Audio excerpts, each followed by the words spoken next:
Introduction Asterisk. The Fated One, Alan, awakens in the perilous borderlands, endowed with a mysterious God-eating system that grants him the power to absorb divine strength and grow stronger. Yet he constantly faces the threat of madness. Setting forth from the Blessing Point at the Storm City outpost, wielding a brass shield and a royal greatsword, he struggles to survive amidst the mists of Nimguth, confronting the whispers of the Crimson Goddess in the corrupted swamps of the Weeping Peninsula. The fangs of God-eating tear through the false tears of the corrupt nest, consuming the crystallized divinity. Yet they also attract the prying eyes of the shadow cult night owl and the mournful cries of the ancient stargazing platform. As the power of God-eating pierces the truth of the golden law, and the shadow of the star, God embryo crimson tear envelopes the constellations, Alan has traversed the remains of the demigod Gregor. His battlefield no longer confines itself to the narrow confines of the peninsula where the God-eating system roars. The forces of law and corruption clash within his very veins. The footsteps of the Fated One tread toward the shattered starry sky, with the fragments of the Elden Ring merely the first drop of blood on an endless journey. To consume the divine and shatter all realms, this is the unique path of his God-slaying. Volume 1, Default. Chapter 1, Rebirth. The golden tree stands in the borderlands, a symbol of supreme power and order, like a divine sun suspended in the sky, radiating endless brilliance. Under its illumination, the golden tree flourishes, its branches and leaves sprawling like a canopy, casting shade over the entire borderland.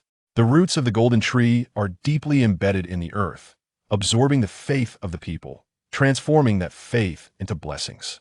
Those who believe in the golden tree are granted eternal life.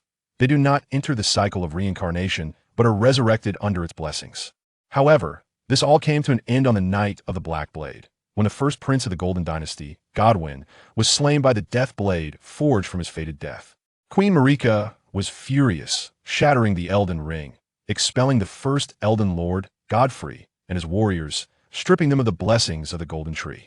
At the moment the Elden Ring shattered, the entire borderland plunged into unprecedented chaos and decay. Fragments of the Elden Ring fell like meteors, crashing into the earth. Now, with the ring broken and blessings gone, the former peace and prosperity have dissipated like a mirage. Towns and villages once sheltered by blessings are now shrouded in war and suffering, in a state of utter ruin. Monsters roam the ruins, and innocent people are displaced, struggling for survival in despair. Ambitious demigods engage in brutal wars over the fragments of the Elden Ring. The star-shattering General Radahn, the Valkyrie Malenia, the Lawkeeper Radahn, the Princess of Stars Runni, the Golden Lord Gregor, and the ominous twins Morgott and Morgott each seize a piece of the ring. Their powers are formidable and terrifying. Each clash causes the earth to tremble and mountains to crumble. Blood dyes the land red, and wails echo through the skies, as the entire borderland seems to descend into endless darkness and chaos. In this dark and chaotic era of despair, the young and brave warrior Alan, after a heart-stopping and tragic battle beyond the borderlands, ultimately perished on the battlefield, having vanquished the last foe. His once vibrant and spirited body is now engulfed by boundless darkness, as if the entire world mourns for him. Alan's soul drifts in this endless void, seemingly lost, on the verge of dissipating into the infinite abyss. His consciousness fades, memories surge like a tide. Days spent fighting alongside comrades, moments of struggle for justice and freedom flash before his eyes like a film. Yet, just as his soul is about to vanish completely, a faint light suddenly pierces through the darkness, illuminating his path. Though weak, this light is imbued with endless warmth and hope. Alan's soul is drawn by an inexplicable force, irresistibly flying toward the glow. Meanwhile, a figure cloaked in gray linen observes the awakening Alan and silently departs. Uncertain of whether a moment or an eternity has passed, Alan awakens in a profound silence. He finds himself in a mysterious and eerie place, a drifting graveyard. The air is thick with decay and death, surrounded by remnants of walls and broken gravestones, with sinister fog swirling about, sending chills down one's spine. Dilapidated coffins lie scattered, occasionally emitting eerie sounds, as if countless vengeful spirits lament in the darkness. Where am I? How am I still alive? Alan struggles to rise, filled with confusion and fear. His body feels strangely lighter, yet there is an unfamiliar sensation coursing through him. slowly turning. He surveys his surroundings, and the sight leaves him in shock. This place is utterly devastated. Rubble and debris are strewn about, as if a terrible disaster has unfolded. He glances at his hands, clenched into fists, and examines his body for any injuries. Astonishingly, he finds no wounds, but instead feels vibrant and alive, which perplexes him greatly. Alan resolves to follow the traces on the ground, hoping to uncover some clues. Treading carefully over the debris, he navigates through the chaotic ruins, ultimately arriving at a dimly lit room. The room exudes a musty odor, with light barely penetrating. Alan's gaze sharpens as he spots a female corpse lying in the center. Dressed in garments akin to those of a nun, a dagger protrudes from her chest, her white robes stained crimson with blood. Approaching the corpse, Alan studies her features and notices a lingering expression of pain and despair. Beside her lies a note, hastily scrawled with the words, "Even if the guide is long shattered, please ascend to become the Elden King." Gazing at the corpse and the note, fragments of memory suddenly flash in Alan's mind. He recalls that in the Borderlands, powerful warriors often had a witch follower beside them. These witches seemed to possess special abilities, providing guidance and strength to the warriors. And here he stands, a fated one stripped of blessings, amidst this desolate place, filled with confusion and uncertainty. He looks at the witch lying silently, her eyes forever closed, and a wave of sorrow washes over him. Where's the warrior she followed? Why was she not protected? Could it be him? Alan chuckles at the absurdity of the thought. He is merely a fated one without blessings. What power does he possess that others would follow? He shakes his head in self-deprecation, casting aside such thoughts. Gently, he places the witch's body into a nearby stone coffin, carefully closing the lid, as if performing her final solemn farewell. Having completed this, Alan turns to continue his journey. He traverses through dimly lit graves, as if passing through a tunnel of time, entering a forgotten world. At last, he arrives before a lift of shimmering stone. The elevator ascends slowly, bringing him to a massive stone door. Taking a deep breath, he grasps the edge of the door and pulls upward with all his strength. As the stone door creaks open, a blinding light floods forth, momentarily blinding Alan. Once his eyes adjust to the intensity of the light, he is astounded by the sight before him. Before him stands a colossal golden tree, its entire form radiating a dazzling yellow, akin to the sun itself. Its crown stretches across the sky, enveloping the heavens, and endless brilliance emanates from its canopy, illuminating this once dim world. Beneath the golden tree lies a grove of golden birch trees, swaying in the wind, producing a rustling sound as if performing a symphony of nature. Alan stood there in a daze, profoundly shaken by the magnificent vista before him. He had never witnessed such breathtaking beauty, as if he had been transported to a realm of dreams. Chapter 2. The Beginning of Guidance. Alan's gaze was firmly locked onto the awe-inspiring scenery, his heart brimming with reverence and wonder. In this shattered realm, rife with conflict, the golden tree continued to radiate a sacred and grand luminosity, starkly contrasting with the decay and chaos of the outside world. "This is the golden tree," Alan murmured, his voice tinged with an unmistakable excitement. He had heard countless legends about the golden tree, yet witnessing its majestic form with his own eyes delivered a profound impact on his soul. As Alan immersed himself in the marvel of the golden tree, a sharp and mocking voice interrupted him from nearby. "Humph! Look at you, so naive and wide-eyed. This is your first encounter with the golden tree, isn't it? It figures, a wretch like you likely has little chance of witnessing such sights in these turbulent times." Turning to his side, Alan beheld a figure clad in a tattered white robe, wearing a half-white mask. The person appeared gaunt, their eyes reflecting a blend of arrogance and disdain, with a slight smirk curling at the corners of their lips. "I am Alan, and you are?" The masked individual replied. "You may call me Lord Vanre." Alan furrowed his brow, hesitating to respond. Vanre, however, pressed on relentlessly. "What's the matter? Am I correct? With that look, you must be a pitiful soul without a witch to guide you. In this borderland, lacking a witch by your side is akin to a blind man groping in darkness, making little progress. Moreover, as a fated one deprived of blessings, you could very well meet your end in some forsaken corner if you're not careful. Those like you are meant to perish quietly in obscurity." A surge of anger welled up within Alan, yet he restrained himself. "Though I lack a witch's guidance and have lost my blessings, it does not mean I will surrender. Everyone has their own path to tread, and I shall find my own way. Vanre let out a harsh laugh. Your own way? How naive. Do you think this is a game? In this brutal borderland, without formidable power and guidance, all is mere talk.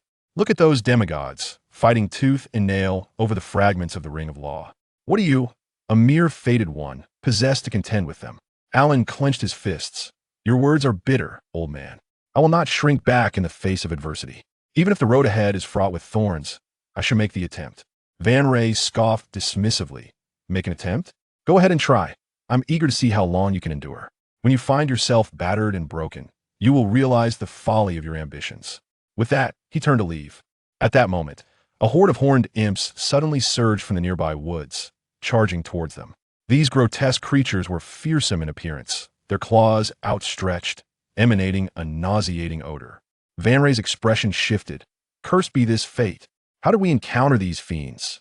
He hastily drew a small dagger, roughly a foot long, bracing himself for the impending confrontation. Without hesitation, Alan unsheathed his sword, positioning himself protectively in front of Vanre. Be cautious, old man. Don't let your guard down. His gaze was resolute. Despite the imminent danger posed by the imps, he showed no sign of retreat. The imps quickly closed in, and Alan swung his sword to engage, the blade glinting coldly in the sunlight as it struck the creatures time and again. However, the sheer number of imps began to encircle them. Though Vanre attempted to maneuver for self-preservation, his combat prowess was limited, and he soon found himself struggling. One of the imps seized the opportunity to leap at him, and he could not evade in time, resulting in a gash on his arm. Damn it! Vanre cursed. Observing Vanre's injury amidst the fray, Alan called out, Are you all right? Can you hold on? Vanre gritted his teeth. I don't need your false concern. I'm not dead yet. With his sword in hand, Alan moved like a phantom across the battlefield, each strike precise and fierce. In the blink of an eye, he had dispatched 5 imps, his speed dazzling. Having dealt with those 5, Alan did not pause. His focus shifted to the 4 remaining imps before Vanre. Like a whirlwind, he surged toward Vanre, his sword slicing through the air with chilling brilliance, targeting the imp's vital points. The 4 imps, taken aback by Alan's swiftness, had no time to react before his blade effortlessly felled them, the entire encounter resembling the ease of chopping vegetables. After dispatching the 4 imps, Alan took a moment to catch his breath, instinctively wiping his forehead as if a bead of sweat had formed there. In reality, he was dry. It was merely a habitual gesture following the tension of battle. Alan silently reflected. That was close. If I hadn't arrived in time, Vanre would surely have been in peril. Once the skirmish concluded, Vanre collapsed to the ground, panting heavily as he examined his wounded arm, his expression grim. Alan approached, offering him some herbs. Tend to your wound. It's prone to infection otherwise. Vanre paused, looking up at Alan, a flicker of complex emotion crossing his features before he accepted the herbs. Humph. I suppose you possess a modicum of conscience. Alan smiled softly. In these chaotic times, we all struggle. We must aid one another to survive.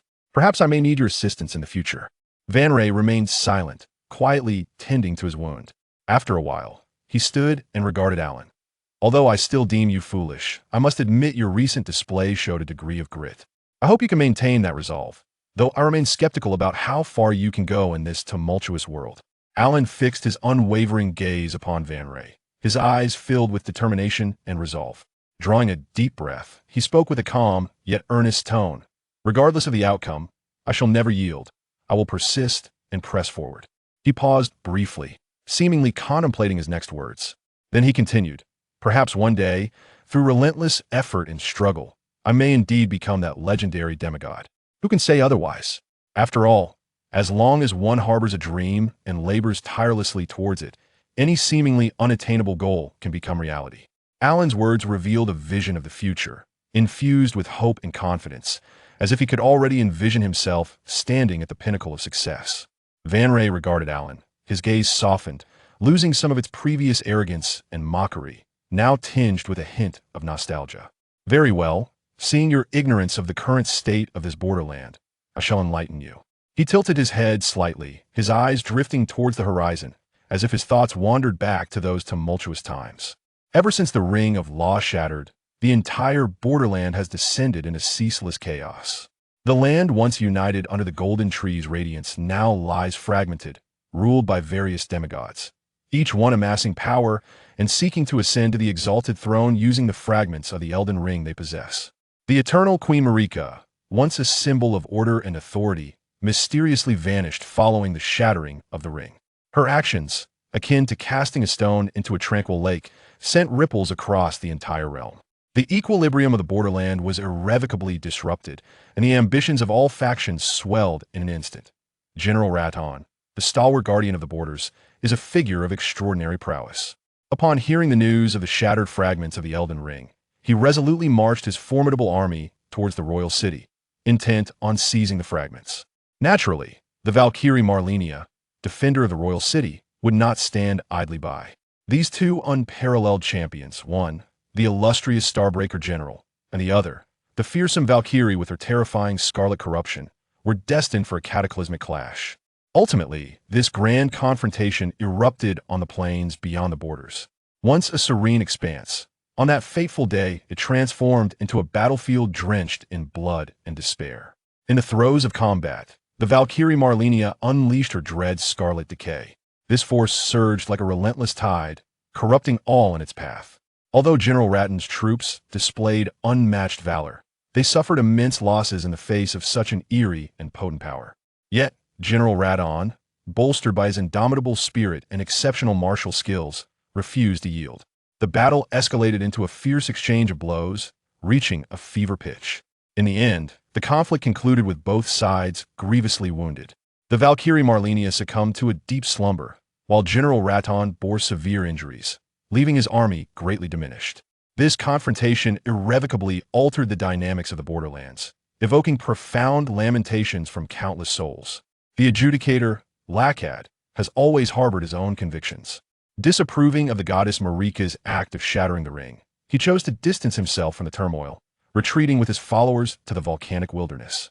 In that searing land, he sought refuge, aspiring to establish an order unperturbed by external influences upon his own dominion. Amongst the harbingers of ill omen was Mong, one of the fated twins, who had long lurked in the depths of the royal city. Amidst the tumultuous landscape, he rallied the city's forces to thwart the rebellious factions. His emergence temporarily stabilized the royal city's precarious situation, yet whispers abounded of his clandestine ambitions. As for Grake, bearing the blood of demigods, he initially believed he could thrive amidst the chaos, only to be utterly defeated in his contest with the Valkyrie Malenia. He fled the royal city in disgrace, seeking refuge in Stormveil. There he proclaimed himself King Grake of Gold, attempting to re-establish his influence from within the fortress's sturdy walls. Yet, it was clear to all that he was merely a pitiful creature struggling to survive in a world rife with disorder. Van Ray sighed softly, a hint of fatigue glimmering in his gaze. This is the current state of affairs in the borderlands, where myriad factions intertwine in complexity and strife reigns ceaselessly. For a mere fated one like yourself to carve out a name in such tumultuous times is no small feat, however. Now that you have embarked upon this path, take heed of your own journey. Chapter 3.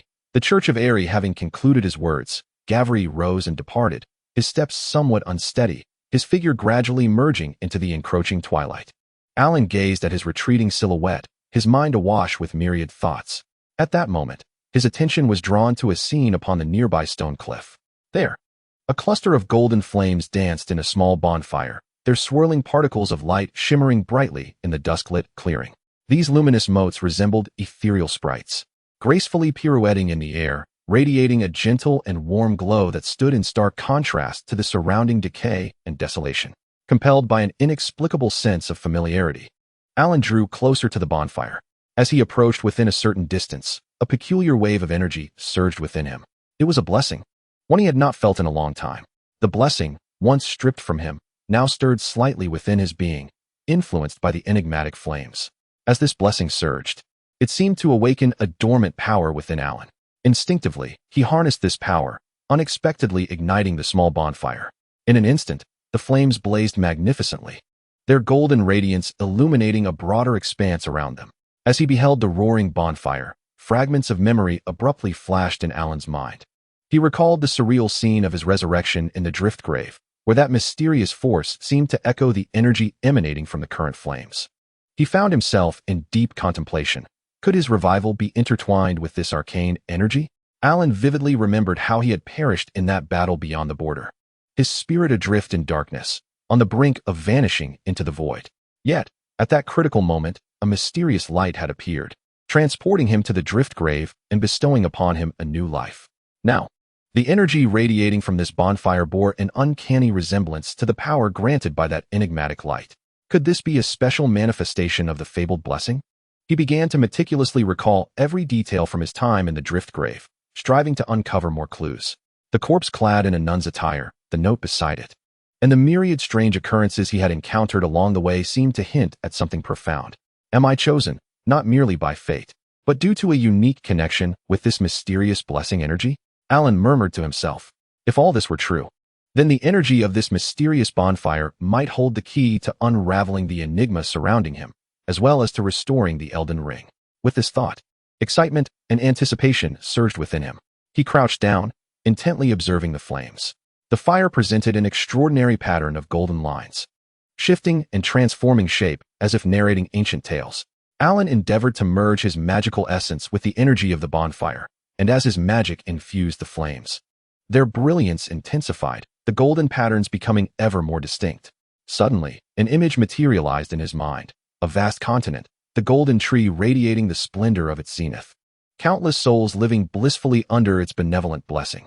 At the roots of the golden tree lies a formidable source of energy, the very essence that sustains the order and prosperity of the entire boundary realm. This fleeting image briefly flickered before Alan, yet it imparted crucial information.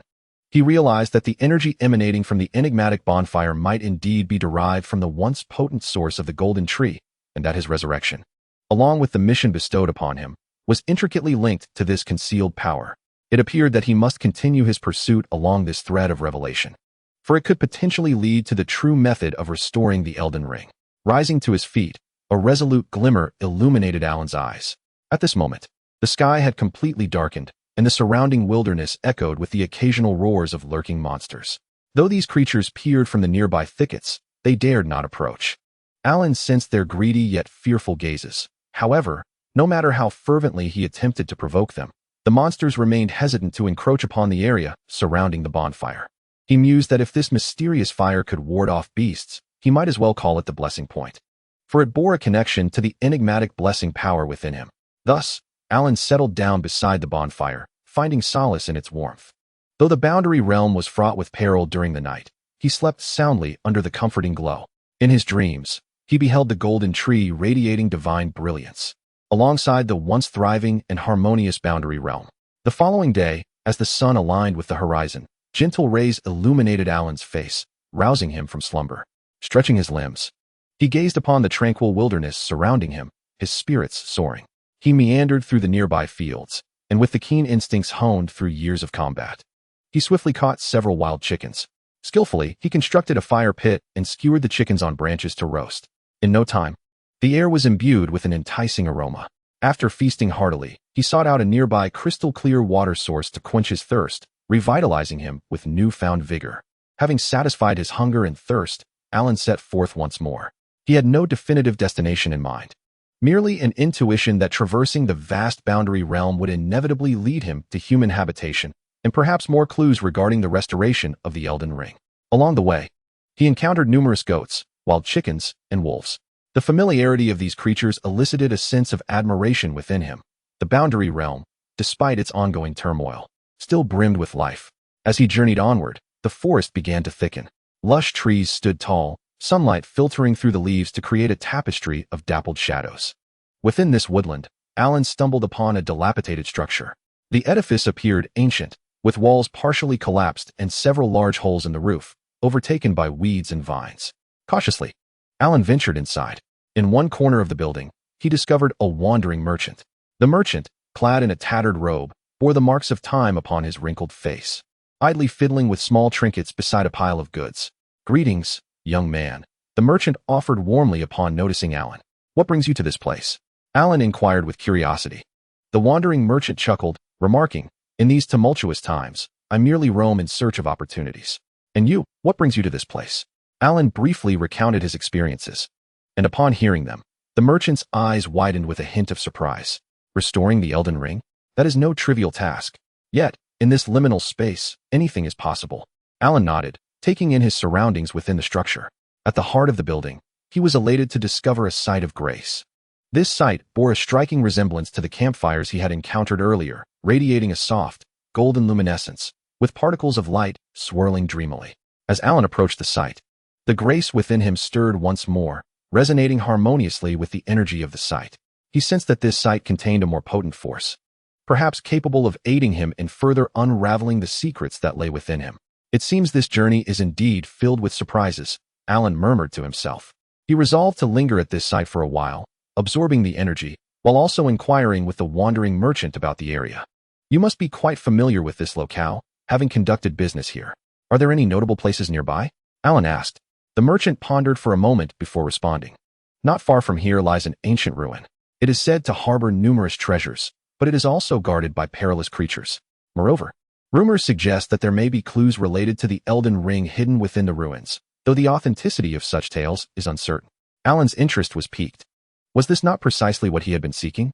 Despite the inherent dangers, he resolved to venture forth and investigate. After conversing with the wandering merchant for some time, Alan gathered some essential supplies and set off towards the ancient ruins. Upon leaving the Church of Ely, Alan plunged into the dense forest.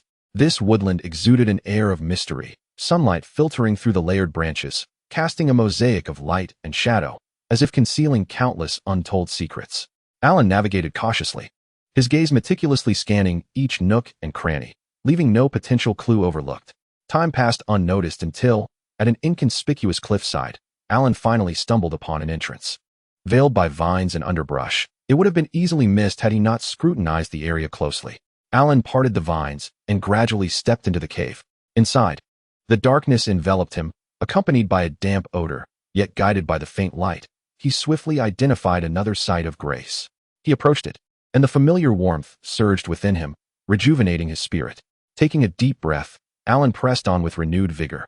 Along the way, he encountered several waves of minor foes. Although individually weak, their numbers proved troublesome for Alan. However, through his combat prowess and indomitable will, he successfully dispatched them. At last, Alan arrived at the final boss chamber. The room was suffused with a stifling aura, as a medium-sized beastman stood at its center, wielding a crescent-shaped blade that glinted with a chilling gleam. The beastman's eyes flickered with a fierce crimson light, fixed intently upon Alan, as if warning him against approaching too recklessly. Rather than launching a hasty attack, Alan cautiously circled the beastman, meticulously observing its movements and patterns of assault. After a series of tentative maneuvers, he gradually discerned its rhythm. The beastman's attacks were broad and sweeping. Though imbued with tremendous strength, they lacked swiftness, and each strike was followed by a brief pause. Seizing the opportune moment, Alan dashed forward during one of the beastman's lulls and swung his sword toward its leg. The beastman howled in pain, pivoting to counter with its massive blade. Alan adroitly sidestepped, then sought another opportunity to strike. After several exchanges, he finally identified a vulnerability in the beastman's defense. Gathering his strength, he thrust his sword toward its vital point. The beastman struggled momentarily before crashing to the ground with a resounding thud. With a sigh of relief, Alan turned his gaze to the treasure chest behind the beastman. He approached and gently opened the chest, from which a radiant light burst forth. As the brilliance faded, Alan beheld a flame talisman resting within, emanating a faint red glow, seemingly imbued with formidable fiery power. He carefully stowed the talisman away, recognizing it as a significant treasure from his adventure. Subsequently, Alan embarked on his journey back to the Erdtree church. Upon his return, the sky had darkened completely. Stars twinkled above, resembling jewels set against a black canvas, sparkling with an enigmatic glow. A cool, full moon hung high in the heavens, casting silvery light that illuminated the church's crumbling remnants with an ethereal chill. Just as Alan prepared to find a place to rest, a mysterious sorceress appeared within his line of sight, adorned with a white mage's hat and a flowing linen robe. She sat serenely upon the church's ruins, bathed in moonlight, as if draped in a veil of silver, exuding a beauty that was dreamlike and surreal. Oblivious to her presence due to his exhaustion, Alan remained unaware. Chapter 4. The soul-calling bell. The enigmatic sorceress gazed at Alan with eyes that seemed to perceive all truths. After a moment, she spoke slowly, her voice soft yet imbued with an undeniable authority. I am the snow sorceress, Rennala. Alan furrowed his brow, his gaze fixed intently on the sorceress. What exactly do you know? Please tell me everything related to the restoration of the Law Ring. Rennala smiled gently, her expression particularly enchanting under the moonlight. I possess a wealth of knowledge, Alan. The secrets of this borderland are far more intricate than you can imagine. The blessing points you have discovered are not mere coincidences. They are remnants of the once complete power of the Golden Tree. Perhaps you have also realized that utilizing the blessing power within you to illuminate these points can refresh your physical state and serve as anchor points for regional teleportation. Reflecting on the blessing points encountered throughout his journey and their resonance with the blessing power within him, Alan found himself increasingly inclined to trust Rennala's words. Rennala raised her hand, pointing towards the luminous full moon in the sky. Every blessed spot in this borderland resonates with the mysterious forces of heaven and earth. You must learn to perceive this power and heed its guidance. Just as you ignite that enigmatic bonfire, respond to it with the strength of your heart. As Alan pondered Rennala's words, a sense of understanding gradually blossomed within him. Rennala lowered her hand, her gaze settling upon Alan. Some truths must be grasped through experience. If you venture to Stormveil City to defeat the Golden King Drake, seek me out in the Kalia Citadel. However, before that, I have a gift for you. With that, Rennala produced a softly glowing object from her bosom, the Soul Bell. This ancient artifact was adorned with enigmatic runes, and when gently shaken, it emitted a clear, melodious sound tinged with an ethereal quality. Alan gazed in astonishment at the Soul Bell. This is an epic item, he remarked, after the passing of a dear friend. This weapon has remained unused. It is indeed a rare treasure for you at this juncture. It possesses mysterious powers, capable of summoning the ashes of the departed to form spectral warriors in times of need, she continued. Within it lies the ashes of a lone wolf. The rest you must acquire through your own adventures. Rennala handed the Soul Bell to Alan, who felt a warm and mysterious energy coursing through his arm. Thank you, Rennala. But why do you extend your help to me? He inquired. Rennala smiled gently. It is the design of fate, Alan. The destiny of this borderland awaits your intervention. I believe you possess the capability to alter it. We shall meet again. With those words, Rennala's form gradually transformed into countless shimmering particles of light, glistening in the moonlight before slowly dissipating. Alan watched her vanish, his heart filled with emotion. He carefully stowed the Soul Bell away, silently vowing to honor this trust. The following day, after navigating through sporadic attacks from soldiers devoid of reason, Alan arrived at the Storm City checkpoint. The atmosphere was tense, with troops stationed along the walls, poised for action. His arrival captured their attention, and one soldier shouted, "Halt! Rebels are rampant. Passage is forbidden here. Return from whence you came." "Why? There is no trouble now, and I'm alone," Alan queried, perplexed. "What need is there for such questions?" replied the cavalry captain beside the soldier, who regarded him sternly. Alan glanced around. The soldiers' armor, though yellowed, was tidy, and their long swords, though marked by use, gleamed as if new, clearly formidable opponents. He turned and gradually retreated, disappearing at the end of the road.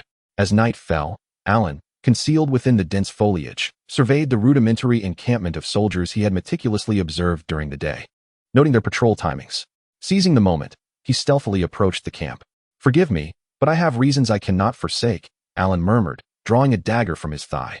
He understood that to obtain the fragments of the Elden Ring and restore it amidst this chaotic era, he could not afford to be impeded.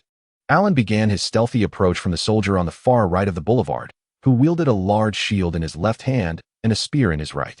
Alone, he guarded a cart suspected of containing supplies, with no one else in sight. Gradually, he crept up behind the shield-bearing soldier, and in a swift motion, he covered the soldier's mouth with one hand while using his dagger to slit his throat. The soldier's body convulsed momentarily before collapsing backward, and Alan hastily propped the corpse against the supply cart, feigning a doze. Other soldiers by the neighboring supply carts executed similar maneuvers. Moving further left along the boulevard, Alan pressed himself against the wall and stealthily approached another soldier who had his back turned.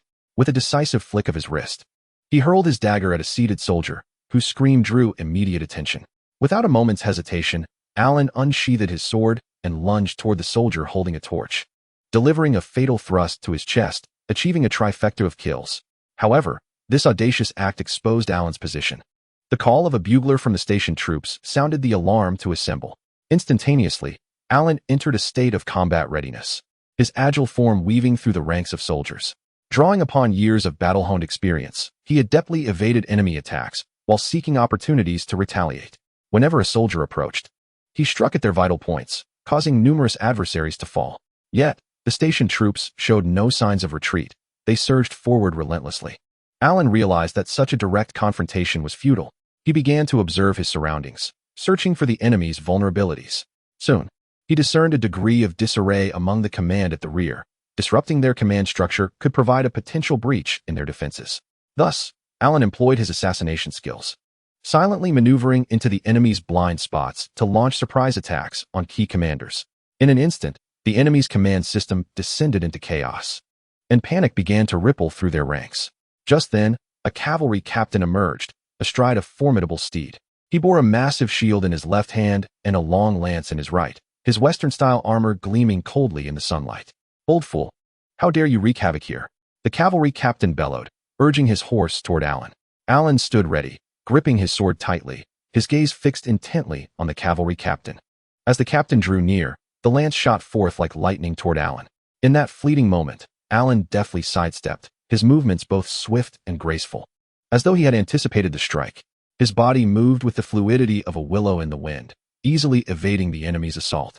Simultaneously, his sword cut through the air with blinding speed, imbued with fierce intent, aimed directly at the horse's leg. With a sharp crack, the blade met the steed's limb, producing a crisp sound of impact. The horse, suddenly injured, let out a piercing whinny in pain, rearing its front hooves high, seemingly attempting to escape its torment. However, this action caused the cavalry captain to completely lose control over it. The cavalry captain, filled with terror, watched as his steed suddenly spiraled out of control beneath him. He desperately attempted to stabilize his body, but it was already too late. As the horse reared up, he was violently flung backward, soaring through the air like a cannonball.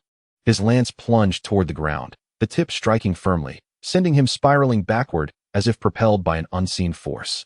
In midair, his body twirled gracefully, akin to a delicate swallow, ultimately landing with poise, as though each movement had been honed through rigorous practice. Upon landing, the cavalry captain did not halt his motions. With remarkable swiftness, he drew a massive shield from his back, its arc slicing through the air before he grasped it firmly. Simultaneously, his lance positioned itself horizontally, resembling an iron bastion, diligently guarding his form. Observing this fluidity and speed, Alan couldn't help but silently admire the captain's prowess. Alan retrieved the soul-calling bell gifted by the snow sorceress, Lena, and gave it a gentle shake. The resulting chime resonated sweetly, summoning 3 formidable, over 1 meter tall spectral wolves before him. After a moment of solidification, they charged valiantly toward the cavalry captain. The 3 wolves launched their assault from various angles, and amidst the chaos of their attacks, the captain found himself vulnerable to their cunning strikes. Before long, the captain's vitality diminished rapidly, despite his continuous efforts to block and counter with the shield and lance. As the wolves executed another coordinated strike, destabilizing his defenses, Alan seized the opportunity. With a powerful thrust of his longsword, he unleashed all his remaining strength, driving the blade downward. The sound of the sword slicing through the air was followed by a sharp intake of breath as a ghastly wound appeared on the captain's chest, blood gushing forth like a torrential spring. As the blood flowed, the cavalry captain's body slowly succumbed, crashing heavily to the ground. Above his lifeless form, a slender beam of white light materialized. With the demise of this final foe, the 3 wolves dissipated into particles of light, returning to the soul-calling bell. Surveying the surroundings, Alan realized that the entire camp was devoid of life. The once boisterous encampment now lay eerily silent, with only the whisper of the wind rustling through the tents echoing in his ears. An unprecedented wave of relief washed over him, as if all the strength had been drawn from his body in that moment. He gently lowered his longsword, his form involuntarily tilting backward. Just as he was about to collapse, he summoned his last vestige of strength, barely managing to steady himself. Thus, this heart-pounding battle finally drew to a close, with Alan single-handedly conquering the encampment. Chapter 5. The power of Rune exhausted, Alan dragged his weary form to the blessing point, collapsing onto the ground with a sigh of relief. He closed his eyes, embracing the tranquility and serenity surrounding him, allowing his body and mind a moment of respite. At that moment, a figure emerged quietly from the shadows, slowly taking a seat across from Alan. This person was Malenia, who had been covertly observing Alan from the darkness. She stood silently beside him, gazing intently, her eyes revealing a complex array of emotions. After a brief pause, Malenia finally spoke, her voice soft and gentle. "I have yet to introduce myself. My name is Malenia. Alan, I witnessed your battle, brave and strategic, bold yet meticulous. You possess the potential to become a king. I wish to accompany you to the royal city of Radahn, for I believe we shall achieve great things there." Alan opened his eyes and regarded Malenia, a wave of curiosity washing over him. He knew little of this enigmatic woman, yet her presence evoked an inexplicable sense of familiarity. Malenia continued, "Moreover, I can reignite the blessed power within you, transforming the runes you collect, essentially, currency, into your own strength. Thus, your abilities will be further enhanced." Upon hearing this, Alan felt a stirring within. He understood how crucial it was for a warrior to convert runes into power, and Malenia's ability was undoubtedly a tremendous boon. "May I inquire why you wish to travel to this so-called Radahn?" he asked. "I apologize, but I cannot disclose that to you just yet. The timing is not ripe. However, rest assured, it will not affect you," Malenia replied apologetically. After pondering for a moment, Alan nodded in agreement. Malenia smiled slightly, as though she had anticipated his decision. She produced an exquisite summoning ring from her bosom and handed it to Alan, saying, "This is a summoning ring, containing the sealed spirit of a horse named Torret. Torret is an exceptional steed, not only swift but endowed with a unique skill, double jump, allowing you to traverse treacherous terrains with ease." Alan accepted the ring, peering curiously into it. Inside, he beheld an extraordinary creature, a being with the head of a bull and the body of a horse, lying quietly within. Its lines were sleek, muscles well-defined. Unmistakably a horse of great endurance. Alan felt a surge of anticipation for this spirit horse, convinced that with Torret's aid, his adventurous journey would become considerably smoother. "Congratulations, Host Alan, on acquiring the power of runes. The system is now initializing. Initialization complete. The God-Devouring System has successfully bound to Host Alan, activating a spatial backpack with 30 slots, a task panel, semi-datification of the character, and a map. The God-Devouring System is at your service." Ding. Item detected. White quality weapon, long spear. Attack, 1326. Skill, penetration. Skill description, a fierce thrust with the spear's tip, capable of inflicting fatal damage upon foes. Yes. Please store it in the backpack. Alan watched the suddenly manifested system, unable to suppress a grin that resembled a crooked smile of a dragon king. In truth, Alan is not a native of the borderlands, but rather a traveler from Earth, whose soul traversed realms and entered Alan's body upon his demise. He absorbed fragments of Alan's soul, inheriting his combat consciousness and experience. During these recent battles, Alan's effortless dispatching of foes can be attributed to this inheritance. System.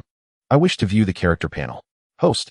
Alan's strength, 12 defense, 12, chest armor, 5, arm armor, 3, leg armor, 4, agility, 11 mana, 41 stamina, 13 faith, 10 perception, 10 spell power, none left-hand weapon, soul bell right-hand weapon, straight sword equipped, wanderer set, chest armor, arm armor, leg armor. As Alan surveyed his attributes, he noted that all exceeded 10 points, rendering him somewhat stronger than an ordinary soldier. System. I wish to allocate points. Remaining runes, 2213. Confirm attribute allocation. Increase strength. Current strength attribute, 121. Remaining runes, 1713. Shall I continue to upgrade? Yes. Current strength attribute, 131. Remaining runes, 713. No further upgrades can be made with the remaining runes. Such a significant expenditure. If one were to reach level 100, the numbers would be astronomical, Alan mused. Yet, contemplating the exhilarating sensation of leveling up, the surge of power coursing through his body made the rune expenditure worthwhile. The feeling of becoming stronger is truly delightful. Exiting the personal interface, he turned to the kneeling Malenia beside him and inquired curiously, "Do you know where one might acquire a substantial amount of runes?" For a large quantity of runes, one can slay enemies, defeat wild monsters, or uncover the heroic spirits imprisoned in various locations. These can yield runes in a short span. Moreover, as long as the soul does not perish outright, one can be resurrected time and again. However, not all can be revived. For instance, the heroic spirits in prison, powerful monsters stationed in certain areas, or those who do not revere the golden tree cannot be revived. Malenia gestured to the right, indicating the direction of the garrison camp. Remarking, "Those ordinary soldiers are far too weak. The golden tree can resurrect them effortlessly." Alan observed the garrison, where indeed, soldiers stood in abundance. Patrollers patrolled, sentinels stood guard, exuding an air that suggested they had not faced an attack. He could not help but recall the Grand Prince Gedwin of the Golden Dynasty that Vantley had mentioned, pondering why the slain Grand Prince Gedwin had not been revived. Malenia's gaze dimmed slightly as she explained, "The might of the golden tree is indisputable. Yet the Grand Prince was slain by the black blade of a fated death, resulting in the demise of his soul. The revival of his physical form is of no consequence. Thus, protect your soul, Alan. Even in death, the blessings of the golden tree will restore you, reviving you at the nearest point of grace. Furthermore, certain statues of Goddess Marika, which harbor immense faith and blessing power, will resurrect you beside them upon your demise. Do not fear death, nor fret over mistakes. Venture forth boldly into the unknown. Those forsaken fated ones, having been blessed anew due to the shattering of the Elden Ring, have returned to the lands between, just like you, to ascend the throne of the Elden King and restore the Elden Ring. Malenia spoke to Alan with earnest gravity. Indeed, battles from which one cannot perish should not instill fear of death, for they are ample opportunities to amass combat experience. Alan regarded Malenia with an understanding expression that conveyed reassurance. Malenia, in turn, could not help but smile. Then I shall be at ease. My true identity must remain concealed. I will linger by your side. Call upon me when the need arises. Furthermore, as a precaution, I shall provide you with 3 potions to restore your life and 3 to replenish your magic. Once consumed, you may return to a site of grace, and it shall refill your potions. Should you discover more golden seeds, I can assist you in crafting additional potions. With that, Malenia gradually faded into the shadows. Chapter 6. Exploration and the frenzy of farming runes. Alan stood at the edge of the camp, his gaze sweeping over the soldiers who had reappeared. A sinister smirk crept upon his lips, reminiscent of a wicked grin. To him, these soldiers were no longer mere warriors. They had transformed into moving runes. This evoked memories of his previous life on Earth, where he played games, slaying monsters, collecting gold, and acquiring equipment to continuously level up against formidable bosses. In high spirits, he enjoyed a restful night by the campfire, only to awaken the following morning to the sun's warmth upon his back. Alan slowly opened his eyes, stretched languidly, and let out a contented sigh. This sense of comfort enveloped him, as if the entire world had taken on a more splendid hue. The nearby station troops seemed utterly oblivious to his presence, as if he were a mere specter. After quenching his hunger and thirst, it was time for the delightful task of slaying monsters and collecting gold.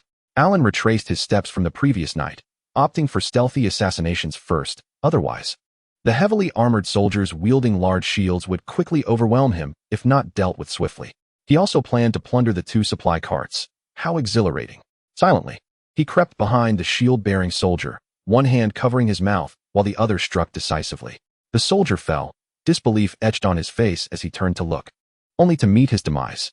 A small white light emerged from the corpse, and Alan instinctively collected it. Ding! You have acquired the King Esgard Great Shield. King Esgard Great Shield quality. White weight. 14 kilograms defense. 99 skill. Shield charge mana cost. 10 skill description. A brief dash while wielding the Great Shield can repel enemies, interrupting their impending skills. Conditions of use. Strength 19. Damage reduction rate during defense. Physical damage reduction 94. Magic damage reduction 54. Fire damage reduction 44. Lightning damage reduction 54. Holy damage reduction 54. Defense strength 66. Indicating the probability of being unbalanced when attacked while holding a shield. The higher the value, the less likely one is to lose balance. Upon seeing the large shield, Alan exclaimed his fortune. Having a large shield would alleviate much trouble, though he was unable to equip it, so he subsequently stored it in his backpack. As he approached the supply cart, he discovered a treasure chest. Upon opening it, he found a white weapon, the King's Army Greatsword. Examining its attributes, he was astonished. It was indeed impressive, practically a formidable weapon. King's Army Greatsword, quality, green. Weight, 15 kilograms. Type, Greatsword. Attack, 136 to 152. Combat skill, arrow step. Combat skill cost, 15 mana. Skill description, grasp the Greatsword with both hands, bend down to charge, and thrust upward to launch enemies, inflicting substantial damage. Ability bonus, Strength D, Agility D. Equipment requirements, Strength 16, Agility 10. The attributes were commendable, yet Alan's current strength was insufficient to wield it. Alan turned his gaze to another supply cart's treasure chest and received a notification. Green weapon Morningstar, mace acquired. Morningstar mace, quality, green, weight, 8 kilograms. Type, flail. Special effect, cumulative bleeding, 50. Attack, 65 to 118. Critical hit, 100. Equipment requirements, Strength 12, Agility 8. Ability bonus, Strength D. Agility D. Combat skill, spin. Combat skill cost, 8 mana. Skill description, utilize finesse to rotate the mace's head, inflicting damage. It is particularly effective if the enemy remains stationary. Gazing at the Morning Star mace, Alan's expression was a mixture of surprise and disdain. He was thrilled by its special bleeding effect, yet bemused by its short length. Wielding the mace and spinning to attack felt absurd. If it were merely a basic attack, why not opt for a one-handed sword or a greatsword instead? It seemed futile. With a look of disdain, Alan stored the Morning Star mace in his backpack. With the troublesome matters resolved, he revealed himself from the shadows and stood in the middle of the road, summoning the 3 wolves of desperation. The wolves gradually materialized.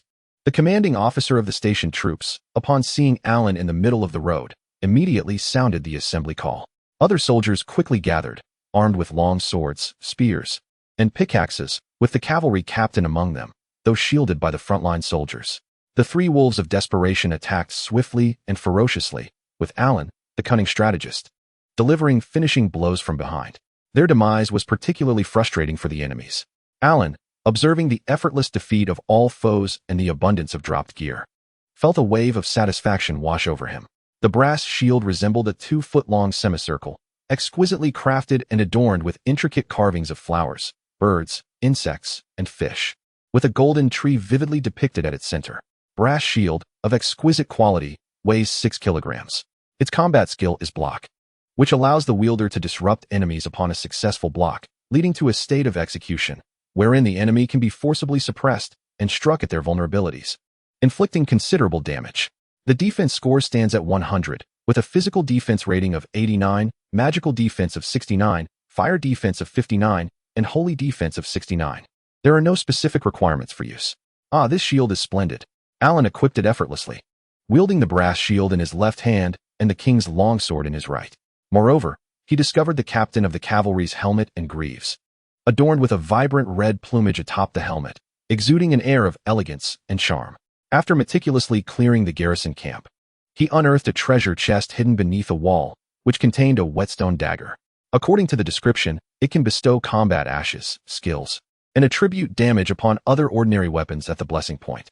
Alan returned to the blessing point to refresh his status and restore his stamina. After clearing the camp, he amassed 235 runes. Along with the remaining 713 runes, he totaled 948 runes, not enough to level up twice. The cost for the 3rd level is 500 runes, while the 4th demands 2,000 runes, which remains insufficient. Thus, he continued to grind for runes. 235 runes, again 235 runes, and once more 235 runes. Now, he had a cumulative total of 653 runes, during which he also obtained the remaining pieces of the captain of the cavalry's set, adorned in deep green armor with a light red cloak. How splendid! Gazing at his impressive attire, Alan felt an exhilarating surge of confidence. In times of joy, one is invigorated. System, I wish to allocate my points. Personal panel, bare equipment, host, Alan's strength, 14 defense, 30 agility, 11 mana, 41 stamina, 13 faith, 10 perception, 10 spell, none left-hand weapon, soul bell right-hand weapon, straight sword equipped. Captain of the cavalry set, defense, 18, system. Allocate all points to strength. Ding. Strength attribute increased by 4. Current strength attribute stands at 18. Remaining runes, 653, insufficient for further upgrades. Alan looked at the meager amount of runes left and couldn't help but smile ruefully. Nearly 10,000 runes had only elevated him to level 4. It seemed the novice village camp was no longer a suitable place for him. Advancing into Storm City might prove perilous. He felt too weak, with much still to grow. Thus, the only recourse was to venture downwards and explore for other avenues of self-improvement. Chapter 7. The Weeping Peninsula demonstrates its power. Alan stood at the blessing point before the checkpoint of Storm City, feeling the surge of power within him. With an attribute strength of 18, he had nearly doubled his initial prowess. The explosive potential in his muscles bolstered his confidence immensely. Although rune consumption was substantial, this tangible enhancement rendered it all worthwhile. Indeed, it was time to graduate from the novice village. Alan gazed at the fully armed garrison, refreshed and resolute, feeling no lingering attachment. Clearly, a frontal assault on the Storm City would be unwise. Even in his fallen state, Great was a demigod, and his fortress was surely a den of peril. The descent that Malenia had mentioned might indeed be a promising direction. The southern and eastern regions of the Nimgruff borderlands perhaps concealed opportunities for strength. He mounted his steed, or rather, his ox horse. Torith emitted a peculiar low rumble, pawing the ground energetically. Alan gently squeezed the horse's belly, and Torith instantly surged forth like an arrow released from its bow, far exceeding the speed of ordinary warhorses, traversing the rugged terrain as if it were level ground. As he approached a steep incline, a thought flickered in his mind. Torith's hind hooves propelled him skyward, executing a graceful second leap mid-air, landing steadily atop the slope. Remarkable. A double jump, truly deserving of its reputation. Alan marveled. This ability was undoubtedly invaluable for navigating complex terrain and evading enemy attacks. He refrained from glancing back at the checkpoint, urging his horse down the small path alongside the main road to the south. Sunlight filtered through the sparse woods, casting dappled shadows upon the grass. Occasionally encountering solitary subhumans or wandering mountain spirits, Alan chose to either evade or hastily pass by. Efficiency was his priority now, not the sporadic ruins. The landscape gradually opened up, revealing a vast lake at the horizon, the waters between the Weeping Peninsula and Nimgruff. Following the lake's shoreline, Alan discovered a winding mountain path leading down to a fog-laden lowland marsh. The air was thick with dampness and a hint of decay, starkly contrasting with the freshness above in Nimgruff. The Weeping Peninsula did not seem a promising locale. Alan murmured, yet his instincts suggested that opportunities might await him here. He urged Torith cautiously into the marsh. The muddy ground slowed their pace, and towering reeds obscured their view. Not far ahead, a chilling hissing sound emanated from the side. Several enormous venomous snakes, as thick as an adult's arm and slick with slime and decayed moss, slithered out from the reeds, their gaping maws revealing menacing white fangs. Lunging at Alan. Reacting swiftly, he jerked the reins, and Torith nimbly leaped aside, evading the initial strike. He dismounted, his left hand swiftly equipping a brass shield while his right grasped the royal army's longsword, his strength insufficient to wield the greatsword at present. Abominable beasts, Alan growled, advancing rather than retreating. A snake lunged once more, and he raised his shield to block. Clang! The serpent's head crashed against the shield, the tremendous impact sending a tingle through Alan's arm. Yet the brass shield's superior defense perfectly absorbed the blow, disorienting the snake. Now's the moment. Alan's right hand thrust the long sword with lightning speed, piercing the snake's head with precision.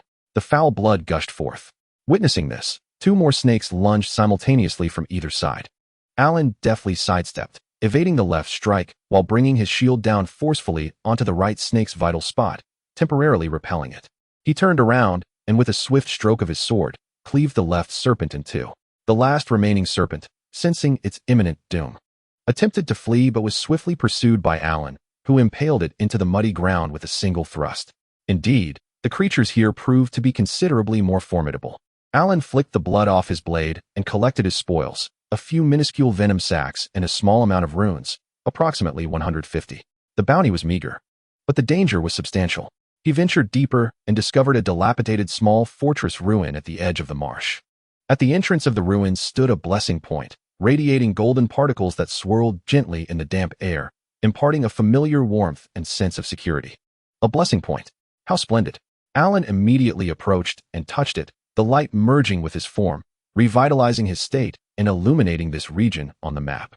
As he stepped into the ruins, he found it even more decrepit than the Alay Cathedral, with walls covered in moss and cracks. From the depths of the ruins emanated a low, rumbling growl accompanied by the sound of metal clashing. Alan tightened his grip on his sword and shield, holding his breath as he crept closer. In a spacious hall, a massive, decaying treant clad in heavy plate armor, wielding a gigantic axe spear, was restlessly pacing. It exuded a potent stench of decay, causing the ground beneath to tremble slightly with its movements. This was clearly not a foe to be trifled with. Far beyond the small serpents outside, a boss room, Alan's expression grew grave. This treant appeared formidable, possessing immense strength and likely high defense. Engaging it directly would be perilous. He scanned his surroundings. At the hall's periphery were collapsed stone pillars and climbable ruins. A plan began to form in Alan's mind. He stowed his shield and equipped the soul-summoning bell. With a chiming sound, 3 spectral wolves re-emerged, sensing the formidable adversary and emitting low growls. Now, divert its attention, Alan commanded. The 3 wolves lunged from different angles, targeting the joints of the treant's legs. Enraged, the treant swung its massive axe spear with a whoosh, sending one wolf flying, dissipating into motes of light. However, the distractions from the other 2 allowed Alan to maneuver around to the treant's side, using the ruins to leap to a higher vantage point, securing a relatively safe position for attack. He retrieved the flame talisman he had found earlier. It felt warm in his hand, a faint flicker of fiery power coursing through it. Alan endeavored to channel this energy into his Royal Army longsword. A newfound understanding of energy utilization since acquiring the system. With a hum, the blade was enveloped in a layer of flickering orange flames. Though faint, the searing aura was unmistakable. Success. Enchanted. Alan's heart soared with triumph. As the treant was momentarily distracted by the wolves, its back turned to him. He leapt down from his elevated position. For glory, he thrust the blazing sword, channeling all his strength and the force of his descent into the treant's vulnerable neck. Where its armor met, with a sizzle, the flames and blade penetrated simultaneously, searing the putrid flesh and emitting a foul odor.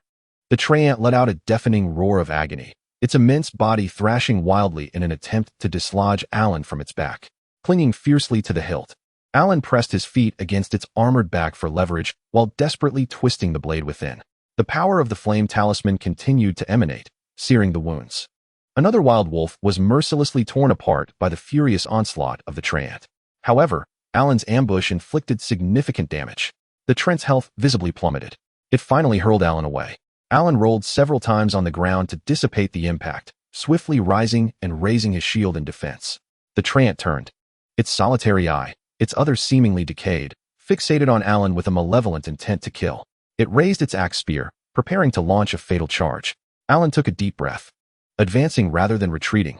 At the moment the axe spear was about to descend, he abruptly activated the battle technique of the brass shield to block. Bang! A deafening sound reverberated. The tremendous force of the axe spear was perfectly absorbed by the shield, deflected.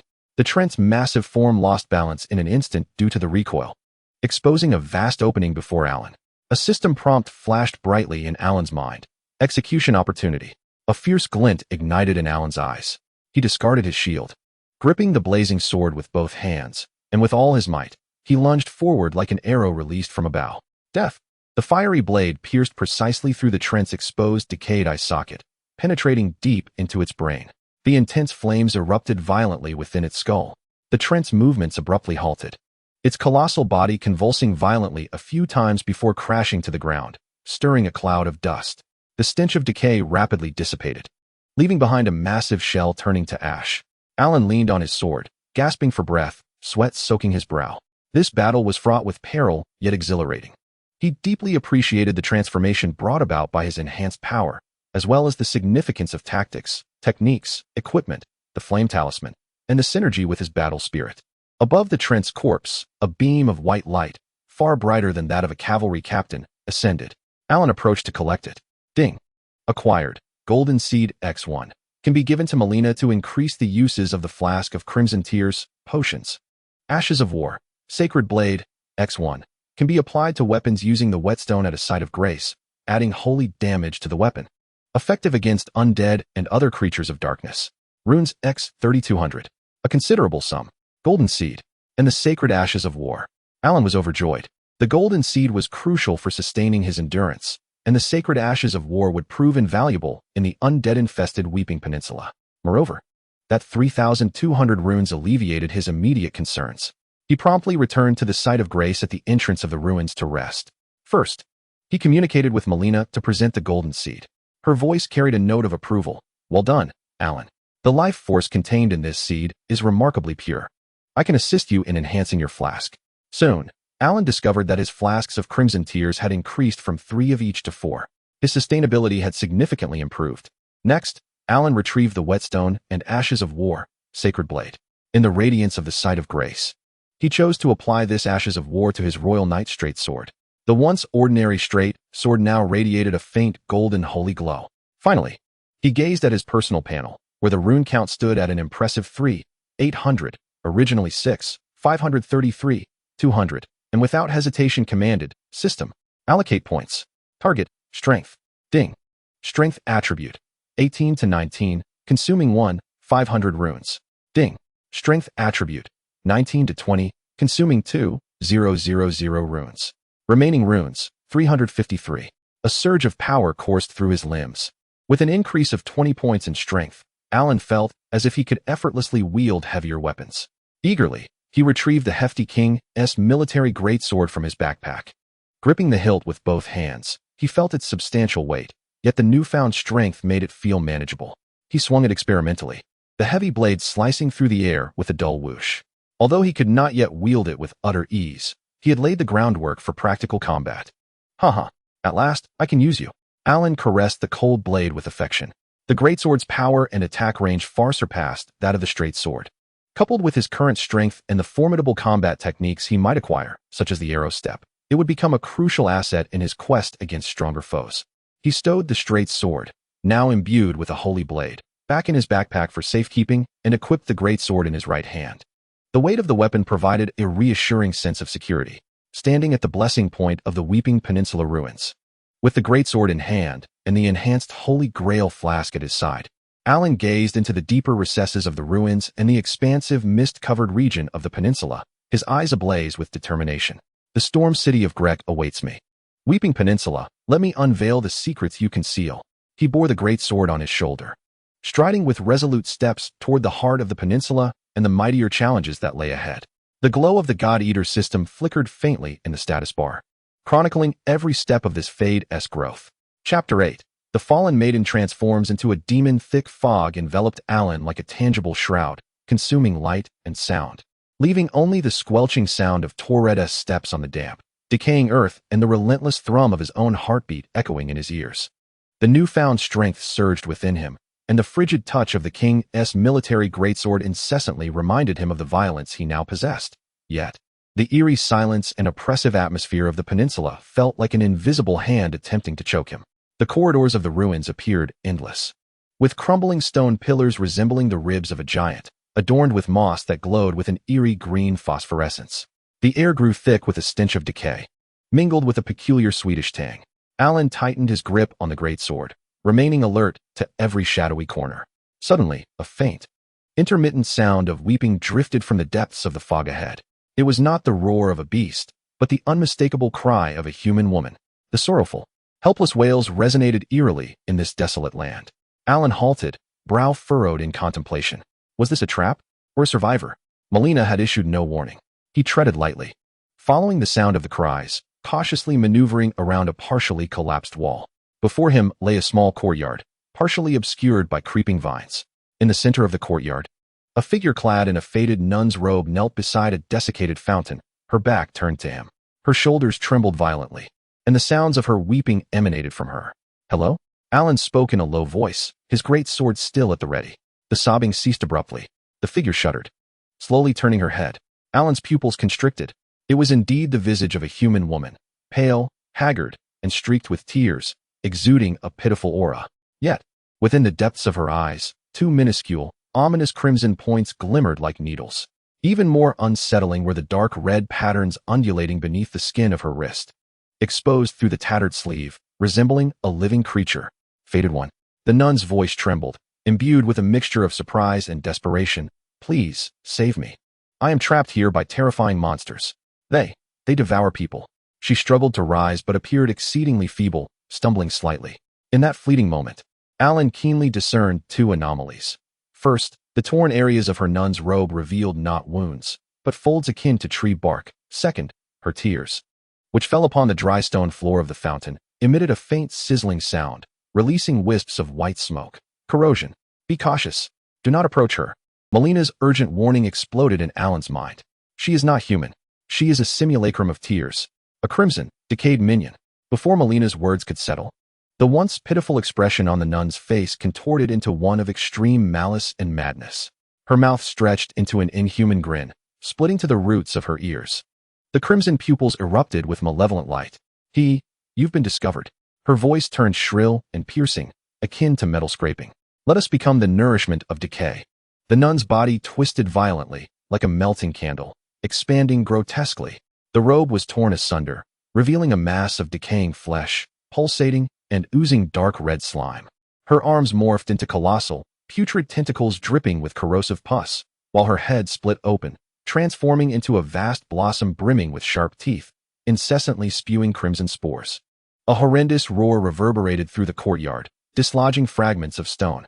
A colossal decayed hunting hound, 10 times larger than the previous swamp viper and composed of putrid flesh, lunged forth from the mists behind her, drooling crimson saliva that corroded the ground, generating billows of white smoke.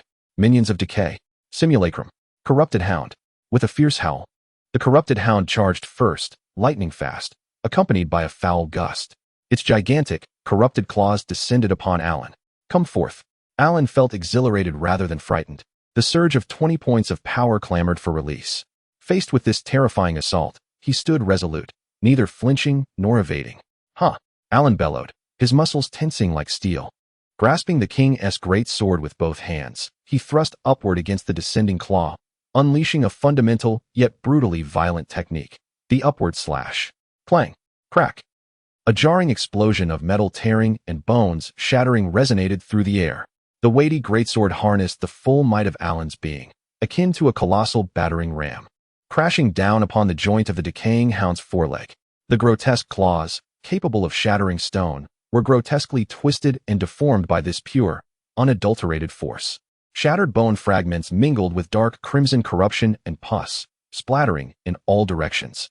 A mournful howl, transformed into a ghastly pitch, erupted from the corrupted hound as its massive form was overturned by this terrifying power, crashing heavily against the nearby ruins, sending debris flying. Its health bar plummeted by a third in an instant. Strength. This was the embodiment of strength. Alan reveled in the exhilarating feedback from his greatsword, a force that crushed all in its path, his battle fervor soaring. Relentless, he advanced a step, the hefty blade cutting through the air, aimed fiercely at the fallen hound's head. The mimicry emitted a shrill screech, its two massive, corrupted tendrils coiling like great serpents, lunging forth. The tips of the tendrils split open, releasing thick clouds of toxic spores imbued with deadly crimson corruption. In an instant, Alan found himself enveloped, his vision obscured by the sanguine haze. A horrifying sensation of decay seeped through his skin. His life force began to steadily and unyieldingly dwindle. Humph, merely a trivial trick. Alan scoffed. With lightning speed, he drew forth the holy grail vial with his left hand, consuming the radiant life elixir that shimmered with divine golden light. The warm vitality instantly dispelled the corrosive decay, restoring his health to a safe threshold. Meanwhile, his right hand wielded the greatsword with unyielding force. With a resounding thunk, the greatsword cleaved into the hound's skull, nearly splitting it in twain. Filthy blood and brain matter erupted forth. The hound's wretched howls abruptly ceased, its colossal body convulsing a few times before dissolving into a rapidly decaying pool of pus and blood, leaving behind only a few corrupted crystals and some ruins. The mimicry was driven to madness. It shed its human guise, the massive corrupted blossom wildly opening and closing, spewing forth denser clouds of spore-laden poison, while its two tendrils, like battering rams, descended with immense force towards Alan, intent on pulverizing the interloper who had slain its beloved pet. The toxic mist thickened, obscuring vision. The dual tendrils closed in, sealing off any escape. Danger loomed again. Yet, within Alan's eyes burned an unwavering calm and fervent martial spirit. The power he had just acquired, the newly bestowed holy weapon, and the crucial sustaining capacity of the Holy Grail vial all fortified his resolve to confront this formidable foe head-on. System. Switch weapons. With a mere thought, his left hand swiftly donned the regal golden-hued sword of the king's army, enchanted with holy blade magic, while his right hand steadfastly grasped the heavy greatsword of the king's army. One light, one heavy, one sacred, one primal. As the corrupted tendrils hurtled toward him from both sides, Alan inhaled deeply, bending his legs slightly and lowering his center of gravity, unleashing the full force of his newly acquired 20 points of strength. Let it be unleashed. He dared to confront both tendrils simultaneously. The holy straight sword in his left hand struck like a viper, radiating with purifying light, accurately targeting the most vulnerable point of the left tendril's corrupted bulge. Meanwhile, the greatsword in his right hand swung down like a mountain-splitting axe, fueled by primal force, aiming with ferocity at the center of the right tendril. With a resounding impact, the holy light shone forth. The sacred blade's counteracting effect against the corruption was immediate and profound. The left tentacle, struck by the thorn, withered instantaneously as if it had encountered its nemesis, turning ashen and charred, causing its assault to falter. Boom. Meanwhile, the heavy greatsword of the king's army brutally cleaved into the right tentacle. With a surge of 20 points of strength, the blade sank deeply into the decayed flesh. Viscous, dark red blood erupted like a fountain. A heart-wrenching wail escaped the mimic, its dual appendages wounded. Yet, its counterattack was imminent. The massive bud suddenly aimed at Alan, a terrifying scarlet light rapidly coalescing at its core. A wave of destructive energy instantly locked onto him. The Scarlet Corrupting Breath. An ultimate attack potent enough to dissolve a man into putrid blood. Just at this critical juncture, a cold smile of cunning played upon Alan's lips. His earlier confrontation was not merely a display of strength, but a calculated ploy to create this lethal opening. Torret, Alan shouted fervently in his mind. With a crackle, a black lightning bolt tore through the dense fog. Torret appeared beside Alan as if by teleportation. Alan scarcely had time to retract his greatsword, relying solely on instinct.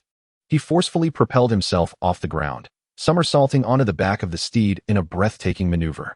Go! The reins were yanked sharply. Torret unleashed its power, showcasing its remarkable double-jump technique once more. Boom! With agility, it soared into the air, narrowly avoiding the surging, lava-like Scarlet Corrupting Breath below.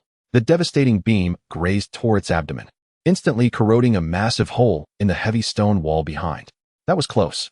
Alan was drenched in cold sweat. He maneuvered Torret at high speed through the confined courtyard, evading the incessant sprays of toxic mist and the subsequent sweeping tentacles. The mimic, deprived of its target, spun its colossal bud frantically. With scarlet light beginning to coalesce once more, it aimed to utterly vaporize this bothersome fly. At the moment when its energy was brightest and its defenses weakest, now, a glint of cold light shot from Alan's eyes. He fiercely squeezed Torret's flank, and understanding his intent, Torret charged with a desperate dash towards the mimic's massive bud. The distance closed rapidly. The stench of decay was nearly suffocating. Malenia, aid me, Alan roared internally. With fire to cleanse the filth, Malena's cool voice resonated. A warm and potent flame surged into the heavy greatsword in Alan's right hand. The power of the fire talisman was directly channeled and amplified by Malenia. Boom! The heavy greatsword transformed into a blazing giant blade. The intense heat caused the surrounding mist to evaporate instantly. Grant me obliteration. Harnessing Torret's breakneck speed, Alan raised the burning sword high above his head. The raw strength of 20 points, the kinetic energy from Torret's charge, and the fiery enhancement from Malenia, three forces converged into one. The fiery blade cleaved down. The burning greatsword became a comet of flame, tearing through space, embodying all of Alan's strength and will, crashing down upon the core of the mimic's colossal bud, where the scarlet light converged. PFFF. Boom. In the absence of the clash of metal, only the horrifying sound of flesh being instantaneously carbonized by extreme heat filled the air. A scarlet glow was devoured by flames. The enormous bud erupted violently like a detonated barrel of explosives, bursting forth with a grotesque display of decayed flesh, viscous fluids, and crimson spores, scattering like fireworks. The searing shockwave forcefully dispelled the surrounding mist. The massive, contorted body of the mimicker trembled violently, emitting a final, incomprehensible wail, collapsing like a melted candle, swiftly transforming into a bubbling pool of foul, putrid sludge, ultimately leaving behind an exceptionally vibrant, seemingly pulsating scarlet bud and a small heap of ruins. The battle concluded. The courtyard lay in ruins, a chaotic tapestry of corrosive marks intertwined with the scars of the explosion. Alan leaned on his nearly extinguished, now cold greatsword, gasping for breath. Sweat soaked his entire being, yet the flame burning in his eyes was far more fervent than the fiery blade moments before.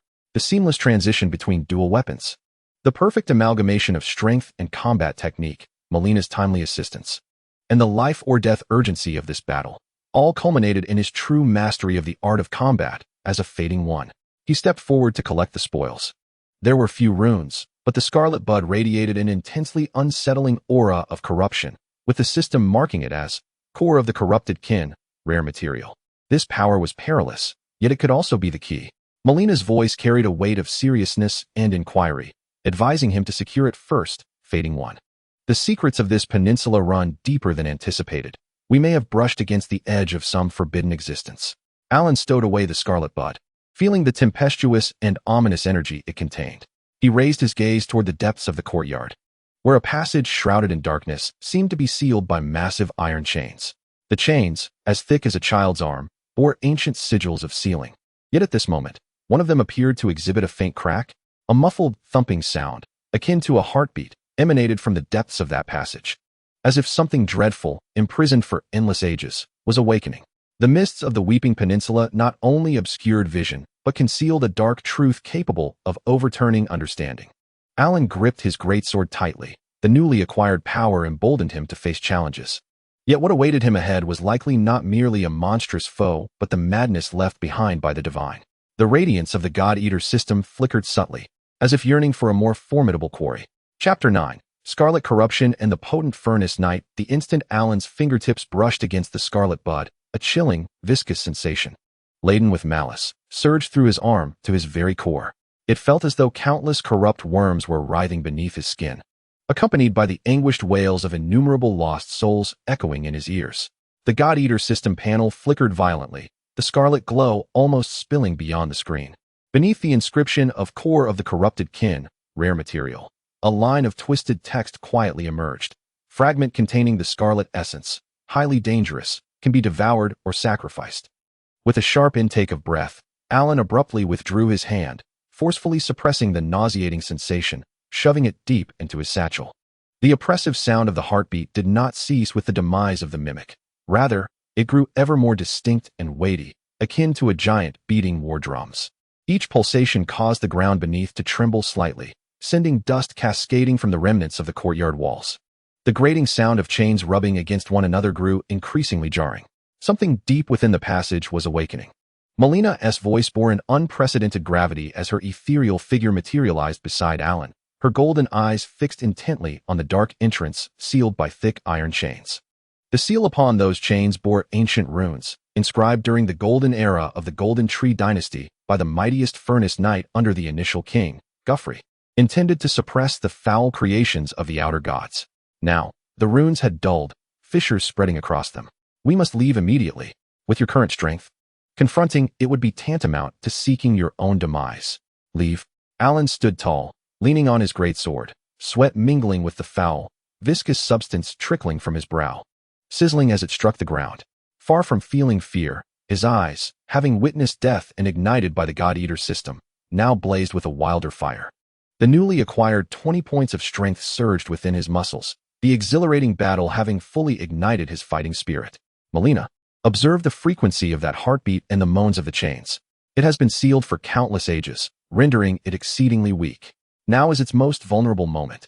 If Godfrey's furnace knights could suppress it, why should I not be able to slay it? This decaying peninsula requires a thorough purification, and its severed head shall serve as the finest offering to the God-Eater system. You have lost your senses. Malena's voice carried an unusual urgency. The crimson rot is a curse from beyond the stars, a malady that even the brilliance of the golden tree cannot entirely cleanse. Its creations are unfathomable, not to be vanquished by mere brute force. A thunderous crash abruptly interrupted Malena's words. It was as though some colossal entity had violently struck the seal within the passage. The entire relic trembled. The already cracked iron chain snapped in response. Fragments flew like cannonballs, embedding themselves deeply into the surrounding stone walls. Crack, crack, crack. The sound echoed like ice shattering. The remaining thick, runed chains saw their cracks rapidly spreading, expanding, as the ancient and sacred runes dimmed and faded into oblivion. A roar erupted from the depths of the now exposed dark passage, an indescribable cacophony blending endless anguish, overwhelming malice, and a desire for destruction. That sound transcended mere sound waves. It was imbued with a palpable, sanguine miasma, surging forth like a viscous, crimson tsunami. Alan was at the forefront. He felt as if he had been struck head-on by a 10,000-ton hammer, his body uncontrollably sliding backward. Torrent emitted a terrified whinny, its hooves digging deep into the ground to avoid being toppled. More terrifying still was the all-pervasive crimson aura, voraciously eroding his armor and skin, attempting to penetrate his very being. His life force began to plummet at a visible rate.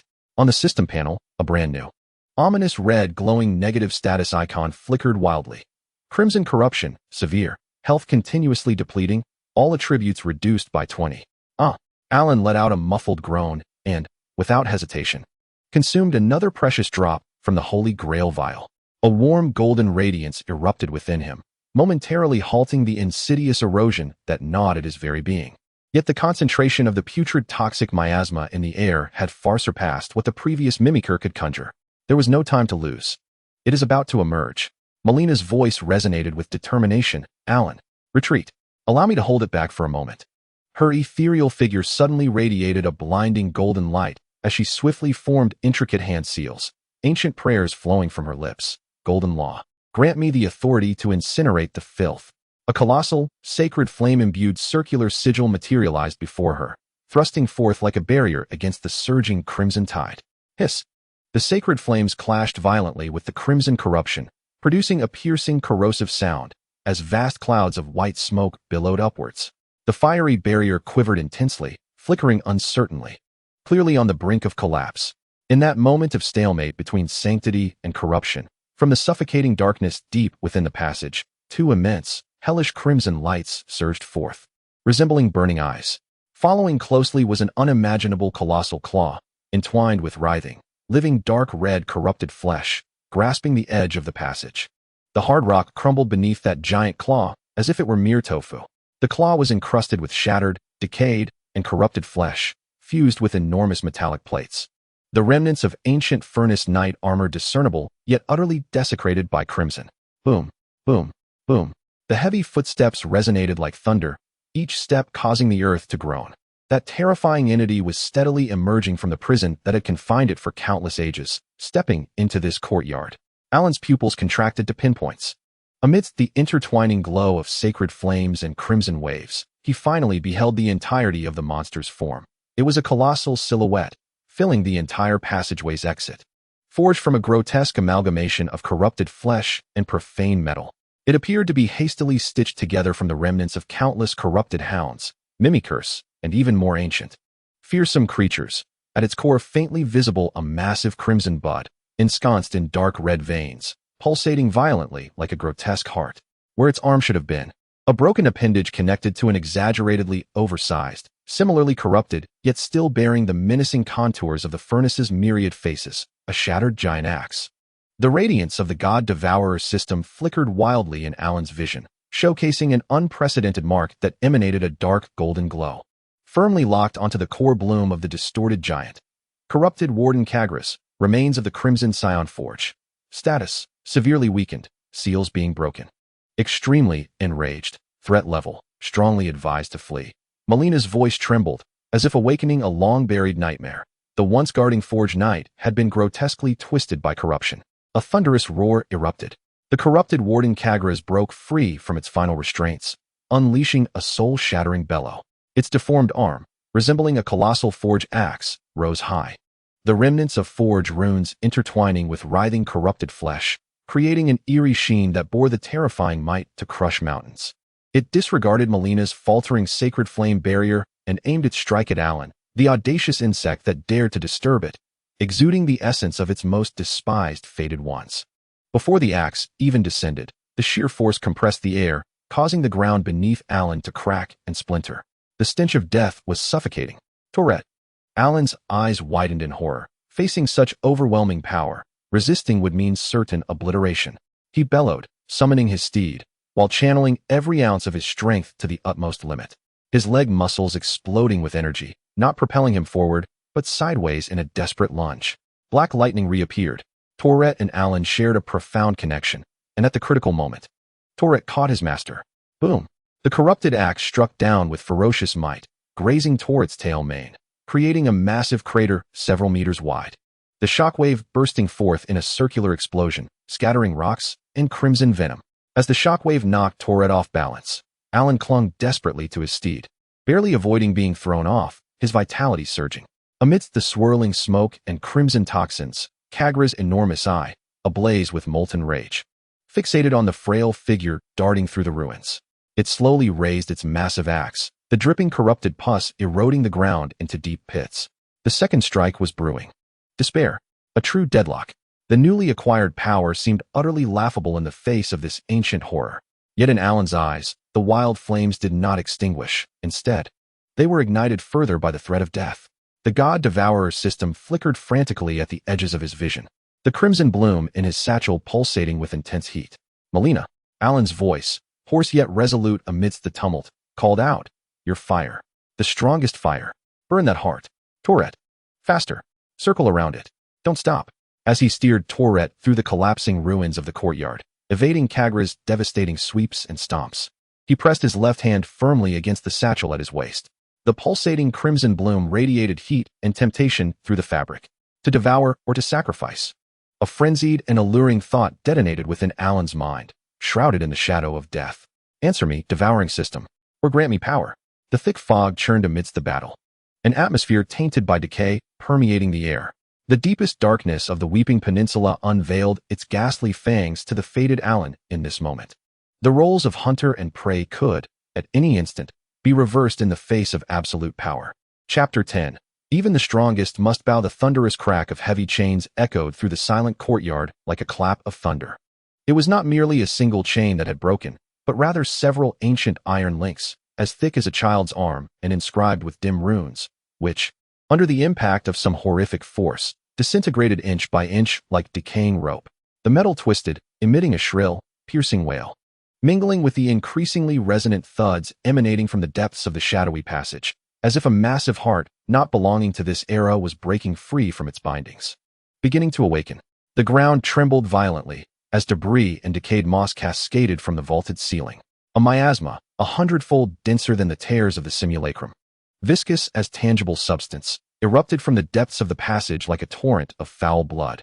This noxious vapor, laden with a nauseatingly sweet stench and an insidious sense of corrosion, sizzled against the stone walls, swiftly turning them a dark crimson and softening them. Retreat. Malena's warning resonated with unprecedented urgency.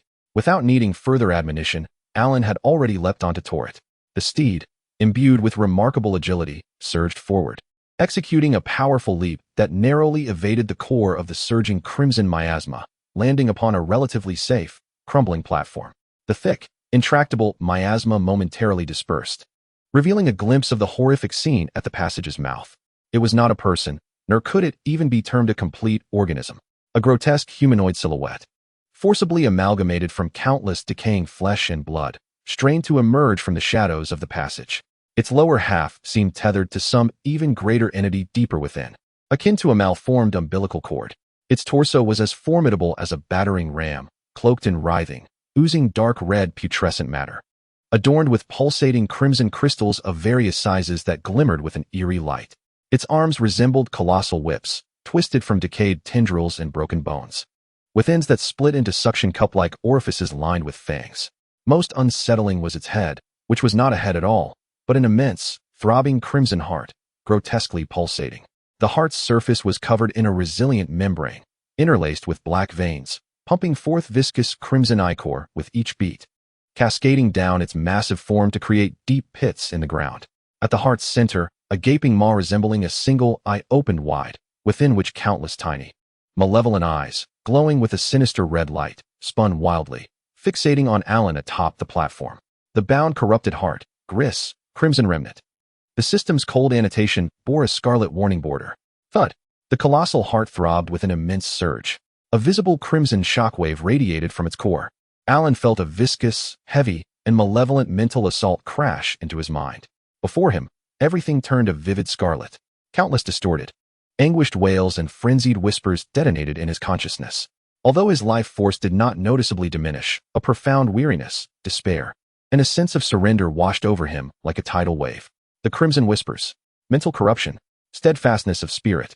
The voice of Malenia, akin to a clear spring, infused Alan's psyche with a warm golden light, momentarily dispelling some of the gloom. It was merely a remnant torn from a far more terrifying entity as it broke free from its bindings. Yet its corruption was potent enough to decay even heroes. A remnant? How terrifying must the original be? Alan shook his head, forcibly suppressing the tumult within, his gaze sharpening like a blade once more. The 20 points of strength conferred not merely brute force, but also unwavering resolve. The cold touch of the royal greatsword in his hand kept him alert. A guttural roar erupted from Gray's, a blend of heartbeats and the howls of countless vengeful spirits. Its two colossal, whip-like arms shot upwards, their suction cup ends gaping wide, unleashing torrents of viscous, tar-like crimson ichor towards Alan on the platform, exuding a deadly corrosive aura wherever the ichor flowed. Even the air seemed to warp under its corrosive influence. The attack's range was vast, nearly engulfing the entire platform. Torret. Alan's thoughts raced. The four hooves of Torret ignited with an ethereal blue flame, leaping into action without command, executing a double jump just as the ichor surged toward them. With a thud and a leap, the agile figure traced an elegant arc through the air, evading the ichor and landing directly above the enormous heart-shaped head of Gray's. An opportunity. Let me break it. In midair, Alan gripped the radiant, Holy Greatsword, the sacred blade, tightly. Against such pure corruption, Holy Light was the sharpest spear, channeling his downward momentum. He infused all his strength into the sword's tip, aiming directly for the gaping maw of the pulsating heart. His target was the frantically rotating corrupted orbs within the fissure. The sacred golden light cleaved through the crimson miasma. With a piercing sound, the sacred sword accurately penetrated the heart's fissure. Holy Light clashed violently with the corruptive dark forces, erupting in a blinding golden-red brilliance accompanied by a foul, billowing smoke. The corrupted orbs within the fissure shrieked as they were seared by the holy light. Shattering in an instant, a howl of unprecedented anguish erupted from Gray's. Its massive form writhed in agony, the enormous heart-shaped head convulsing violently. The health bar plummeted dramatically.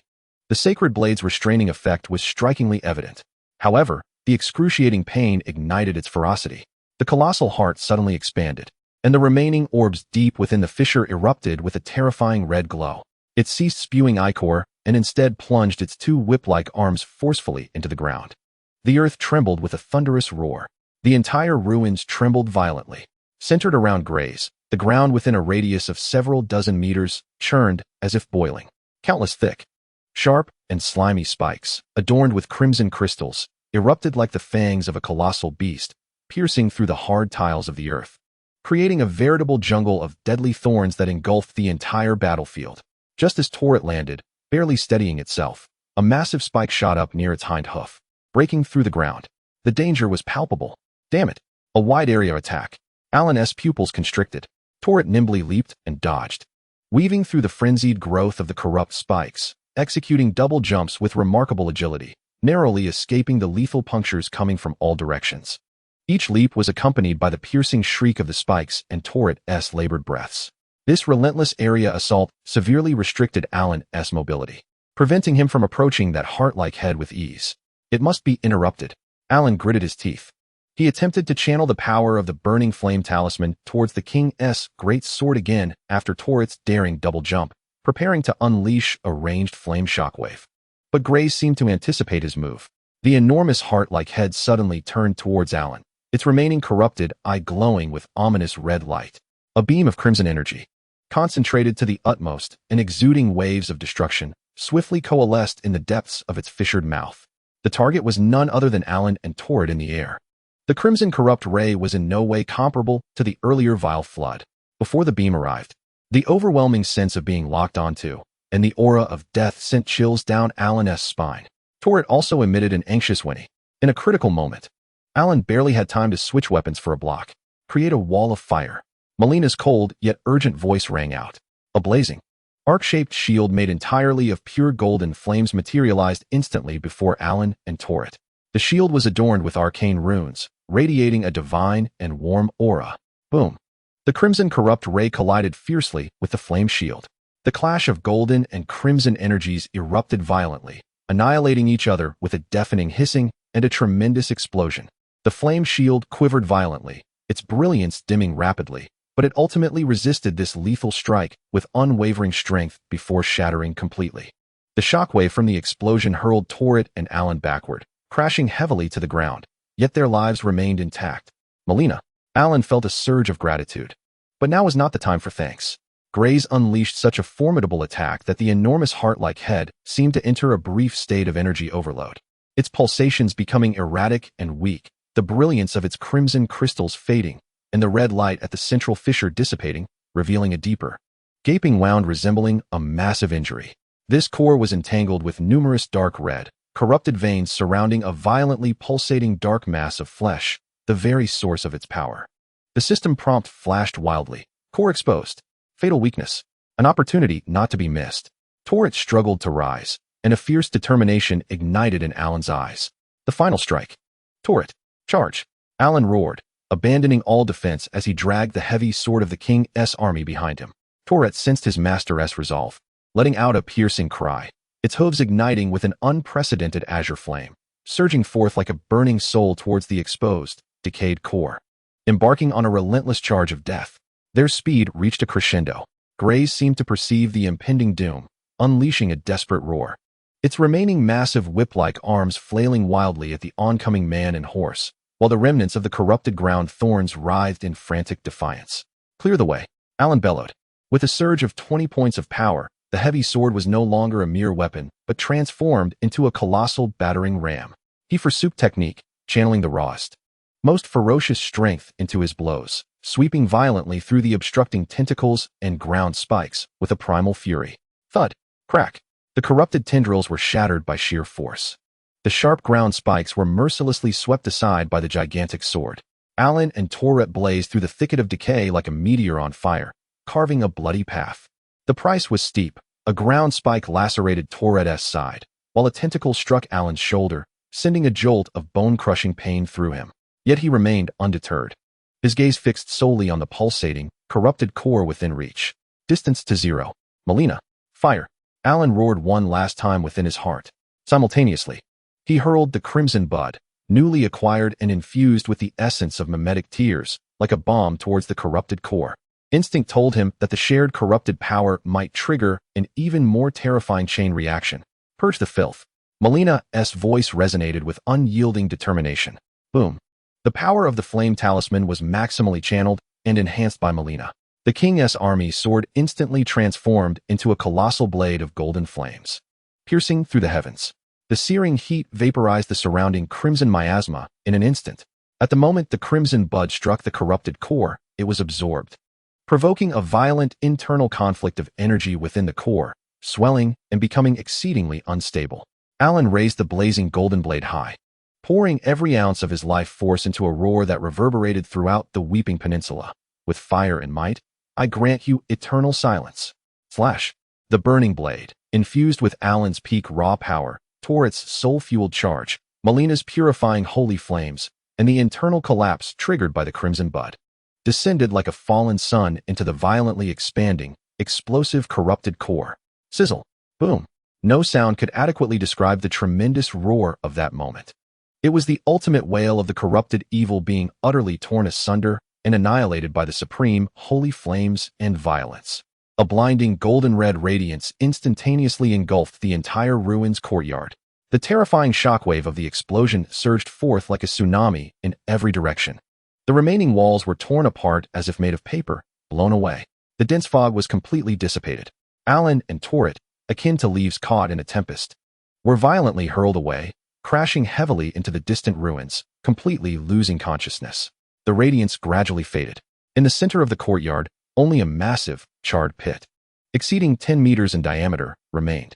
At the heart of this abyss lay a small heap of fiercely burning golden embers and several shards of enormous decaying crystals, resembling molten rubies. The terrifying heartbeat, the scarlet miasma, and the bound giant shadow had all vanished without a trace. Silence. An utter silence, reminiscent of death. After what felt like an eternity, a hand painstakingly cleared the debris at the edge of the blackened pit. Alan, his body charred, armor shattered, and blood oozing from his mouth and nose, struggled to emerge. He could barely feel his body, his vision blurred, revealing only the burning embers and glimmering crystal fragments within the pit. He coughed violently, each spasm tearing through him with excruciating pain. Glancing sideways, he saw Tourette collapsed among the ruins, a deep wound on his side exposing bone, the ethereal blue flame flickering weakly, emitting a faint lament. Tourette Alan's heart ached as he fought to crawl closer, unhesitatingly retrieving his last vial of golden holy grail elixir, life, carefully pouring it onto Tourette's gruesome wound. The warm, golden light flowed forth, and the wound began to staunch and scab over at a visible speed. Tourette's breathing gradually steadied. Alan then produced a vial of azure holy grail elixir, magic, and administered it, replenishing the desiccated source of magical energy. Malena's frail voice intermittently echoed in his mind. Well done, the remnants have been purified, but the consumption is great. I must slumber. The voice gradually faded into silence. Leaning against the cold stone wall, Alan gazed at the spoils within the pit, yet lacked the strength to rise. This battle had nearly drained all his reserves and stamina. He laboriously raised his hand, his thoughts stirring. Ding. Acquired. Corrupted divine crystal, large, X3, contains the purified essence of the scarlet corruption, purpose unknown, extremely dangerous and precious. The God-Devouring System surged with a powerful desire to consume, though Alan forcefully suppressed it. Rune X 8500. An astronomical wealth. Prayer. Scarlet Resistance, X1. Creates a fleeting aura that dispels scarlet corruption miasma around the body and slightly enhances corruption resistance. a faint power of resistance gleaned from the purification core. A substantial sum of runes was credited, yet Alan found no time to revel in it. His gaze remained fixated on the three massive, pulsating corrupted divine crystals, which seemed almost alive. The hunger emanating from the God-Devouring System roared within him. Yet Malena's warning before her slumber and the ominous aura radiating from the crystals compelled him to quell his impulse. Patience. This is too sinister, Alan gasped, storing the crystals and the prayer scroll deep within the system space, sealing them with layers of intent. He turned his gaze to the opposite side of the pit. The explosion had not only obliterated Gress, but had also completely collapsed the dark passageway, sealed by the enormous iron chains, sealing it off entirely. Yet, amidst the crumbling expanse of colossal boulders, Alan's keen gaze discerned an unusual metallic sheen, not of iron chains, but rather a dim yet pure hue of gold. Was it a fragment of a shattered golden spear? It bore the remnants of dark red blood, long dried, yet still exuding a faint aura of menace. The golden spear, an artifact of the divine?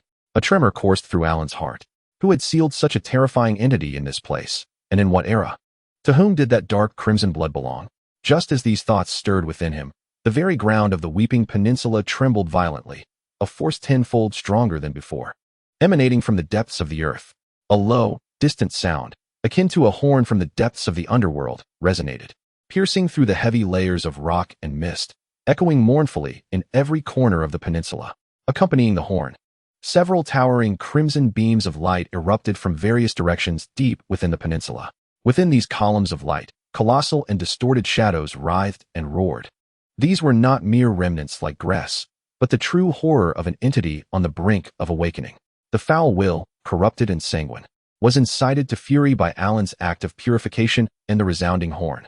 Struggling to rise, Alan beheld the piercing crimson columns with an unprecedented gravity etched upon his face. Tourette also managed to stand, nudging against Alan's arm. The weeping of the peninsula had ceased, replaced by the maddened roar of a deity's wrath, long abandoned. The great sword in Alan's grasp grew heavier, while the three corrupted crystals in his backpack pulsated with a cold yet alluring rhythm. The path ahead, would it be one of consumption or of being consumed? Chapter 11. Clearing supplies and Merchant Parker. The soul-piercing sound of the horn gradually faded into the thick mists of the Weeping Peninsula, leaving only the faint tremors from the earth's depths and the distant crimson beams piercing the heavens, resembling the wounds of a deity in decay, silently heralding greater calamities. The air grew thick with a cloying, sweet decay, instilling a sense of unease. Alan leaned against the cold stone wall, feeling as if every bone in his body protested. The recent struggle against the remnants had drained him of every ounce of strength, making even the slightest movement feel laborious. Tourette nuzzled closer, rubbing his damp nose against Alan's charred and battered arm guard, emitting a low whimper. The deep wound on Tourette's side had ceased bleeding and scabbed over thanks to the nourishment of the golden dew. Yet the new flesh remained fragile, and the spirit flame flickered dimly like a candle in the wind. Good job, partner. Alan managed to lift his hand, stroking Tourette's rough, yet warm mane. Next time, let us take it easy, shall we? That leap of faith nearly knocked the soul out of me. Tourette snorted in response, rolling his eyes as if to say, am I to blame? Wasn't it you who urged us on with such urgency? Alan grimaced, the movement pulling at the wounds on his face, causing him to gasp in pain. He gazed into the abyss, where three pulsating crystals, exuding an ominous allure, lay nestled in decay. The fervent longing of the divine devourer clawed at the very essence of his heart. Yet, he forcibly restrained himself. Malena's warnings echoed in his mind, cautioning him against the nefarious nature of such entities. Should he consume them, he might transform into a grotesque creature, oozing pus. Indeed, the allure of these treasures was undeniable, yet they were perilously volatile. Muttering to himself, Alan carefully stowed the three ticking time bombs deep within the recesses of his system space, encasing them in layers of mental warnings that screamed, do not touch. The broken tip of a golden spear, buried within the ruins, weighed heavily on his conscience. A weapon of the gods. Who had sealed away such a dreadful artifact? The mere residue of dark red blood emanated a pressure that sent chills coursing through his very soul. The depths of this peninsula were far more profound than he had ever imagined. His stomach grumbled audibly, the sound reverberating within the eerie silence of the ruins. Tourette, too, flicked his tail, his gaze reflecting a hunger that demanded attention. After the intensity of battle, the pangs of hunger surged upon him like a relentless tide. Very well. Even if the sky were to collapse, one must first satiate their hunger. Struggling to rise, Alan felt as if he bore the weight of a mountain. He glanced at the map. The mist shrouding the peninsula had dissipated considerably, revealing a nearby camp of a relatively safe small-scale merchant convoy, situated on a relatively dry highland not far from the ruins. Let us go, Torret, to partake in a feast. No, rather, to engage in some supply trade. With a laborious motion, he mounted his steed, moving as slowly as an octogenarian. Torret, too, treaded cautiously, wary of aggravating his wounds, exiting the stifling confines of the ruins. The air outside, though still tainted with decay, was no longer suffocating. After traversing a muddy path, the distant sounds of chatter and the crackling of a campfire reached his ears. Navigating around a grove of twisted, dead trees, a humble yet vibrant camp emerged before him. A circle of weathered but sturdy wagons encircled several roaring bonfires, dispelling the damp chill of the fog. Over the flames, iron pots simmered with an unidentifiable stew, releasing an aroma that mingled spices with a subtle hint of decay. A dozen weary merchants, guards, and a few equally disheveled drifters congregated, conversing in hushed tones, their faces etched with the unique weariness and fatigue of this land. On the outskirts of the camp, several seemingly lethargic chocobos pecked at something, their eyes sharp despite their drooping demeanor. The moment Alan appeared, he captured the attention of all present. His armor, charred and tattered, smeared with dark crimson stains, alongside Torret, equally battered yet exuding an extraordinary aura, unmistakably signified that he had clawed his way back from the depths of hell. The guards instinctively rested their hands upon their weapons, while the merchant's eyes glimmered with shrewd calculations, evaluating the potential worth of his presence. The first to react was a middle-aged man, clad in a greasy leather apron, plump as a ball, sporting comically curled mustaches. His face broke into an exaggerated smile as he trotted over, his voice booming enough to shake the dried leaves from the trees. "Oh my, look who it is. A valiant warrior returned from grand adventures. Welcome, welcome." A warm reception to the most reliable and perhaps only supply station on the Weeping Peninsula run by the Park Merchant Caravan. He spread his arms wide, as if to embrace Alan, yet wisely halted 3 paces away under Torret's vigilant gaze. "I am Park, a humble merchant merely striving to earn a meager living in this wretched world. Warrior, what do you require? A piping hot stew? Perhaps a Nimgufert brew to alleviate your troubles? Or something more practical?" He rubbed his hands together, his small eyes scanning Alan's gear like searchlights, especially glinting with excitement upon spotting the hefty sword. Alan found his flamboyant antics somewhat amusing, though laughing sent a wave of pain throughout his body. "Hot soup. As much as you can provide. Do you have clean cloth and fresh water? Ideally, something that can expedite healing?" He gestured toward himself and Torret. "Of course. Count on Park." The rotund merchant thumped his chest, his flesh quivering. "Park's secret stew, a treasured family recipe. Everyone raves about it. Plus, fine linen and purified water imported from Stormwind. As for healing salves," he lowered his voice conspiratorially, leaning in closer, "I do happen to possess something rather special. Crafted from those luminous mosses and root grasses of the marsh, its efficacy may be slightly inferior to the holy oils sold in churches, but it is economical." He grinned. "Seeing as you are my first esteemed customer of the day, I shall offer you a friendly price." Finding a secluded corner away from the crowd, Alan settled against the wagon, Torret weary beside him. Soon, the rotund merchant returned with a large basin of steaming, suspiciously colored thick stew, with unidentifiable chunks floating within. A jug of relatively clear water, a sizable roll of clean, though slightly yellowed, linen, and a small jar emitting an earthy, herbal aroma. Without concern for appearances, Alan hastily drank several gulps of warm water to soothe his parched throat, then seized a wooden spoon to assault the basin of Park's secret stew. The flavor was indescribable, bitterly salty, with an undeniable earthy taste and a faint hint of decay, yet it was hot and substantial. With a few mouthfuls, a comforting warmth surged from his stomach, dispelling some of the chill and weariness. As he devoured the stew, he retrieved the refuse from the remnants of the divine crystallization, the small shards of corrupted crystals, broken bone fragments, and tiny venom sacs from the marsh viper, and set them aside on the ground. "Do you buy scrap?" Alan mumbled. Park's small eyes instantly lit up, akin to discovering a gold mine. He crouched down, gingerly prodding the ominous refuse with his chubby fingers, his mouth clicking in excitement. "Oh my, corrupted crystals. Is it still from those hefty creatures? A marvelous find indeed. Although somewhat tainted and cumbersome to process, it could fetch a handsome price when sold to certain, shall we say, uniquely inclined alchemists or mad sorcerers." The bone fragments possessed decent hardness and resilience, suitable for crafting arrowheads or dagger hilts. The venom sacs may be a tad small, yet they are better than nothing. He swiftly calculated the bundled price. I shall offer you 1,200 runes. What say you? Fair and square. Parker's reputation guarantees it. Alan, well aware of the fat man's tendency to undercut, felt no inclination to haggle at that moment. He merely wished to rid himself of these cumbersome, albeit not particularly useful, items. A deal it is. Delight radiated from Parker's face as he deftly swept the debris into a grimy sack, then counted out 1,200 shimmering runes, glimmering faintly with golden light, and handed them to Alan. A pleasure to collaborate. Should there be more fine wares in the future, I shall certainly seek out Parker again. With the runes now in his possession, Alan felt his purse grow a tad heavier. He began tending to the wounds he and Torret had sustained, using clean water and a fresh cloth to wipe away the blood and putrid slime, the process causing him to grimace in pain. Torret, too, groaned softly, casting reproachful glances at Alan for his clumsiness. Finally, he applied the greenish ointment from Parker, experiencing a refreshing sensation that alleviated the searing pain. This concoction has an odor reminiscent of decayed leaves, yet its efficacy was surprisingly commendable, Alan mused. Ah, an exclusive recipe, Parker exclaimed, shaking his head with pride, and then offered a cup of murky Mistwood brew. Brave warrior, partake in this drink to steady your nerves. It's complimentary.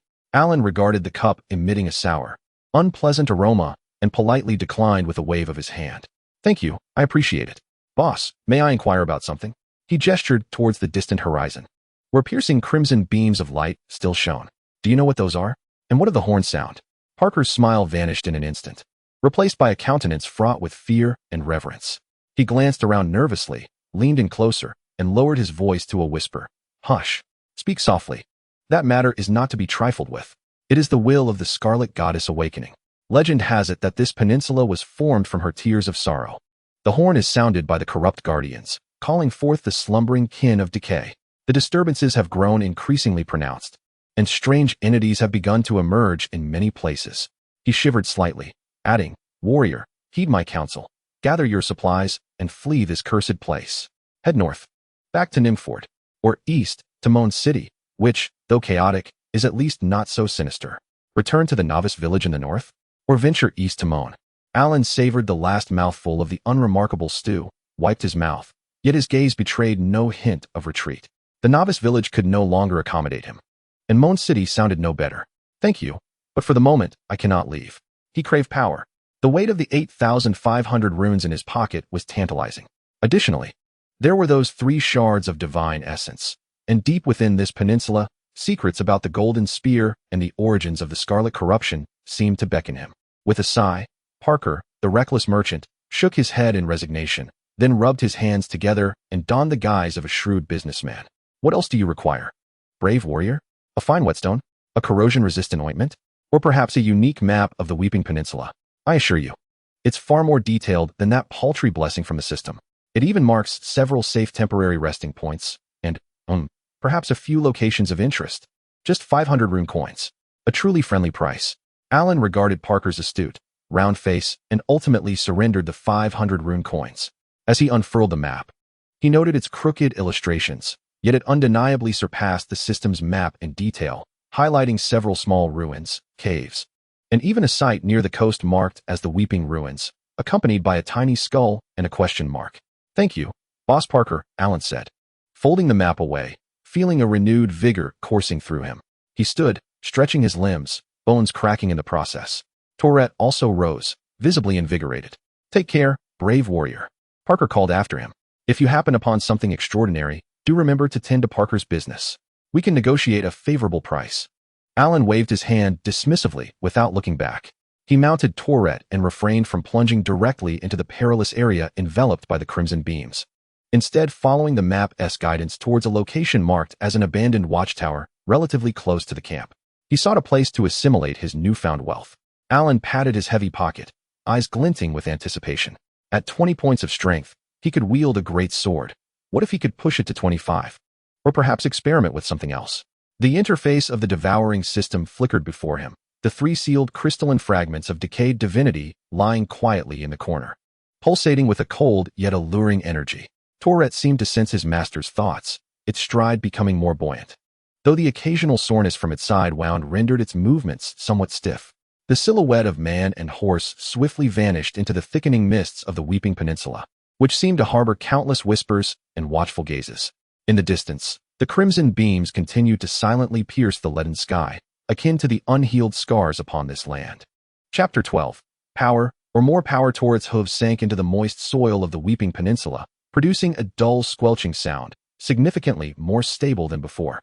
Although Parker's jar of green ointment possessed an off-putting odor, its efficacy was remarkable. The deep abrasions and tearing pains on Alan's body had greatly diminished, leaving only a residual soreness and itchiness, signs of his muscles rapidly healing. The ghastly wound on Torret's side had also formed a thick scab, its faintly glowing spirit flame, while still weak, no longer flickered like a candle in the wind, but rather emitted a steady, gentle azure light. Old Parker may have been a shrewd merchant, yet his wares proved reliable. Alan patted Torret's neck, eliciting a satisfied snort from the creature. Following the hand-drawn map purchased for 500 rune coins, they soon arrived at the abandoned watchtower. The structure was not tall, constructed from rough-hewn stones, with much of it having collapsed and been overtaken by damp, dark green moss. The only relatively intact entrance to the lower levels was obstructed by a rusted, warped iron gate, secured by a massive lock, equally corroded. Alan dismounted and approached the gate, scrutinizing the lock. Ah, this contraption. The key must have long since decayed in some forgotten nook. He flexed his wrist, feeling the surge of power coursing through him. Just the opportunity to test his newfound strength. Instead of drawing his sword, he positioned himself beside the gate and extended his hands, fingers digging into the crevices of the iron bars like iron hooks. Taking a deep breath, his muscles tensed instantaneously. The force of 20 points of strength flooding into his arms like a torrent unleashed. Creak. A grating metallic groan echoed. The seemingly heavy iron gate, along with the rusted lock and the stone anchoring the hinges, was forcibly torn from the stone wall by Alan's might. He cast the mangled gate aside like a discarded plank, splattering murky water across the ground. Ah, what a delightful sensation. Alan regarded his slightly reddened, yet unscathed palm, grinning widely. The sheer thrill of overcoming obstacles through brute physical strength was far more immediate, savage, and exhilarating than wielding a sword. Tallet, watching nearby, wagged his tail, his gaze seemingly laced with a hint of disdain, as if to say, "You're quite impressive with that strength, master." The interior of the tower was modest, filled with a mingling scent of dust, mold, and bird droppings. Decaying wooden scraps and pebbles littered the floor, while thick cobwebs clung to the corners. Yet, importantly, it was relatively dry, with only a narrow staircase leading to the collapsed upper level, making it easily defensible. The walls still bore remnants of extinguished wall sconces and indistinct, faded murals depicting spear-wielding soldiers on patrol, hinting at its former purpose. This is it, a land of opportunity. Alan nodded in satisfaction. He meticulously inspected the corners and the stairway, ensuring no lurking pests or subhumans were present. Then, he retrieved from his backpack several dry rags salvaged from the Storm City Sentinels, laying them on a relatively clean corner as a makeshift bed. He also produced a water pouch and some hardtack, as solid as bricks, also a gift from the Storm City. Having completed these tasks, he eagerly settled into a cross-legged position. Tallet found a comfortable spot at the doorway, taking on the role of a guard. System. Alan's thoughts stirred, and the familiar translucent panel unfolded before him. The glowing digits of 8,533 runes radiated a tempting golden light. At last, the exhilarating moment of opening chests and allocating points had arrived. Alan rubbed his hands together in a mental sense, feeling more excited than when he initially opened his novice gift pack. This was hard-earned, forged through struggle. First and foremost, the focus was on strength. He adored the violent aesthetics of the King's Army Greatsword. While he could barely wield it with 20 points of strength, it was insufficient for effortless mastery, let alone to wield it with flair. Allocate points. Strength. Surge forth. After locking onto the power attribute, a chime resonated. Power attribute. 2021, rune consumption, 2500. A familiar warmth surged through my limbs, as if my muscle fibers were being reforged, tightening with renewed vigor. The density of my bones seemed to subtly elevate. When I clenched my fist, it felt as if the very air in my palm was being crushed. Exhilarating. Alan let out a low roar, feeling an inexhaustible energy coursing through him. Another chime echoed. Power attribute. 2122, rune consumption, 3000. This time, the warmth carried a hint of heat. My tendons vibrated like stretched steel wires, emitting a faint hum. My control over my strength became more precise, as if I could distinctly sense every muscle's exertion. The chime rang again, Power attribute, 2223. Rune consumption, 3500. A surge of power crashed over me like relentless waves. I felt as though I could effortlessly overturn a cow. The weight of the great sword of the king in my hand suddenly felt remarkably lighter. The previous heaviness in my swings nearly vanished. 23 points. Only 353 runes left? I gazed at the dwindling numbers on the panel, feeling a twinge of regret. How insatiable the consumption of runes was, akin to a beast that devours gold. Just a few strikes against a boss would hardly suffice? I began to comprehend why those fated ones appeared so destitute. Yet, as I reveled in the explosive power within me, the sting of expenditure was swiftly cast aside. Rising to my feet, I drew forth the weighty great sword of the king. What once required both hands to wield with difficulty now felt surprisingly manageable. I attempted to lift the sword with one hand. Though it was still somewhat strenuous, the tip trembled slightly, yet I succeeded. This was previously unimaginable. When wielded with both hands, it felt significantly swifter. I practiced several fundamental moves, slashes, sweeps, thrusts, in the confined space. The heavy blade ripped through the air, producing a deep and powerful whoosh, sending gusts that even stirred the dust on the ground. Excellent. This is what a weapon should feel like. Alan ecstatically twirled the sword, albeit clumsily, the heavy blade narrowly grazing the tip of Torret's nose, causing it to retract its head in alarm, snorting in displeasure. My apologies, my friend. I couldn't quite control it. Alan hastily sheathed the sword, tenderly caressing the cold spine of the blade. With 23 points of power, I was beginning to truly grasp the threshold of wielding the great sword. Coupled with my previously honed shield counter techniques and Torret's agility, my combat prowess had undoubtedly experienced a qualitative leap. After the initial excitement, fatigue began to creep back in. The intense post-battle enhancement felt like fresh fuel injected into my body, yet it also required time to adapt and settle. I sat down once more, retrieving the hard military rations and my water pouch. Alas, this fare resembled gnawing on tree bark. Alan grimaced, laboriously tearing into the rock-like rations. The taste was bland, tinged with the mustiness of aged grains. The water carried a metallic tang of rust and earthy undertones. Although Parker's stew was lacking in flavor, at least it was warm. Next time, I must procure some seasonings from him or devise a means to acquire fresh meat. He struggled to eat while sorting through his thoughts. The 8,500 runes had suddenly diminished to 353. Yet this was exchanged for a tangible enhancement of 3 points in strength, a worthy trade. The 3 corrupted divine crystals remained sealed deep within the system, their insatiable desire akin to background noise, momentarily subdued by the joy of newfound power. Malenia was still asleep, and without her counsel, Alan dared not recklessly engage with such a formidable force. The crisis of the Weeping Peninsula had not yet abated. The crimson beams of light loomed overhead like the sword of Damocles. Parker's map marked the locations of the Weeping Ruins along with several small dilapidated structures and caves, perhaps the next direction for his exploration. First, he resolved to rest, waiting for Torret to recover and for Malenia to awaken. Alan was determined. He needed time to assimilate this surging strength and to gather intelligence. After finishing his rations, he leaned against the cold stone wall, preparing to take a brief respite. Torret also closed his eyes, the ethereal blue flames rhythmically flickering. However, just as his consciousness began to drift into a shallow slumber, an exceedingly subtle yet intensely malevolent sensation of being watched coiled around the back of his neck like a cold serpent, silently encroaching. It did not originate from outside the tower, but from within, above him.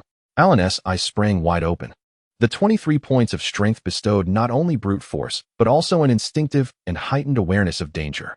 He abruptly lifted his gaze, his sharp eyes piercing through the dimness toward the narrow staircase leading to the collapsed upper levels.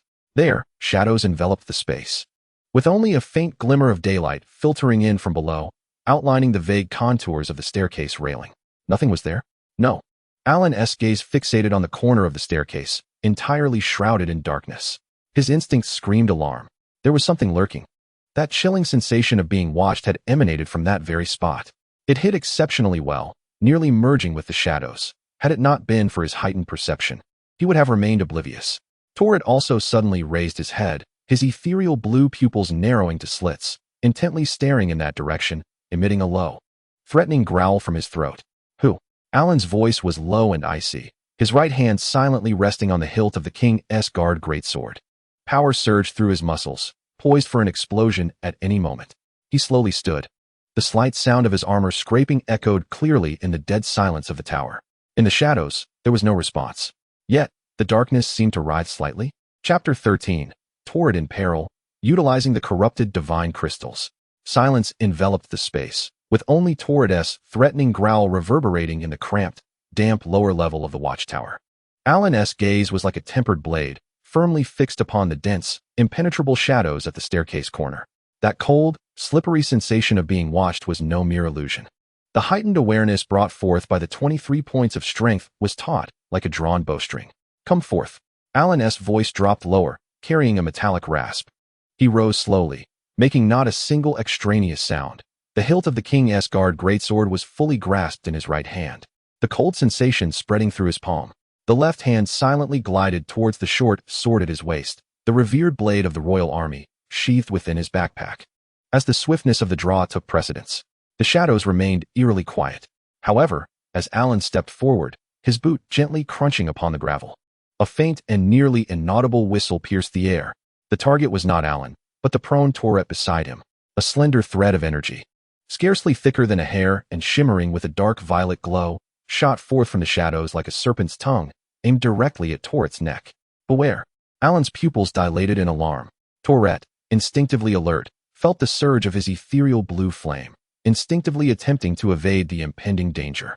Yet, the thread's speed was blindingly fast. Its angle nefarious. With a soft hiss, the shadowy filament precisely pierced the flesh near the saddles fastening on Torret's neck. Torret emitted a tortured and furious cry, as a peculiar, expanding purplish-black bruise materialized at the site of the wound. A chilling, corrosive energy surged through the thread, invading his body with fervor. Torret! Alan cried out in a mix of shock and rage. He had failed to discern the precise location from which the attack emanated.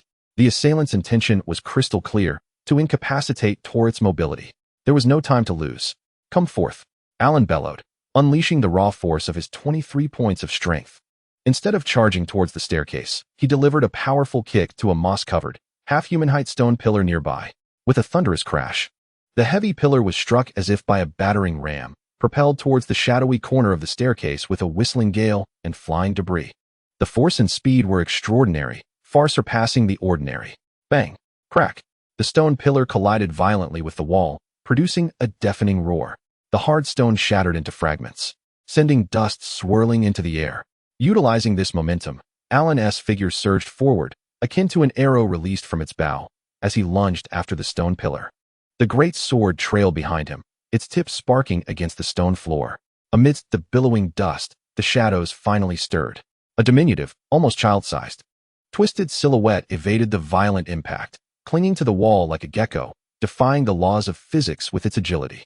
Enveloped in a fabric of shadows that absorbed light and writhed continuously, only a pair of small eyes gleaming with cruel violet light were visible. Shadow Whisperer, Elite. The system marked it with a blinding purple border. You little fiend. Alan's gaze hardened, and with the momentum of his advance, he swung the great sword upwards, tracing a heavy arc towards the inverted shadow clinging to the wall. Taste this. The gust generated by the sword caused the shadowy fabric of the Whisperer to ripple violently. Its tiny eyes flashed with violet light, and at the moment of impact, its body seemed weightless, bizarrely dissolving into the wall as shadow. Alan's powerful strike met only air and the unyielding stone, sending sparks flying. What? A chill ran through Alan. The shadows leapt. Elemental transformation. Whoosh, whoosh, whoosh. 3 strands of ethereal violet energy surged forth simultaneously from the shadows behind, above, and to the side of Alan, striking with a treacherous precision aimed directly at his nape, temple, and the wrist that wielded his sword. The speed was so swift that it left only 3 violet trails in its wake. Humph. Though startled, Alan remained composed. The power of 23 points brought not only brute strength, but also an enhancement of his neural response speed. With an astounding agility, he twisted his body sharply, narrowly evading the lethal strands aimed at his nape and temple. At the same time, his left hand wielded the short sword in a flash. Clang! A crisp sound of impact resonated as the short sword deftly deflected the strand targeting his wrist. The chilling, corrosive force emanating from the strand caused the sword to hum, and a bone-deep chill seeped into Alan's left hand. With the attack thwarted, the 3 strands recoiled into the shadows, as if they had never existed. Cunning little vermin. Alan spat in disdain, his mind sharply focused. He leaned against the wall, minimizing the angles from which he could be ambushed, his gaze sweeping over every inch of the staircase, illuminating the flickering shadows like a searchlight. Tourette lay below, groaning in agony.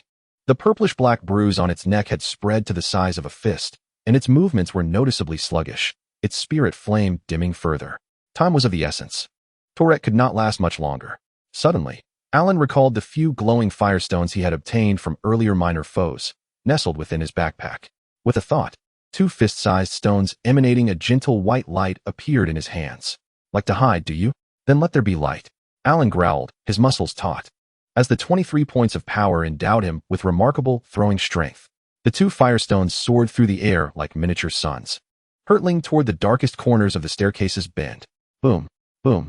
The firestones shattered against the stone wall, releasing a soft, yet piercingly potent white light that exploded forth. Like the dawn dispelling the darkness.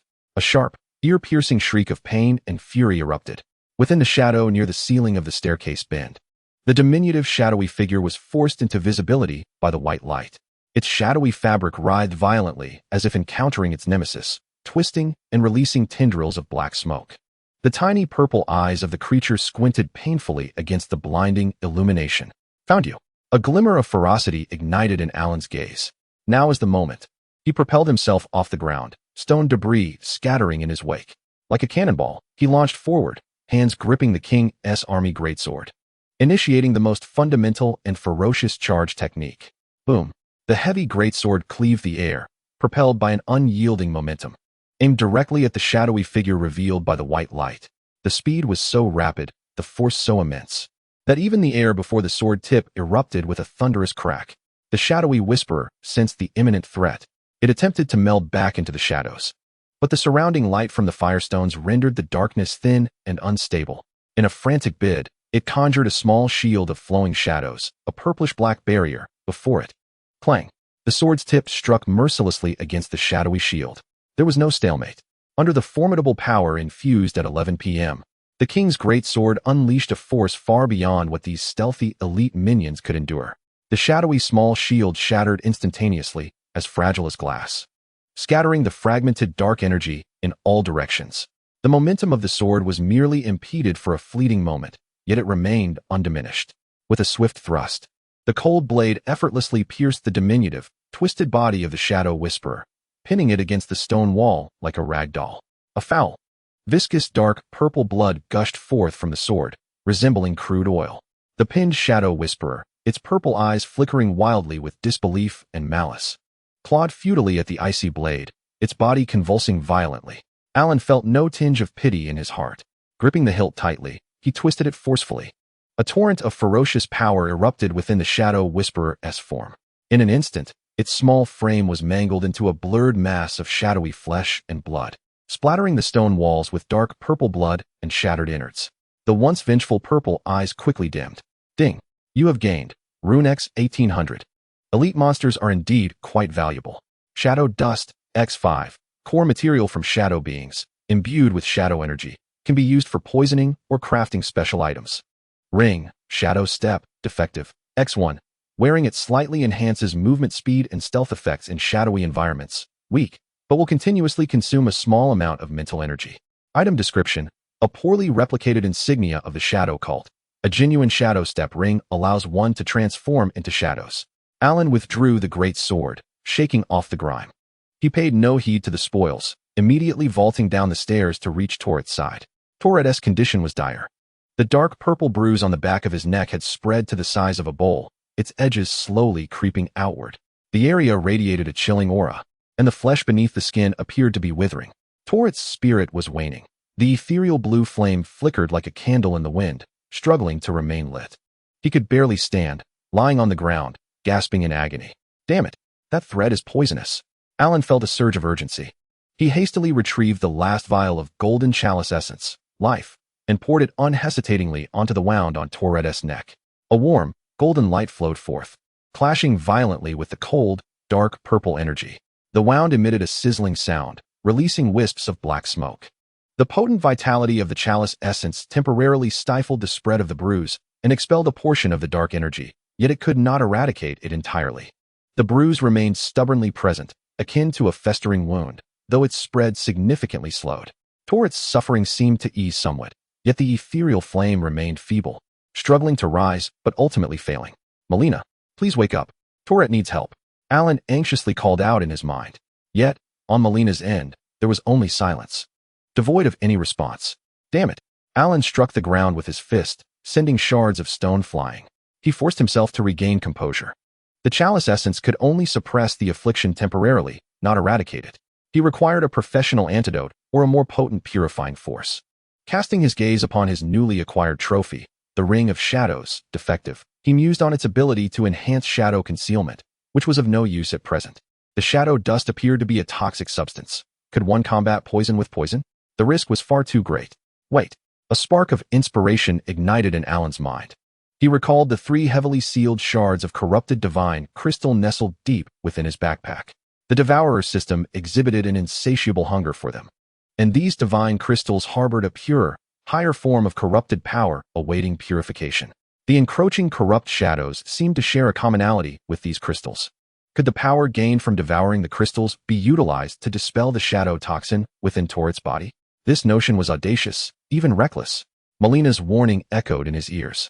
Yet, witnessing Torret's agonized gasps, a flicker of resolve sparkled in Alan's eyes.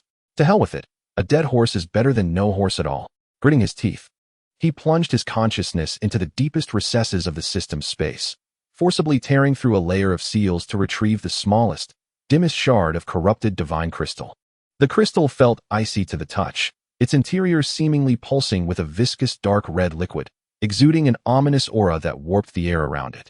The interface of the Devourer system transformed into a vivid crimson, the desire to consume crashing against Alan's will like a tsunami.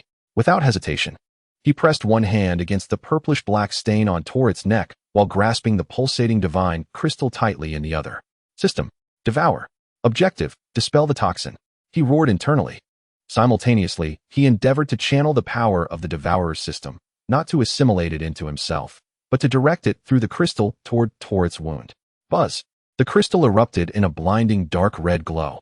A violent, chaotic, and corrosive force surged into Alan's arm. He felt as if his arm were being melted, assimilated. Agonizing pain coursed through him.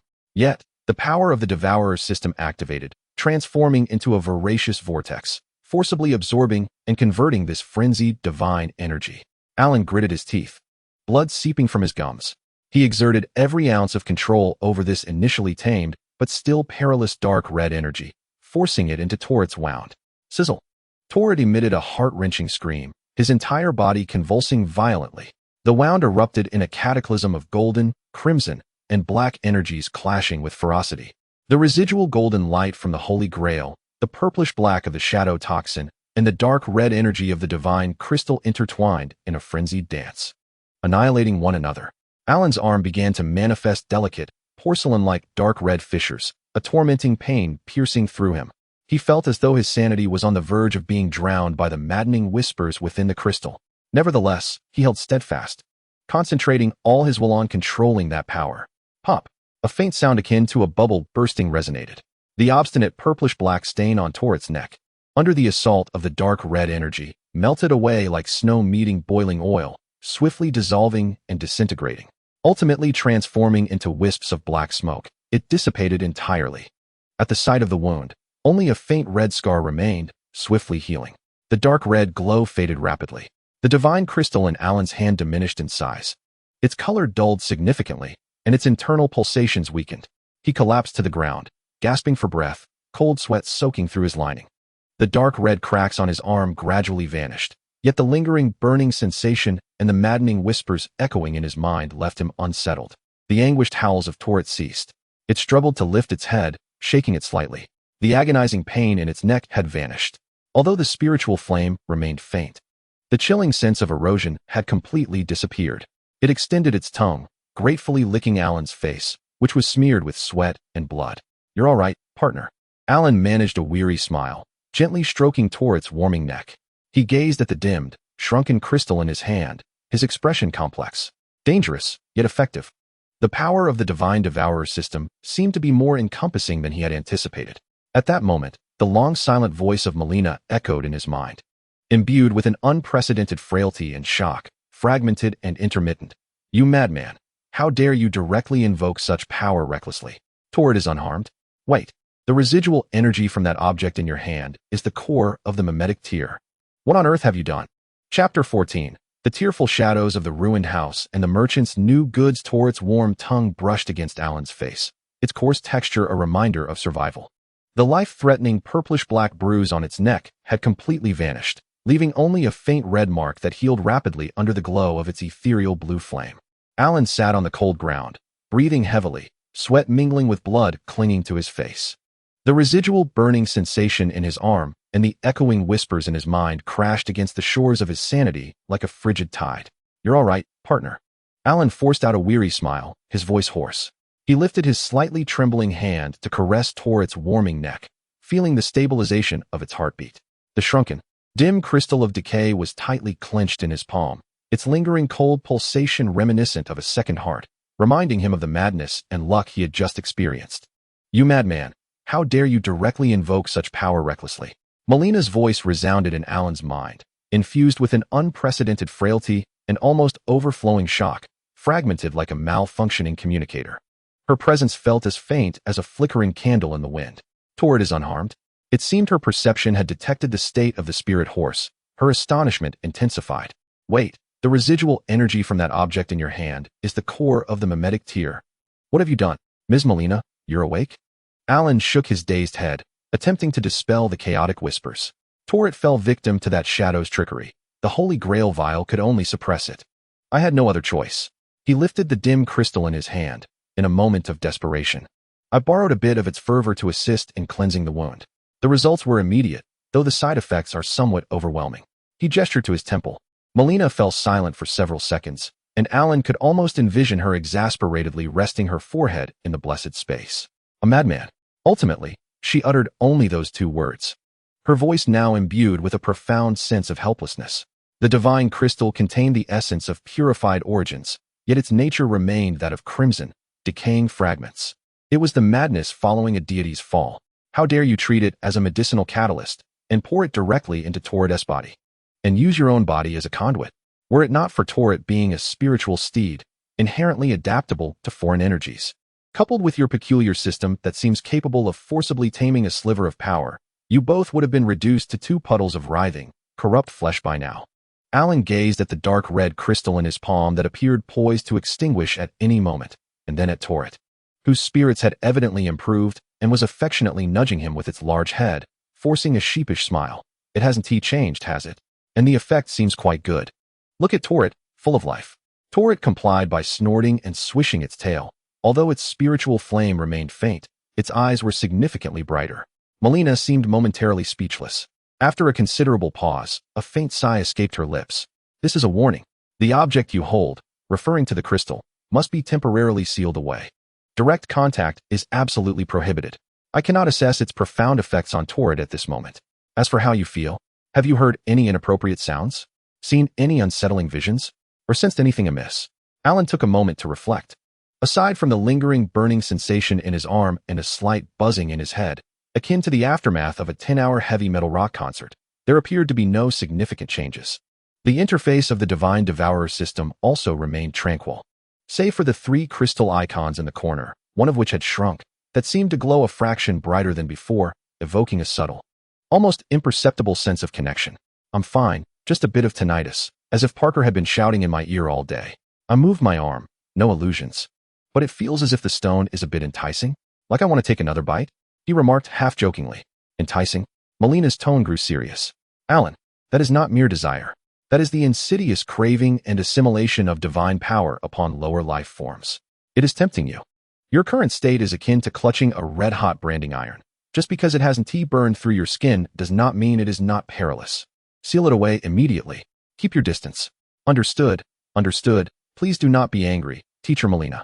Alan hastily utilized his will to cast the now shrunken crystal along with the other two back into the deepest recesses of the system space, enveloping them in a thick mental barrier of prohibition.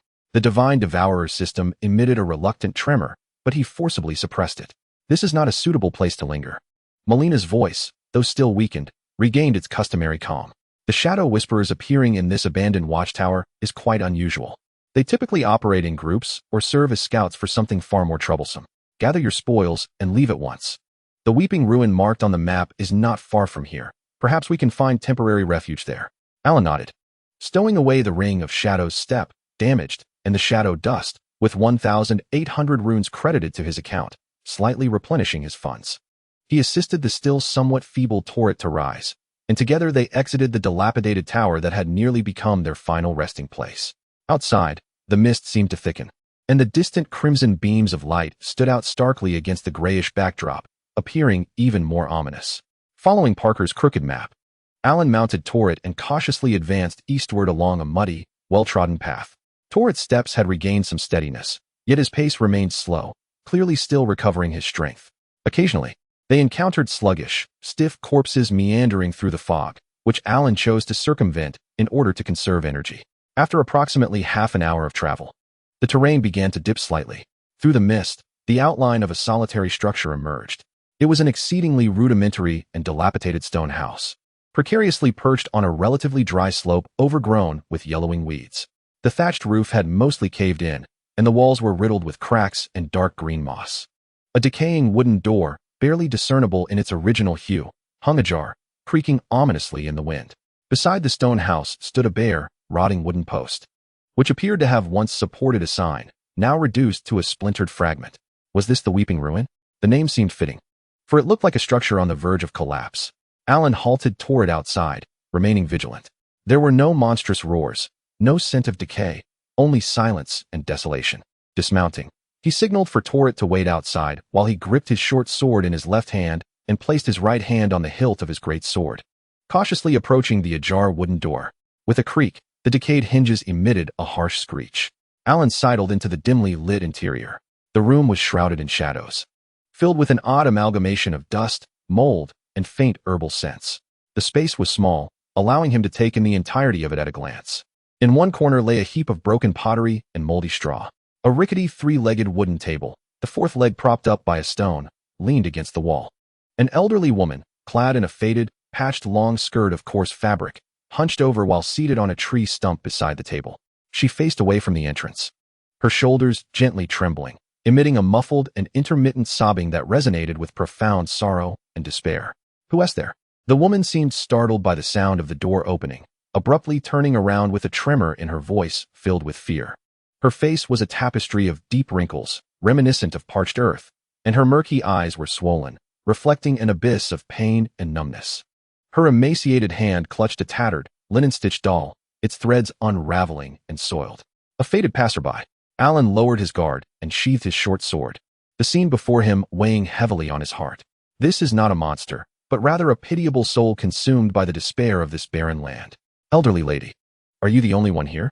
The faded woman discerned Alan's attire, and a fleeting glimmer of light passed through her murky eyes, only to be swiftly drowned by deeper sorrow. "It is just I, this useless old woman," she lamented, weeping as she clutched her tattered doll tightly. "What has transpired?" Alan approached the table, striving to soften his tone. He noticed a chipped ceramic bowl at the corner, filled with murky water and a few indistinguishable roots. "Is this her sustenance?" "My little York," the old woman raised her tear-streaked face, her voice choking with emotion. "He was so small. Just a few days ago, he was playing in the dry grass behind the house, picking up a beautiful red stone, and then he fell ill, began to babble, and dreadful red spots appeared on his body." Her body trembled violently, fear gleaming in her eyes. "I searched high and low for every herb I could find, but to no avail. Those red spots grew increasingly crimson, like blood. He could bear the pain no longer. Yesterday, while I was distracted, he ran out. He said a voice was calling him to the lakeside. My little York." The old woman could no longer restrain herself, bursting into tears that echoed in the dilapidated cottage. A heart-wrenching sound. Crimson decay. Alan's heart sank. This again. That beautiful red stone was most likely a fragment infused with the power of decay. This land shows no mercy, not even to children. To which lake did he venture? Alan asked in a low voice.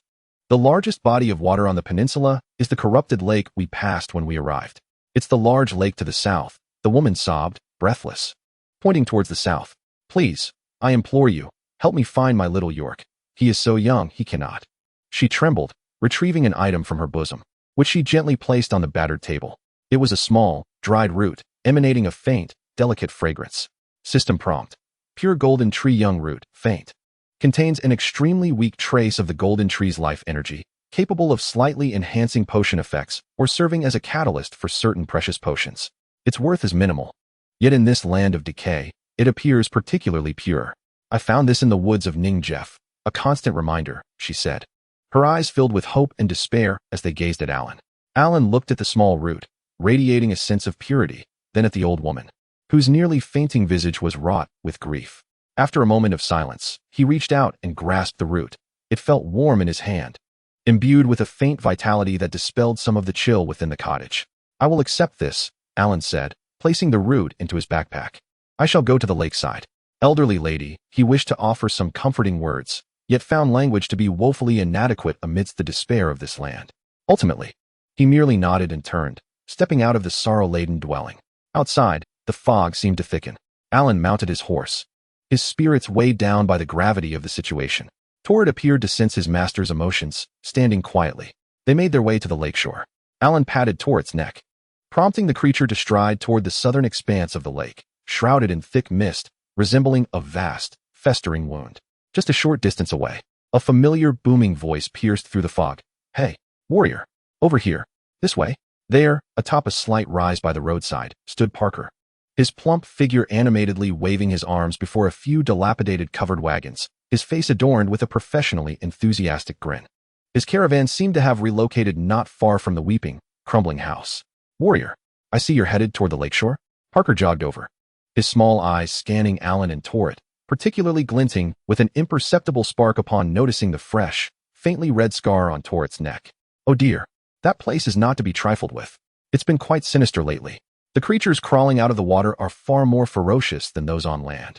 Just look at your spirit steed. It's injured. Alan halted Torrid, fixing his gaze on Parker.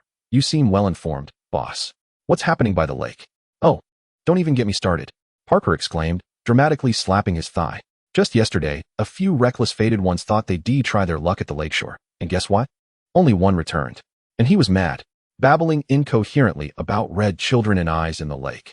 TSK, it's truly malevolent. And I've heard that in the mist by the lake these past few days, one can often see some little red shadows flitting about, quite eerie. Warrior, heed my advice. Do not go there. I just received a fresh batch of wares that could save your life. Take a look. Without waiting for a response, Parker dragged Alan to his stall, fervently promoting his life-saving contraptions, Nimbrafort-grade gas masks, homemade accrued hood stitched from thick canvas, featuring 2 panes of shoddily polished glass at the front and a few roots of activated charcoal inserted for filtration. Double-layered protection, specifically designed to combat crimson miasma. Only 800 runes. Stormveil City anti-slip boots. 80 new. A few pairs of old leather boots caked in mud, with rough iron plates nailed to the soles. Essential for marshy terrain. Slip away from any pursuers. A bargain at 500 runes a pair. Parker's exclusive anti-corruption sachets. Enhanced scent. Several small bags sewn from rags, emitting a potent and pungent blend of aromas, primarily wormwood, sulfur, and something resembling fox musk. Hang them from your waist. Any vile creatures or venomous snakes will flee at the scent. A must-have for home, travel, and, self-defense. 300 runes each. Buy 2, get 1 free. Alan gazed impassively at Parker, who was enthusiastically extolling the virtues of his life-saving gadgets, the acrid aroma of the sachets making his head throb. He weighed the meager runes in his pocket, having just acquired 1,800 plus a remaining 353.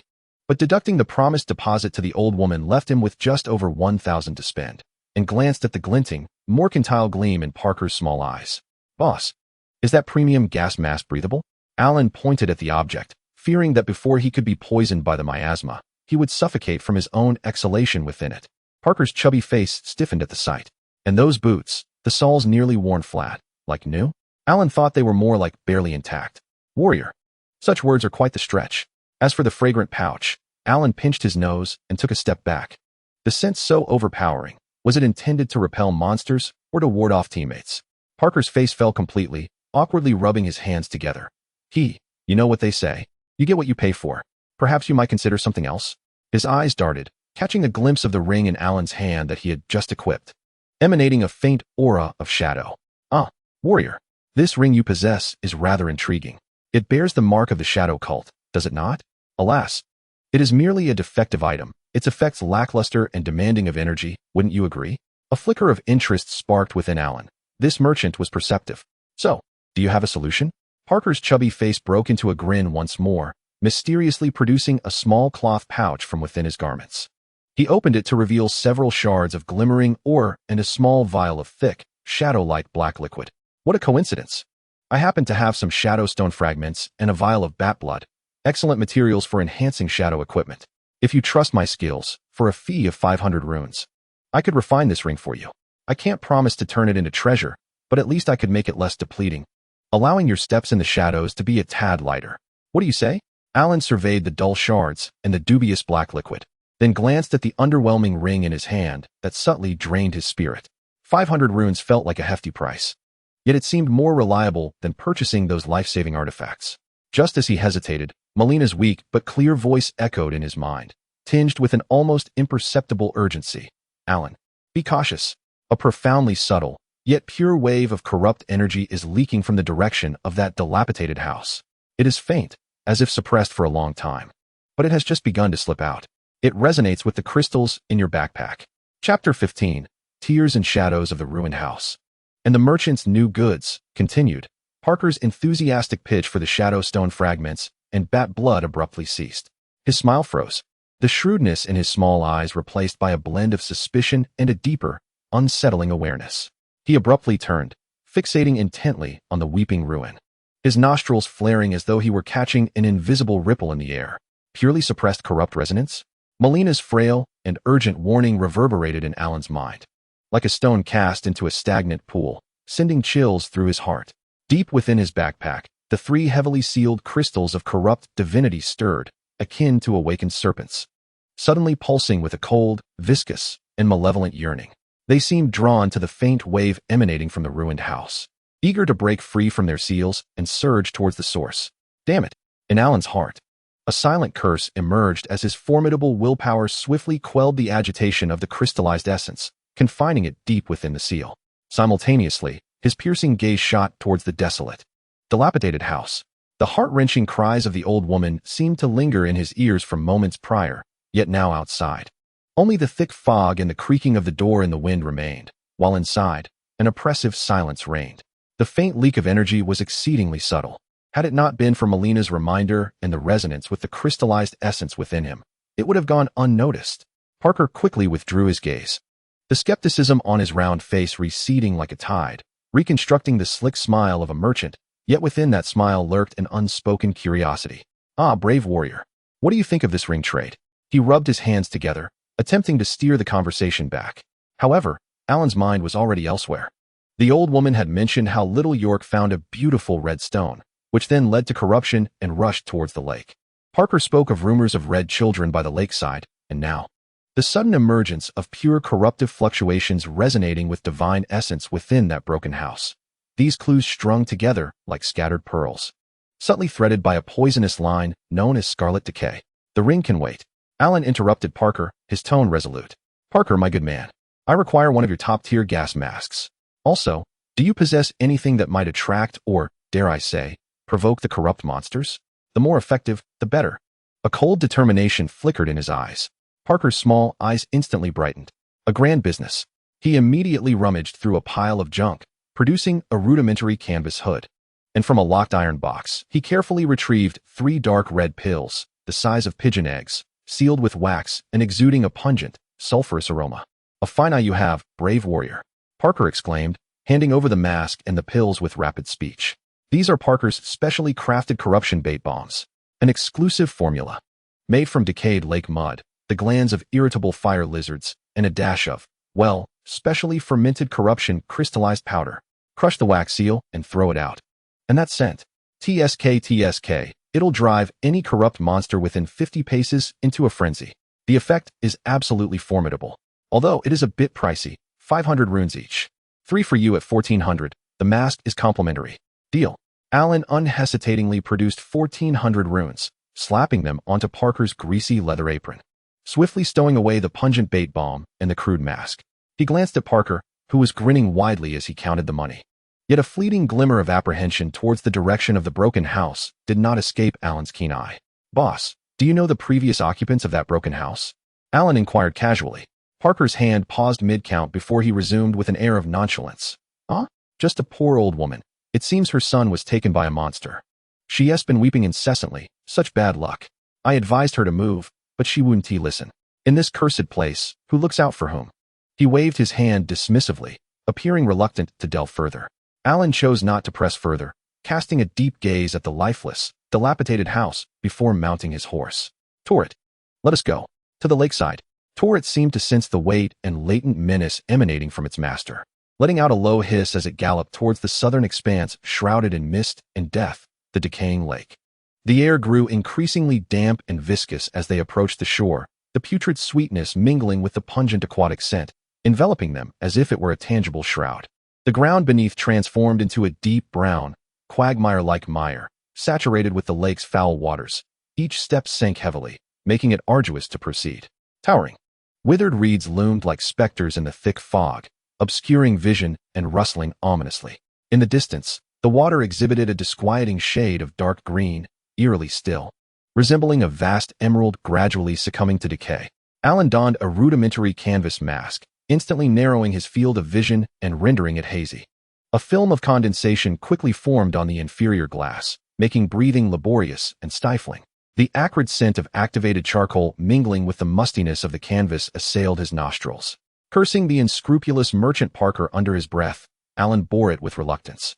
At least the noxious miasma had been significantly filtered out, and though the air he inhaled was far from pristine, it lacked that lethal corrosiveness. He urged Torret onward, navigating carefully along the treacherous, muddy banks of the lake.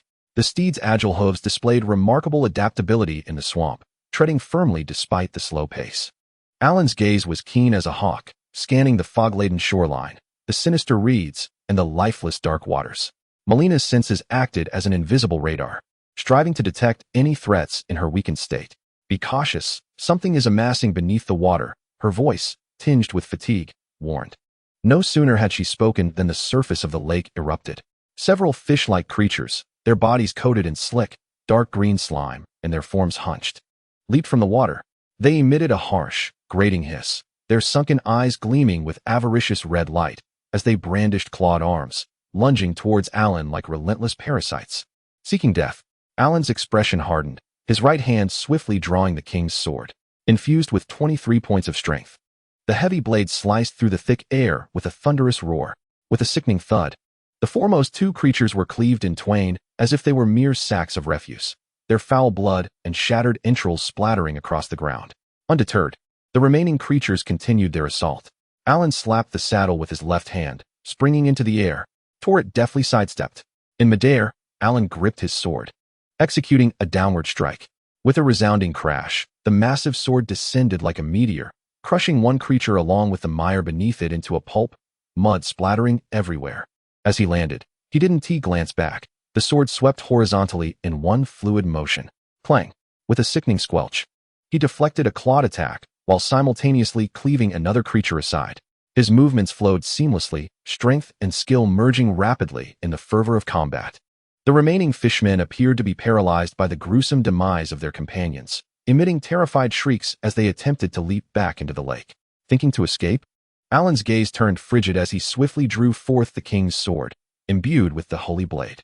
The blade shimmered with a soft golden radiance, serving as a beacon in this wretched land. Whoosh, whoosh, whoosh. 3 beams of purifying golden light were unleashed with pinpoint accuracy. The fleeing, corrupted fishmen were pierced through as if they were snowmen exposed to sunlight, their backs instantly punctured, leaving charred hollows in their wake. They fell into the murky waters with anguished cries, swiftly consumed by the tainted lake. The battle concluded with remarkable swiftness. Leaning on his great sword, Alan breathed heavily, finding it increasingly difficult to draw breath beneath his mask, sweat thoroughly soaking the lining. He collected several foul-smelling fish scales and a small amount of runes dropped by the fishmen, his brow furrowed in concern. These were merely the most basic of corrupted minions. But where was little York? Where was that red child? Malenia, can you sense any more distinct sources of corruption? Perhaps the child? Alan pondered in his heart. It's quite challenging. The pervasive stench of corruption envelopes the entire lake area like a mire. Malena's voice suddenly grew tense, to the left front, deep within the reeds. There is a faint life response, yet it is shrouded in an overwhelming aura of corruption, like a dying ember submerged in toxic oil. Alan's spirit surged. He immediately urged Torret onward, carefully parting the dense, tall, withered reeds in the direction Malenia indicated. Deep within the reeds, near the water's edge, lay a small, curled-up figure. It was indeed a child, appearing to be around 7 or 8 years of age. However, the sight before him was enough to chill the heart of anyone. His tattered burlap clothing was nearly torn apart, and his exposed skin was marred with pulsating crimson patches resembling flowing lava. These blotches covered much of his body, radiating a searing heat and a nauseatingly sweet, decayed scent. His hair had mostly fallen out, resembling dried grass, and the scalp was intertwined with crimson veins. Most horrifying was his gaze, which, instead of the innocence one would expect from a child, now held nothing but 2 blazing orbs of madness, dripping with viscous scarlet fluid. They were filled with boundless agony, insanity, and an inhuman malice. He seemed to retain a flicker of consciousness, his body convulsing violently from intense pain, emitting a rasping sound from his throat akin to a broken bellows. His small hand clutched tightly a fist-sized, irregularly shaped dark red crystal, which pulsed as if alive, exuding a potent essence of corruption, the very force that was voraciously eroding and transforming his body. Little York, the red child, utterly consumed by the crimson corruption, as if sensing the presence of a living being. Little York abruptly raised his head. Those burning scarlet eyes locked onto Alan, who had intruded into the reeds. A hoarse, distorted voice, reminiscent of metal grinding, emerged from his throat, filled with endless anguish and a twisted resentment. Mother? No, you have killed her. The final 3 words transformed into a beastly shriek. The crimson blotches upon him erupted with a blinding red light. A wave of frenzied, chaotic decay surged forth from him, radiating outward with a deafening force. The surrounding reeds withered instantly, turning to ash. Little York's body shot up like a cannonball. His speed far surpassed that of the previous fishman. His small hands, encased in a scarlet chitinous layer, akin to a searing iron brand, tore through the air with a piercing shriek, aiming for Alan's throat. Viscous crimson decay dripped from his fingertips, corroding the earth beneath into sizzling pits. Be careful, Malenia exclaimed in alarm. So fast, Alan's pupils constricted. Torrid attempted to dodge, but amidst the reeds, the space was constricted. In a critical moment, block. Alan instinctively activated his shield counter technique. The brass shield appeared in his left hand, meeting the oncoming scarlet claw. Clang, sizzle. A deafening crash accompanied by the nauseating sound of corrosion erupted. Little York's tiny claw struck the shield, its force akin to that of a battering ram. Alan's arm trembled violently. Deep grooves were instantly etched into the brass shield, releasing wisps of white smoke. The immense impact caused him and his steed to slide backward several paces, carving deep furrows into the mud. What terrifying strength! Is this truly a child? Failing to land a hit, Little York descended, his burning crimson eyes filled with madness. The red glow emanating from him surged once more, as if the surrounding tainted waters were summoned, beginning to churn violently. Numerous scarlet water arrows, composed of thick, corrupted lake water, shot forth from the surface like venomous serpents, blocking all of Alan's escape routes. Torrid! Alan roared inwardly. With a whoosh, Torrid's hooves ignited with ethereal blue flames. The divine technique, double jump, boom, with a powerful push. The celestial steed soared into the air with Alan in tow. Several scarlet water arrows grazed their bodies, piercing into the reeds behind them, instantly corroding vast areas of withered reeds into bubbling, viscous pus. Suspended in midair, Alan's gaze turned as cold as iron. No more hesitation. This child had been wholly consumed by decay. The endless suffering and madness could only be ended by death. In an instant, he switched weapons with his left hand. The holy straight sword grasped firmly. The pale golden holy radiance shone brilliantly amidst the swirling mist and scarlet. His right hand tightly gripped the royal army greatsword. Reaching the apex of his double jump, the descent was imminent. Holy purification! Alan roared. He poured all his strength, along with his boundless rage against this land, into both swords. The left-hand holy straight sword transformed into a golden lightning bolt of purification, aimed directly at Little York's head engulfed in crimson flames. The right-hand royal army greatsword, wielding the force to crush all, descended with the might of a mountain, striking fiercely at Little York's right arm, which clutched the crystal of decay, the source of his power. Both swords unleashed, holy light intertwined with brute force, carrying the resolve to end the suffering. Thud! Crack! The sacred sword light pierced through the burning head. The raging great sword severed the arm tightly grasping the crystal. Little York's body suddenly stiffened. In that moment when the holy light penetrated, the pair of frenzied, blazing crimson eyes seemed to regain a fleeting glimpse of clarity, a fragment reminiscent of humanity. Within that clarity lay boundless suffering, liberation, and a trace of maternal attachment. A child's voice, faint to the point of being inaudible, whispered mother. And with the explosion of his head and the disintegration of his body, it dissipated completely into the decaying air. The scarlet light swiftly dimmed and extinguished. The small, grotesquely contorted body, along with the rotting crystal tightly grasped in his hand, which had shattered when his arm was severed, transformed into a seething pool of dark red pus, ultimately succumbing to a profound silence as it seeped into the trampled earth beneath. Only a shard of crimson crystal, the size of a fingernail, with irregular edges, flickered with a feeble, ominous red glow amidst the pus. Alan fell heavily to the ground, his twin swords propped against the earth, gasping for breath. Each inhalation beneath his mask felt akin to drawing air through a bellows.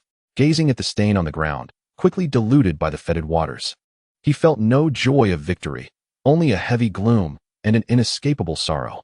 He silently approached to retrieve the small shard of crimson crystal, warm to the touch, pulsating with an unsettling rhythm. The system noted, crimson corruption fragment, minor. Malena's voice faded, laden with profound fatigue and a barely perceptible sorrow. Alan offered no reply, merely stowed the fragment away. He turned, casting his gaze towards the direction he had come, towards the weeping ruin hidden in the thick mist. The old woman's cries seemed to linger in his ears. It was not yet over. Alan's voice, muffled by the rudimentary mask, was heavy and cold. It was time to pay a visit to that grieving mother. He mounted his steed, and Tourette, sensing the storm of suppressed emotions within his master, turned silently, trudging through the withered reeds towards the dilapidated house, moving against the thick fog with deliberate steps. Each stride felt like treading upon the brink of an imminent volcanic eruption. Chapter 16. Tears of disguise and the fangs of divine devourers. The stench of the corrupted lake receded behind them, the fog enveloping Tourette's heavy hoofbeats like a chilling shroud. Alan rode atop the bull, tightly clutching the small shard of crimson corruption, minor, he had retrieved from the pus. The fragment emitted a faint yet persistent warmth in his palm, akin to the embers of a recently extinguished fire, pulsating with an unsettling rhythm that resonated subtly with the 3 larger divine crystals buried deep within his backpack. The old woman's desperate wails and little York's final, liberating call of mother intertwined in his mind, coalescing into a cold, volatile magma poised to erupt. The faint scarlet scar on Tourette's neck seemed to radiate warmth, as the ethereal blue flame burned steadily in the fog, suggesting that the recent ordeal of consuming divine crystals to purge poison had instilled a primal wariness towards the stench of decay. Malena's presence remained tenuous, yet Alan could sense her gathering strength within the blessing space, akin to a taut bowstring. The solitary, weeping ruin re-emerged at the edge of his vision, resembling a tilted gravestone amidst the grayish mist. The decaying wooden door remained ajar, yet at that moment, to Alan, it appeared as a silent, grimacing maw. He restrained Tourette, halting behind a patch of withered underbrush, a mere several paces from the dilapidated structure. He did not approach immediately. The strength bestowed by the clock struck 23 encompassed not only brute force, but also a primal instinct akin to that of a beast, coupled with a keen sensitivity to the fluctuations of energy.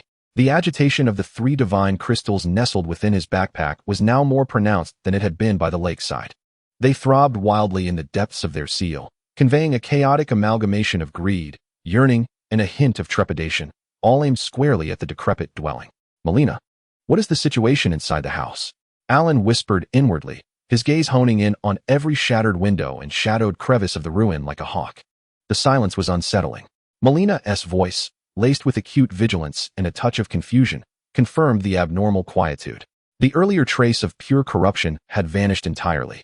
Yet, the concentration of decay within the house was slowly but perceptibly rising, akin to a sealed container gradually building pressure from within. She paused, her tone grave, adding, "The resonance with the crystals in your pack has intensified. That old woman is likely not human." Alan coldly interjected, articulating the harsh conclusion that Malenia had implied.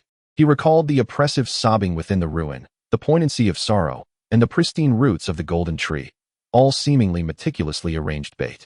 The sadness was genuine. Yet was it meant to lure fated ones like him to become sustenance for some more terrifying existence? Or was it aimed at the divine crystals within his backpack? He retrieved the corruption bait grenade he had procured from Parker, along with a rudimentary gas mask. The dark red wax seal of the bait glistened ominously amidst the fog. He required a catalyst, an opportunity to unveil the true nature of the house. Alan's gaze drifted to a rotting wooden stake beside the ruin. Dismounting, he signaled for Torret to remain vigilant. Crouching low, he stealthily advanced toward the stake, using the cover of withered trees and scattered stones, moving like a phantom. The distance to the house's entrance was approximately 20 paces, a relatively secure throwing point with ample visibility. He held his breath, his left hand tightening around the corruption-bait grenade, while his right hand rested silently on the hilt of his short sword, simultaneously communicating with the system. Ready to switch to the holy straight sword or the king's great sword at a moment's notice. The power within him surged, his nerves taut to the utmost. A faint yet piercing crack, resembling the snapping of a dry twig, sliced through the stillness of the fog, emanating from the decaying window frame of the house. Alan's pupils contracted. Almost instantaneously upon hearing the sound, he hurled the bait grenade with all his might towards the half-open wooden door of the ruin. The throwing force endowed by 23 was terrifyingly formidable. The dark red wax capsule tore through the air like a cannonball, accurately piercing through the crack of the door. Boom! Alan bellowed within his mind. Thud! There was no earth-shattering explosion, only a dull cracking sound. Immediately, an indescribable wave of horrific odors surged forth, a blend of extreme putrefaction, acrid sulfur, pungent flesh, and a nauseatingly sweet scent that clawed at the depths of one's soul. As if an invisible tsunami erupted from the crevices of the dilapidated house's doors and windows. In an instant, it enveloped the surroundings for dozens of meters. The intensity of the stench was so overwhelming that even through Parker's rudimentary gas mask, Alan experienced a violent wave of dizziness and nausea. The surrounding dried grass withered visibly, curling and turning black. A roar erupted, entirely unrecognizable as human, filled with excruciating pain, madness, and fury, reminiscent of a wounded prehistoric beast bursting forth from within the shattered dwelling. The entire stone house trembled violently. Thatch from the roof cascaded down, with a thunderous crash. The decayed wooden door, half ajar, along with its frame, was utterly shattered by an unimaginable force from within. Wood splinters and stones flew like shrapnel. The thick, unrelenting crimson miasma swelled forth as though from a volcanic eruption. From within the noxious vapor, a colossal, twisted figure, exuding an air of suffocating despair, slowly emerged. Where was the sorrowful old woman? Before him stood a terror-inducing humanoid, nearly 3 meters tall, forcibly amalgamated from countless writhing, oozing, dark red pus. Its head retained a semblance of the old woman's wrinkled face, but at that moment, it was grotesquely elongated and distorted, marred by crimson veins resembling spider webs. Its features contorted in agony, one eye transformed into a blazing crimson orb, while the other had completely melted, oozing thick pus. Its body was grotesquely swollen, covered with thick, proliferating necrotic tumors, and the tattered coarse dress had long since torn into ragged strips, hanging from the writhing mass of decaying flesh. Its arms had morphed into 2 thick appendages, ending in flower-like orifices that dripped corrosive pus with every movement. The lower half fused with the ground of the dilapidated house, extending countless dark red, root-like tendrils deeply into the earth, greedily siphoning nutrients. The corrupted nest's false tears, mature form. The system marked it with a blinding crimson border. Its level far surpassed that of the previous remnants of grays. Ha ha ha, my little York, return that power to me. A distorted voice, a blend of the old woman's hoarse cries and beastly roars, oozed from its gaping maw, brimming with boundless malice and greed. Its crimson eye, akin to a searchlight, fixated intently on Alan, or more precisely, on the direction of Alan's backpack. It held no interest in Alan himself. It yearned for the resonant divine crystal. Parker's bait was remarkably effective, yet it had also ignited the madness of this terrifying creature. With a deafening roar, the corrupted nest's false tears charged toward Alan with earth-shaking ferocity. The enormous, corrupted whips rose high, akin to colossal serpents besieging a city, accompanied by a piercing shriek that rent the air and a deluge of corrosive ichor raining down. One whip arced left, the other right, crashing down violently towards Alan's position. The magnitude of their coverage and the velocity of their descent surpassed any adversary he had faced before. There was no evading. To withstand it, even a strength of 23 points could not endure such a cataclysmic impact. Torret! Alan screamed inwardly. In that instant, he lunged sideways with all his might. A sudden burst of azure ethereal flames erupted amidst the thick fog. Torret, like a bolt of black lightning, dashed to Alan's side just as the whips descended.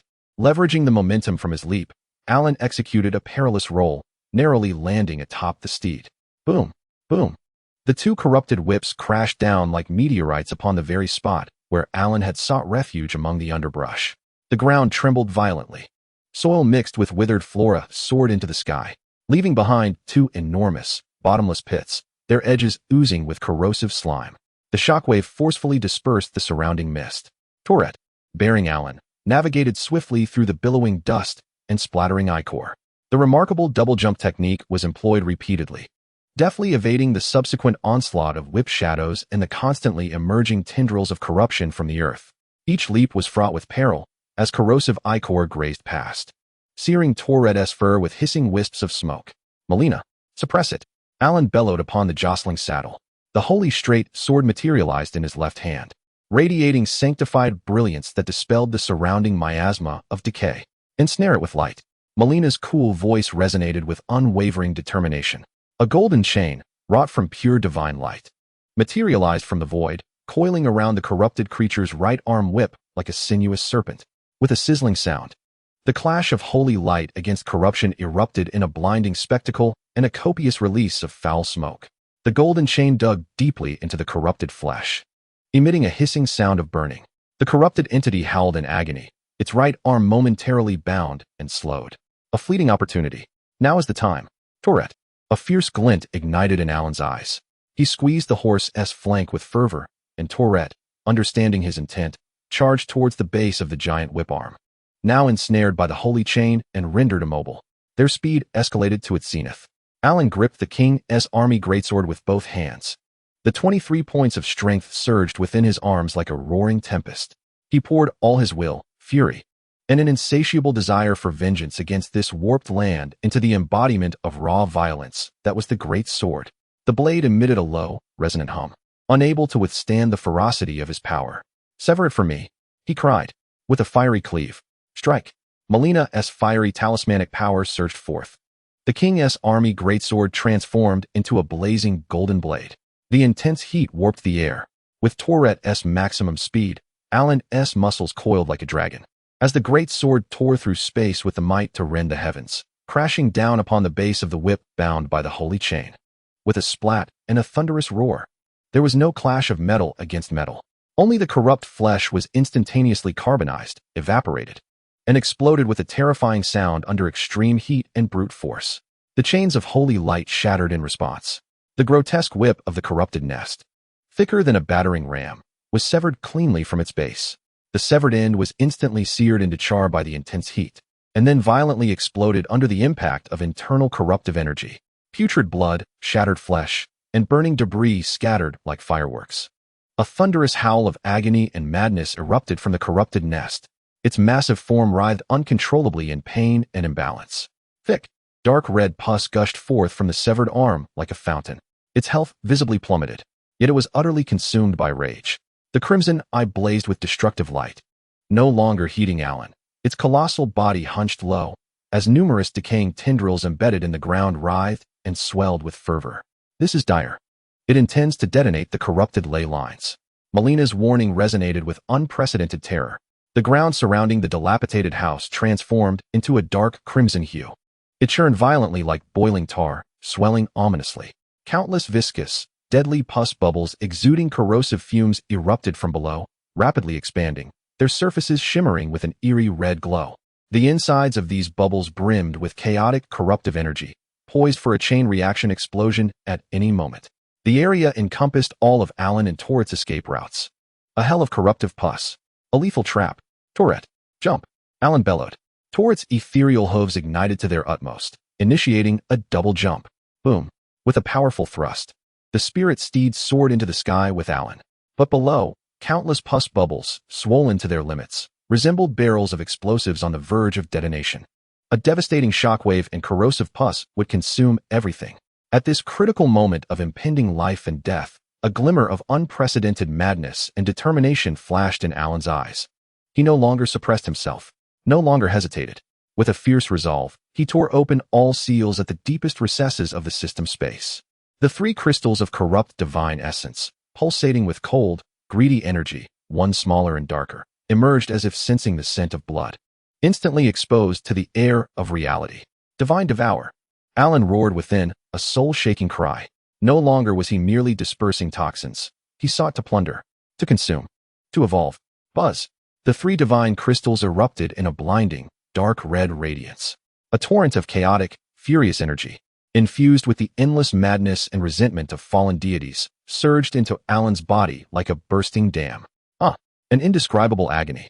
It felt as though every cell in his body was being torn apart, dissolved, and reconstituted. His bones lamented. His blood burned. His vision was instantaneously engulfed in crimson. Countless twisted, blasphemous whispers, filled with madness, pierced into his mind like millions of steel needles. The surface of his body cracked like parched earth, dark red veins, akin to molten lava, emanating from the fissures. His eyes were instantly replaced by pure, burning crimson flames. The interface of the devouring system flickered wildly, its crimson radiance almost engulfing the entire field of vision. A chilling notification, seemingly emanating from the very ends of the universe, detonated deep within his soul. High concentration of foreign divine essence detected. Initiating forced absorption protocol. Warning. Host will is on the brink of collapse. Warning. Energy overload. Yet in that moment, Alan, amid the excruciating agony and the whispers of madness, entered a frigid state of absolute detachment, forsaking all emotions in a frenzy of slaughter. His will stood resolute, like an indomitable reef amidst tumultuous waves, fiercely safeguarding the last vestige of clarity, the decaying nest below. He no longer required Tourette. At the apex of his double jump, he thrust his feet against Tourette's back with great force. His body, enveloped in crimson flames, plummeted like a meteor at a terrifying speed that surpassed free fall, hurtling towards the impending explosion of the festering, purulent hell and the wildly writhing pseudo-tear of the decaying nest. During his descent, his hands formed an empty grip. The rampant, corrupt divine power surged violently into him, forcibly guided, compressed, and shaped by the devouring system. A colossal dark red sword, entirely composed of boiling, burning energy exuding boundless madness and a scent of annihilation, coalesced between his hands. The blade flowed with viscous, blood-like dark red energy, while the surrounding space groaned under the strain of high temperature and energy distortion. The pseudo-tear of the decaying nest sensed a lethal threat. It was a power of the same origin, yet superior and purer, driven by an overwhelming desire to consume. Fear flickered for the first time in its singular crimson eye. It sought to detonate the boil, to escape. But it was too late. Alan, transformed into a crimson meteor, bore the dark red giant sword forged from divine madness, striking the core of the pseudo-tear with the force of a judgment spear. His target was its pulsating core, swathed in countless decaying flesh and blood. With a soft whoosh, there was no sound, or perhaps the sound had transcended the limits of hearing. Only an all-consuming, pure dark red remained. Centered around the pseudo-tear, a dark red energy sphere, exceeding 10 meters in diameter, instantaneously expanded. Within the sphere, time seemed to freeze. The festering boil, shattered structures, heaving ground, and distorted flesh, all tangible forms, vanished silently upon contact with the sphere, like ice and snow cast into a furnace. Dissolving into the most primordial particles of dust, the destructive shockwaves swept through silently. Withered trees were reduced to powder. The ground was plowed into deep furrows. Dense fog was entirely dispelled. The dark red sphere existed for but a fleeting moment before abruptly contracting and disappearing. In its place lay a vast, circular pit, its edges smooth as a mirror and unfathomably deep. At the center of the pit's bottom remained a small pile of fiercely burning embers, radiating pure golden light, alongside several chunks of decayed divine essence crystals, larger and more refined than those Alan had previously acquired. The edges of the pit rippled with dark red energy waves, expanding like ripples, whereupon the very soil exhibited a bizarre, almost digested dark red crystalline hue. Kneeling on one knee at the edge of the scorched pit, Alan was enveloped in a delicate layer of dark red crystalline fissures that gradually faded away. The terrifying dark red greatsword he once wielded had vanished.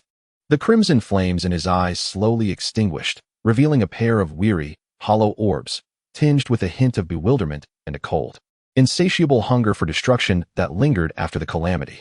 He gasped for breath, each inhalation accompanied by a searing gust and subtle dark red embers. Not far away, Tourette whinnied in sheer terror, too frightened to approach the pit that emanated a lingering aura of dread.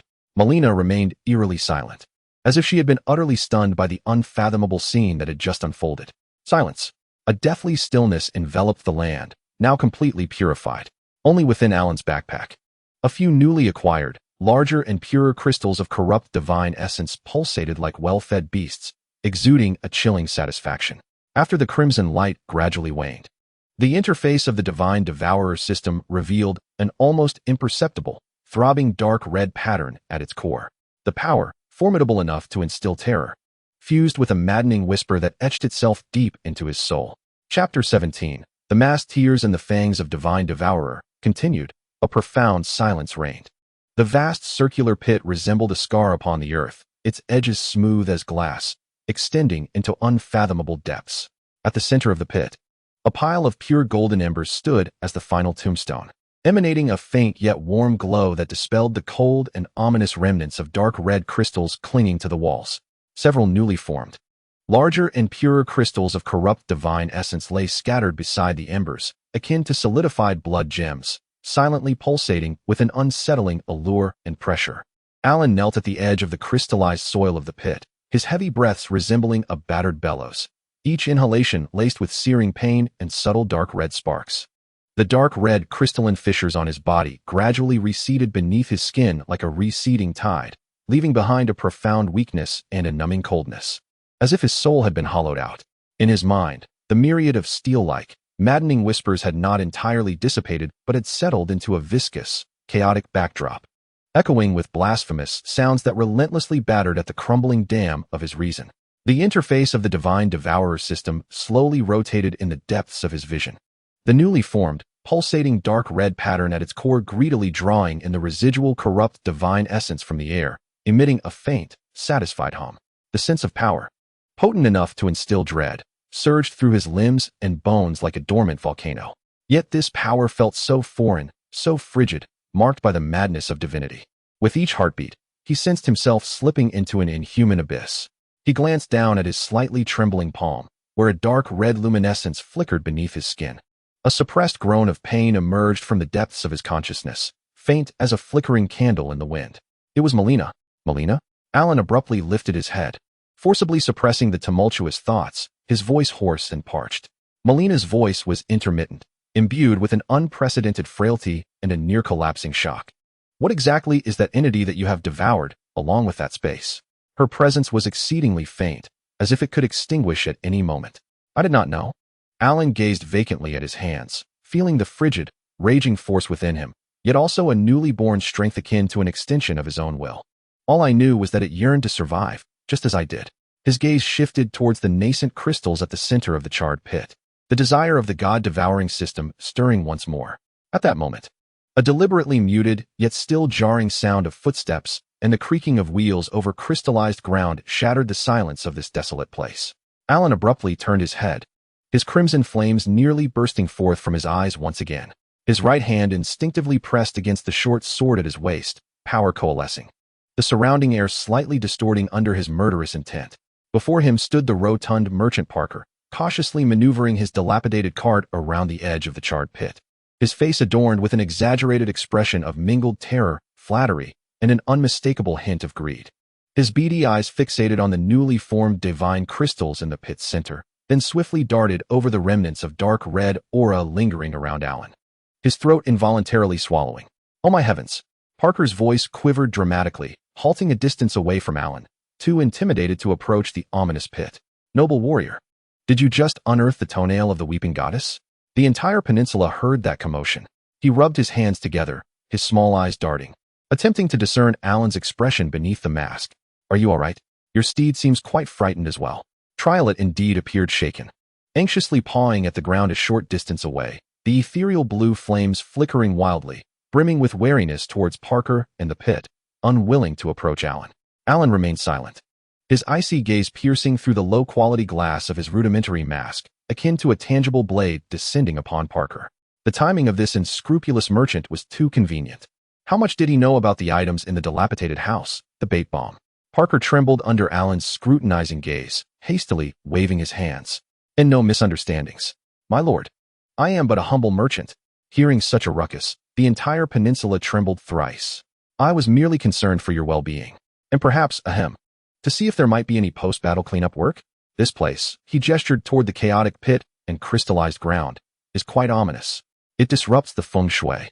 As he spoke, his gaze uncontrollably flickered back to the enticing crystals at the pit's center, his breathing becoming heavier. Concern for me? Alan's voice came through the mask. Dull and frigid, tinged with an inhuman rasp that lingered after devouring divinity. Or concern for your goods. Parker's smile froze on his face, only to be replaced by an even deeper layer of sycophancy. Oh, my lord, I swear to the heavens. I am absolutely concerned for your safety. However, his small eyes sparkled with a glimmer of insight, and with a deft shift in conversation, he remarked, "Ah, esteemed sir, your foresight is truly remarkable. Just moments ago, that earth-shattering commotion awakened a few precious items hidden away in my humble stall. They seem to share a peculiar kinship with your, spoils. Would you care to take a look?" As he spoke, Parker swiftly retrieved 4 items from the depths of his rickety cart, carefully extracting them from an iron box secured by 3 locks, adorned with rudimentary isolation runes. The first item was an irregularly shaped piece of dark red ore, roughly the size of a palm. Within the stone, a viscous substance seemed to flow slowly, exuding a rich yet chaotic scent of decay, while its surface was etched with fine, blood vessel-like golden veins. The system prompted, crimson corruption-associated gold, or chaotic. It contained the essence of decay and traces of the golden tree metal, rendering it exceedingly unstable. The second item was a shriveled, jet-black seed, spiraled with intricate patterns, emanating a sense of lifelessness. Yet, a faint and elusive tremor emanated from the divine crystal within Alan's backpack. The system prompted, seed of corruption, withered. Suspected to be a primordial spore carrier of crimson decay, its vitality was nearly extinguished, yet its structural essence remained unique. The third item was a small pouch crafted from a dark golden material, its surface covered in fine scales, tied at the opening with a thread that shimmered with an ethereal glow. The pouch emanated a subtle force field that obscured its contents, but Alan could sense that it housed some form of living entity. The system prompted, living sealing pouch, unknown. The material appeared akin to dragonkin shedding, with its contents remaining a mystery, exuding an aura of concealed danger. The fourth item, the smallest and most unassuming, was a broken bronze key, tarnished with verdigris.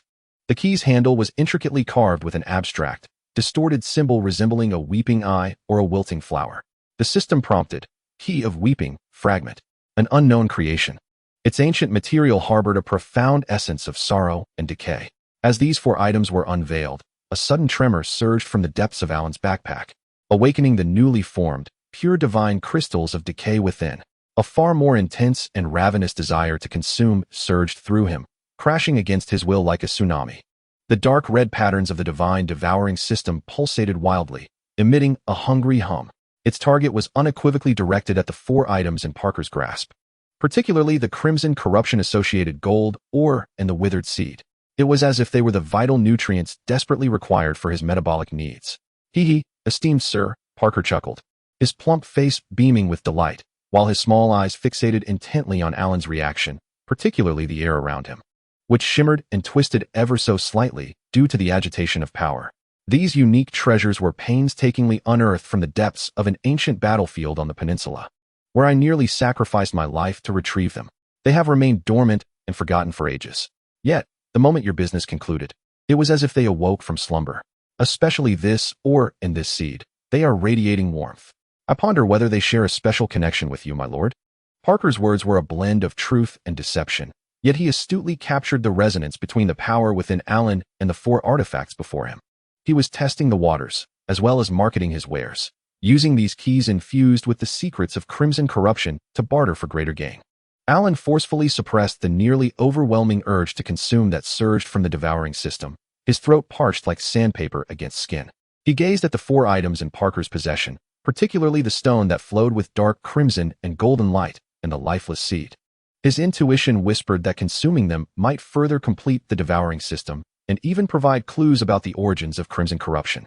However, the cost could be a deeper plunge into madness. He cast a glance at the pure crystals nestled in the center of the jalcum. They were the source of his power and the seeds of insanity. At what cost? Alan's voice was icy, devoid of any emotion. Parker's small eyes instantly sparkled with excitement. He had struck gold. Rubbing his hands together, his smile grew ever more obsequious. Ah, my lord, how forthright. Look at those beautiful stones in your pit. Might you spare 2 for a humble soul like me to behold? Just 2. You can take all the rest. Furthermore, he gestured towards the ring on Alan's finger, still exuding a faint shadowy aura. I'll cover the material costs for your ring. I'll even fix it for you at no charge. I assure you it will be more convenient than a brand new one. 2 pure, divine crystals, imbued with the essence of divinity, exchanged for 4 unknown, potentially perilous artifacts and a complimentary repair? Parker, the unscrupulous merchant, had an astonishing appetite. Alan remained silent. The crystallized soil at the edge of the Jalkung cracked softly under the unconscious waves of his power. Torrit restlessly whinnied. Malena's consciousness sank like a stone into the depths of the sea, offering no response. The yearning of the devouring system gnawed at his sanity like a vice. The dark crimson patterns on the system interface pulsing faster, as if urging him, accept, consume, evolve, just as Alan's fingers unconsciously flexed, on the verge of making a decision. A delicate chime echoed, like the soft tinkling of wind chimes, unexpectedly resonating within his perception. It did not emanate from the outside world, but from the depths of his backpack, from the nearly forgotten, pure golden tree seedling root, faint, gifted by the old woman. That little, withered root now radiated an exceedingly faint, yet remarkably pure and resilient life force, like a beam of golden sunlight piercing through dense clouds. It instantly penetrated the tumultuous sea of Alan's chaotic consciousness, filled with whispers of madness and insatiable desire. Buzz. The pulsating dark crimson lines at the core of the devouring system halted abruptly, as if scalded. The violent urge to consume was momentarily stifled by this pure essence of life, creating a fleeting sense of clarity. In that instant of clarity, the crimson madness threatening to engulf Alan receded slightly. Cold rationality, like a blade breaking through ice, regained its stronghold. He abruptly withdrew his hand that reached towards the crystal in the jong, his icy gaze slicing through Parker's pudgy face, which was brimming with anticipation and greed. One piece. Alan's voice was resolute, emanating through his mask with an undeniable pressure. Exchange everything you possess. The repair of the ring is a separate matter. Parker's smile instantly froze, then, akin to the dramatic mass changes of Sichuan opera, it crumbled, leaving a mournful expression. 1 piece. My lord, this is the very essence of my livelihood. 1 piece is insufficient. Make a deal. Alan slowly rose, unleashing a force that combined his 23 points of strength with a newly awakened, frigid, and violent divine aura. The air around them felt significantly heavier, and the crystallized soil at his feet began to crack. He placed his right hand upon the hilt of the king's great sword. Though it remained sheathed, the overwhelming pressure caused Parker to sweat profusely. Or I will take everything you possess, including your life.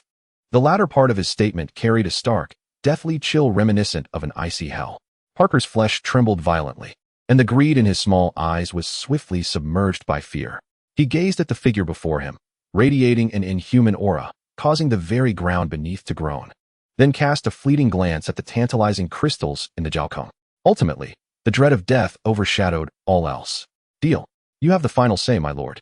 Parker nearly shouted in agreement, hastily shoving 4 local specialties into Alan's hands, watching with a mix of longing and heartache as Alan levitated the smallest, purest piece of corrupt divine crystal from the edge of the Jalkung and tossed it to him.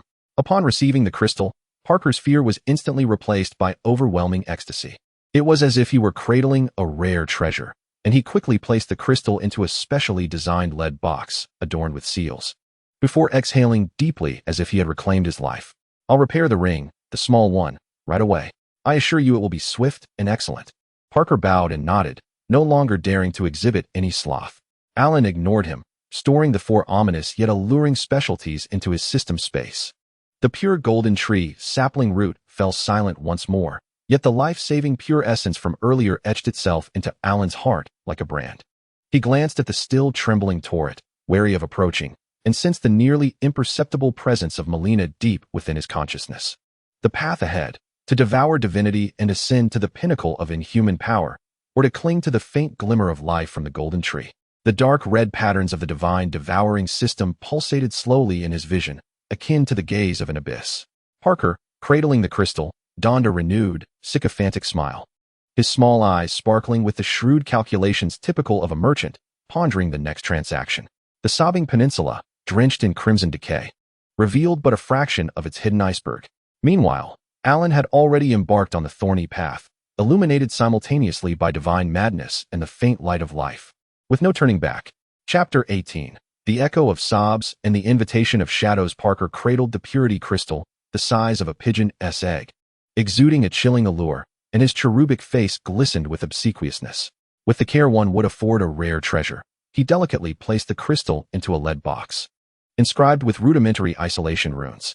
Layer upon layer of incantations adhered to it, and finally, he tucked it beneath his greasy leather apron, as if safeguarding a precious heart. Exhaling a long sigh of relief, his avaricious yet fearful demeanor resembled that of a shrimp soldier who had pilfered the Dragon King's pearl. "Dear esteemed sir, do wait a moment. I shall attend to it at once." Parker bowed and scraped, deftly retrieving his woefully inadequate set of repair tools from the lower tier of the cart: a chipped file, a few suspiciously colored whetstones, and a vial of viscous bat blood. He accepted the ring, shadow step, defective, that Alan handed him, his plump fingers pinching it tightly as his small eyes drew near, lips clicking. "Ah? The craftsmanship of the shadow cult. Alas, it is too crude, the core rune is misaligned. No wonder it drains one's spirit. Look, Parker's deft hand shall revive it." As he prattled on, he meticulously filed away the conspicuous burrs from the inner circle of the ring, dipping his tool into the bat blood, applying it like paint upon the dull fragments of shadow stone. The viscous black liquid hissed upon contact with the stone debris, releasing wisps of nearly invisible black smoke, and the shadowy sheen on the stone seemed to solidify momentarily. Alan, however, paid no heed to Parker's performance. The tempest within him had not abated. The pulsating dark red pattern of the God-Devouring System's core, having forcibly suppressed his hunger for Parker's peculiar items, did not quiet. Instead, it roared like an enraged beast, fixating its greedy gaze upon the newly acquired pure crystals within the system's space, particularly the largest, the brightest, pulsating like a solidified heart. The cold desire to consume pierced his consciousness like countless tiny ice spikes, resonating with the thick, chaotic whispers swirling in his mind, frantically tearing at the fragile clarity awakened by the golden tree's tender roots. With a muffled grunt, Alan knelt heavily once more upon the crystallized ground at the edge of the scorched pit, the dark red glow flickering uncontrollably beneath his skin. He pressed his hands firmly against his temples, his nails nearly digging into his scalp. The divine power surged like a toxic sweet spring, coursing through his veins, tempting him to fully unleash the floodgates and succumb to unparalleled might. Yet with each surge of power, the dam of rationality crumbled further. At the center of the pit, the heap of pure golden embers seemed to sense the fierce clash of forces within Alan's being, emitting a warm glow that flickered slightly. From the depths of his backpack, a faint yet distinctly cool breath emanated from the pure golden tree tender root, weak, valiantly resisting the encroaching madness. "My lord, are you all right?" Parker was startled by Alan's sudden movement, halting his task of repairing the ring, his small eyes gleaming with uncertainty. Instinctively, he recoiled slightly, clutching the lead box tighter in his arms. "Shut up and fix it." Alan's voice emerged from between clenched teeth, raspy like sandpaper, laced with uncontainable pain and fury. Parker swallowed hard, refraining from further inquiries, bowing his head as his hands hastened their work. In the agonizing moment when Alan wrestled with the turmoil within, an exceedingly faint yet strikingly clear wave of sorrow penetrated his consciousness like icy raindrops piercing through layers of mist. This sorrow did not originate from the external world, but emanated from the fragment of the Key of Weeping, fragment, recently exchanged from Parker's hands. The distorted symbols on the bronze key fragment, the weeping eyes, and the withered flowers now exuded a chilling, pure essence, devoid of any madness or malice, only resonating with endless sorrowful vibrations. This profound sadness felt ancient, as if it had traversed eons, instantly overpowering the insatiable roar of the Devourer system and the blasphemous whispers within his mind. The chaotic and violent sea of Alan's consciousness was abruptly halted, as if plunged into an ancient glacier. He abruptly lifted his head, bloodshot eyes fixated on the southeast direction of the Weeping Peninsula. The source of that sorrowful essence shone like a beacon in the dark, clearly pointing the way. As Malenia slumbered and the Devourer ran rampant, Alan's sanity teetering on the brink of collapse, this fragment of the key delivered pure sorrow, becoming the sole clear coordinate in his tumultuous world. A ridiculous thought flickered through Alan's mind. The key is weeping. It's fixed. "Master," Parker's voice rang out, tinged with a barely perceptible tremor. He offered the ring, shadow step, defective, with both hands. The ring felt cold to the touch. Its originally rough edges had been smoothed, and the few misaligned runes on the inner circle were filled with shadow stone shards and bat blood, appearing more fluid, its flowing shadow sheen more restrained. The system update read: "Ring, shadow step, restored. Effect: slightly enhances movement speed and concealment in shadowy environments. weak ordinary, reduces mental energy consumption. A meager restoration, but in that moment, Alan had no time to examine it closely. He roughly slipped the ring onto his left index finger, the cold sensation bringing a fleeting clarity to his chaotic thoughts. Without sparing a glance at Parker, he mounted his horse, his movements marked by a forced rigidity. "Master, where are you going? The southeast is perilous." Parker's expression shifted as he observed Alan's chosen path, urgently calling out. "Shut up," Alan coldly interrupted, urging the steed onward. The horse, sensing its master's tempestuous and icy aura, whinnied anxiously but obediently stepped forward, heading southeast towards the source of that sorrowful essence, plunging deeper into the thickening fog. Craters and embers. Parker was swiftly engulfed by the swirling gray-white. Parker stood still, gazing in the direction where Alan had vanished. The sycophancy and fear etched upon his face gradually faded, replaced by a complex expression unique to merchants, a mixture of shrewd calculation and an inexplicable sense of unease. He touched the lead box nestled in his arms, glanced at the few pure crystals and golden embers at the center of the scorched pit, and ultimately shook his head, pushing his dilapidated vehicle forward while humming an off-key tune, disappearing into the dense fog on the other side. Torek trudged through the muddy terrain at a leisurely pace. The storm within Alan had not abated. The greed of the God-Eater system clashed with the sorrow of the key fragments in his consciousness, each surge of power accompanied by excruciating pain and deeper whispers of madness. He could only clutch tightly to the sorrowful coordinates transmitted by the key, like a drowning man grasping the sole piece of driftwood. The landscape began to grow rugged, the dead trees replaced by jagged black boulders. The air, once thick with a putrid sweetness, had lightened somewhat, now infused with a briny sea breeze and a faint metallic tang of blood. The sorrowful intent of the crying key became increasingly distinct, as if it lay not far ahead. Navigating through a forest of towering black stones reminiscent of a monstrous beast's fangs, a sudden clarity unfolded before him. A relatively open expanse, strewn with black gravel, revealed itself along the coastline. Beneath a gray, overcast sky lay a similarly somber, tumultuous sea, waves crashing against the rocks with a dull thud.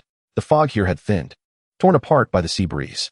Nestled within a sheltered bay along the coastline, a structure of distinct architectural style loomed, a stark contrast to the stone fortresses common in Ningjef.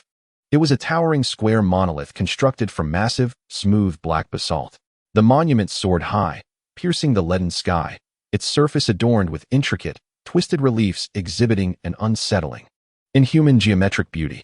The reliefs depicted countless distorted humanoid figures crawling upon the ground, reverently worshipping an abstract eyeball-shaped symbol at the pinnacle of the spire. The base of the monolith had partially collapsed, revealing a deep, gaping entrance resembling a monstrous maw. Flanking the entrance stood two colossal, weathered statues, not the knights or deities typically found at boundary lands, but rather statues of a deep-sea denizen, with human upper bodies and lower halves transformed into grotesque tentacles. A far older, more profound essence, mingled with the salty tang of the ocean, the sanguine scent of sacrifice, and an endless sorrow, wafted from the entrance of the monolith. This was indeed the source of the crying key's sorrowful intent. The ancient astronomical observatory, Sea Ruins. The system's markers flickered, imbued with a sense of caution when confronted with the unknown. Sea? Alan's brow furrowed. The name bore the chill and taboo of the ocean's depths. What purpose did the crying key have in guiding him here? Just as he approached the entrance of the monolith, preparing to delve deeper into its mysteries, a sudden, melodious chime, reminiscent of wind chimes swaying gently, rang out unexpectedly from atop a tall black reef to his left. Alan swiftly turned his head, his right hand instinctively gripping the hilt of his sword. The violent aura of the God-Eater system threatened to burst forth. Upon the smooth, ebony rock, polished by the relentless waves, stood a figure, elegant and poised.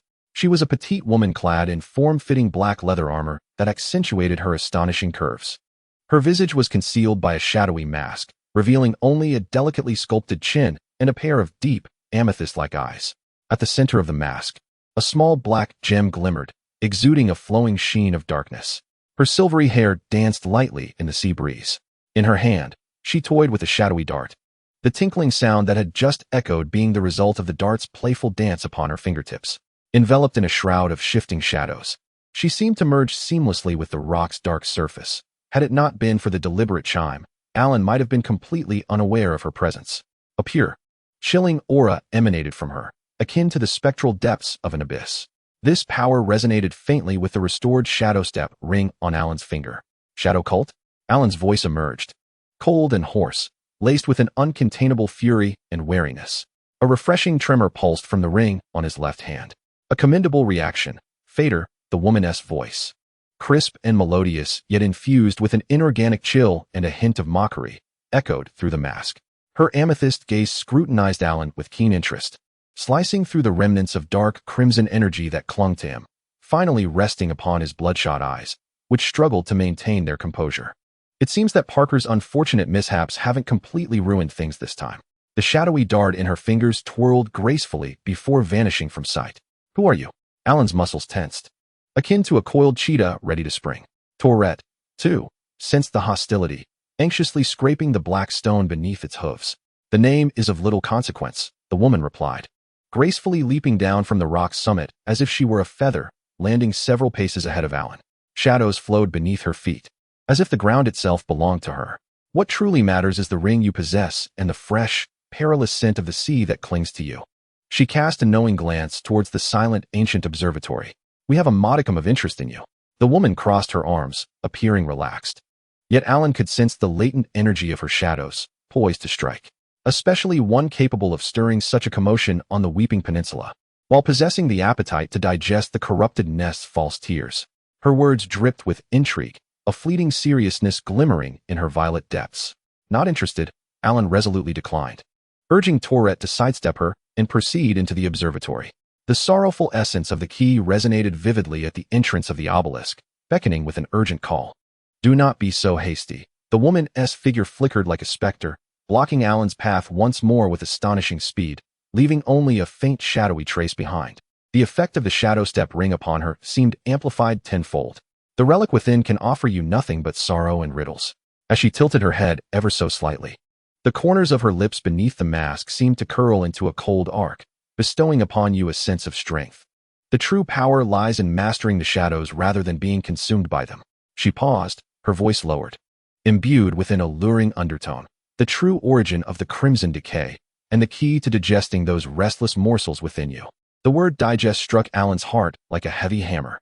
The dark red patterns of the Devourer system throbbed violently. The desire to consume surged anew. The power within him spiraled out of control, a violent aura intermingled with a crimson glow emanating from his being. The black gravel beneath his feet silently crumbled into dust. A flash of purple light flickered in the woman's eyes as her body was enveloped by swirling shadows, melding seamlessly into the reflection of the rocks, narrowly evading the impact of that invisible force. When she reappeared, she was already several meters away, her breath beneath the mask seemingly quickened. Look, you require assistance, fated one. The woman's tone remained calm, yet tinged with a gravity that was unmistakable. The feeble glow of the golden tree could not sustain you for long. Madness or power? Surrender or control? Join us. Or she produced two shadowy daggers, their edges glinting with a lethal chill, akin to the fangs of a serpent, locking onto Alan. With your secrets and madness, remain forever upon this forsaken shore.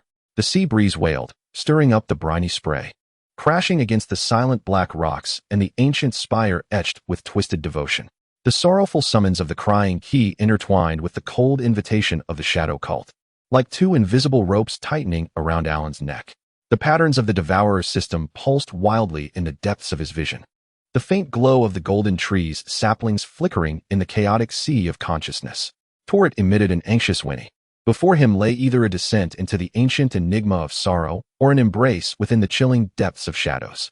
Alan gripped the hilt of his sword at his waist, his knuckles turning white from the pressure. The storm within him was on the verge of breaking free. Chapter 19. Echoes of Sobbing and the Invitation of Shadows, continued. The sea breeze wailed, carrying the briny spray, chillingly striking Alan's face, yet failing to quell the tempestuous storm surging within him, teetering on the brink of chaos. The words of the shadow cult woman, Night Owl, slithered around his reason like a frigid serpent. Digest? Control? The embrace of shadows? Each word struck precisely at his deepest fears and desires in that very moment. The core of the Devourer system pulsated with fervor, its greedy roar nearly breaking free from his throat, yearning to consume not only this mysterious shadow, but also the bait she had cast. To join or to remain. Alan's voice was hoarse, each syllable trembling with the strain of lost power. He slowly raised his right hand, not to grasp the great sword, but to hold it out before him. At his fingertips, dark red energy surged forth like an agitated serpent, spilling out in tendrils and scorching the surrounding air into a slight distortion. The black gravel beneath his feet silently transformed into finer dust, whisked away by the sea breeze. Do you truly believe you can keep me here? The crystalline purple eyes beneath Night Owl's mask suddenly narrowed. The shadows surrounding her erupted in a boiling frenzy, as if stones had been cast into a deep pool. At this moment, the aura emanating from Alan was no longer that of a fated being, but rather infused with a chilling and frenzied divine pressure, derived from a higher echelon of existence. It was the lingering mark left by the obliteration of the corrupted nest's false tears, a glimpse of the fangs of the God-eating system. Indeed, the digestion was far from complete. The voice of the night owl remained crisp, yet it bore an undertone of gravity and a barely perceptible thrill. A restless little snack was not easy to handle. With a deft flick of her wrists, two shadowy throwing daggers, their edges shimmering with a ghostly violet hue, appeared at her fingertips like the fangs of a venomous serpent. Shadows excelled at pacifying restlessness. Before her words could fully dissipate, her form abruptly blurred. It did not vanish, but rather instantaneously split into three indistinguishable shadowy afterimages, silently pouncing on Alan from three cunning angles. The speed was such that it left only three fleeting trails of ink upon the retina. The daggers in the hands of the three afterimages emitted a faint, tearing whistle as they targeted Alan's throat, heart, and sword-wielding right wrist. The true deadly strike lay concealed behind the afterimages. A crimson light flared in Alan's eyes. The fury of the god-eating surged to a fever pitch. The dam of reason trembled precariously under the onslaught of frenzied whispers. He no longer suppressed it. A roar erupted from the depths of his throat, a sound that transcended humanity. His loosely clenched right hand suddenly tightened. The cold, violent essence of decaying divinity surged within him like a torrent of tainted blood breaking free from a dam, brutally guided, compressed, and shaped by the god-eating system. A resounding hum reverberated as a claw, entirely composed of boiling, burning dark red energy imbued with an aura of unending madness and destruction, rapidly coalesced at the forefront of his right arm. The claw stretched nearly a meter long, its fingers curving like hooks, flowing with viscous, blood-like dark red energy that tore through the air with an ear-splitting shriek. There was no finesse, no strategy, only the most primal, most violent annihilation. Faced with the three advancing shadowy afterimages, Alan did not retreat, but surged forward. His right arm, now adorned with the dark red claw, swung fiercely towards the foremost afterimage, embodying an overwhelming force capable of crushing all. The dark red claw ripped through the fabric of space, leaving behind three distorted, burning trails. With a series of soft, tearing sounds, the three afterimages were annihilated almost simultaneously. Alan's claw, like a hot knife through butter, effortlessly shattered the foremost shadowy afterimage into fragments. The dissipating shadow energy crackled like ignited ink, consumed and obliterated by the dark red energy. Meanwhile, the daggers approaching from either side were deflected before they could reach Alan's body, repelled by the automatically activated, tangible dark red energy field surrounding him. The ghostly violet glimmers of the daggers clashed violently with the dark red force field, erupting into fleeting sparks before fading into darkness. One strike, annihilated afterimages, deflected daggers, pure, overwhelming divine violence. As the night owl's true form manifested in the high air behind Alan, just as he tore through the first afterimage. The two daggers in her hands had vanished, replaced by a long whip forged from pure flowing shadows, its edges perpetually dissolving and rebirthing. The whip moved silently, akin to a serpent emerging from its lair, carrying a lethal chill as it lashed towards the nape of Alan's neck. The strike was executed with perfect timing, silent and deadly, a true lethal maneuver. Yet, it seemed as if Alan possessed eyes in the back of his head. At the moment the shadowy whip approached, he spun around with remarkable agility. His right arm, imbued with the essence of a dark crimson claw, arched upward at an incredible angle, striking back. The clash of the dark crimson claw and the shadowy whip produced no thunderous sound, only a sharp, ear-piercing shriek as energy disintegrated. The dark crimson and shadowy purple energies entwined like two ferocious, venomous serpents, colliding fiercely and annihilating each other. The destructive force of the dark crimson claw was evidently superior, violently eroding and tearing apart the shadowy whip. Night Owl let out a muffled grunt as the whip, composed of her shadowy power, disintegrated significantly. The immense impact propelled her backward like a kite severed from its string. and she managed to twist gracefully in midair before landing awkwardly on a nearby rock several meters away, her breathing noticeably hurried beneath her mask. Such formidable digestion capabilities. Steadying herself, Night Owl's purple eyes revealed genuine astonishment for the first time, yet beneath that shock lay a fervent excitement. It appeared that Parker's ring was indeed superfluous. She gazed at her trembling right hand, still bearing the remnants of the dark crimson's corrosive traces, her tone laden with complexity. Alan remained in place.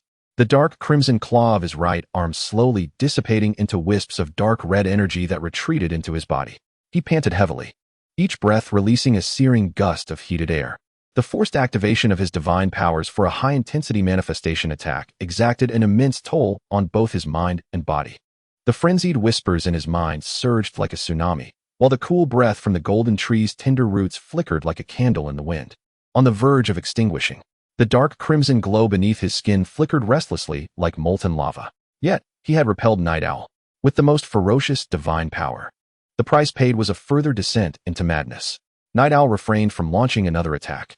She stood upon the rock, gazing intently at the precariously unstable Alan, her purple eyes shimmering with contemplation.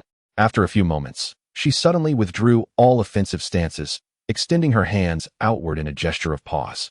"Cease your assault, fated one." Her voice regained its inorganic chill, now devoid of mockery, imbued with seriousness. "If this continues, the meager remnants of the golden tree's light within you will extinguish entirely. At that point, whether you become a bubbling mass of decaying flesh or a mindless devourer is of no benefit to either of us." Alan's bloodshot eyes fixed on her fiercely, a beastly growl emanating from his throat as his right hand instinctively grasped the hilt of his sword at his waist. Dark crimson energy once again beginning to coalesce. "Listen." Night Owl's voice suddenly rose in pitch, sharp enough to pierce through the chaos of his consciousness. "I have no interest in your little trinket. What the Shadow Sect desires is a vessel capable of digesting them without complete collapse. And that key you hold points to something greater." She gestured toward the silent, ancient stargazing platform. "Within it lies ancient sorrow and knowledge. But it may also conceal deeper madness. Given your current volatile state, entering would be tantamount to seeking death." The Night Owl spoke rapidly, proposing a transaction. "I will help you temporarily stabilize the conflicting forces within you, allowing you to enter with clarity to seek the answers you desire. In exchange," she paused, her violet gaze fixed upon Alan, "regardless of what you encounter within, upon your return, you must share with me any clues regarding the origins of the Crimson Tear, or reveal to us anything related to the tear that you bring back. That is all." Stabilizing the powers? Clarity? The Crimson Tear? The Night Owl's conditions shone like a faint glimmer in the darkness, piercing through Alan's chaotic consciousness. He desperately craved clarity. If the tempest within him persisted, he had no idea what he might do next. The insatiable greed of the God-Devourer and the sorrow of the key demanded an answer. Yet, it seemed that what the Night Owl sought was not tangible power, but rather knowledge or intelligence. "How will you stabilize it?" Alan's voice was hoarse, laced with heavy breaths and skepticism. He forcibly suppressed the surging power within him, the dark red glow beneath his skin flickering erratically. The Night Owl did not respond, but instead retrieved an object from a small pouch, made of flowing shadows, secured at her waist. It was a seed, the size of an infant's fist, entirely black and covered with intricate spiral patterns, precisely the seed of corruption, withering, that Alan had previously exchanged from Parker, which she had referred to as one of her trump cards. At that moment, this moribund seed, enveloped in the Night Owl's pure shadow power, began to pulse slowly, as if breathing, with its spiral patterns flickering to life. A faint yet profoundly pure chill, reminiscent of a soul-freezing stillness, emanated from the seed. As this coldness made contact with Alan's internal divine corruption, the ravenous hunger of the God-Devourer abruptly faltered, as if confronted by a natural adversary or a superior counterpart. The withering seed of corruption harbored the most fundamental essence of annihilation. The Night Owl's voice carried a hint of barely perceptible fatigue, indicating that harnessing this seed exacted a considerable toll on her. It can temporarily freeze those overly active components within you, granting your reason a moment to breathe. But remember, this is merely temporary. The seed is withered, and its efficacy is limited. Moreover, using it carries its own risks. The dark power entwining the Night Owl's fingertips resembled nimble threads, guiding the seed, which exuded a chilling stillness, toward Alan. To accept or to refuse. To take your madness within and face death, or to grasp this lifeline. The Night Owl's violet eyes, visible through her mask, seemed to penetrate the depths of Alan's soul. Witnessing his inner turmoil, Alan gazed at the approaching black seed. The deathly chill pierced through his chaotic, fevered consciousness, inducing a bizarre sensation of clarity akin to the brink of death. The greed of the God-Devourer was subdued by this coldness, emitting a reluctant hiss. The frenzied whispers in his mind seemed to freeze for a moment. Meanwhile, the sorrowful thoughts from the crying key transformed within this coldness, becoming clearer and purer. Time appeared to stand still. Only the crashing waves against the rocks echoed, resembling the heavy heartbeat of this coastline. Alan slowly raised his trembling left hand, not to grasp the seed, but to delve into his bosom, clasping the pure, delicate root of the golden tree. A faint yet immensely resilient sensation of life emanated from it, akin to a final anchor. He then extended his right hand, allowing the seed, exuding a chilling aura of death, to gently fall into his palm. A sudden chill of silence surged through him, as if 1,000 years of frost had been injected into molten lava. Alan's body jerked violently. The dark red light surging beneath his skin froze instantaneously, as if caught in a moment of stillness. The pulsating dark red pattern of the core of the Devourer system seemed to hit the pause button, reluctantly retreating into dormancy. A cacophony of whispers, akin to countless steel needles, faded into the distance, becoming obscured within the confines of his mind. An eerie, frigid calm enveloped him. The power remained. Yet the icy madness and searing pain were momentarily suspended, leaving only clarity of thought and the pure sorrow conveyed by the key. Wise choice. Came the voice of the night owl, tinged with relief. The duration the seed can sustain itself depends on what you encounter once you enter. Remember our pact. With that, her figure melded into the shadows of the rocks, vanishing without a sound, leaving only a faint trace of her dark essence lingering where she had stood. Alan gazed down at the ebony seed in his palm. Its spiraled patterns flickered more slowly now, the chilling aura of death gradually receding. Time was limited. He inhaled deeply the frigid air, heavy with the essence of silence, and turned his gaze toward the ancient observatory entrance, carved with grotesque adoration. The sorrowful call of the crying key had never resonated so clearly. Dismounting, he carefully stowed the seed away. Torrit, with a low grunt, nudged his arm, the ethereal blue flame conveying concern. Wait for me here, my friend. Alan patted Torrit's neck, his voice returning to its usual deep timbre, now imbued with a newfound calmness post-freezing.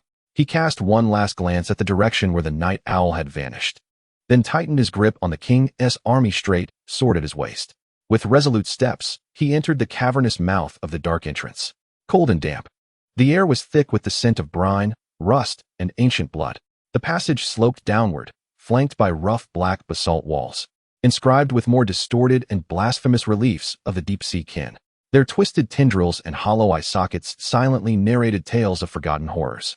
At the end of the passage lay a vast circular core of the observatory.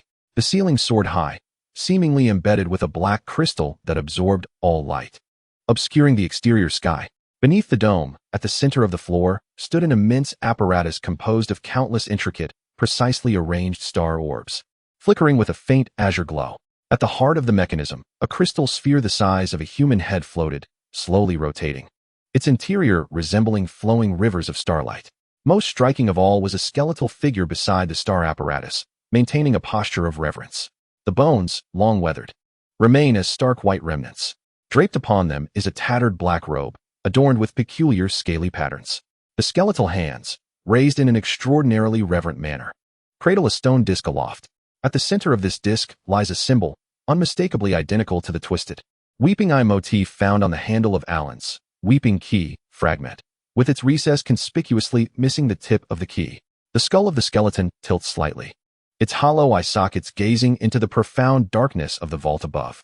An overwhelming, ancient sorrow, as if traversing an endless river of time, pervades the space like an intangible tide. This sorrow is the very essence of the key's intent.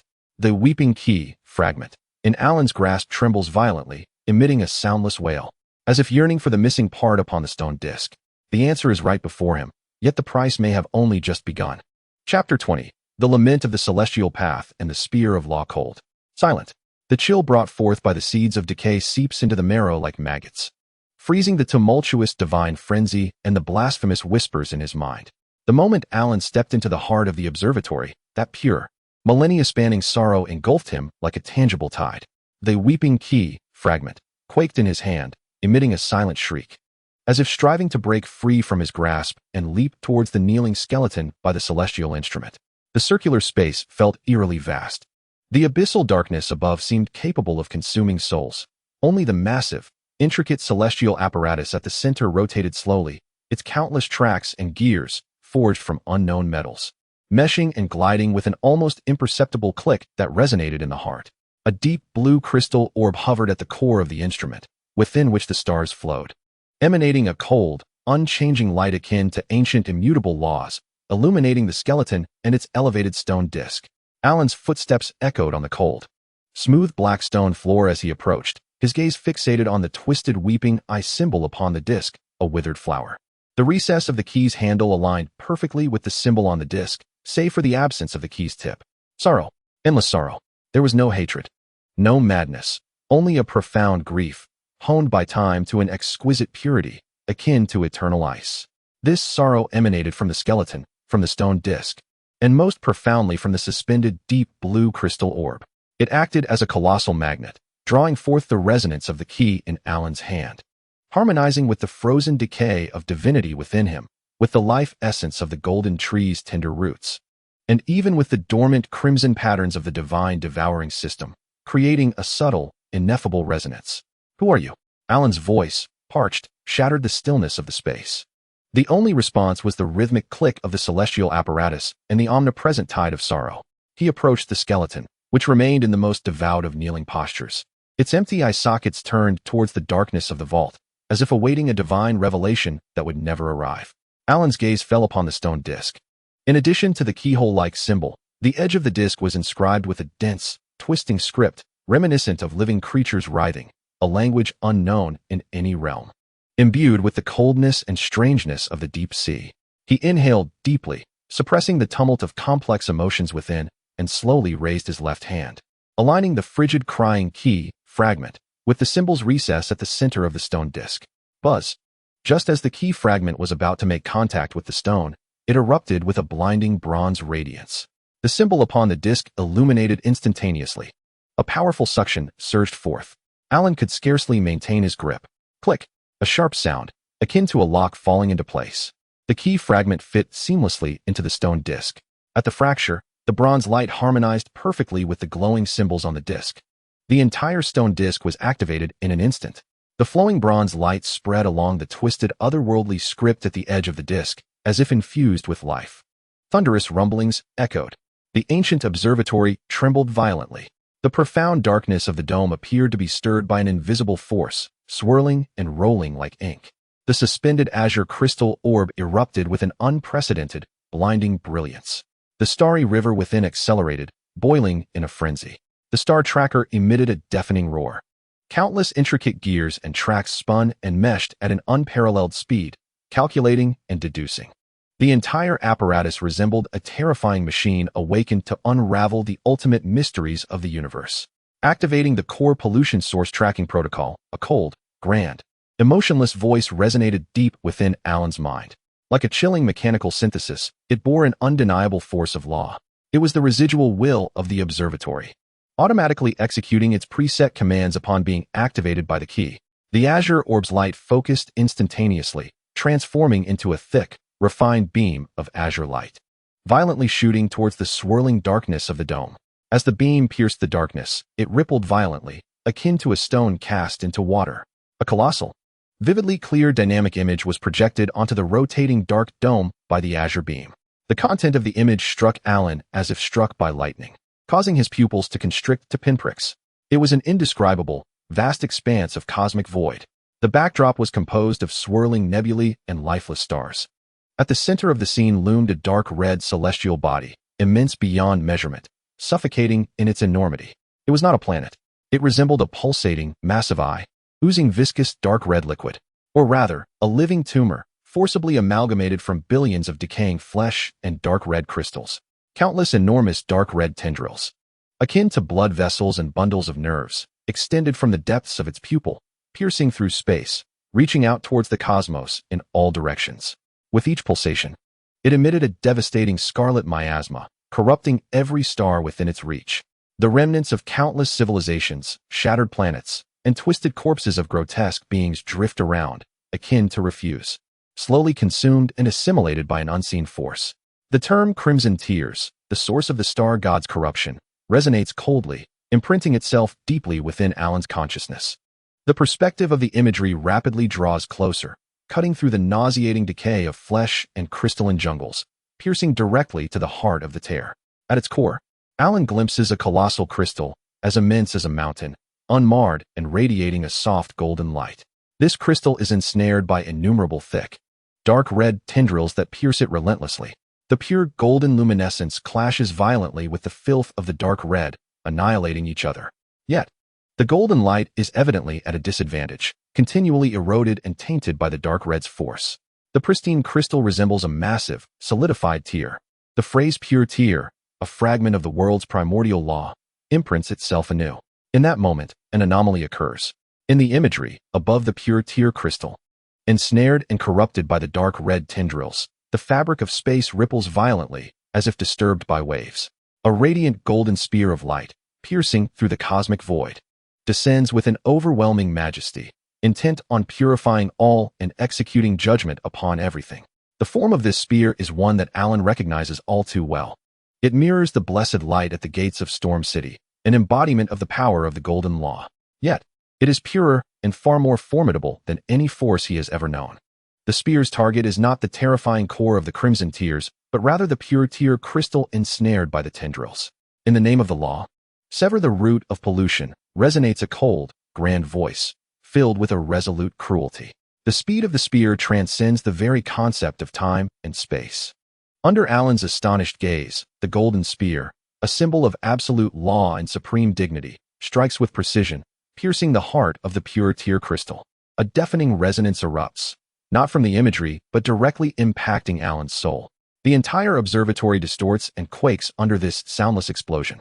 In the imagery, the moment the pure tear crystal is pierced, it erupts into an unviewable brilliance, a blinding white light infused with pure golden radiance and a destructive force. Wherever the light travels, the dark red tendrils that ensnared it evaporate instantly, akin to snow melting. Even the massive core of the Crimson Tears convulses in silent agony, a gaping wound bursting within its depths. Viscous dark red blood erupts like a waterfall, tainting vast expanses of the starry realm. However, the pierced pure tear crystal is not wholly purified or destroyed. At the sight of the golden spear's incursion, the core's golden light quickly dims, replaced by a viscous, throbbing dark red glow that emanates endless madness and resentment, as if infused with the most vile toxins. The golden spear that penetrated it appears to have transformed into a conduit for the spread of corruption. The pure tear is transmuted into putrid, festering blood. Pollution consummates the birth of crimson decay. A chilling notification sounds, like the tolling of a funeral bell. The imagery abruptly ceases. The ethereal blue column of light dims instantaneously. The frantically rotating astral instrument, as if drained of all vitality, emits a piercing metallic groan, gradually coming to a halt. The darkness of the dome reverts to a deadly silence. The radiance of the crystal orb wanes. The colossal truth, forcibly injected, extinguishes the chill brought by the seeds of corruption like icy water, leaving Alan feeling utterly frigid. The golden law, in its endeavor to eradicate the roots of pollution, has itself tainted the very essence of the world. Ugh! Just then, the skeletal remains kneeling before the stone slab erupt with two blinding beams of ethereal blue flame from its hollow eye sockets. Its weathered jaw, long since eroded, snaps open, unleashing a silent yet soul-piercing wail.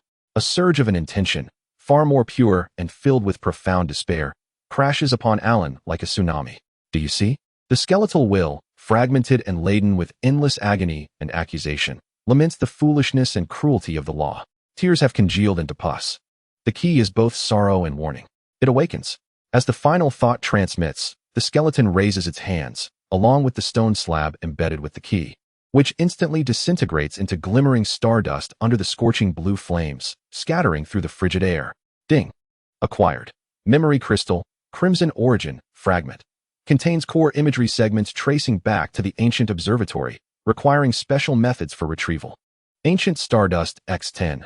The pure astral energy dust remaining after the annihilation of the skeletal remains and the stone slab, containing faint spatial and mental strength. Fragment of the spear of law, concept. Not a physical entity, but rather the imprint of the golden spear that penetrates the essence. now linked to the God-Devouring System in an unknown manner. The key has vanished. The stone slab has disappeared. The bones have turned to dust. Only Alan stands frozen in place, as if encased in ice. The dark red pattern at the core of the God-Devouring System, upon receiving the fragment of the Spear of Law concept, erupts with an unprecedented radiance. A chilling, domineering essence, imbued with absolute judgment and purification will, brutally merges with the original corrupt divine power. Alan's right hand rises uncontrollably. Buzz. An illusory energy spear, composed of dark red energy entwined with strands of resplendent golden light, coalesces in the palm of his hand. The spear tip, merely a foot in length, is exceedingly unstable, as dark red and golden light clash violently, annihilating and emitting destructive waves. The air in the direction of the spear tip silently distorts, tearing apart. Ugh! Alan stifles a groan, forcibly dissipating this perilous energy manifestation. A searing pain radiates from his palm, as a fleeting, golden fissure-like mark flashes beneath his skin, intertwining with the dark red luminescence. The God-Devouring System is merging with the power of the law. What does it intend to achieve? The chilling silence brought by the seeds of corruption is swiftly receding. The frozen whispers of madness, akin to a waking serpent, begin to hiss within the depths of his consciousness. The power within the body once again became restless. The clash of dark crimson and golden light creating a sensation of tearing more intense than before. Time passed as Alan gasped for breath, casting a glance at the nearly dormant spiral-patterned seed of corruption withering in the palm of his hand. The final warning of the bones echoed in his mind, awakening like a chilling alarm bell. He must depart. Just as he turned to leave, a thunderous roar erupted, an ominous sound seemingly emanating from the earth's very core, piercing through the thick layers of rock and forcefully crashing into the observation platform. The entire space trembled violently once more fiercely than when the key activated the astral device. Fragments of black crystal from the dome cascaded down like dust. The stationary astral device emitted a groan under the unbearable burden. Then, a resonant hum filled the air. The horn of the corruption gravekeeper, penetrating the soul, rang out clearer, more mournful, and more imminent than ever before, as if it were sounding directly above him. Accompanied by the horn, Alan distinctly felt, deep within the earth beneath his feet, colossal forces intertwined with extreme anguish, madness, and the joy of resurrection, like an ancient slumbering beast suddenly awakening with a jolt. The crimson beams piercing through the sky from the depths of the Weeping Peninsula surged in brightness, akin to bloodied swords slicing through thick fog and leaden clouds. Within the beams, an even larger, more distorted shadow struggled to stand. The warning of the bones had come true. The will of the Crimson Tear, its minions awakened. The true calamity had begun. The chill of the seed of corruption vanished entirely. The frenzied tide clashed with the power within him, shattering its restraints. In Alan's eyes, crimson and golden light flashed in a chaotic dance, and a suppressed roar of agony escaped his throat. He stumbled out of the observation platform's entrance, rushing toward the waiting turret by the shore. The cold sea breeze, laden with salt and a pungent scent of decay, struck him face on. Beneath the somber sky, the crimson beams stood as scars upon the world, silently heralding the prelude to doom. On the rocks, the figure of the night owl stood like a statue merged with shadows, silently poised. Her amethyst eyes, hidden behind a mask, pierced through the thin mist, fixating intently on the staggering Alan, landing on his right hand, which flickered with unstable dark crimson and golden hues, and ultimately resting on his face, marred with struggle and madness. The night owl's cold, crystalline voice resonated clearly amidst the moans of the waves and the silent roars of the awakening beast in the distance. You have found the answer and brought something forth. She stepped forward, shadows flowing beneath her feet. Now, it is time to fulfill our bargain, fated one. Tell me the origin of the Crimson Tear, or grant me the sorrow that brought you forth from within. Chapter 21. Bonfire, Tree Sap. In the merchant's love manual, the crimson beams pierced the leaden clouds, resembling the rotting wounds of the world, staining the sky of the Weeping Peninsula a morbid dark red. The horn of corruption, driven by the will of the awakening beast, penetrated the rock layers and thick fog, transforming into tangible sound waves that hammered against the earth. Alan staggered and collapsed beside Torret, his right palm throbbing with a searing sensation, a mingling of dark crimson and golden light akin to a red-hot branding iron. With every heartbeat, it tugged at the frayed edges of his sanity. The core patterns of the God-Devourer system flickered erratically, resembling a furnace on the brink of chaos. Go! He nearly screamed, vaulting onto the horse's back, his voice fragmented and broken. Torret sensed his master's imminent breakdown. The ethereal blue flames surged, and with no need for commands, he transformed into a streak of black lightning, galloping away from the coast and the terrifying pillars of light. The wind howled in his ears as the fetid miasma was swiftly cast aside. The storm within him intensified with each stride. The dark crimson and golden powers entwined like two venomous dragons, each collision dimming his vision, nearly causing him to tumble from the saddle. He clutched Torret's mane desperately, his nails embedded deeply, knuckles pale from exertion.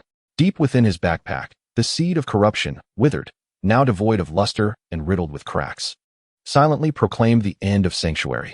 Uncertain how long they had fled, Torret's speed gradually diminished. The faint scar on his neck glowed with warmth from the exertion, and the ethereal blue flames flickered dimly. Ahead, a relatively dry natural depression emerged, ensnared by the gnarled roots of colossal dead trees. A few collapsed blocks of black basalt leaned precariously against one another, barely forming a nook shielded from the elements. More importantly, a familiar, warm golden light glimmered at the deepest part of the hollow, quietly burning like a beacon in the night, a point of blessing. "Good boy," Alan's voice emerged weakly, almost like a whisper. He nearly tumbled off the horse, stumbling toward that warm golden glow. As his fingertips brushed against the swirling golden particles, a comforting warmth surged through him, rejuvenating every limb and sinew. The exhaustion and pain in his body were swiftly soothed. Yet the maddening whispers in his mind and the tumultuous energy within him clashed violently, akin to a festering wound, merely suppressed by this warmth without being eradicated. He slumped beside the blessing point, leaning against the cold rock, gasping for breath. Sweat mingled with grime and blood, carving a disheveled path across his face. The delicate golden fissures in his palm intertwined with the dark crimson light still radiated waves of searing pain and danger. He attempted to reach out to Malenia with his thoughts, but was met only with a silence that felt frail, like a candle flickering in the wind. "Malenia." Alan's voice bore a trace of unrecognized dependence and anxiety. No response came. Only the warm glow of the blessing point enveloped him in silence. At that moment, something warm and rough brushed against his cheek. It was Torret's large head. This soulful equine, disregarding its own fatigue, approached Alan, lowered its head, and gently licked the dirt and minor wounds from his face and arms with a warm tongue. In its clear, ethereal blue eyes, there was a profound concern and affection. Alan's tense body stiffened momentarily before gradually relaxing. He extended his hand, gently stroking the coarse, warm mane of Torret, feeling the unspoken yet steadfast comfort that emanated from his companion. "Thank you, mate," he whispered, his voice hoarse yet imbued with a newfound softness. Torret responded with a contented snort, licking with renewed vigor. The radiance of the blessing point seemed to glow a touch brighter, infused with this warmth. Oh, what a profoundly touching tableau of camaraderie between man and beast. A familiar, boisterous voice, laden with exaggerated sentiment, unexpectedly emerged from the shadows of the gnarled tree roots. Alan's head snapped up, his right hand instinctively moving towards the hilt of his sword. There stood Parker, his rotund figure leisurely pushing his distinctive rickety cart as he ambled out from the shadows. A signature slick grin adorned his face, his beady eyes flitting back and forth between Alan and Torret, lingering momentarily on Alan's disheveled appearance and the faint glimmer of crimson gold light emanating from his palm. A glint of sharp intelligence flickering in his gaze. "Parker." Alan's tone instantly turned icy. This unscrupulous merchant was truly relentless. Haha, what a coincidence. A most fortuitous encounter. Parker rubbed his hands together, halting at the edge of the blessing point's glow, as if the warm light held some form of intimidation over him. "I knew that with such a commotion, your esteemed self would require a safe and comfortable haven. So, I took the liberty of scouting the area for you. And perhaps, unearthing some new business opportunities?" He gestured towards the eclectic assortment of items on his cart. Alan, disinterested, closed his eyes in an effort to calm the turmoil of power and chaotic thoughts surging within him. Meanwhile, Torret stood guard, glaring at Parker, positioning himself protectively in front of Alan, emitting a low, warning snort. Don't be alarmed. Parker hastily waved his hands, his smile unwavering. "I, Parker, am a legitimate businessman, honest and fair. I am not here to peddle life-saving artifacts this time. No, I come bearing timely assistance." With an air of mystery, he carefully retrieved a small ceramic jar, wrapped meticulously in layers of fragrant green leaves from the lower compartment of his cart. As the jar was unveiled, an exquisitely fresh, pure aroma, brimming with vibrant life force, instantly permeated the air. This essence mingled with the warm golden light of the blessing point, revitalizing Alan's spirit. The two tumultuous forces within him seemed to be soothed, their conflict easing ever so slightly. Even the dormant presence of Malenia deep within his consciousness stirred gently. Behold, the sap of the tender spring buds from the Nimgath gold tree. Parker's plump face radiated pride as he cautiously peeled back a layer of leaves, revealing a viscous, honey-like liquid that emitted a gentle golden-green glow. This is my ultimate treasure, preserved by a unique method. Just this little jar.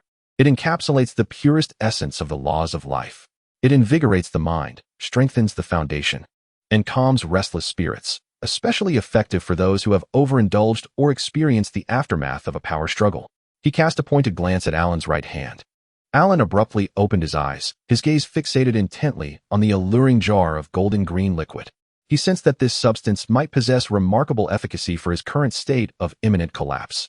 The God-Devouring System exhibited no insatiable hunger for this pure life force. Rather, it conveyed a sense of soothing comfort. The price, Alan's voice remained icy yet bore a hint of diminished hostility. Ah, how delightful, my lord. Parker rubbed his hands together, exclaiming, this time, I shan't ask for your little treats. They are far too hot to handle. Instead, I demand the information you promised me, the one regarding the origins you witnessed at that ancient observatory. Just one phrase, the most crucial one. What do you say? Fair enough. This sap could indeed save a life. Alan fell silent. The truth unveiled at the observatory was profoundly shocking. Directly linking the Golden Law to the origins of the Crimson Corruption, its value incalculable. Yet, he desperately required this vial of sap to stabilize his condition while awaiting Malena's recovery. Moreover, although Parker was a crafty merchant, he seemed to harbor an instinctive reverence and aversion towards genuine divine power. The Crimson Tear was tainted by the very spear of the law. Alan's voice grew deep and hoarse, akin to recounting an ancient and brutal curse. Parker's smile instantly froze, the glimmer in his small eyes replaced by sheer horror. The flesh of his plump face quivered violently, and in a moment of panic, he nearly dropped the precious ceramic jar. Tainted by the law. He gasped, his tone shifting. How can this be? Are you certain? The transaction was complete. Alan averted his gaze, extending his hand. Parker, awakening from his stupor, hurriedly passed the jar of precious sap, his face still aghast, eyes reflecting a tumult of emotions. Alan accepted the jar, its surface warm to the touch. Upon uncovering the leaves, an even richer and purer essence of life assailed his senses. No longer hesitating, he tilted his head back and drank deeply. Buzz, the viscous, honey-like liquid flowed down his throat, instantly transforming into an incredibly pure and vast, yet gentle torrent of life, cascading through his limbs and bones. This force did not heal wounds directly like the Holy Grail's drops. Instead, it nourished the parched meridians like a spring rain, smoothing the wrinkles of the soul. Within him, the two frenzied, gnawing venomous dragons, the corrupt divinity and the imprint of the law, were enveloped by the gentle waters. The violent conflict calmed significantly. The dark red and golden light became docile, no longer clashing fiercely. The myriad of steel-like whispers in his mind, once frenzied, dissipated like mist in a gentle breeze, rapidly fading into the distance, blurred and indistinct. A long-lost, profound tranquility and clarity returned to Alan's consciousness. A faint yet distinctly clear groan resonated in Alan's mind. It was Malenia. Malenia, you are awake. Alan's heart surged with joy, his thoughts instantly connecting with the space of blessings. Malena's voice, laden with exhaustion and the frailty of survival, echoed with undeniable clarity. What have you done? That pure source of life, and those two forces within you. How? It's all right, Malenia. Alan exhaled deeply, leaning against the cold rock, feeling the warm flow of tree sap coursing through his body. A sense of unprecedented relaxation washing over him. Parker had indeed provided something remarkable. Parker? Malena's voice held a trace of caution, quickly giving way to profound exhaustion and resignation. That unscrupulous merchant had, for once, done a good deed. Yet the price you paid was merely a single truth. Alan shook his head dismissively. The tranquility of this moment and Malena's awakening were worth it. He glanced at Parker, who was still reeling from the shocking revelation. His complexion shifting erratically as he muttered about blasphemy and earth-shattering secrets, lamenting his considerable loss in this transaction. Hey, Parker, Alan called out, his mood considerably lifted, taking the rare initiative to speak. Do you have any more of that tree sap? Parker suddenly snapped back to reality, his jovial facade instantly reappearing, though a lingering tremor of fear remained in his eyes. Ah, my lord, This is the sap from the tender buds of the mother tree. A once-in-a-thousand-years find. Just this small vial. It's gone. Truly gone. However, he added, his eyes darting, rubbing his hands together as he leaned closer, lowering his voice, given your current state. Perhaps you should consider something else? He pointed to an inconspicuous corner of his cart, where several gaudy booklets adorned with exaggerated illustrations of couples embracing lay.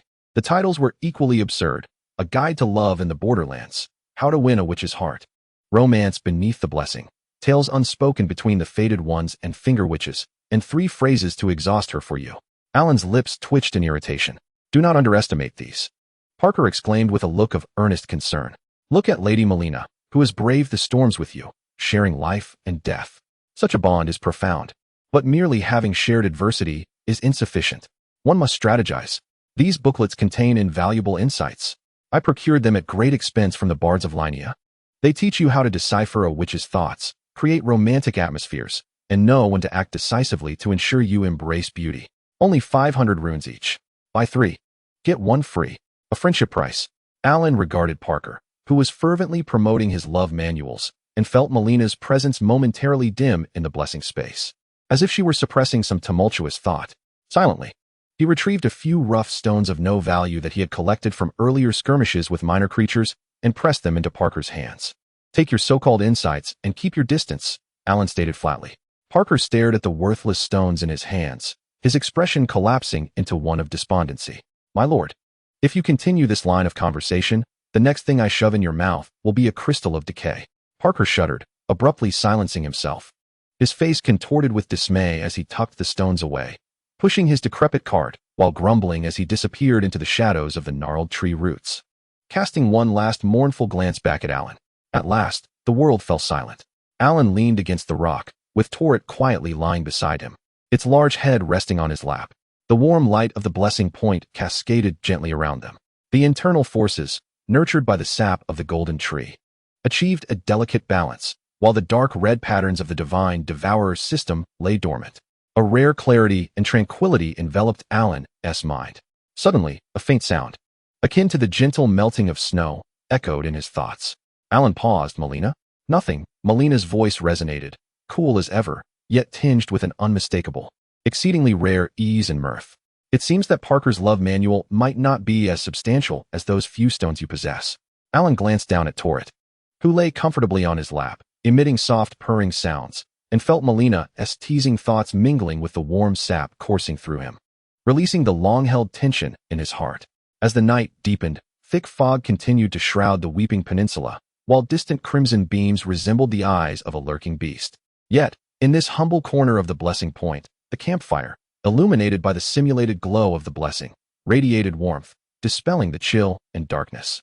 Alan extended his hand, gently stroking Torret's warm mane, his gaze fixed on the swirling golden particles of the blessing point. Malenia, yes?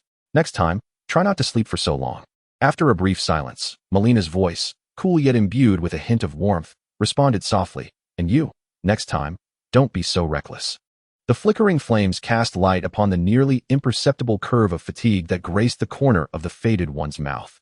The journey ahead remained perilous, and madness still lay in wait.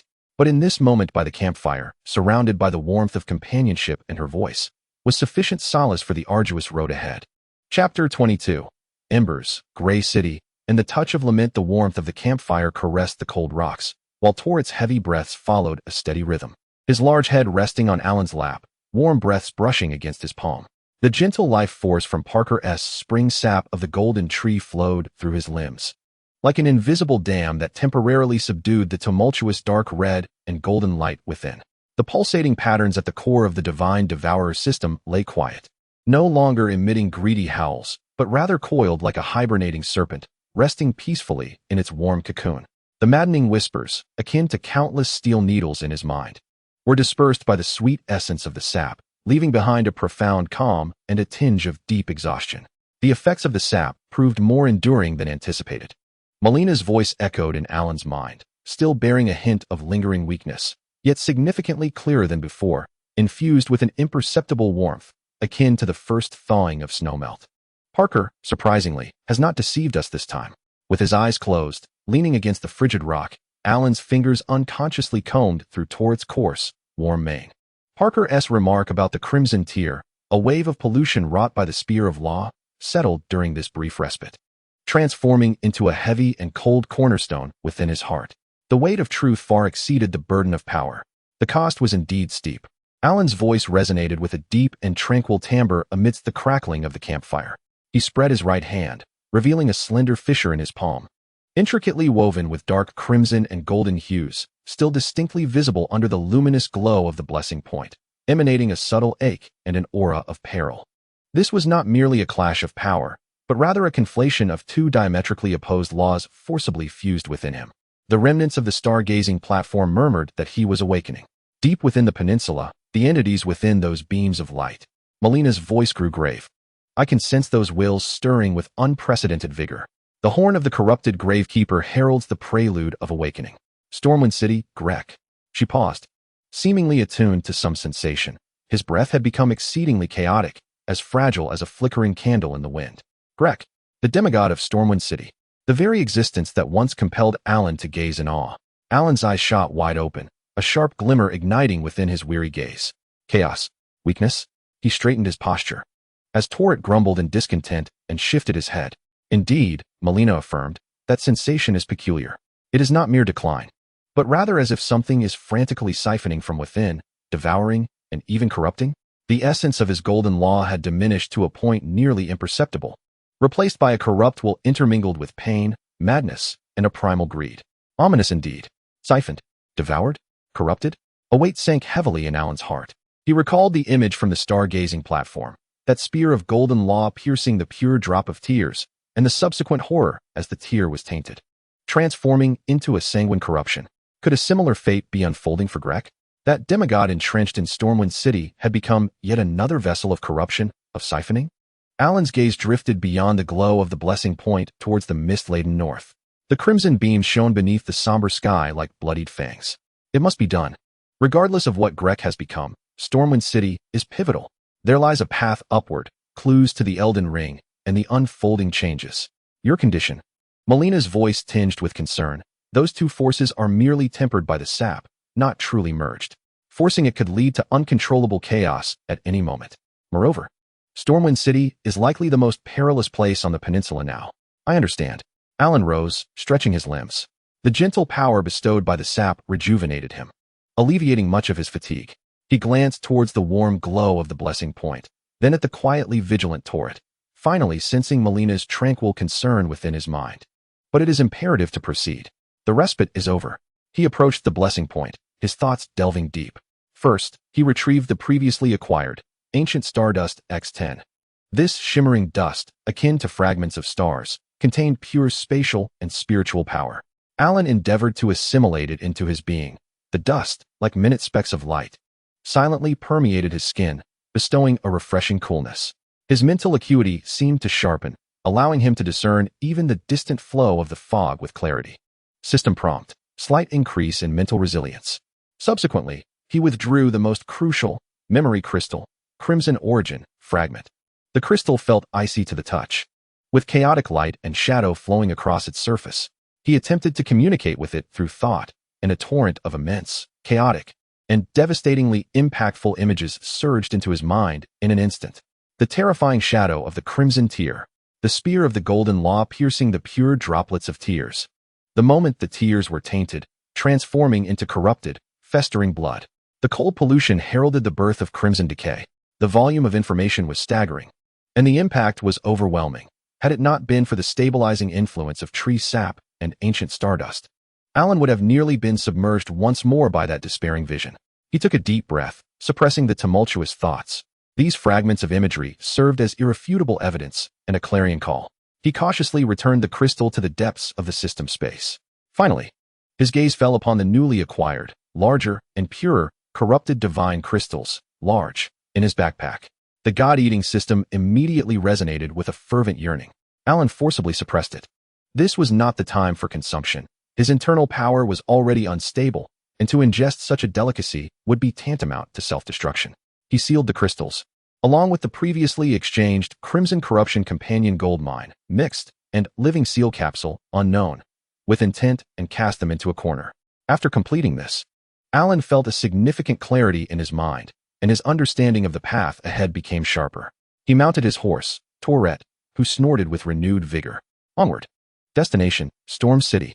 Man and steed burst forth from the shelter of the gnarled tree roots, re-entering the boundless fog and crimson twilight of the Weeping Peninsula.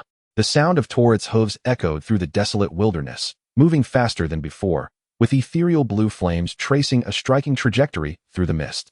Along the way, he encountered sluggish undead, lurking vipers in the mire, and even a few wandering juvenile corrupted treants, all of which Alan chose to evade or break through with Torret's speed. What he required now was not the scattered ruins, but efficiency and time. As he drew closer to Storm City, the stench of decay in the air not only failed to intensify, but instead became more diluted. Instead, a far more suffocating silence enveloped him. The thick fog seemed to have been dispersed by some unseen force, granting a clearer view, yet the sight that met Alan's eyes caused his heart to sink further. Once shrouded in the golden power of Great, Storm City, despite its fall, still emanated a semblance of demigodly authority. Now, it had transformed entirely.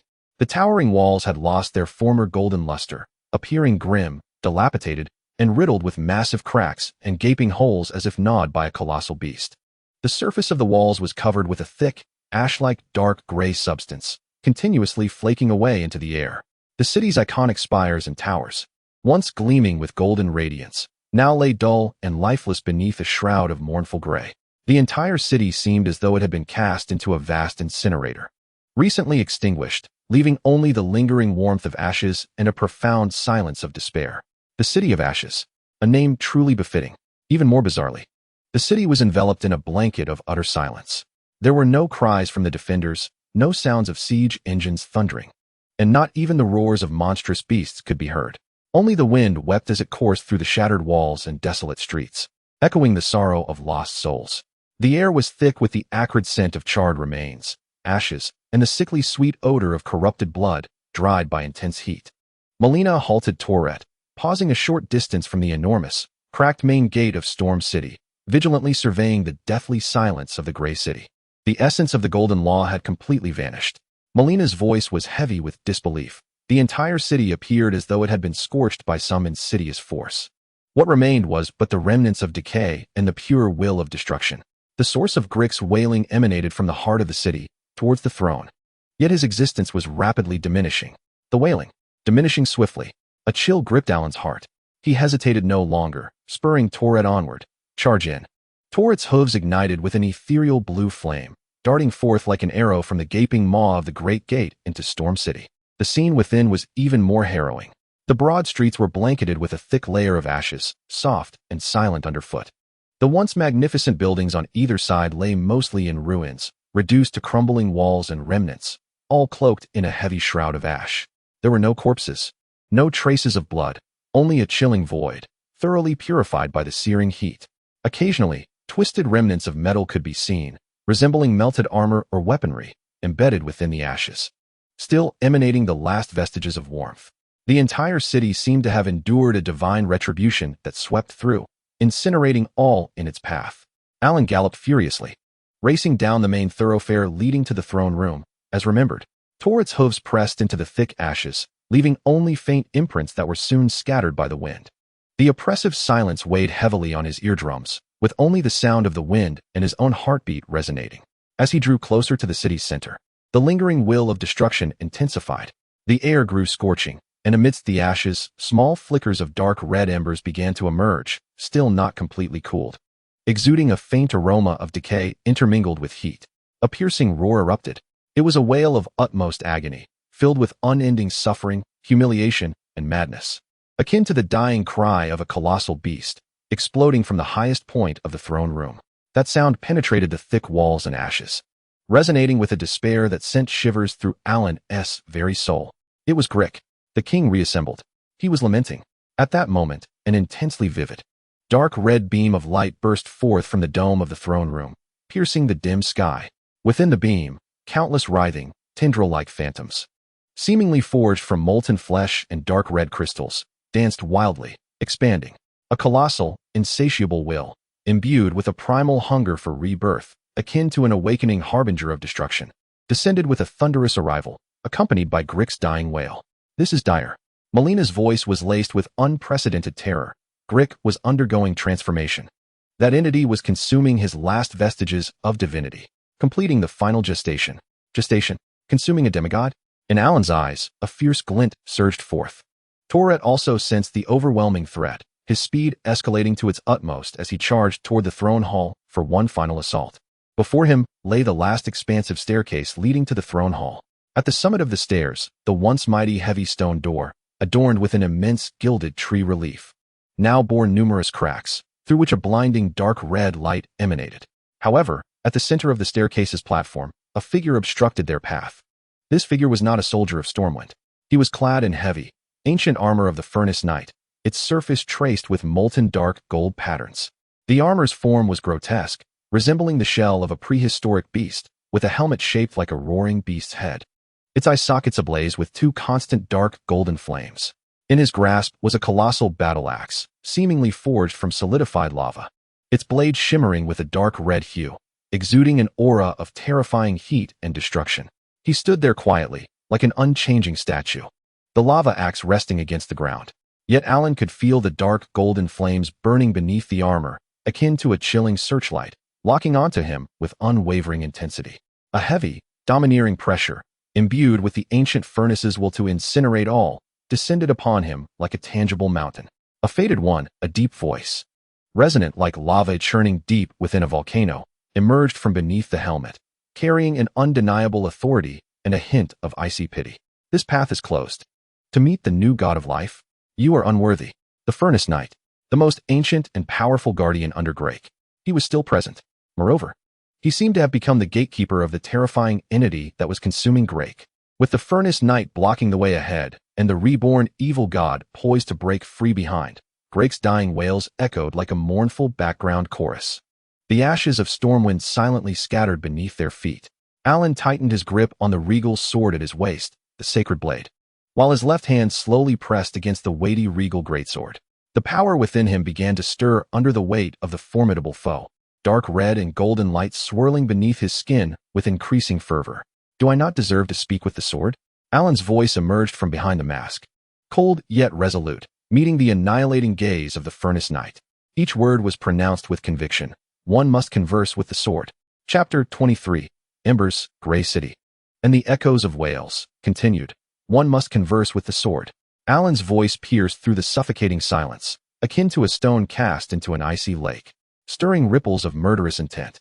The instant his words fell, he vanished from Torette's back. Boom. The terrifying explosive force of 23 points compounded with the power of God-Devourer shattered the staircase platform beneath him. Ashes and debris erupted like a fountain into the sky. He transformed into a dark red afterimage, tearing through space, trailing a burning path, and hurtled toward the immovable Furnace Knight, Vig, at the center of the staircase. Quick, faster than the limits of perception. This was a pure onslaught of power and speed. The dark golden flames flickering beneath Vig's helmet leaped wildly. Clearly, Alan's explosive speed exceeded his expectations. Yet, the rigorous training of the Furnace Knight had not failed him. Almost at the moment Alan initiated his assault, the molten lava great axe he wielded sprang to life, like a ferocious beast. The heavy blade, entwined with the dark crimson lava that annihilates all, let out a piercing shriek as it arced upward, tracing a precise semicircle aimed directly at Alan's path. Timing, angle, force, flawless. Bang. Zzz. A deafening, terrifying explosion erupted, accompanied by the harsh sound of sizzling lava. In that fleeting instant as the axe blade neared him, Alan's form suddenly became solid. He did not evade. With unwavering resolve, he activated the battle technique of his brass shield to block the impending strike.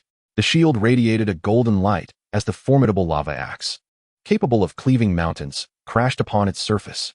The sheer power, potent enough to reduce an ordinary shield and its bearer to mere pulp, was perfectly absorbed by this seemingly ordinary shield, deflecting the blow. The tremendous recoil jolted Vig's massive frame violently. The molten axe was propelled high, revealing a brief yet fatal opening. Now, death. A wild frenzy of crimson and golden light danced in Alan's eyes. The great sword of the king's army in his right hand was charged with the full might of his being. With a staggering 23 points of power augmented by the frenzied energy of the God-Devourer, the heavy sword surged forth like a cannonball. Utilizing the recoil from the block, he spun like a top, the sword transforming into a dark golden arc that tore through the air, embodying the will to annihilate everything. As it struck fiercely at the vulnerable joint of Vig's chest armor, exposed by the upward thrust of the great axe. The king's army's sword technique, whirling slash. Clang. A spine-chilling sound of metal rending and bones shattering resonated. The weighty sword, infused with Alan's raw strength and centrifugal force, descended like a battering ram, crashing into the fragile joint connecting Vig's chest plate and shoulder armor. The ancient armor, forged in a primordial furnace and capable of withstanding dragon fire, was warped and deformed by this primal force. Shards of metal erupted, mingling with dark crimson sparks. Vig's enormous form was violently sent backward, lifted off the ground by this overwhelming power. The heavy furnace armor gouged deep furrows into the steps, scattering debris everywhere. Ugh! Vig emitted a low groan of pain. His health visibly plummeted. The dark golden flames flickering in the eye sockets of his helmet burned with shock and fury. He had never anticipated such raw power from this fated one. Even more astonishing was the fact that the seemingly ordinary brass shield could perfectly block his molten cleave. Tourette. Alan, having landed a successful strike, showed no inclination to linger. Vig had merely been pushed back, not severely harmed. The agonizing wails of Grek echoed in the throne hall, accompanied by the frantic writhing of shadowy tendrils illuminated by dark red light, like the relentless beat of a death knell. Hiss! The ethereal blue spirit flames erupted from the ashes. Tourette, understanding the cue, dashed to Alan's side like a bolt of black lightning the moment he touched the ground. With a deft push off the ground, Alan leapt gracefully onto his steed. Charge! The reins were pulled taut. Tourette's hooves shattered the ashes beneath, unleashing maximum speed as they charged toward the throne hall's stone door at the end of the steps, riddled with cracks and emanating a dark red glow. Having just steadied himself, the enraged Vig took a step back. No way! Vig's roar erupted like a volcanic explosion. His colossal magma axe plunged violently into the ground. The earth trembled with a thunderous roar. Within moments, a boiling pool of lava formed, extending several meters ahead of Vig. The dark red, viscous magma churned and surged, radiating an annihilating heat. It engulfed all paths that Tourette could take. A deadly scenario. Malenia. Alan bellowed from the jolting saddle. With light as a bridge. Malena's cold voice resonated with unwavering resolve. A golden bridge of pure holy light coalesced above the bubbling lava pool, its end pointing directly at the stone door of the throne hall. Without needing direction, Tourette's hooves met the light bridge, as ethereal blue flames danced in harmony with the holy light. With a divine leap, boom, the steed, carrying Alan, soared into the air at the moment of the lava's eruption. Just barely crossing the boiling pit of death, they landed firmly at the end of the light bridge, before the massive stone door of the throne hall. Break! Alan's eyes blazed with intensity. The king's great sword gathered all his strength once more, its blade entwined with the fiery power summoned by Malenia. With a fiery cleave, slash, boom, the burning great sword struck fiercely against the cracked stone door. The door, already burdened beyond capacity, shattered upon impact. Fragments of stone, mingled with searing energy, shot inward. Instantly, the scene within the throne hall was laid bare before Alan. The grand hall now resembled a furnace of hell. The dome had been completely torn away, revealing the grim sky and a dark red beam of light piercing through the heavens. The source of this beam was the center of the throne hall. Once a symbol of Greg's power and ambition, the enormous golden throne had been reduced to a mass of fiercely burning dark red embers. At the heart of the embers, a colossal, grotesque, indescribable horror was completing its final formation. It was a vast, pulsating cocoon, oozing with thick dark red pus and molten dark gold fragments. The surface of the cocoon was covered in throbbing veins and proliferating putrid tumors. Greg's iconic massive golden arm, forcibly connected by countless limbs, now resembled a melted candle, helplessly drooping beside the cocoon, reduced to a mere half, marred by dark red corrupt veins, being greedily absorbed and devoured by the cocoon. Within the cocoon, an even larger, more twisted shadow was struggling madly. Each convulsion was accompanied by Greg's heart-wrenching scream, filled with boundless pain and despair. That scream transcended human form, echoing like a soul being torn apart. My king, no. The furnace knight Vig, who had just ascended the platform, beheld the scene within the throne hall and let out a deafening roar, a tumultuous blend of loyalty and fury. The dark golden flames beneath his helmet instantly took on a frenzied hue of blood. Yet it was all too late.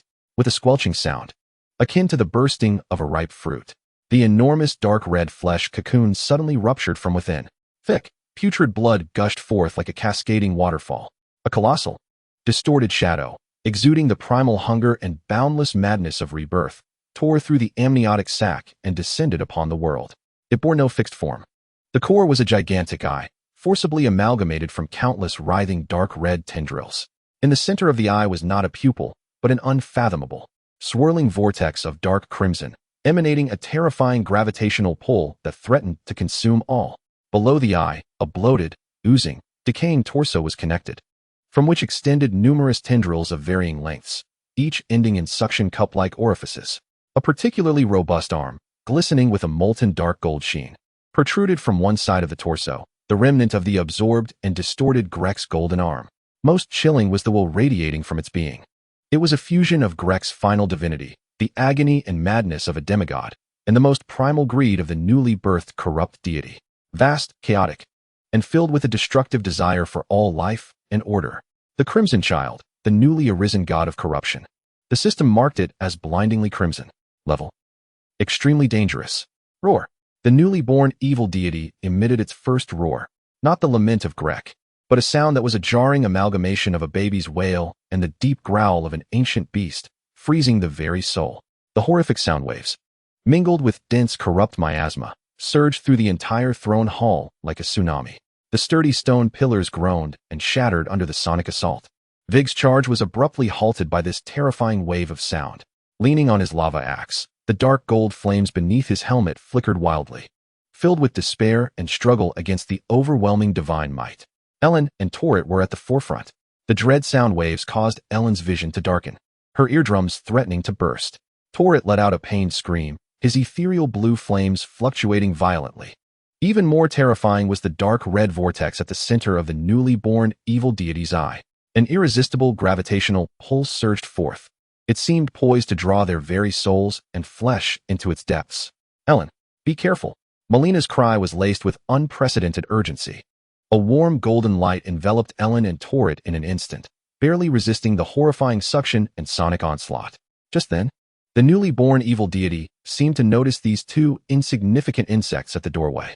The dark red vortex at the center of its eye abruptly focused on Ellen. A stout, decaying arm, flowing with molten dark gold, the remnant of Grek, was raised high. At the end of this massive arm, the fingers spread wide, and the palm split open to reveal a tooth-filled suction mouth. Within the depths of this orifice, dark red corrupt energy surged wildly, radiating a destructive aura. Corrupt divine punishment, the birth of devastation. A beam of annihilation was about to erupt. Target, Ellen. In a moment of peril, the flickering flames in Vig's eyes were instantly replaced by resolute determination.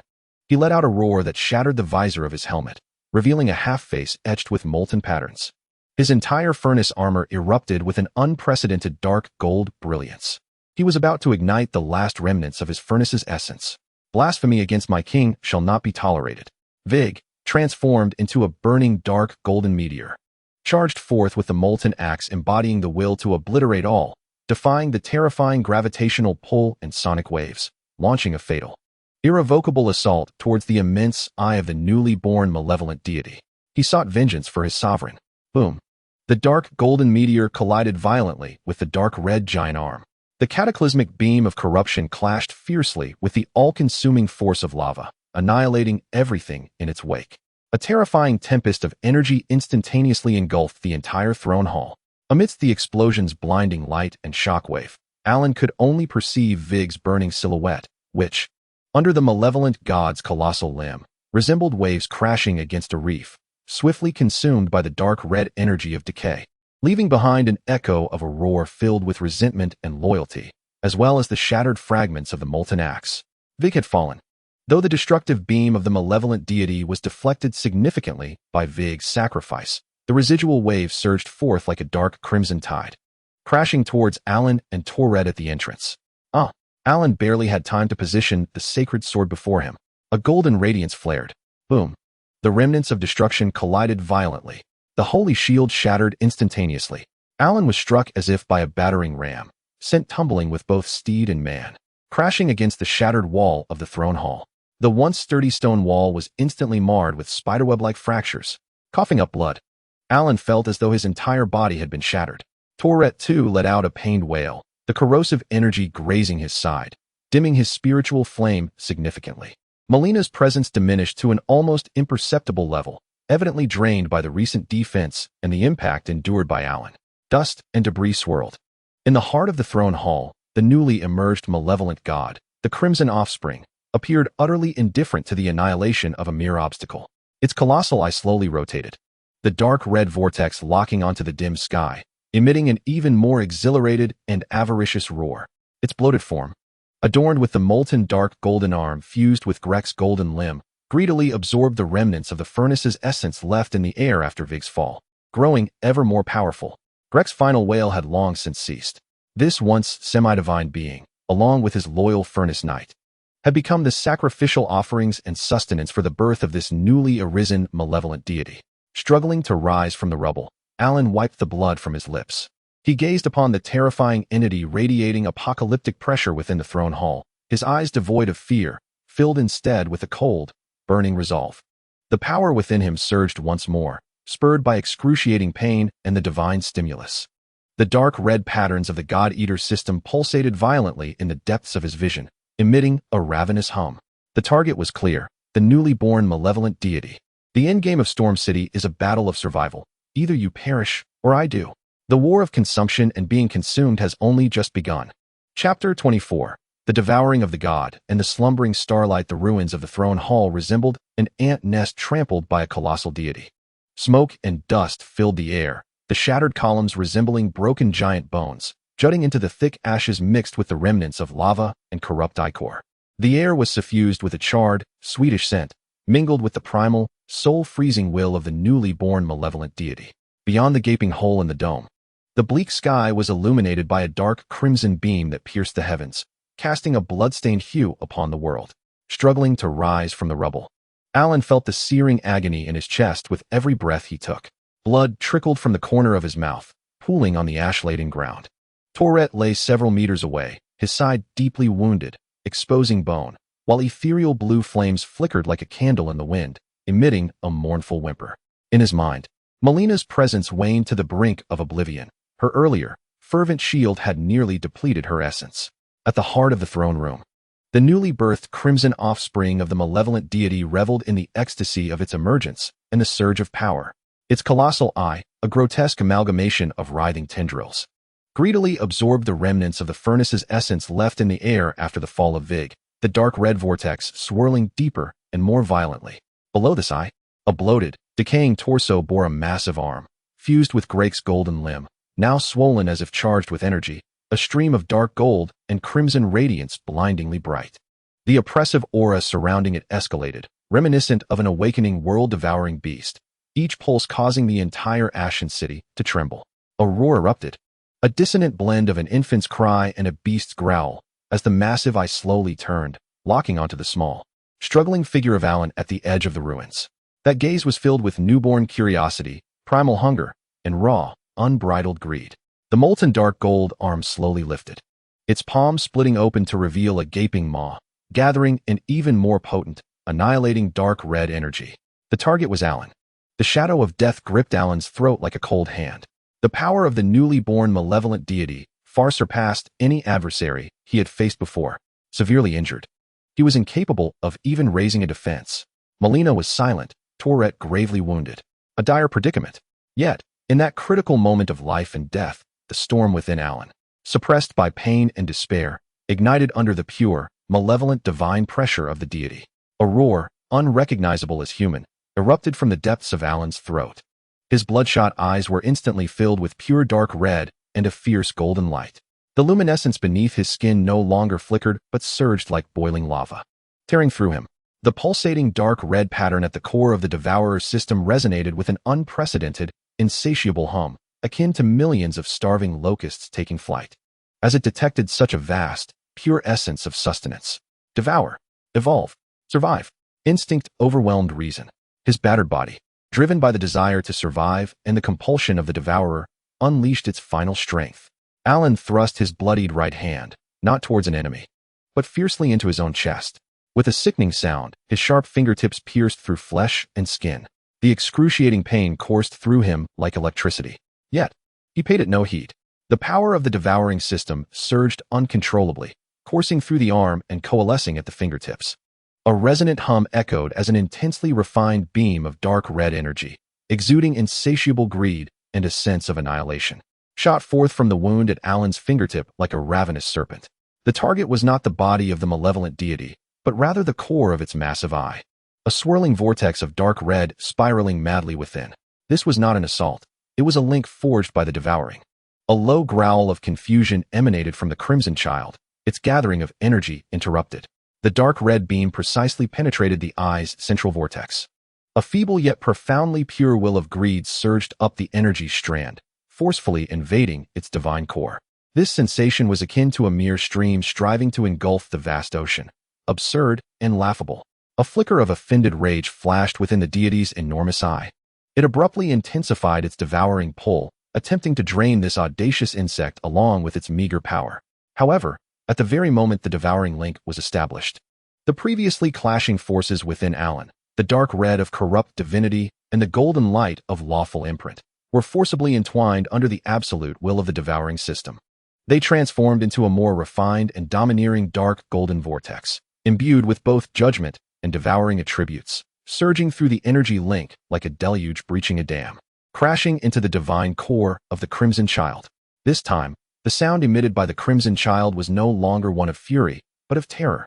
It sensed the incoming tide of power, which bore not only the essence of pure devouring will, but also a trace of the very source that had once penetrated and tainted its maternal essence, the Crimson Tear. This was the root of the fear inscribed upon its very being. The dark red vortex at the center of its eye whirled chaotically, striving to sever the link and repel this bizarre incursion. Yet, having just come into existence, its power, though formidable, was not yet stable. The devouring system utilized Alan's body as a conduit, wielding the backflowing dark golden vortex as a weapon, akin to a flood discovering the weakest point in a dam, instantly tearing through the defenses of the deity's divine core. An indescribable torrent of energy clashed violently between the two, annihilating all in its path. The entire throne room warped dramatically. The colossal form of the Crimson Child convulsed violently, as if struck by an invisible hammer, its molten dark golden arm flailing wildly, shattering the surrounding stone pillars. The dark red vortex within its eye grew chaotic and dim. No longer did it roar. Instead, it emitted a mournful cry of pain. Its vitality plummeted at an observable rate. Meanwhile, Alan, as the conduit, endured unimaginable agony.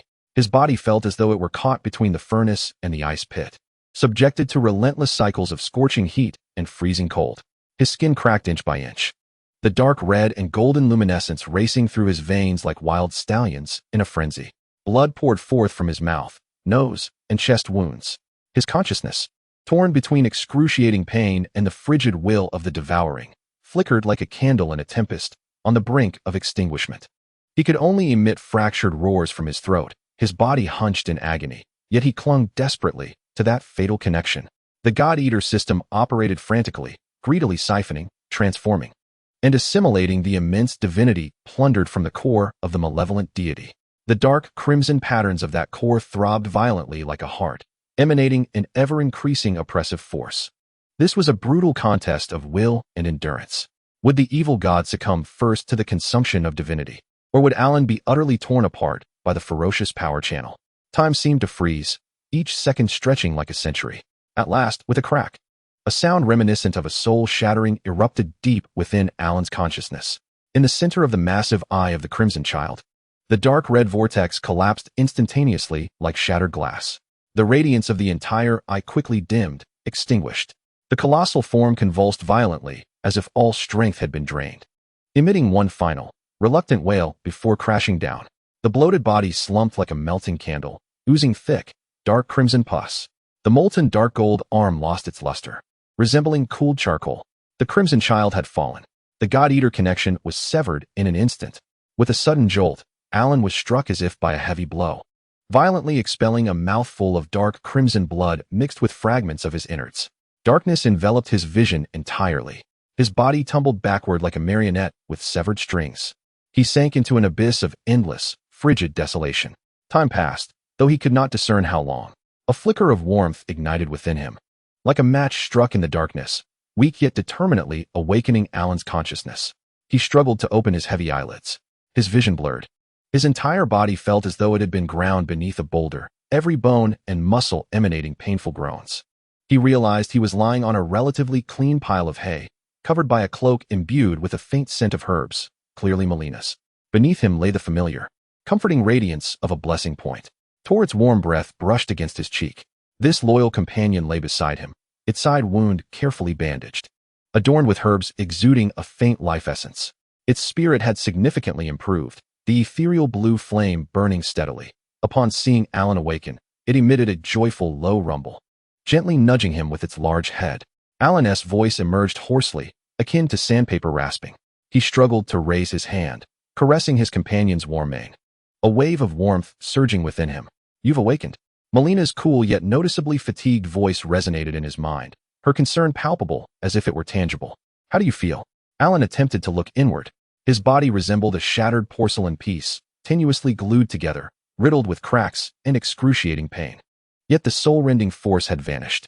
The dark red pattern of the God-Eater system core lay quietly dormant, exuding an unprecedented, powerful, yet temporarily subdued cold pressure.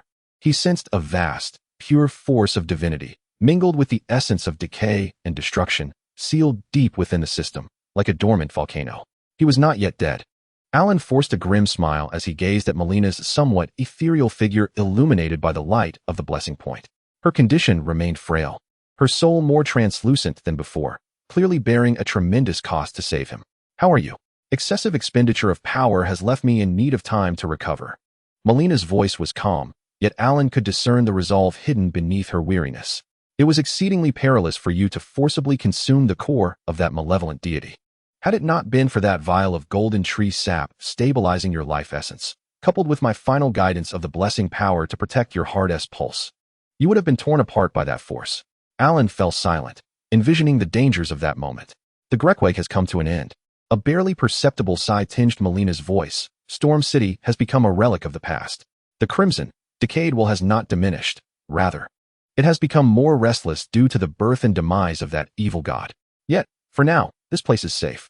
The light of the blessing point was warm and steady. Torret emitted a comforting purr. Melena's ethereal figure stood vigil at his side. The relief of surviving and the warmth of companionship washed over Alan like a gentle stream, soothing his weary body and spirit. He closed his eyes, savoring this hard-won tranquility. Within him, the divine essence lay like a slumbering beast, while the path ahead remained strewn with thorns and madness. However, at this moment, in this small corner of the blessing point, the warmth of Torret's body and her silent guardianship were sufficient to replenish his strength for the impending storm. The ashes of Storm City fell soundlessly beyond the glow of the blessing, while a new chapter quietly unfolded within the dormant power. Chapter 25, the antithesis of magic. Force fields, and the shattered full moon, the ashes of Storm City lingered in the air behind him. The shadow of the newly birthed evil god, the Crimson Child, clung to him like a parasite. Yet, the cool air of Lake Linnea offered a brief respite. The temporary blessing point constructed by Malenia emitted a faint glow, struggling to harmonize with the tearing sensation of dark red and golden light within Alan. The core patterns of the Devouring System delved deeper after absorbing the essence of the furnace released by Weg. Yet it displayed little interest in the stellar power flowing through this magical realm. Emerging from the cliff through the secret passage guided by Malenia, an endless expanse came into view, a vast lake shimmering with an unusual violet hue, and in the distance, the crystalline spire of the Relicaria Magic Academy pierced the mist. At the edge of the cliff, on the stone steps of a dilapidated church, a hunched figure remained lost in his own world. Topus's frail form appeared particularly slight against the biting wind, his bony fingers fervently tracing intricate geometric patterns on the dim glow of his worn staff. Frequency, phase resonance node. This is it. The repulsive force of the star tracks. He suddenly looked up, his murky eyes igniting with remarkable brilliance, as if piercing through the meager reality before him, catching a glimpse of some cold truth of the universe. Power is not merely a shield. It is a mirror that forces those arrogant mages to reap what they sow. He spoke in a fervor, his words tumbling over each other. Alan's arrival interrupted his epiphany. Topus hurriedly got to his feet, awkwardly concealing his staff, and humbly pleaded, "Esteemed knight, I, Topus, earnestly request 3 units. 2 runes will suffice. Allow me to teach you a truly invaluable spell, one that those arrogant nobles of the Academy will never comprehend." This time, Topus's demonstration radiated a suppressed exhilaration and absolute confidence. No longer utilizing pebbles, he grasped his staff with both hands, his emaciated fingers dancing as if playing upon invisible strings, tracing an intricate array of profoundly complex, non-Euclidean runes upon the surface of the luminous stone. The incantation that escaped his lips transformed into succinct, precise syllables, resonating like interlocking gears. Luminous stone array, celestial trajectory. Anchor phase, resonance force of the mirror wall, activate. Buzz. The apex of the staff erupted in an unprecedented, blinding silver light. A gossamer-like, yet seemingly composed of countless hexagonal silver mirrors. Three-dimensional force field unfurled instantaneously before him. Within the force field, delicate silver light whirled as if alive, emitting a low, ominous hum. A glint of brilliance flashed in Topaz's eyes as he pointed toward a semi-human-height black reef in the distance. With his other hand, he swiftly formed a simple rune of luminous magic gravel. Whoosh! A fist-sized, rapidly spinning piece of luminous gravel hurtled towards the reef. Just as the gravel was about to collide with the rock, Topaz swung his staff violently. The mirror-like force field, as if endowed with life, instantaneously repositioned itself, intercepting the gravel's trajectory with impeccable precision. Thud! At the moment of impact, there was neither explosion nor dissipation. The surface of the mirror-like force field rippled violently, shimmering with silver light. The gravel, as if striking an utterly smooth, inflexible mirror, rebounded at an astonishing speed, infused with its own magical energy and the additional destructive potential imparted by the force field. Boom! The rebounding gravel struck the very reef Topaz had initially aimed for, producing a resounding explosion far more thunderous than before. The reef shattered into countless fragments, which shot forth like cannonballs. Luminous magic, Topaz's force field, phase mirror wall. The system marked in crimson, flashing. Effect creates a small three-dimensional magical force field barrier that lasts for a brief duration. The force field possesses an extraordinarily high adaptability to magical energy, capable of perfectly analyzing, absorbing, and instantaneously reflecting most directed magical attacks with multiple times the original power, including but not limited to gravel, light spheres, breath attacks, and curse projectiles. Continuous, area effect, or rule-level magical effects are diminished. Maintaining the force field requires a significant expenditure of mental energy, with a substantial increase in consumption post-reflection. The cooldown period is notably lengthy. Do you see? Topaz gasped, his breath ragged, his pallor revealing the strain of mental exertion, yet his eyes sparkled with an exhilarating brilliance, filled with the thrill of vindication. This is the true bane of magic. Those fools who look down upon me, what do they understand? This is the genuine resonance of luminous stone and the cosmos. He coughed in his excitement. Alan's pupils contracted. The power of this force field surpassed his expectations. A perfect reflection of magic? This was nothing short of a revolutionary defense, or perhaps an offensive, measure. The cost. Alan's voice carried a weighty gravity. Such formidable magic undoubtedly comes at a steep price. Topaz steadied his breath and, with a bitter smile, remarked that the exertion of mental fortitude requires immense concentration and strength. Maintaining it is exhausting. In a single day, he could manage to successfully channel this perfect mirror barrier no more than 3 times, beyond which his mind would feel as though it might explode as he pointed to his temple. Moreover, it could not withstand the onslaught of sheer brute force or a colossal fireball descending like a mountain. Without hesitation, Alan presented 20 runes. Recognizing that the value of this magic far surpassed that sum, Topaz cradled the runes in his trembling hands, tears streaming down his cheeks as he repeatedly murmured words of kinship and appreciation. He unreservedly imparted the intricate structure of the magic runes, the subtle techniques of mental guidance, and the crucial methods for modulating phase resonance frequencies. The complexity of this knowledge far exceeded that of the previous starlight illumination spell, with each rune seemingly prying at the foundational laws of space. Alan's formidable mental strength became the key. Under Topaz's almost reverent gaze, he painstakingly completed the first channeling. A thin, flickering barrier of mirror-like force, composed of countless minuscule hexagonal light spots, struggled to unfold before him. Although it lacked the stability of Topaz's version, the flowing silver light and the deep hum heralded the birth of a magical countermeasure. Bidding farewell to the nearly fainting Topaz, Alan galloped along the lakeshore. Confronted by the corrosive acid spewed by the larval minions patrolling the shallow waters, he endeavored to apply Topaz's force field. In combat, for the first time. Buzz. The thin mirror barrier unfurled. Sizzle. The corrosive acid collided with the force field, instantaneously being dissected and absorbed, transforming into a swifter and more caustic dark green acid arrow, which was precisely reflected back into the larva's maw. The creature emitted a brief, piercing scream, its body rapidly dissolving into a puddle of pus. The outcome was exceptional.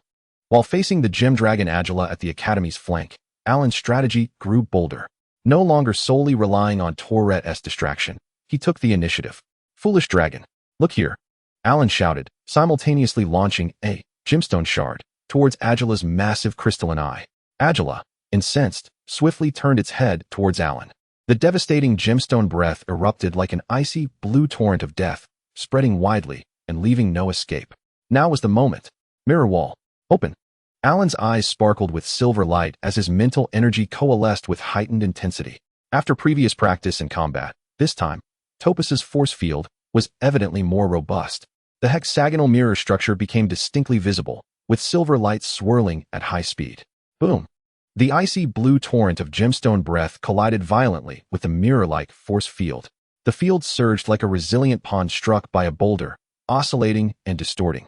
Alan felt his mental energy being drawn away as if by a black hole, a splitting headache assailing him. Yet the runes at the core of the force field flashed fiercely, steadfastly withstanding this cataclysmic impact. An even more terrifying scene was about to unfold. The torrent of pyroxene breath, potent enough to freeze lakes, collided with the mirror-like wall, striking it, as if against an impeccably smooth surface, only to be forcefully deflected in its entirety.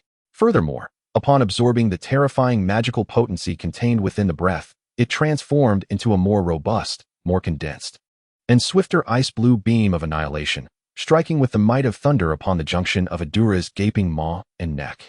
With a resounding crash, the breath, amplified several times over, penetrated Adura's unguarded mouth with precision. The ice-blue destructive energy erupted violently within its fragile crystalline structure. Erdtree let out a deafening howl, filled with incredulity and excruciating agony. Its immense crystalline dragon head, along with a portion of its neck, shattered instantaneously like a blue crystal ruptured from within. Countless massive fragments of glittering pyroxene scattered like a torrential downpour. One blow, a crippling strike against the pyroxene dragon. Alan was also shaken by the terrifying backlash. Blood escaping from his mouth and nose, his mental strength plummeting, and his force field collapsing into nothingness. Yet, enduring the excruciating pain and dizziness, he dashed to the rocks, seized the cold Academy pyroxene key, and leaped onto Toret, rushing towards the side door. Adura's dying roar behind him morphed into a futile fury.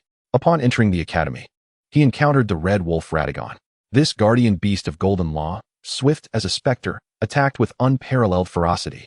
When it transformed into a crimson lightning bolt, its golden ritual sword, infused with the divine power to tear through space, lunged towards him.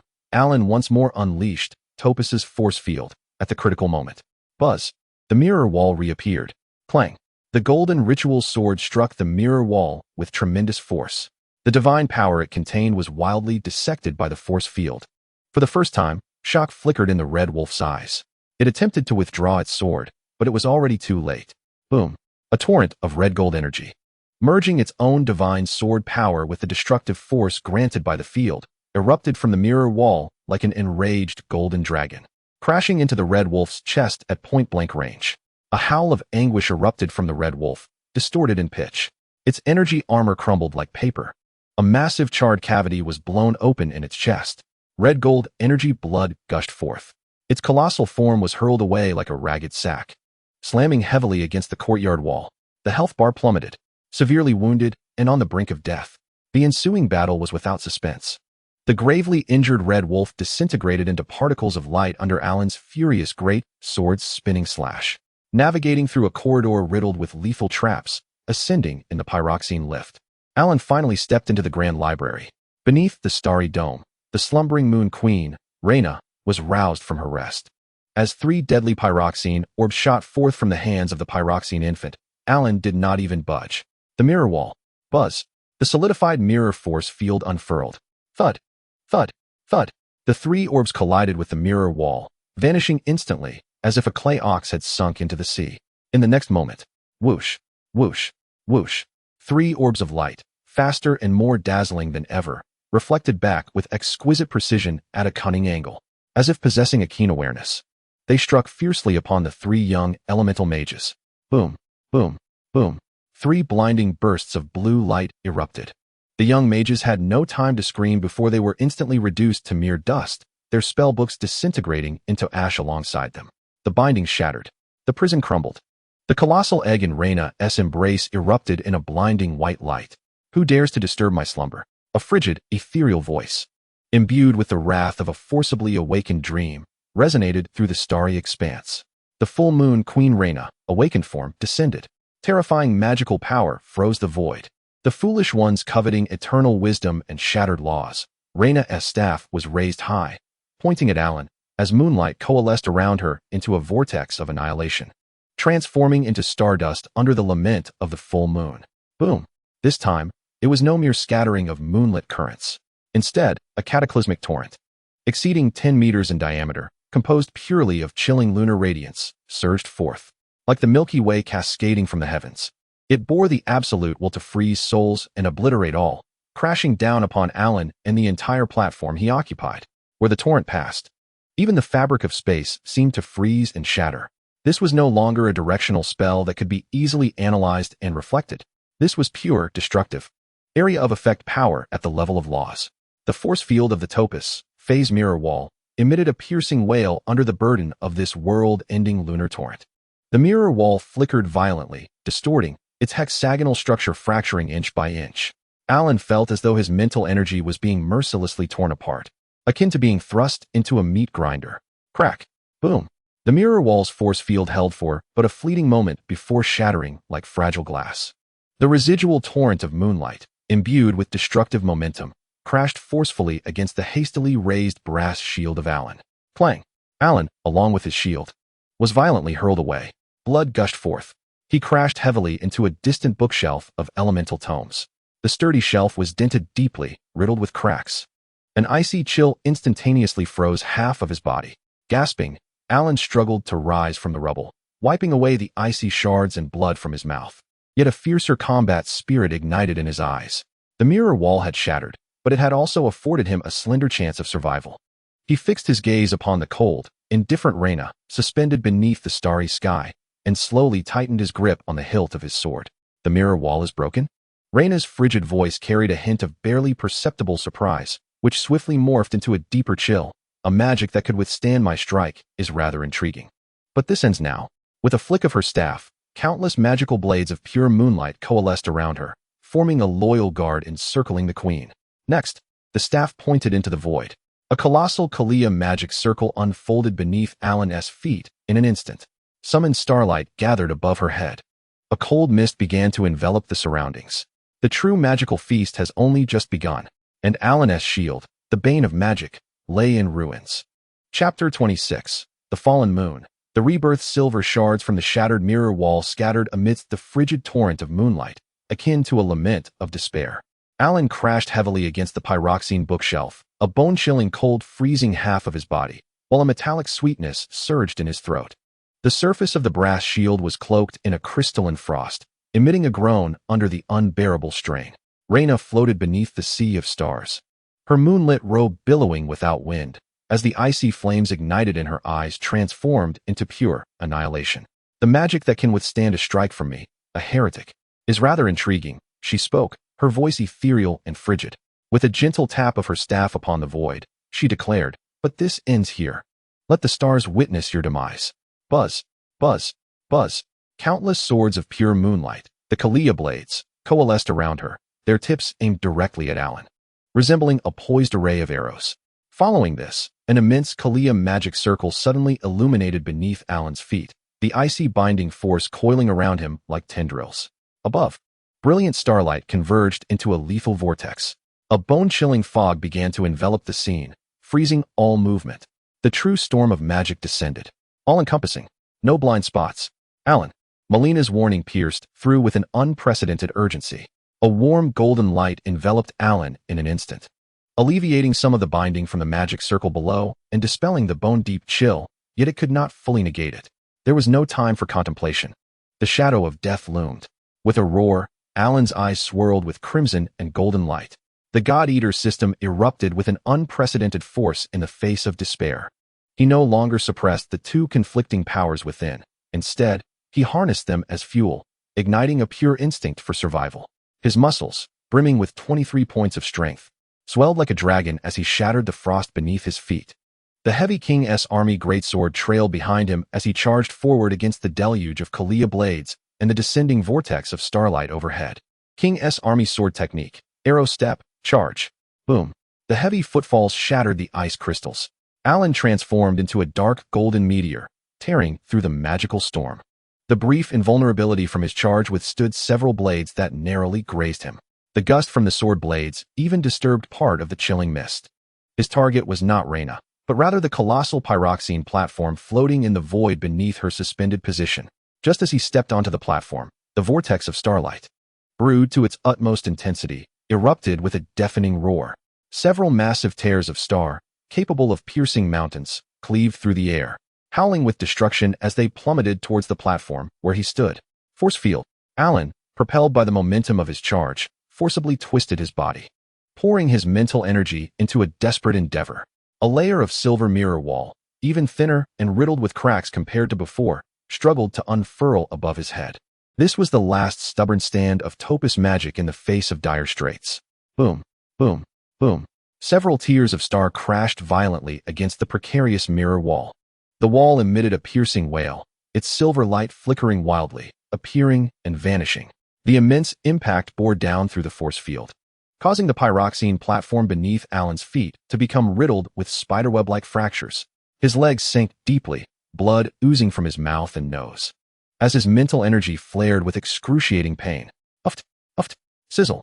The mirror wall ultimately failed to fully decipher the onslaught of stellar energy at the level of cosmic laws. Most of the energy was painstakingly deflected, transforming into chaotic streams of uncontrolled starlight that surged towards the surrounding bookshelves, triggering violent explosions. Yet, two weakened beams penetrated the shattered mirror wall, crashing forcefully against the great sword and shield that Alan had crossed to defend himself. The deafening clang reverberated like thunder. Alan was struck as if by a meteor, his entire being violently hurled into the platform. The sturdy gemstone platform collapsed with a resounding crash. Debris mixed with Alan's form plummeted into the dark void below. The sensation of weightlessness combined with excruciating pain assailed him. Grab hold. Malena's clear voice echoed in his mind. A silver chain, woven from pure moonlight, shot forth like a spectral serpent, instantly wrapping around Alan's waist. The other end of the chain was deeply embedded in the edge of another floating platform nearby. The downward momentum abruptly ceased. Alan hung suspended in the frigid void, with an unfathomable darkness beneath him. Above, the indifferent gaze of Rennala lay upon him, alongside the recondite gathering of destructive starlight. Malenia. Alan's heart roared in desperation. Life and death hung in the balance. Trust me. Malena's voice carried an unwavering calm. The moonlight chain yanked back with sudden ferocity, propelling Alan towards the safety of the platform like a cannonball. Meanwhile, Rennala's next wave of assault had already descended. The dense, rain-like moonlight blades sliced through the air, homing in on the returning Alan. Beneath him, a new binding array of Kalia illuminated once more. Now is the moment. At the instant his body was yanked back, a profound calmness and madness ignited in Alan's eyes. Utilizing the force of the chain's retraction, he twisted his body mid-air, his feet forcefully planted against the edge of the safe platform. The tremendous recoil propelled him like a released arrow, racing towards Rennala, who hovered in mid-air, momentarily paused from her spellcasting, defying the onslaught of moonlight blades. Lunge. Ultimate eruption. The power of the God-Devourer roared within him. The clash of dark crimson and golden light was forcibly channeled into his legs.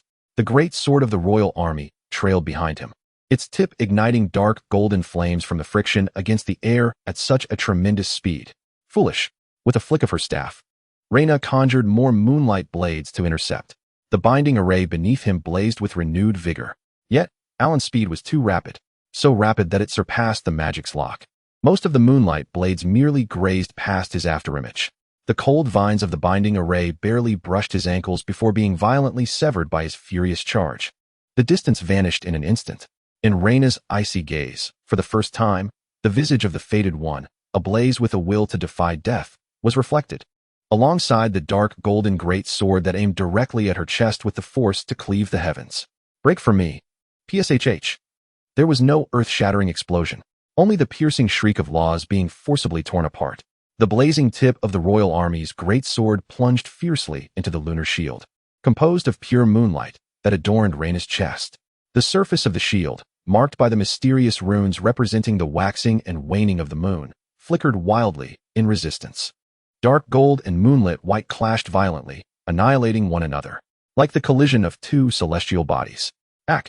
Reyna let out a muffled cry of anguish, as the brilliance of her shield dimmed drastically. For the first time, the icy flames burning in her eyes showed signs of cracking, a testament to the horror of absolute power shaking the very fabric of reality. Not enough. Still not enough. Alan roared within his heart. He could feel the immense resistance emanating from the tip of his sword. The power of divine consumption was ablaze, and the strength of 23 was wailing in despair. Reyna's lunar shield was on the verge of shattering, yet it was still lacking that final fragment. Burn away the filth. I shall assist you. Malena's voice rang out with utmost determination. The power of the flame talisman was channeled to its fullest potential, enhanced. Boom. The dark golden flames upon the king's great sword instantaneously transformed into a blazing golden holy flame. The temperature sword. Crack. The lunar shield, akin to crystal unable to withstand the intense heat, shattered explosively under the scorching holy flames and the brute force of the great sword. With a hiss, the king's great sword, now ablaze with golden holy flames, faced no further obstacles. With all of Alan's strength, will, and Malena's support, it plunged fiercely into Reyna's chest. Time seemed to freeze. Reyna's body stiffened abruptly. She looked down at the great sword piercing through her chest, gazing at the burning golden flames. The icy fire and destruction in her eyes were utterly extinguished, replaced by a bewildered sense of liberation, alongside a profound sorrow that resurfaced, thick and unyielding. After the illusion was pierced by this strike, a barely audible whisper escaped from her bloodless lips, a lamentation for Radahn, the creator of the Golden Law, her eternal torment and prison. There was no earth-shattering explosion. The massive lunar staff composed of moonlight and obsession in her arms shattered silently, dispersing into a myriad of sparkling light dust. Her magnificent yet tattered starry robe lost its luster. Her body, suspended beneath the starry sky, resembled a puppet with severed strings. Devoid of all power, slowly and silently descending into the dark void below. As she fell, her form began to transform into countless pure particles, akin to moonlight, gradually dissipating. Yet, at the point where her chest had been pierced, a singularly brilliant, massive golden rune pulsated with the essence of vast life and wisdom, rising slowly like a heartbeat. The great rune of the new moon, Reyna. The system marked an unprecedented eruption of golden radiance. Alan stood upon the shattered platform, gasping for breath, his body drenched in blood, with the great sword still dripping with points of moonlight. He gazed at Reyna's vanishing figure, at the massive golden rune hovering in the void, feeling no joy of victory, only a heavy silence akin to witnessing the fall of a deity. Malena's presence had diminished to its utmost degree, clearly indicating that her previous assistance had taken a tremendous toll. He extended his hand, and the massive golden rune, as if summoned, slowly descended, ultimately merging into his palm. Buzz, a vast, gentle torrent, imbued with the power of rebirth and enlightenment, instantly surged through Alan's limbs and bones. This power was entirely different from the divine essence he had previously consumed or the imprints of law. It bore no violent clash, no frigid madness. Only the embrace of maternal warmth and the promise of new beginnings. The core of the God-Devouring System, adorned with intertwining dark red and golden patterns, experienced a momentary stasis and equilibrium under the gentle yet formidable surge of newfound vitality. The excruciating pain that tore through his being was significantly alleviated, and the frenzied whispers echoing in his mind were temporarily soothed by a refreshing light of wisdom. Even the frostbite inflicted by the breath of the luminous stone upon his shoulder began to heal rapidly. Ding. Acquired. Greater rune, new moon, Reyna. Effect. New law of life. Substantially enhances maximum health and mental capacity, granting a slight regeneration effect for both health and mental energy post-battle. Enlightenment of wisdom. Modestly increases the comprehension of magical prayers and casting efficiency, providing additional enhancements to moonlight and starlit magic. Lunar protection. Passive slightly boosts all magical resistances. God-Devouring System connection temporarily balances the conflicting corrupt divine essence and the law imprint within, significantly extending the threshold before the next uncontrollable outburst. As the warm currents subsided, Alan felt an unprecedented clarity and a surge of strength fill his entire being. Though fatigue lingered, The overwhelming sensation of imminent collapse was momentarily subdued. He gazed towards the place where Rennala had dissipated, finding only an ancient tome, radiating a gentle moonlight, quietly hovering. Rennala's full moon. Chapter 27. The appointment at the Three Towers, shadows of the dark moon, and the gaze of the half-wolf. The greater rune of the new moon coursed through Alan, bestowing a soothing vitality and lucid wisdom.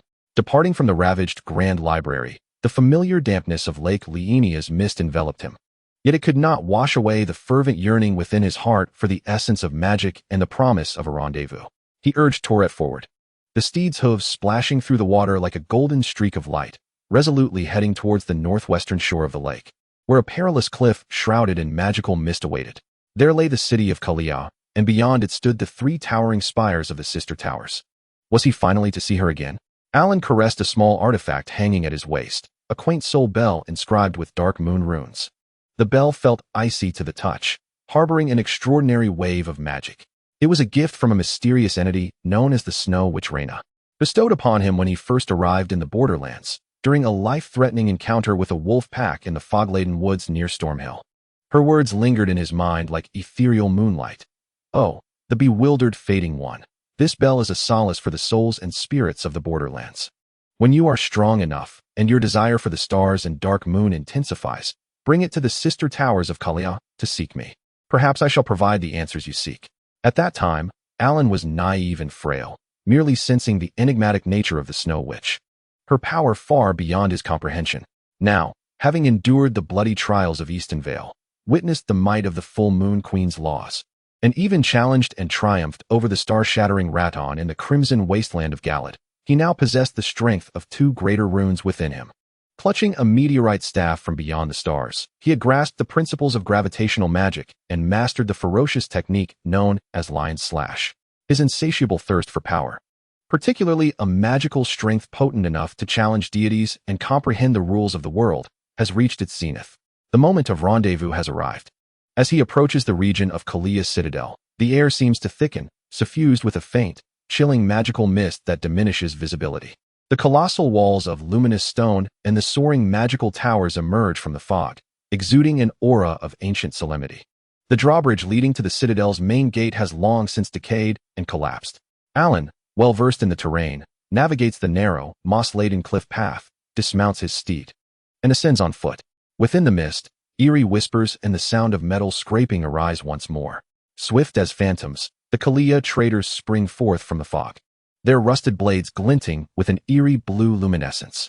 Alan's gaze sharpens, dispelling the initial panic he felt upon first encountering them. He swings the mighty sword of the king's army with poise, the weighty wind from the blade howling around him. Simultaneously, he raises his left hand, the meteor staff slightly elevated, his thoughts coalescing. Whoosh, whoosh, whoosh. Three orbs of rock, enveloped in a golden yellow halo, shoot forth, striking the foremost traitor with precision. The tremendous impact momentarily halts their advance. Now is the moment. Lion Slash, Alan intones, raising the colossal sword above his head. Dark red and golden light igniting along the blade. Like a lion pouncing, he unleashes a devastating strike imbued with the power of divine consumption. Crack, boom. The traitor, pushed back by the rock orbs, is instantly shattered by the ferocity of the blow. Murky dark blood and remnants of magical energy splatter everywhere. Alan remains undeterred, utilizing the rock orbs for distraction as he swiftly dispatches the twisted knights blocking his path with his great sword and the Lion's Slash. His movements flow seamlessly, a stark contrast to his initial arrival in this place.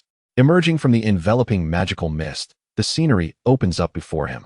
Behind the familiar cliff clearing, the three sister towers of differing architectural styles stand resolutely in a triangular formation beneath the eternal night sky.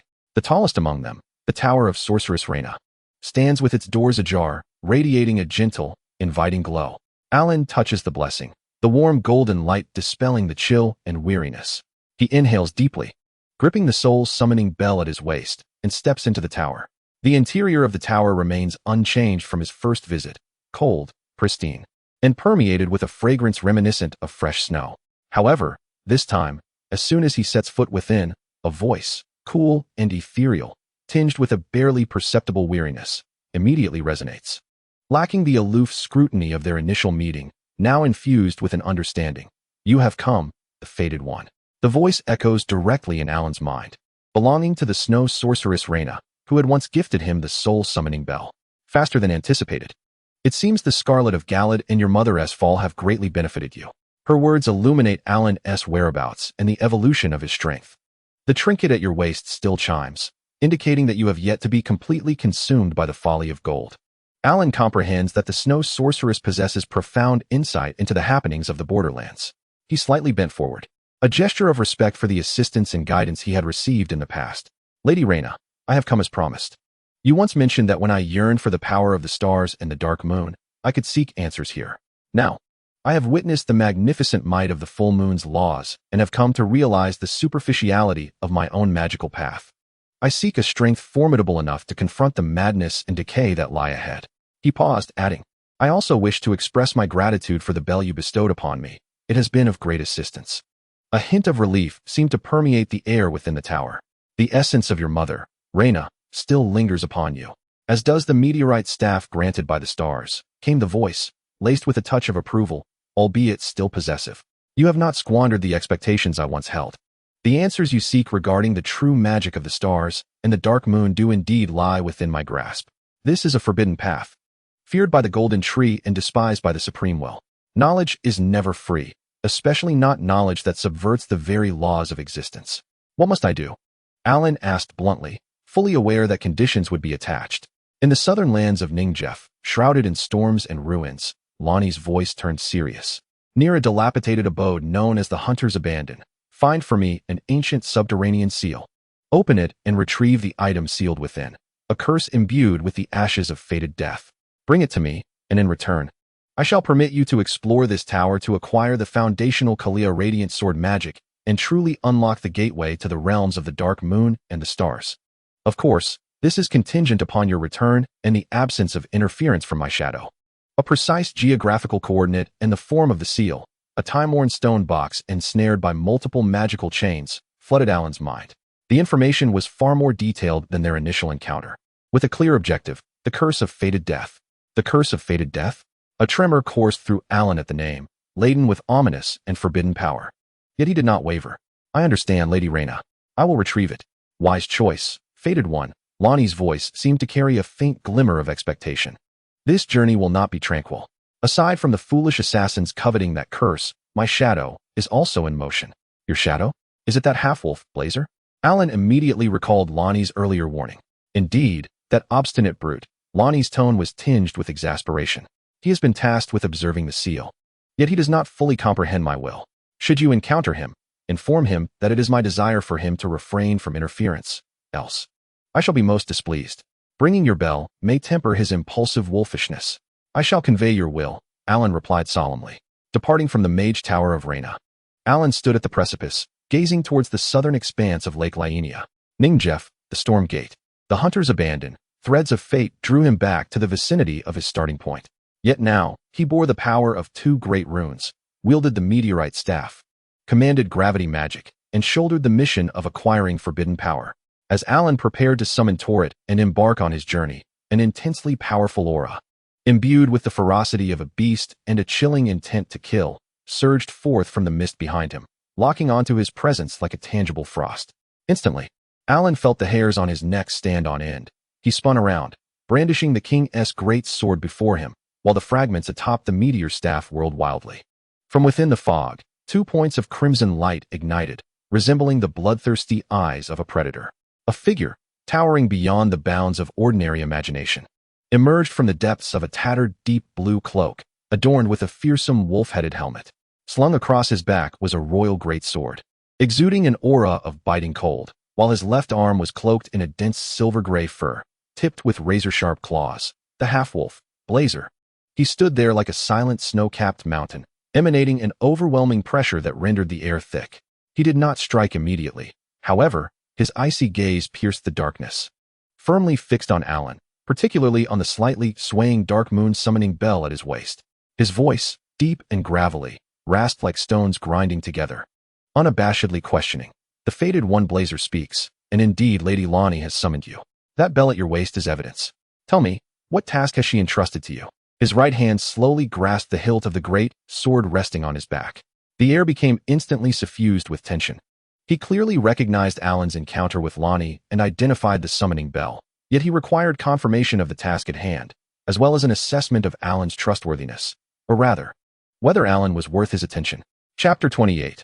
Acquiring the curse of fated death. The frigid intent to kill pierced through Alan's every inch of skin like tangible needles. Blazer's crimson beastly eyes, visible through the gaps of his wolf helmet, fixated intently on Alan, particularly on the Dark Moon summoning bell that trembled slightly at his waist, emitting a faint chime amidst the stifling atmosphere. The sound rang out starkly against the silence of the cliffside clearing. Once more, the voice of the fated one Blazer resonated. Deep and hoarse, each syllable grinding like rough stone. What task has Lady Lonnie assigned to you? Speak. His right hand tightened around the hilt of the royal greatsword, the blade yet to be unsheathed, but the chilling aura had already caused the surrounding air to plummet in temperature. The silver-gray fur of his left arm bristled slightly, the sharp claws glinting with a cold light, poised to rend their prey at any moment. This was not a question, but rather a command, a final ultimatum laced with a threat. He needed to ascertain what directives Lady Lonnie had given to this fated one, to determine whether he posed a danger to her safety, and whether he was worth his consideration. Alan forcefully suppressed the tumult within his heart. The new moon of Daluin coursed within him, bringing a moment of clarity that quelled the instinctual restlessness of the devouring system in the face of a formidable foe. He met Blazer's non-human, wild, and vigilant crimson gaze, his voice resolute and steady. Lord Blazer, Lady Lonnie has commanded me to venture to the vicinity of the abandoned dwelling of the unclaimed hunter in Nimgref, to seek out and unseal an ancient underground seal, and retrieve an object, an echo of the curse of fated death. The echo of fated death. Blazer's colossal form suddenly trembled. A low growl, suppressed with shock and fury, emerged from beneath the wolf helmet, as if it had triggered an unspoken taboo. She dared to ask you to touch such forbidden objects. The veins on his hand, gripping the sword, surged prominently, while the scabbard of the royal greatsword emitted a groan under the unbearable strain, as if it were on the verge of shattering from his violent power. The surrounding magical mist churned violently, disturbed by this sudden eruption of ferocity. She had expressly instructed him. Alan hastened his speech, casting forth Lonnie's warning before Blazer's wrath could fully erupt. This was her will, urging you not to meddle. Otherwise, she would be exceedingly displeased. At the same time, he deliberately allowed the soul bell at his waist to emit a clearer hum, gently prodded by his mental energy. Blazer's movements instantly froze. The distinctive chime of the bell acted like an invisible shackle, restraining the impending explosion of his fury. He fixed his gaze upon Alan, as if peering through him to the tightly shut magical tower, his crimson, beastly eyes swirling with a myriad of complex emotions: loyalty, the instinct to protect, obedience to commands, concern for Lonnie's peril, and a certain reverence awakened by the sound of the bell, deeply rooted within the blood contract. He was all too aware of the temperament of the master within that tower. A suffocating silence lingered for several seconds. Even the wind at the cliff's edge seemed to cease its flow. Ultimately, Blazer's hand, which clutched the sword hilt tightly, gradually relaxed. The terrifying aura that threatened to rip through space receded like a tide, yet the vigilance and scrutiny in his eyes showed no signs of abating. He let out a low, indistinct sound from his throat, akin to a beast's suppressed growl. Blazer's voice remained hoarse, but the violent intent was forcibly subdued. Since this is Lonnie's will, I shall not obstruct you. Each word seemed to be squeezed from between his teeth, yet he warned, listen well, diminished one. That curse mark is a harbinger of catastrophe, a fragment of the key to inevitable death. It is coveted not only by foolish mortals. Serpents lurking in the shadows have long set their sights upon it. Should you perish on your journey, or allow the curse mark to fall into unworthy hands, Blazer stepped forward, his heavy footfall causing the ground to tremble slightly, casting a vast shadow over Alan. I will personally tear you apart, leaving you unworthy even to return to the tree. He left behind a bloody threat, not casting another glance at Alan. He abruptly turned, the tattered deep blue cloak billowing behind him, and his towering figure, with a few swift strides, melded into the thickening mist like a giant wolf, vanishing into the depths of the fog-laden cliff path, leaving only the lingering, cold, and ferocious aura in his wake. Alan exhaled deeply, his back drenched in cold sweat. The confrontation with the half-wolf was perilous, rivaling that of facing an elite adversary. The sheer, primal pressure emanating from Blazer, rooted in bloodline, and his unabashed murderous intent, was far more disquieting than many elaborate spells. The harbinger of inevitable death, the shadow of the serpent. Alan mulled over Blazer's words, his expression grave. This journey was indeed fraught with danger. He lingered no longer and immediately summoned Torret. The ethereal steed let out a long, piercing whinny, its hooves igniting with golden flames as it bore Alan forth like an arrow released from a bow, racing down the perilous path along the cliffside towards the southern direction of Nimgerfu.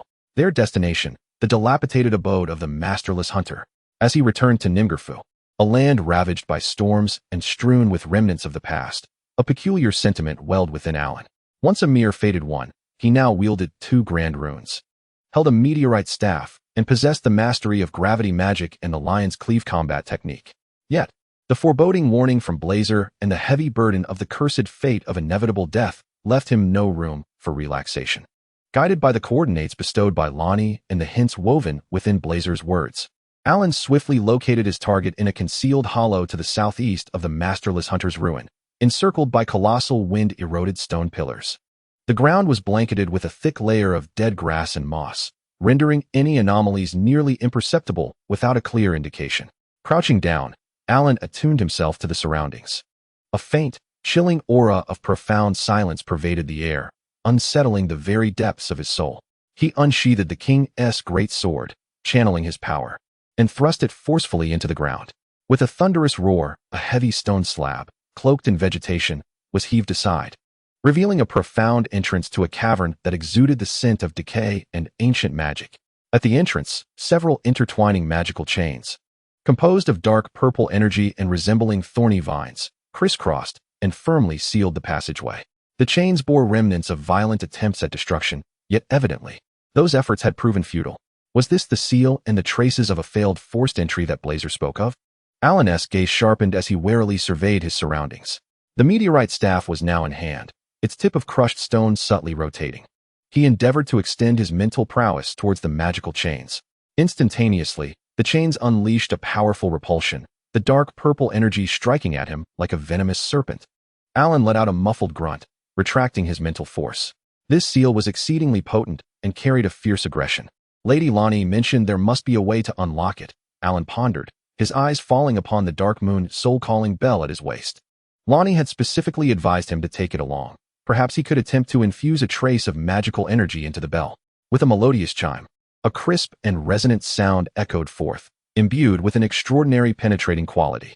The bell's tones seemed to contain a particular rhythm, creating a wondrous resonance with the dark purple magical chains. The ferocious repulsion of the chains diminished instantaneously, their dark purple glow flickering erratically, as if they had encountered their nemesis. Gradually, the interwoven chains began to loosen and dissolve, ultimately transforming into flecks of dark purple luminescence that dissipated into the air. With no further obstacles at the cavern entrance, a more pungent gust of wind, laden with the scents of earth and the chilling essence of death, surged forth from below. Alan tightened his grip on the great sword and meteorite staff, plunging fearlessly into the abyss of darkness within the cavern. The interior space was modest, circular in shape. The walls were etched with ancient runes, long since faded, while at the center lay a stone pedestal, also adorned with runes. Upon this pedestal rested a black stone box, approximately the size of a palm, crafted from neither metal nor stone. Its surface bore no embellishments, only an exquisite purity that seemed to absorb all light. A chilling aura, seemingly capable of extinguishing all life, seeped from the stone chest in wisps and tendrils. The curse of predetermined death. Without any system prompt, Alan's very soul screamed at him about the peril and extraordinary nature of this artifact. Just as Alan's hand was about to make contact with the obsidian chest, whoosh, whoosh, whoosh, several shadowy figures, as swift as phantoms and nearly merging with the darkness, erupted from the shadows above the cavern entrance, even bursting forth from the crevices in the stone walls. Clad in tight-fitting black leather armor, their faces concealed by ghastly, pale masks, they brandished daggers glinting with a sinister green venom and poisoned throwing knives. Their movements were swift and soundless, perfectly coordinated, akin to predatory serpents, encircling Alan from all directions, leaving him with no escape, aiming directly for his vital points. The daggers targeted his back, his throat, while the throwing knives flew towards his eyes and the wrist holding his staff, the harbingers of calamity. The serpents warned of by Blazer. They had indeed lain in wait, poised to strike the moment the seal was broken. Alan's pupils constricted. The chill of death enveloped him in an instant. He had just undone the seal. His mind momentarily relaxed, his attention entirely on the stone chest, making this ambush brutally cunning. Force field. igniting his mental energy without hesitation. A thin, cracked silver barrier unfurled behind and beside him in an instant. Thud, thud, hiss. Most of the poisoned daggers and throwing knives were deflected awkwardly by the force field. Yet a few, angled with deadly precision, penetrated its fragile defenses, plunging toward his vital points. The knives disregarded the barrier entirely, aiming straight for his face. In the nick of time, a thunderous howl, infused with frenzied rage, erupted like thunder at the cavern's entrance. A massive blue figure, fueled by unmatched brute strength, crashed into the cavern. Its speed left only an afterimage on the retina. Boom. Crack.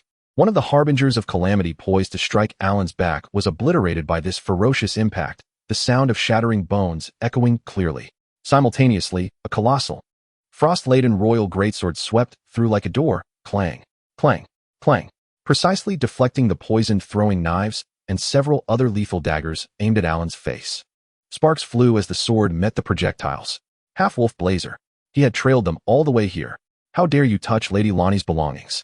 Blazer's furious roar reverberated through the cavern, his massive wolf form standing protectively between Alan and the stone chest, the royal greatsword held firmly. His crimson, beastly eyes ablaze with murderous intent, locking onto the remaining harbingers of calamity. Die. The remaining shadow assassins were clearly momentarily stunned by the sudden terror of the assault and the demise of their comrades. Rock's fear. Alan would not let this opportunity for a counterattack slip away. The tip of the meteor staff glimmered. Whoosh, whoosh, whoosh. 3 earthen gravity spheres coalesced in an instant, whistling with a heavy sound, crashing down upon the 2 closest shadow assassins with relentless force. The powerful impact sent them staggering backward, interrupting their subsequent flurry of attacks. Lion Slash. A fierce glint flashed in Alan's eyes as the great sword of the royal army, imbued with the power of divine destruction, swung down like a massive axe aimed at the unsteady assassin leader who had been knocked back by the boulder. The sheer force generated a thunderous roar in the air. With a sickening crunch, the assassin leader's dagger shattered like rotten wood as the ferocious sword force cleaved him in 2 from head to toe, spilling entrails and tainted blood across the ground. The remaining shadow assassins, sensing the dire turn of events with their leader's demise and confronted by the terrifying half-wolf guardian, immediately felt the urge to flee, their forms melding into the shadows to escape. Planning to flee? Blazer sneered, his massive form erupting with an unexpected and terrifying speed. The royal great sword, imbued with the chilling essence of frozen souls, transformed into an impenetrable shroud of death. Swish, swish, swish, splatter. The blade's gleam flickered, shattering the remaining phantoms before they could even utter a cry, torn apart by the violent onslaught of the sword. The cavern was instantly enveloped in a heavy stench of blood and a chilling aura of death. The battle concluded with remarkable swiftness. Alan leaned on his great sword, panting as he surveyed the carnage of assassin remains strewn across the ground, a lingering dread in his heart. Had it not been for Blazer's timely intervention to thwart the initial lethal ambush, he might have faced a grim fate. Blazer shook off the blood staining his great sword, disregarding Alan as he strode toward the stone pedestal, his enormous wolf paw delicately cradling the ominous black stone box, exuding a foreboding aura. After a meticulous inspection, confirming the seal was intact and the cursed markings undisturbed, he gripped it firmly in his claws. Turning to Alan, the crimson gleam in his beastly eyes still held a trace of murderous intent, though the hostility directed at Alan seemed to wane slightly. You are fortunate, Fadewalker. Blazer's voice remained deep and gravelly, yet devoid of the earlier pure animosity. I shall take this to Lady Lonnie. He evidently harbored reservations about leaving such a perilous artifact in Alan's possession, let alone allowing him to traverse the treacherous borderlands. A deep, bone-exposing wound on his left arm slowly oozed dark crimson blood, a result of a deviously angled poison dagger that had grazed him while he protected Alan from the ambush. The edges of the wound glowed with an abnormal, eerie green hue. Your wound, Alan frowned, realizing the dagger was clearly laced with a potent toxin. Humph, merely a scratch, Blazer dismissed with a glance at the injury, as though it were inconsequential. Take care of yourself, Fadewalker. He ceased further conversation, carefully securing the stone box, his towering figure exuding an oppressive presence as he made his way toward the exit of the cavern. Wait, Alan called after him. The item Lady Lonnie desires. I will personally deliver it to her. Blazer did not look back, his form vanishing into the light of the entrance, leaving behind a final warning that echoed through the bloody cavern. Fulfill your promise and return to the Three Sisters Tower. Lady Lonnie will honor her commitment. Do not lose your life again. The cavern was left with only Alan, surrounded by the bodies and the inescapable chill of death as silence. He glanced in the direction where Blazer had disappeared, then looked down at the meteorite staff and great sword in his hands. The crisis has momentarily subsided, yet the curse of fated death has been taken by Blazer.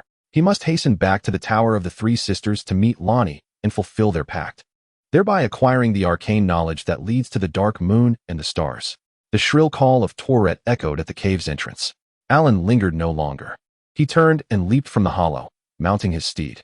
The ethereal horse galloped forth, transforming into a golden streak of light as it sped towards the northern bastion of Kalia. This time, he was not merely a seeker of guidance. Rather, he was a returner, having engaged in a perilous covenant and on the verge of reaping the rewards of forbidden knowledge. Chapter 29, The Dark Moon's Brand. The blood of wolves will fade, and the whispers of the starless city tore its golden hoofprints swiftly faded upon the surface of Lake Linnea as the rugged silhouette of Kalia, shrouded in eternal night and magical mist, re-emerged into view. Alan's heartbeat raced faster than his galloping steed, not from exhaustion, but from the anticipation of fulfilling a promise and an insatiable thirst for that forbidden knowledge.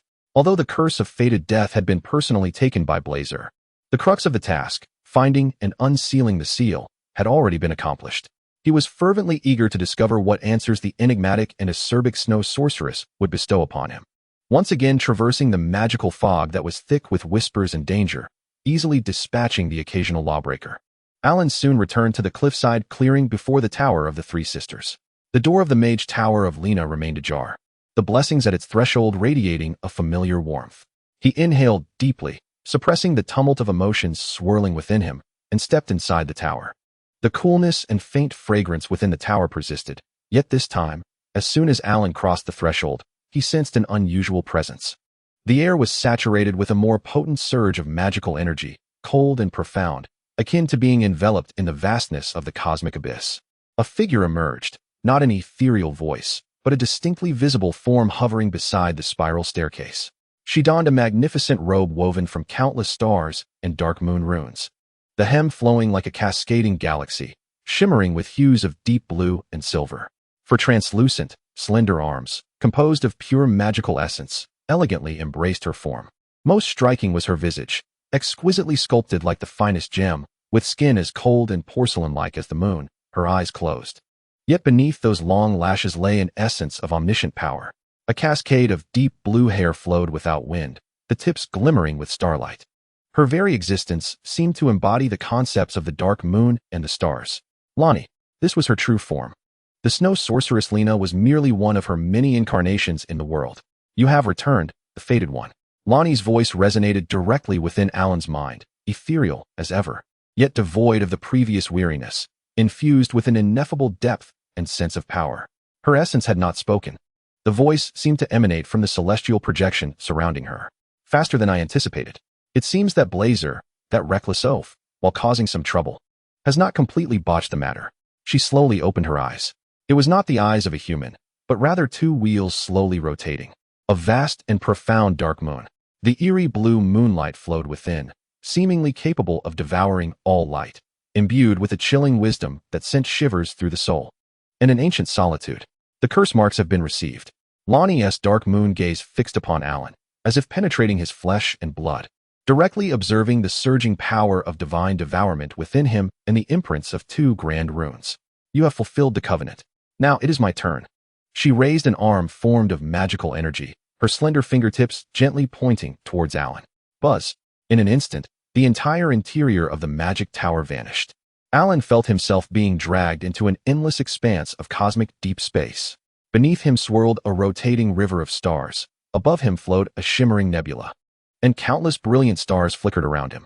At the center of this celestial sea, a massive dark moon, radiating an eerie blue light, quietly floated, becoming the core of the entire universe. Cold, aloof, embodying a power that could subvert the very laws of existence. Fated one. Lonnie's voice echoed like the resonance of the cosmos, grand and frigid. The laws of gold are but shackles imposed upon this realm by supreme will. The circulation of the stars, the whispers of the dark moon, are the eternal truths and sources of power in this universe. Do you yearn for strength to combat madness? Excellent. Then endeavor to comprehend it, embrace it, and ultimately, master it. As she spoke, The colossal dark moon suddenly erupted with a blinding blue radiance. Countless runes, forged from pure starlight and dark moon energy, cascaded like a thundering waterfall of stars, wildly pouring into the core of Alan's consciousness. Ugh! Alan emitted a suppressed roar of anguish. This was not the pain of flesh, but rather an impact and remolding at the level of the soul. The vast and forbidden knowledge, the cosmic laws that subverted understanding, the cold and solitary will of the dark moon, struck like myriad ice picks into his mental realm.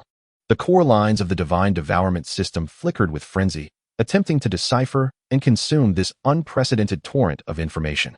The grand rune of the new moon radiated a gentle glow, striving to protect his mind from being torn apart by this terrifying impact, while the effects of wisdom enlightenment were pushed to their utmost limits. Pain, rending, yet simultaneously an unprecedented sense of insight. Alan felt as if he had transformed into a star, traversing its predetermined path in the cold universe, or as if he had become a ray of dark moonlight, penetrating the hypocritical barrier of the golden tree, glimpsing the underlying laws governing the world's operation. The once obscure principles of magic were now as clear and natural as breathing. His perception and control of magical energy were soaring at an unprecedented pace. Ding. Acquired. Dark Moon Magic Mark. Effect. Affinity for the Dark Moon grants the core qualification to learn and wield Dark Moon, Star, and Cold-type magic. Significantly enhances the potency and casting efficiency of such magic. Cosmic Perception. Permanently increases mental capacity and magical recovery speed. Significantly enhances perception of cosmic laws, spatial fluctuations, and the flow of magical energy. Dark Moon Protection. Passive increases resistance to prayers and holy attribute attacks related to golden laws. The God-Devouring System connection, the power of the Dark Moon, has successfully integrated into the core patterns of the God-Devouring System, forming a more intricate triangular balance with the corrupt divine essence and the law's imprint, further extending the threshold of chaos and providing the system with a new path of chilling analysis.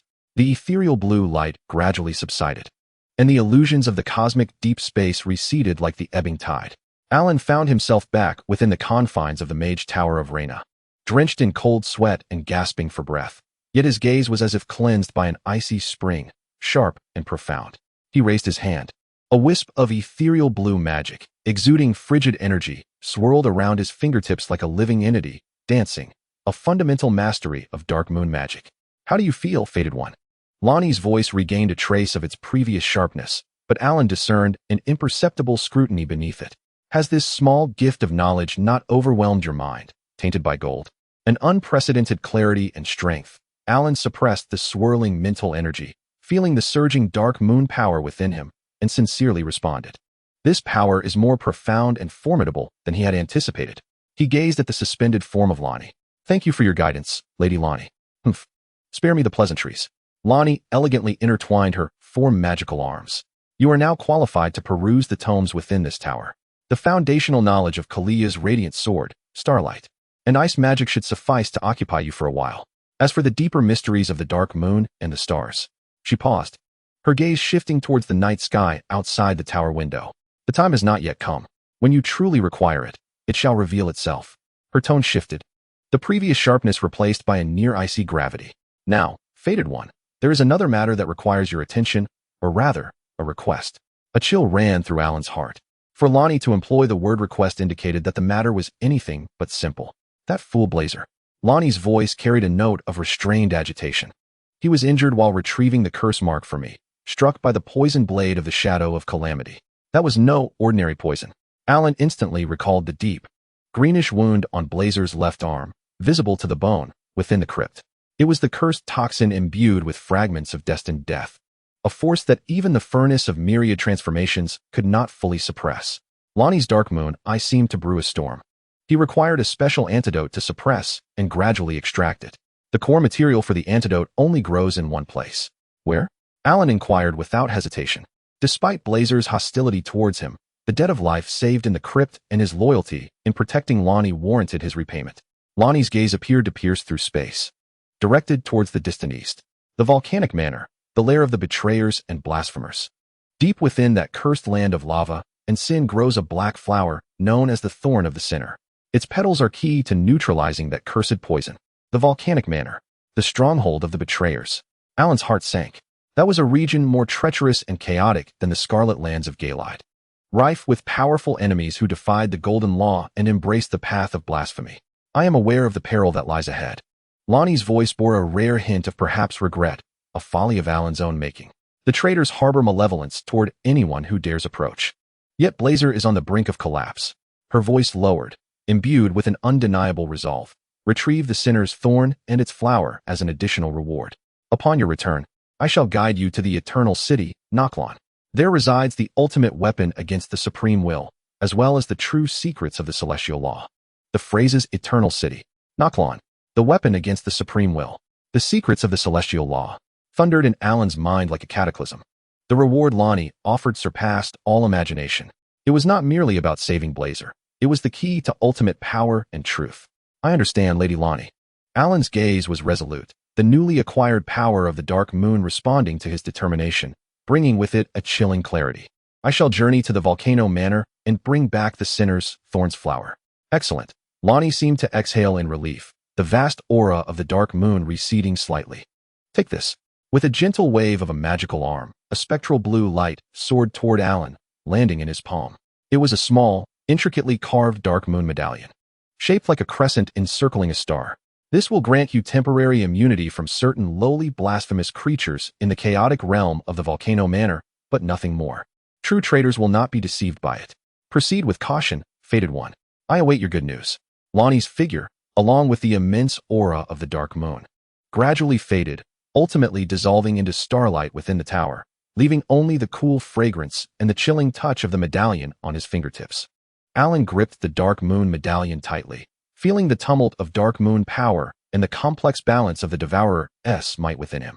The grimoire of Kalia lay upon the tower's shelves, radiating the allure of knowledge. Yet, at this moment, he could not find the tranquility to study. Blazer was suffering under the curse. The Volcano Manor burned in the distance. The legend of the eternal city, Nochlon, whispered in the air. The ultimate weapon against the Supreme will await it. The path ahead was fraught with danger, and the objective was grander than ever. He turned, casting his gaze toward the eastern sky, stained red with volcanic ash. A new journey was about to commence. Chapter 30. The Throat of Stone, the Flower of Sin, and the Whispers of Traitors. The Dark Moon medallion emanated a chilling sensation in his palm, resonating subtly with the newly awakened, equally cold Dark Moon magic within him. Alan cast one last glance at the enticing tomes of knowledge glowing within the mage tower, feeling no pang of longing. Blazer's anguished cries, suppressed by the curse, echoed in his ears, while the promises of the eternal city and the ultimate weapon shimmered like distant stars. Time was of the essence. He must act without delay. Torrent bore him forth like a streak of golden lightning, cleaving through the mists of Lake Linnea, racing toward the area marked in crimson and charred black on the map, the ever-erupting Gamel volcano. As one draws nearer, the air grows increasingly scorching and murky, suffused with a pungent scent of sulfur. The sky no longer embodies the eternal twilight of Linnea or the brooding storms of Nimjef, but is instead shrouded in thick clouds of volcanic ash, presenting a morbid shade of dark red, reminiscent of congealed, tainted blood. The earth is fissured, flowing with rivers of molten lava, and ash wafts through the air, casting a yellowish haze over the landscape. The volcanic manor rests upon the slopes of Mount Jameer, a grand fortress constructed from immense black volcanic rock. It lacks the storm-laden solemnity and fervor of Stormveil, nor does it radiate the tranquil knowledge of Lyle-Acalia. Instead, the volcanic manor exudes an atmosphere that is both twisted and blasphemous, yet tinged with a pathological fervor. The fortress's spires claw at the somber sky, while its walls are adorned with dark red sacrilegious runes, and enormous demonic statues leer menacingly at the perilous path leading to the fortress. From deep within the fortress, faint echoes of anguished howls, delirious murmurs, and the ominous rumble of a colossal furnace resonate. At the foot of the mountain, Alan activated the blessing point on the western slope of Mount Jameer. He refrained from approaching the main entrance of the manor, which was heavily guarded and imbued with an unsettling, potent aura.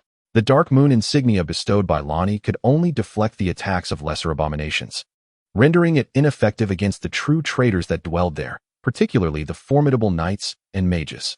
He opted for a more concealed, yet perilous route, scaling the steep rock face along the exterior of the volcano.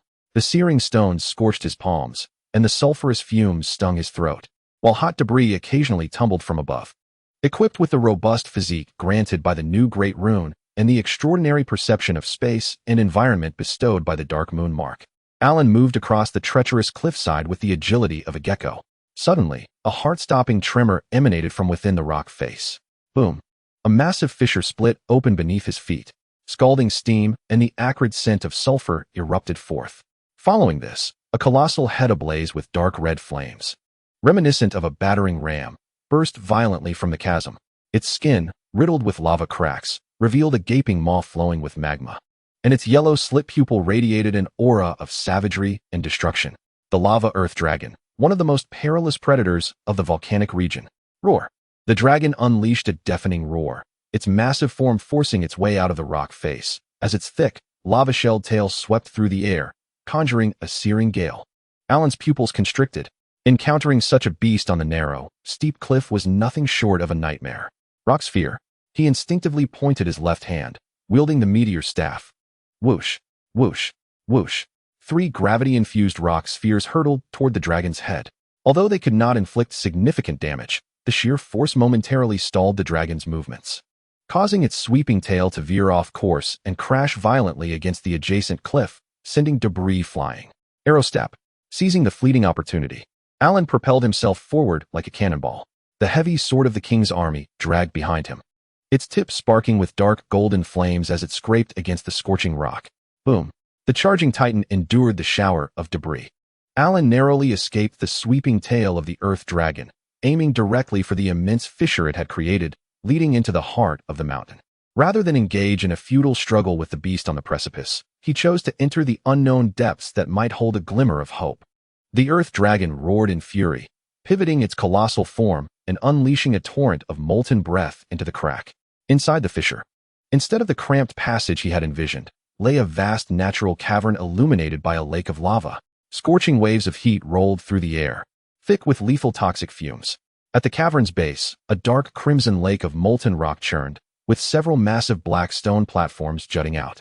Countless sharp stalactites of lava hung perilously from the cavern's ceiling. The earth dragon squeezed into the cave, once again locking onto Alan. It inhaled sharply, its chest glowing like a furnace. This was dire. Alan recognized it as a precursor to the molten breath. The area of effect was enormous, with no escape. Dark Moon. At this critical juncture, Alan held nothing back. He summoned the Dark Moon imprint within him with all his might. A chilling, ghostly blue magic instantly enveloped the king's sword. Rather than casting a spell, he infused this newfound, reality-defying power into the weapon and techniques he knew best. Lion Slash of the Dark Moon. The king's sword erupted with an unprecedented brilliance. The dark red power of the God-Devouring force, the radiant golden embers, and the icy ghostly blue of the Dark Moon intertwined upon the blade. Alan leapt high, twisting in midair, as the massive sword screamed through the fabric of space, descending with earth-shattering force towards the earth dragon's coiling maw. Boom! Crack! Snap! The sound was no longer that of metal clashing, but rather the annihilation and explosion of energy at the level of magical laws. The Dark Moon's power clashed violently with the torrent of molten breath. The frigid moonlight and the searing lava eroded one another, leading to mutual destruction. A furious shockwave erupted within the cavern, shaking the entire mountain. The lava stalactites above fell like rain. The earth dragon let out a soul-rending wail of agony. Its prepped molten breath was brutally interrupted, annihilated. Alan's sword, infused with the 3 forces, struck fiercely into its jaw, which was marred by molten cracks. The Dark Moon's power burrowed like a maggot, voraciously consuming its searing flesh and core. Uft! Boom! The earth dragon's massive head was violently cleaved downwards towards the lava lake. The blistering magma was sent into a towering wave. Its enormous body writhed in agony, struggling, turning the cavern into chaos. Now is the moment. Alan landed on a swaying rock platform, disregarding the dizzying sensation from his drained mental energy, and raised the meteorite staff once more. This time, he did not conjure a rock ball, but instead unleashed the ultimate enhancement of gravity magic through the meteorite staff. Gravity Vortex. The dark stone sphere atop the staff glowed brilliantly. A powerful, space-warping gravitational field erupted centered around Alan. The objective was not the earth dragon itself, but rather the enormous lava stalactites precariously swaying from the cavern's ceiling, threatened by violent tremors. A low rumble echoed through the air. Under the immense gravitational pull, several stalactites, resembling small mountains, emitted the sound of impending fracture, hurtling downwards with devastating kinetic energy and searing heat, akin to divine retribution. Crashing forcefully into the struggling earth dragon floundering in the lava lake below. The impact was cataclysmic. Immense lava columns pierced through the creature's body, plunging into the molten lake. Scalding magma mingled with the earth dragon's dark golden blood and shattered innards, splattering skywards in a dramatic eruption. The earth dragon let out a final, desperate shriek, its colossal form convulsing as it sank slowly into the roiling sea of lava, leaving behind only a few massive bubbles and a scene of devastation in the cave. Ding. Kill. Lava Earth Dragon Makar. Earned rune X38000. Acquired prayer, Lava Breath. Acquired Dragon Heart. Kneeling on the searing platform, Alan gasped for air, his sweat evaporating instantaneously. The king's army Greatsword stood beside him, its blade dimming as the remnants of Dark Moon, God-Devourer, and golden tricolor light gradually extinguished. The recent strike of the lioness slash had nearly depleted his newly acquired Dark Moon energy, and forcibly activating the extensive gravitational pull had brought his mental faculties to the brink of exhaustion. Yet, the outcome was nothing short of staggering. The preliminary fusion of three powers, coupled with environmental manipulation, had successfully vanquished a terrifying lava earth dragon. He swallowed a few dry moss pills, barely managing to restore a shred of mental acuity. The fissure created by the earth dragon was a dead end. But the collapsed rock wall on the opposite side of the cavern's lava lake revealed an entrance to a deeper, artificially carved tunnel. The entrance hinted at the distinctive black volcanic rock walls and dark red blasphemous runes characteristic of volcanic abodes. It seemed this was the entrance. Alan's gaze sharpened as he stowed his spoils, cautiously leaping over several rocks floating on the lava lake, and entered the tunnel. The interior of the tunnel was cold and damp, a stark contrast to the cavern's searing heat. The walls were coated in a viscous black moss and some slick fungi, while the air was thick with the stench of decay and blood. The acute perception granted by the Dark Moon imprint allowed Alan to discern faint moans and the sound of dragging chains emanating from the darkness ahead. He treaded softly, the king's army greatsword positioned before him, the meteor staff poised for action. Turning a corner, the sight before him drew his brows together in concern. The tunnel culminated in a relatively spacious stone chamber, resembling a makeshift interrogation site or prison. Several bodies, clad in tattered armor and bearing gruesome wounds, were carelessly discarded in a corner. At the center of the chamber, a massive iron cage contained several barely conscious individuals, their ragged clothing revealing scars of torment, their eyes hollow and despondent. An interrogator, dressed in a filthy leather apron and wielding a serrated cleaver, stood with his back to Alan, humming a discordant blasphemous tune as he leisurely sharpened his blade. In the shadows, a traitorous assassin clad in standard rebel leather armor, brandishing a poisoned dagger, was meticulously cleaning his weapon. What captured Alan's attention even more was a woman on the other side of the stone chamber, positioned near an entrance that led deeper into the passageway. Dressed in an elaborately styled yet eerily extravagant black gown reminiscent of noble attire, she stood with her back to them, tall and statuesque, her deep crimson hair cascaded down her back like a burning flame. She appeared indifferent to the tortures and imprisonment occurring behind her, fixated instead on the depths of the corridor, as if awaiting something. Her mere presence exuded a dangerous and distorted elegance. Was she a traitorous noble? Or perhaps a being of even higher rank? A sense of vigilance surged within Alan. The Dark Moon emblem in his possession emitted a faint warmth, seemingly reacting to the red-haired woman, yet not in a friendly resonance, but rather a cold repulsion. Who? The torturer, sharpening his tools, seemed to sense something amiss, abruptly turning around. A twisted smile spread across his face, disfigured from years of cruelty. Huh, another lost fool. Just the opportunity one need to stretch my limbs. He brandished his serrated blade and charged forward. The shadowy, traitorous assassin vanished like a wraith, evidently preparing to launch a surprise attack from behind. Alan's gaze hardened. Without further ado, the battle erupted in an instant. Rock sphere.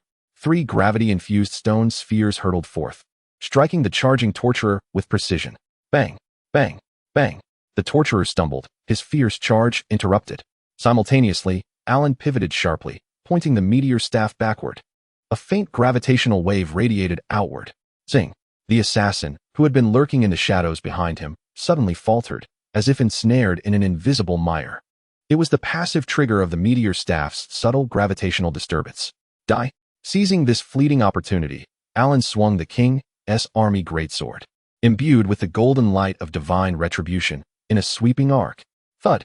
The assassin was cleaved in half, his poisoned dagger clattering to the ground. Enraged at the sight, the torturer unleashed a furious roar, disregarding the impact of the stone spheres, and swung his blade once more. Lion slash! Alan pivoted on the spot, the massive sword harnessing its accumulated power, striking with the ferocity of a lion's head toss, the violent blow arriving before the torturer's strike. Crack! The serrated blade was brutally severed.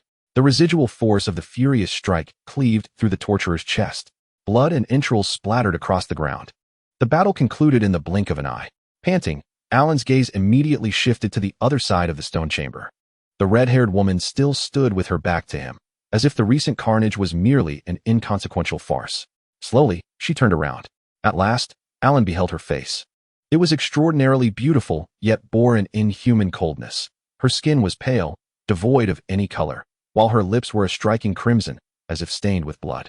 Most unsettling were her eyes, dark golden vertical pupils, resembling solidified lava, devoid of any human emotion, only an endless indifference laced with a hint of amusement. Her gaze swept over the corpses on the ground before finally settling on Alan. Lingering momentarily on the king's army greatsword, he grasped tightly, and the dark moon emblem at his waist. A minuscule, almost imperceptible ripple flickered within her dark golden pupils. Impressive agility, fated one. The woman's voice was languid and husky, imbued with a peculiar rhythm, akin to a serpent's flickering tongue. It seems you are no ordinary individual, capable of vanquishing that foolish dragon, Maker, and still possessing the strength to eliminate these lesser foes. With an incisive remark, she directly addressed Alan's previous battle. A chill ran through him, heightening his wariness. Who are you? The woman did not respond directly. Instead, she extended her pale, slender finger, gesturing towards a shadowy passageway behind the stone chamber. My identity is of little consequence. What truly matters is that the object of your quest lies in that direction. The corners of her crimson lips curled into a meaningful arc, hinting at the black flower of the sinful thorn, which blooms amidst sin and curse. Resting at the end of this passage, on an island encircled by lava, she paused, her dark golden vertical pupils seemingly capable of piercing through Alan's thoughts. However, acquiring it will not be a simple task. The guardian of that garden of sin is not of the same ilk as those you just faced. Her smile took on an eerie quality, as if time were running short. The curse afflicting your friend will not wait. With that, she disregarded Alan, gracefully turning away. Her deep red hair flowing like liquid flame, her figure gradually merging into the shadows of the passage, vanishing from sight. Alan stared at the direction of her disappearance. His brow furrowed. This woman was exceedingly enigmatic. Her presence and words were laden with foreboding. Yet at this moment, he had no alternative. Blazer was in dire peril, and the sinful thorn lay ahead. He cast a glance at the terrified, despairing prisoners within the iron cage and severed their chains with his sword. Leave this place. And do so swiftly. The prisoners, as if granted a reprieve, scrambled towards the tunnel's entrance in a frenzied escape. Alan took a deep breath, feeling a modicum of dark moon magic surging within him, and tightened his grip on his weapon. No longer hesitating, he stepped into the shadowy passage leading to the lava island and the flower of sin. Ahead, a searing red light and the scent of sulfur assailed him, accompanied by a heavy sound reminiscent of a molten heart's pulse. The words of that mysterious red-haired woman echoed in his mind like the whispers of a viper.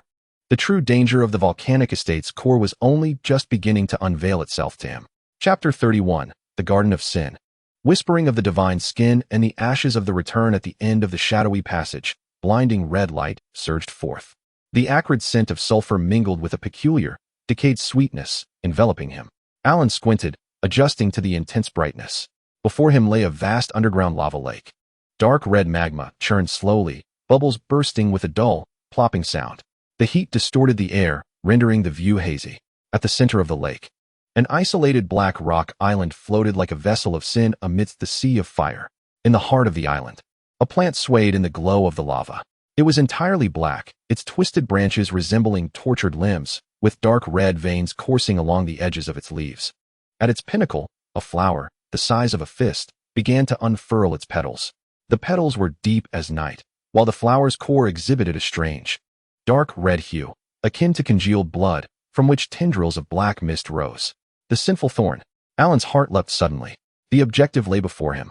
However, the sole path to the isolated island is a narrow natural stone bridge, wide enough for only a single person to traverse. The surface of the stone bridge is slick with sulfurous crystals, beneath which roils molten lava. More perilous still, at the bridge's entrance stands a solitary figure, towering and imposing. He is draped in a vast cloak fashioned from countless pale, desiccated skins.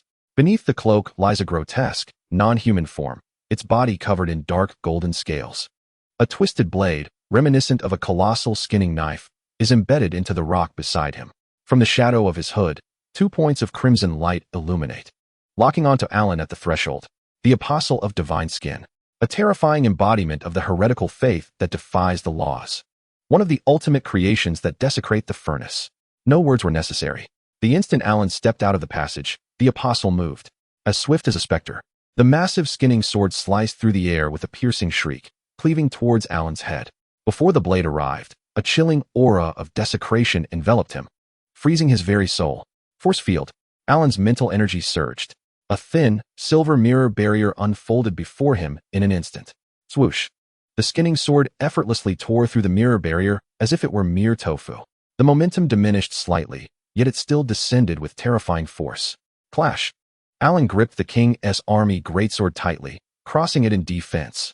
The deafening clang of metal resonated through the air. The immense impact drove his feet deep into the ground, his palms splitting, blood pouring forth. The power of divine hunger roared within him, barely allowing him to withstand this inhuman strike. The desecrated fated one is unworthy to touch the flower of sin. From beneath the hood of the Apostle, a hoarse, overlapping whisper emerged, akin to the wailing of countless lost souls. He withdrew the massive sword, and with a clawed hand, scaled like armor, he lunged fiercely at Alan's chest. Rock spheres. Alan rolled sideways, the meteor staff striking rapidly. Bang, bang, bang. 3 rock spheres collided against the Apostle's scaled armor, leaving only shallow dents. Yet the impact momentarily stifled his assault. Lion slash. Seizing the moment, Alan wielded his great sword, imbued with the golden light of divine hunger, like an enraged lion pouncing, striking fiercely at the relatively vulnerable connection of the Apostle's waist. Clang. Sizzle. Sparks flew. The Apostle's scaled armor was harder than imaginable. The lion's slash left only a deep mark upon it, failing to breach the defense. The recoil numbed Alan's arm. The Apostle of Divine Skin emitted an enraged growl, sweeping the skinning sword once more. This time, a pale, desecrating flame wound around the blade. The air crackled with corrosive sounds. Dark moon. A fierce light flashed in Alan's eyes. The icy dark moon magic surged violently into the King's army greatsword. In an instant, the blade was enveloped in a layer of ghostly blue frost. Boom. The dark moon-enhanced King's army greatsword collided fiercely with the skinning sword entwined with desecrating fire. Ice and fire, law and desecration, clashed violently in a cataclysmic eruption. The ferocious shockwave sent both combatants staggering back several steps. The stone bridge trembled violently, debris cascading into the molten lava below. Blood trickled from the corner of Alan's mouth. The consumption of dark moon magic was immense. His arms felt as if they were laden with lead. The Apostle of Divine Skin is not unscathed. Where the dark moon has corroded his scales, frost spreads, rendering his movements somewhat rigid. The cold, blasphemous stars, seemingly incensed by the power of the dark moon. The Apostle emits a more frenzied roar.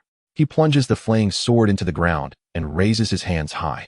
The enormous human skin cloak billows without wind, as countless tormented and contorted faces upon it seem to come alive, emitting a silent scream.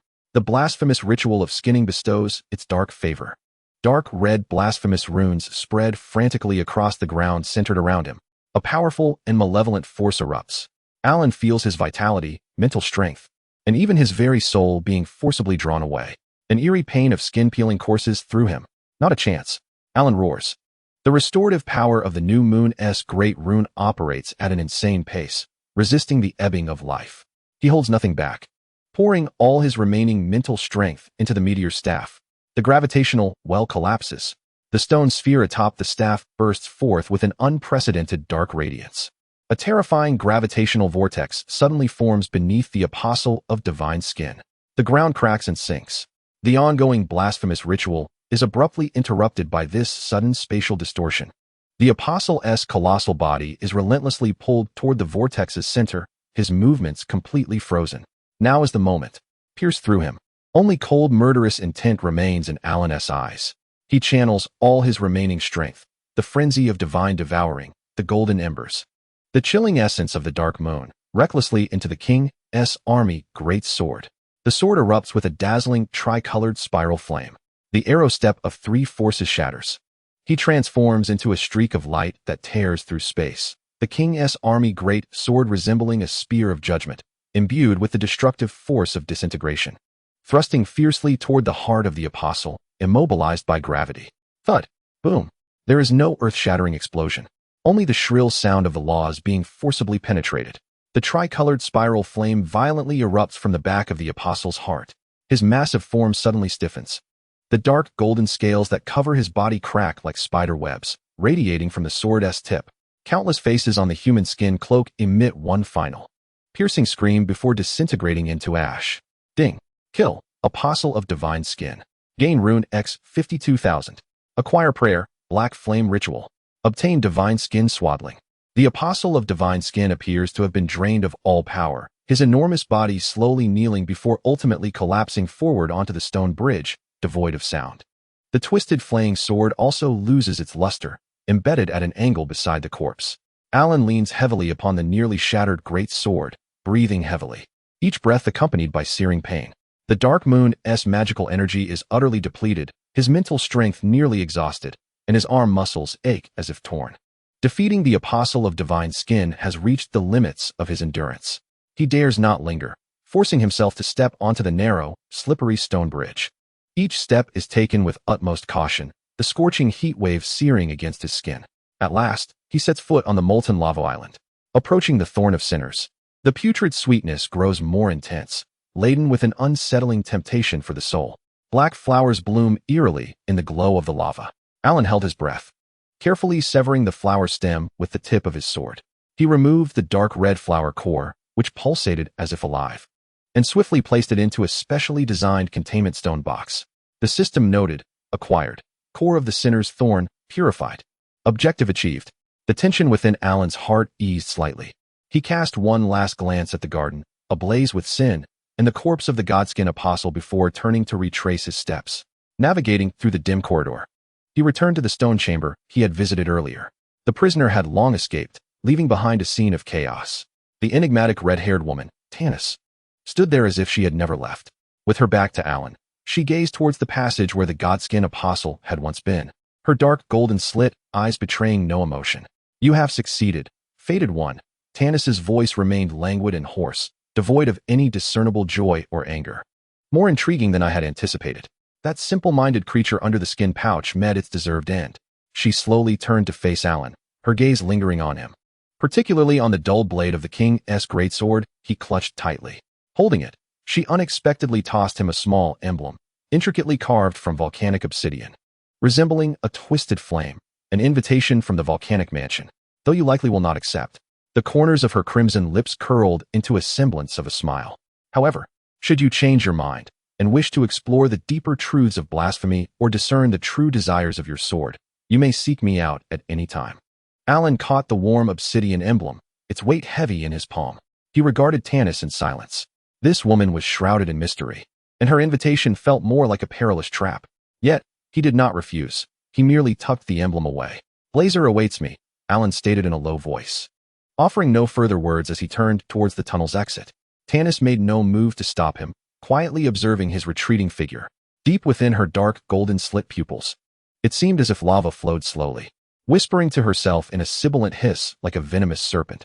A sword yearning to consume deities bears the dark moon and madness of the fated one. This game grows ever more intriguing, Lord Lackad. The variables you anticipated seem to be emerging. Her figure slowly melded into the shadows of the stone wall, vanishing from sight. Alan burst forth from the tunnel, returning to the scorching exterior of the volcano. Tourette sensed his master and galloped towards him with a long cry. Alan mounted his steed, casting one final glance at the volcanic mansion, which resembled the throat of hell. In his arms, the stone box containing the core of sin felt chillingly cold. The vitality of Blazer, Lonnie's promise, and the secrets of the eternal city were all intertwined here. He hesitated no longer and urged his steed onward. Golden light streaked through the dark ash-laden sky of the volcano, racing towards the stronghold of Kalia. On the journey back, only the searing wind and the weight of his mission accompanied him. Chapter 32, Packed Under the Moon. Eternal gate and ashes of wolf blood tore its golden hoofprints shattered the remnants of volcanic ashes warmth. The cold mist of Lake Linnea rushed to meet him, washing away the sulphur's burning sting. The outline of Kalia's stronghold emerged, faintly visible beneath the eternal night, the three sister towers pointing like cold fingers toward the stars. In Alan's embrace, the thorns of the sinner within the sealed stone box emanated a faint, disquieting pulse. Blazer's torment seemed to resonate through the fabric of space, urging him onward. The spirit steed galloped across the waters with electric swiftness, arriving at the precipice of the cliff. The grand entrance of the sorceress Rena's tower remained ajar, its golden blessings still radiating warmth. Upon stepping inside, Alan was enveloped by the cold air intermingled with a familiar, subtle fragrance. Within the tower, Lonnie's essence. Adorned in a robe of starry dark moon, her four magical arms suspended in the air, hovered at the center. The eye of the dark moon fixed upon Alan the moment he crossed the threshold, its depth seemingly aware of all that transpired. You have returned. Lonnie's voice resonated within his mind, ethereal as ever, yet devoid of its previous sharpness, now tinged with an almost imperceptible urgency. Have you brought the item? Without further ado, Alan retrieved the sealed stone box, presenting it with both hands. A delicate frost clung to its surface, a result of the curse's chilling essence resonating with the dark moon's emblem. A slender arcane arm gracefully summoned the box, securing it into Lonnie's grasp. She did not open it, but merely traced her fingertips across the lid. The dark moon's magic flowed, instantly suppressing the unpleasant, decaying sweetness and the aura of the curse within. Pure essence of sin, Lonnie's voice held a ripple of confirmation. Well done, Fader. She ceased her words, her magical arm cradling the box, her form along with the vast dark moon aura swiftly fading, as if merging with the starlight, vanishing above the spiral staircase. Alan was left alone with a profound sense of accomplishment. After a brief moment, a surge of intense magical energy resonated from above the tower, cold and profound. It bore an essence of purification. Then, a low, suppressed roar, filled with torment yet suffused with a sense of liberation, echoed faintly. It was Blazer's voice. The roar conveyed agony. Yet more so, a catharsis of toxic burdens forcefully expelled. The tumult persisted for approximately a quarter of an hour before gradually subsiding. The tower returned to tranquility, with the golden light of blessings flowing silently. Alan remained patient in his wait. At last, Lonnie's figure reappeared within the tower. Her aura seemed more subdued, and the deep azure glow of the dark moon's eye had stabilized considerably. He is temporarily unscathed. Lonnie's voice carried a note of fatigue, yet predominantly a sense of relief. The curse has been neutralized and removed. The remaining furnace will allow him to restore fully. She gazed at Alan. The scrutiny in her dark moon's eye replaced by a deeper, almost solemn promise. You have saved his life, Fader, and thus fulfilled my charge. It is now time to honor the final commitment. Lonnie's four magical arms slowly ascended, weaving a remarkably intricate, ancient sigil composed of flowing starlight and dark moon runes before her. The very space within the magical tower began to tremble, distorting. The walls, bookshelves, and spiral staircase blurred and dissipated like a faded oil painting. In their stead arose an even more profound and expansive illusion of the cosmic sea. Alan once again felt himself suspended in the boundless void. But this time, the sea of stars was not at rest. Countless stars traversed their enigmatic trajectories, colliding, annihilating, and birthing anew. The frigid winds of the cosmos caressed the soul, bringing forth ancient solitude and the thunderous resonance of cosmic laws. Yet at the very heart of that swirling sea of stars lies not a colossal dark moon, but a portal, a grand archway, woven from pure starlight and adorned with runes of the dark moon. The doors stand firmly shut, their surface glistening with an ethereal blue sheen akin to liquid galaxies. Above the threshold, ancient stellar inscriptions flicker in and out of visibility, emanating a forbidden aura that sends shivers through the very essence of one's being. The space surrounding the portal exhibits unnatural distortions and fractures, as if it were a conduit to another dimension. Behold, the voice of the fading one, Lonnie, resonates like the whispers of the starry ocean, grand and solemn. The gate to the eternal city of Knocklorn, a city of taboo lost in the crevices of time and space, banished by an unyielding will to the depths of the starry abyss. Here lies dormant the power capable of slaying deities and ending the Golden Age, as well as the true source of the laws that govern the whispers of dark moons amidst the wandering stars. Ellen's mind trembled. The aura emanating from this door was more ancient, grander, and far more perilous than Lonnie's dark moon power. It seemed to connect to the ultimate secrets of the universe and the deepest despair. Lonnie's magical arms continued to weave intricate sigils as a delicate key, forged from dark moon luminescence and fragments of stars, gradually took shape in her palm. The key's form perfectly aligned with the core runes on the massive door. To access Knocklorn, one requires both the key and the guidance of Lonnie, whose gaze pierced through the illusions of the starry sea and fell upon Ellen. With a gentle push of her palm, the icy, starlit dark moon key floated toward Ellen. He reached out and grasped it. The key felt chilling to the touch, as if he were holding a fragment of the cosmos, immensely heavy. Vast streams of information regarding the laws of the stellar sea surged into his mind through the point of contact, imparting an instant understanding of the key's value and the immense consequences required to unlock the portal. With an air of undeniable resolve, Lonnie's voice echoed, "It is I who will guide you when you are prepared to confront the madness and truths of that lost city. Return with the key to the Tower of Malenia at the zenith of the full moon, and ignite the constellation with the key. I shall lead you through the void of the starless abyss to reach Knocklorn."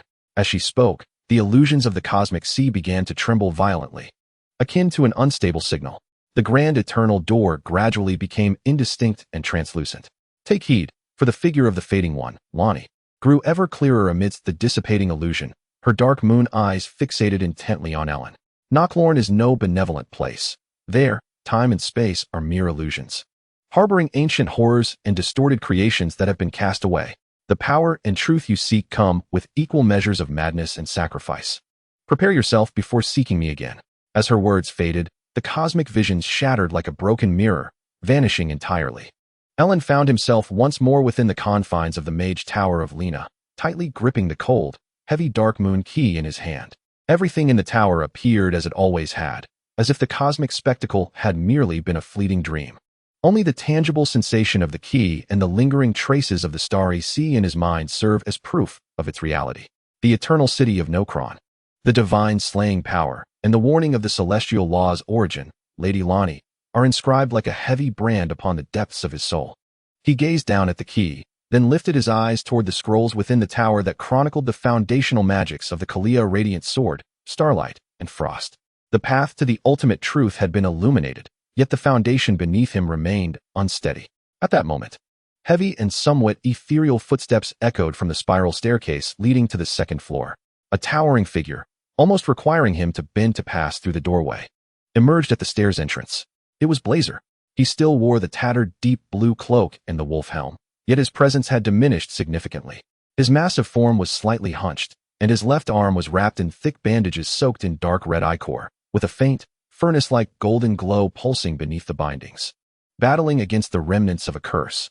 His crimson beastly eyes, peering through the visor, fell upon Ellen, their gaze intensely complex, filled with scrutiny, lingering wariness, and perhaps a forcibly suppressed gratitude belonging to a creature of the wild.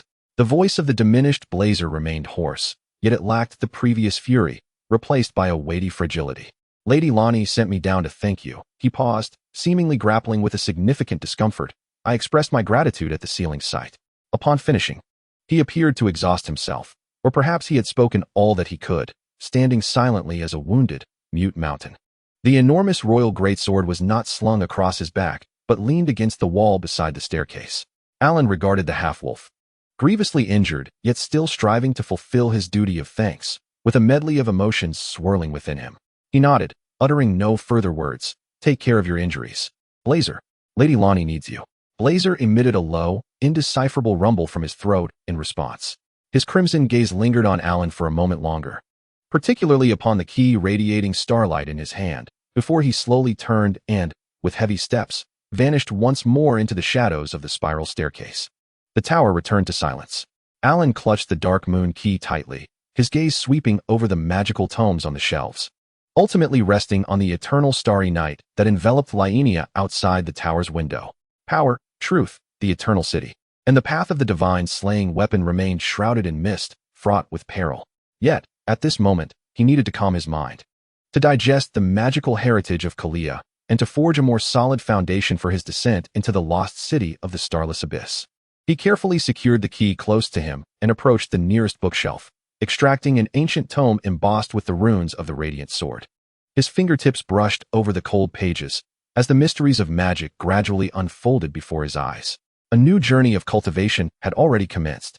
Chapter 33. The radiance of Kalia, the edge of the dark moon, and the stargate shall open within the mage tower of Rennala. Time seemed to lose its significance. Only the soft rustle of turning pages, the low murmur of flowing magic, and the slow movement of the stars in the eternal night outside marked the passage of time. Alan sat cross-legged beside the blessing, his mind fully immersed in the vast ocean of Kalia's magic.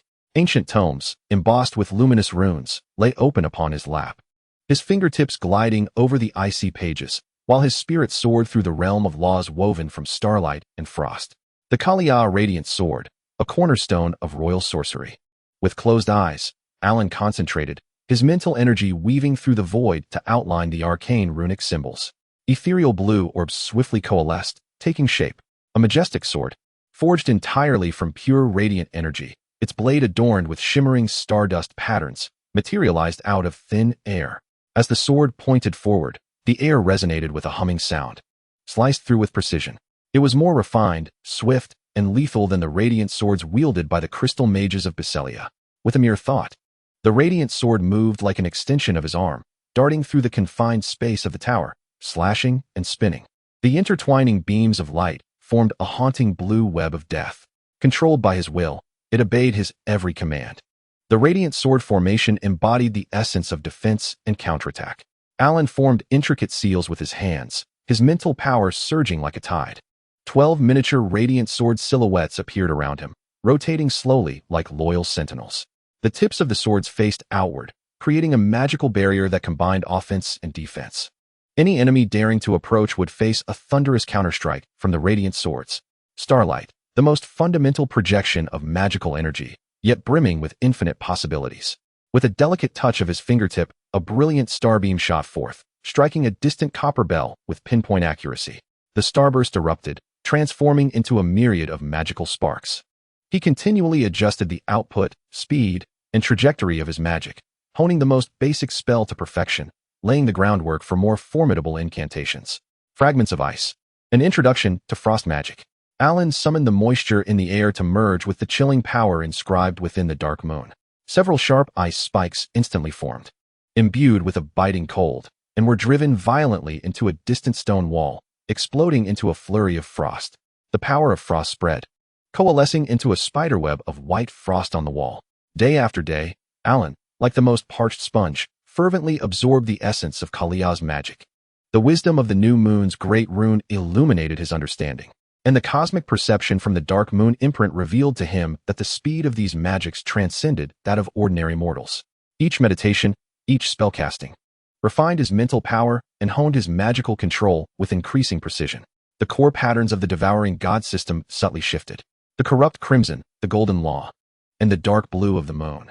These three forces formed a more stable and perilous triangular balance within the intricate markings, harmonized by the new moon. Each invocation of magical energy saw the devouring god system greedily analyzing, recording, and optimizing, like an insatiable glutton. Over half of the tomes within the tower had been perused. Alan sensed that his foundation was firmly established. Rising to his feet, he cast his gaze toward the innermost corner of the tower. There, a weighty tome, its cover crafted from dark radiant stone and emblazoned with a colossal full moon rune, hovered silently. It was the original text of Lena's full moon. The time had come. Alan approached the tome, extending his hand with reverence. The moment his fingertip brushed against the cold cover, an immense, chilling, yet maternally encompassing torrent of lunar radiance enveloped him entirely. Consciousness was drawn into an expansive silver realm. A colossal, perfect full moon hung majestically in the sky, casting a chilling yet magnificent radiance. The moonlight surged like a tangible tide, washing over his very soul. Countless ultimate secrets of the moon's magic stirred the lunar gravity, freezing time and space, reshaping the rhythm of life, and unraveling the essence of laws that poured into his mind like a torrent. Agony, more intense than when he received the dark moon's imprint. This was a shock at the level of the laws. Alan felt his mental strength akin to a small boat in a tempest, on the verge of capsizing. He gritted his teeth as the core of the soul-devouring system operated frantically. The power of the new moon grand rune was pushed to its utmost limit, desperately protecting the core of his consciousness from being assimilated and frozen by the overwhelming moonlight. A silent roar erupted from Alan in the realm of spirit. No longer a passive recipient, he became an active guide. He channeled the newly born power of the dark moon's imprint within him, like a fuse, directing it toward the raging torrent of the full moon. Buzz. The ethereal azure power of the dark moon collided fiercely with the silvery brilliance of the full moon, merging. It was as if cold flames met gentle flowing waters. Instead of annihilation, a peculiar metamorphosis began under the forced harmony of the soul-devouring system and the inclusiveness of the new laws. A power, deeper, colder, and more solitary, gestated within Alan. It embodied both the subversion of the dark moon and the grand force of the full moon's laws. This power ultimately converged in his hands. Flowing down the blade of the King's army greatsword, he grasped tightly. Clang! The King's army greatsword emitted an unprecedented, clear ring. The blade trembled violently. The scars of war, the golden embers, and the dark red impurities of the soul devouring were all stripped away, dissipating under the cleansing force of the twin moons. In their place, the blade itself was remolded. It transformed into a deep azure, reminiscent of the purest dark moon gem. Within the blade, it seemed as if a liquid starlit river spun slowly. At the crossguard, a miniature full moon rune, radiating a cool silver glow, gradually took shape. The hilt was entwined with chilling starry chains. The entire sword emanated an air of solitude and frigidness, powerful enough to freeze souls and sever laws. It was no longer mere iron, but had become the embodiment of the Dark Moon's laws. Ding. Acquired, Dark Moon Greatsword. Effect, Dark Moon's Edge. Attack imbued with a potent freezing effect and magical damage, significantly enhancing damage against divine targets. Full Moon Inscription. Combat technique replaced with Dark Moon Slash, summoning Dark Moon power for a wide-range icy sword energy strike. Or charging to unleash a wave of full moonlight. Twin Moon Balance. Simultaneously enhances intelligence and strength modifiers. The wielder's power in casting Dark Moon and Full Moon Ice magic is notably amplified. Soul-devouring connection perfectly carries the power of the twin moons, becoming the core vessel for stable output of the soul-devouring system. Greatly reduces the burden and backlash of using twin moon magic on oneself. Alan grasped the rejuvenated Dark Moon Greatsword. The hilt offered a chilling yet perfectly harmonious sensation. The azure blade flowed with starlight, and the full moon runes radiated a warm silver glow. As the blade was gently swung, it left behind lingering crystalline traces and ripples of magic in the air. He could distinctly perceive the terrifying power contained within the blade, a force potent enough to freeze time and space. He had succeeded. Not only had he mastered the essence of Lena's full moon, but he had also fused it with the Dark Moon seal, reshaping the King's Greatsword into a one-of-a-kind Dark Moon Greatsword. This marked a monumental milestone in the fusion of power. Alan gently caressed the cold blade, feeling the dual lunar energies flowing within and resonating with the divine devourer system. He lifted his gaze towards the tower window. The night over Malenia remained undisturbed. Yet to him, the trajectories of the stars, the flow of magic, and the ripples of space became clearer than ever before. The foundation was set, the sword in hand. It was time. He strode to the center of the tower, retrieving the Dark Moon key that emanated a chilling starlight. The key trembled slightly in his palm, as if sensing the impending opening of the fateful door. The guidance of Lani was crystal clear, the Malenia Divine Tower, at the zenith of the full moon. No longer hesitating, he boldly exited the Mage Tower. Tourette sensed his master's will and galloped forth with a long whinny. Alan mounted the steed, casting one last glance at the magical tower that had bestowed upon him newfound power. The Dark Moon Greatsword hung diagonally at his back, its icy sheath unable to entirely obscure its haunting azure glow. The key pressed against his chest, akin to the heartbeat connecting him to another realm. The steed whinnied, its hooves shattering the surface of the water, transforming into a streak of azure meteor that tore through the night sky, racing towards the northeast of Malenia Lake, where the towering divine tower once graced by the full moon queen awaited him. The stargate was about to open. The madness and truth of the eternal city, Nokron, lay in wait at the abyss devoid of stars, anticipating his arrival. Chapter 34. The Starless Abyss, the Lake of Corruption. In the gaze of the abandoned, the sound of Tourette's hooves resonated distinctly in the silence of the Malenia Divine Tower. Alan dismounted and gazed upward. The towering structure pierced the night sky, its summit platform faintly visible beneath the cold moonlight. The air was thick with the dust of magic and a subtle, almost imperceptible echo of sorrow belonging to the full moon queen. He ascended the steps. The interior of the tower was hollow, filled only with the mournful sigh of the wind. The pedestal that once bore the power of the new moon great rune now lay as a cold stone slab. Alan reached the top platform. The night wind was biting, tousling the strands of hair on his forehead. Below him, The lake of Lienia sprawled like shattered dark glass.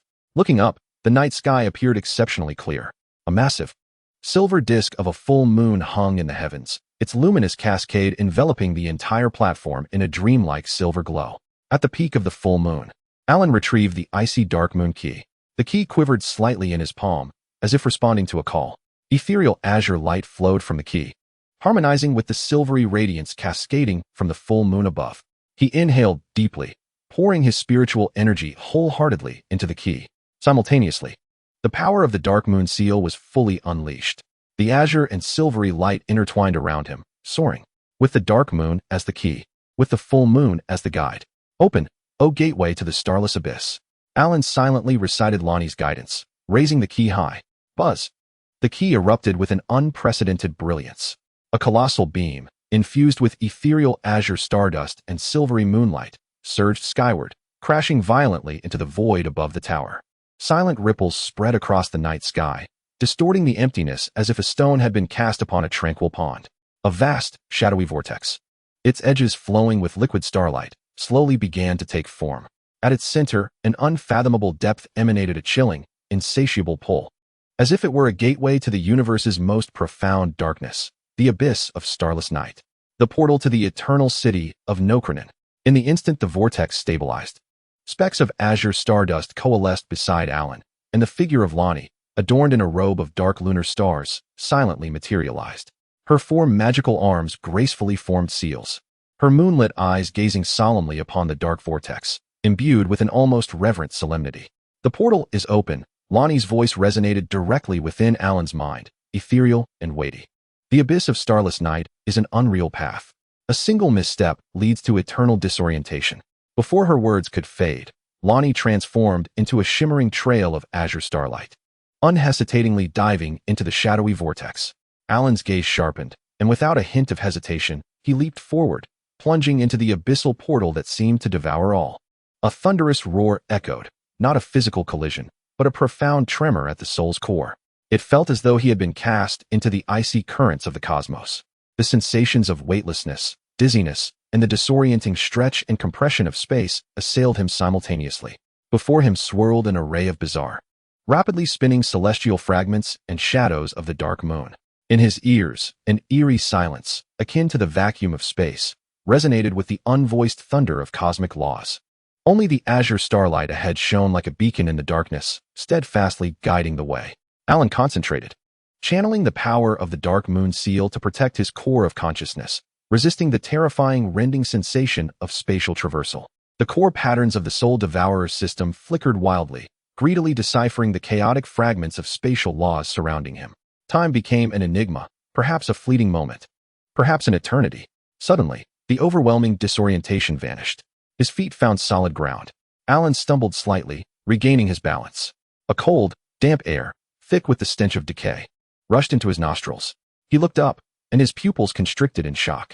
Before him lay no longer the starry night of Rennala. Above, a suffocating, starless black dome loomed, like an immense piece of obsidian inverted over the entire world, blocking all external light sources. Only in the far distance could he discern massive, artificial celestial remnants, emitting faint, sickly green or pallid light, like the eyes of death, embedded in this man-made sky, providing an extremely weak and morbid illumination. Beneath him stretched an endless expanse of a vast lake. The water appeared thick and murky, a dark red reminiscent of congealed blood. A thick, greasy blanket of decaying microorganisms floated atop the surface, exuding a nauseatingly sweet and foul odor.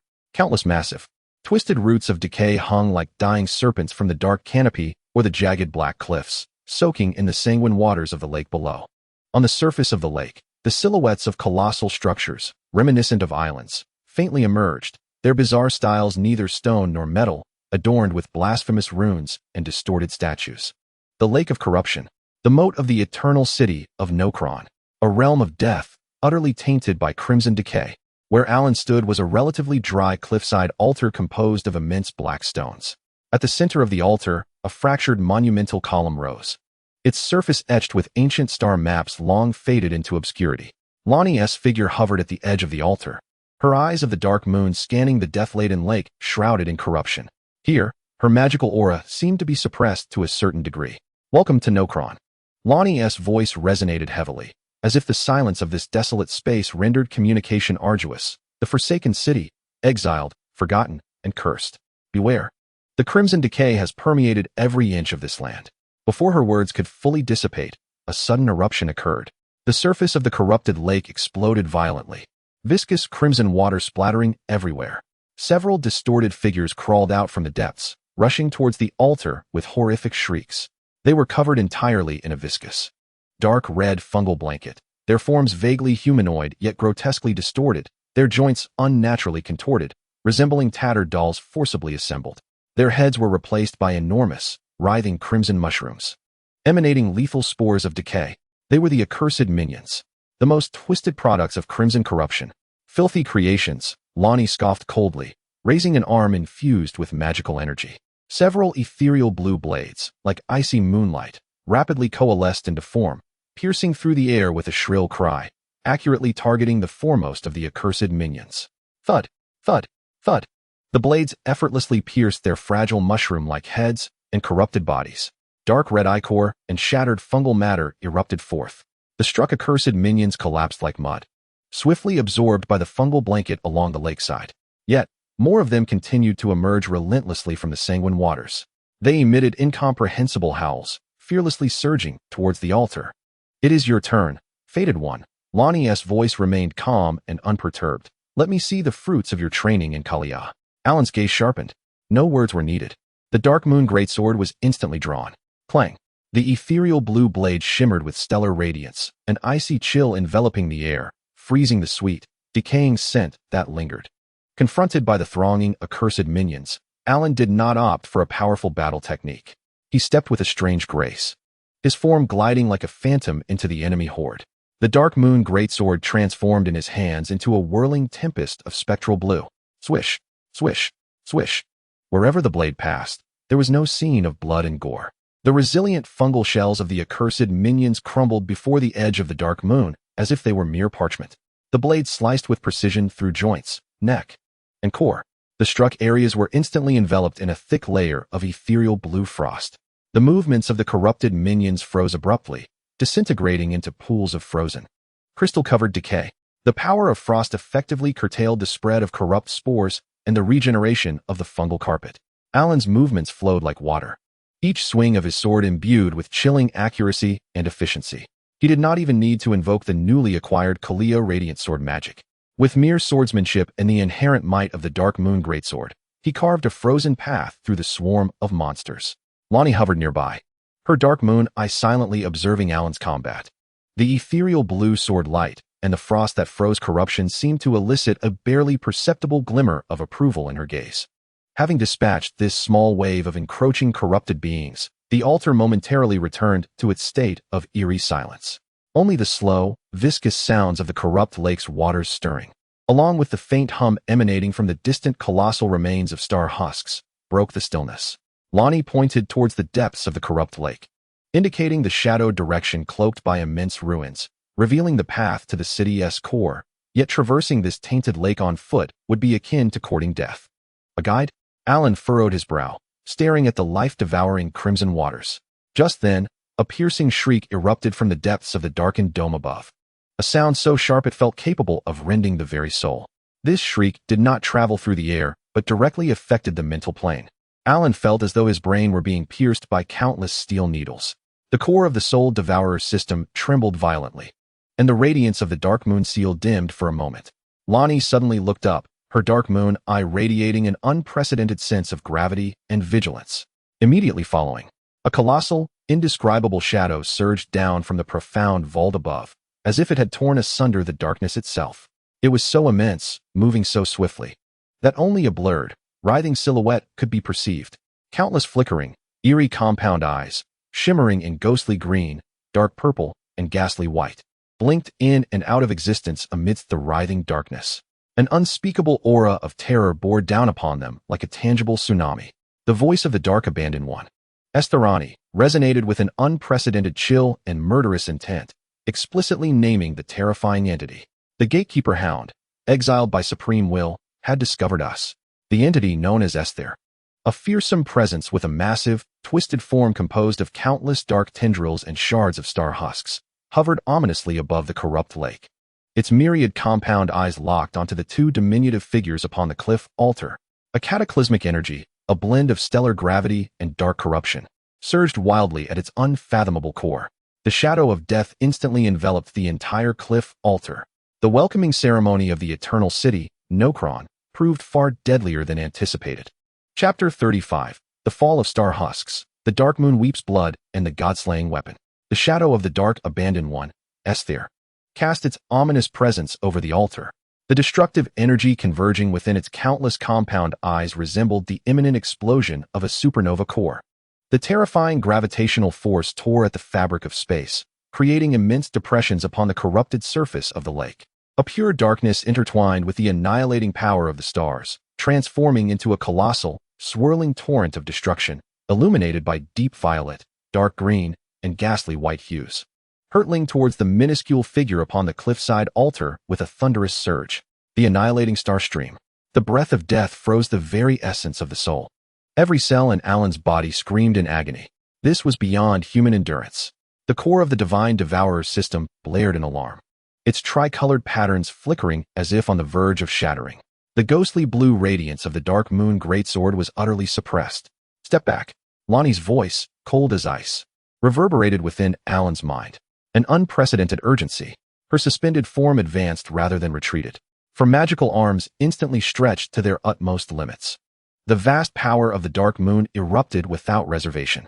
Behind her, the profound and boundless shadow of the dark moon expanded and solidified in an instant, resembling the true descent of a celestial body. Eternal ice of the dark moon. Lonnie's voice resonated with the authority of cosmic laws.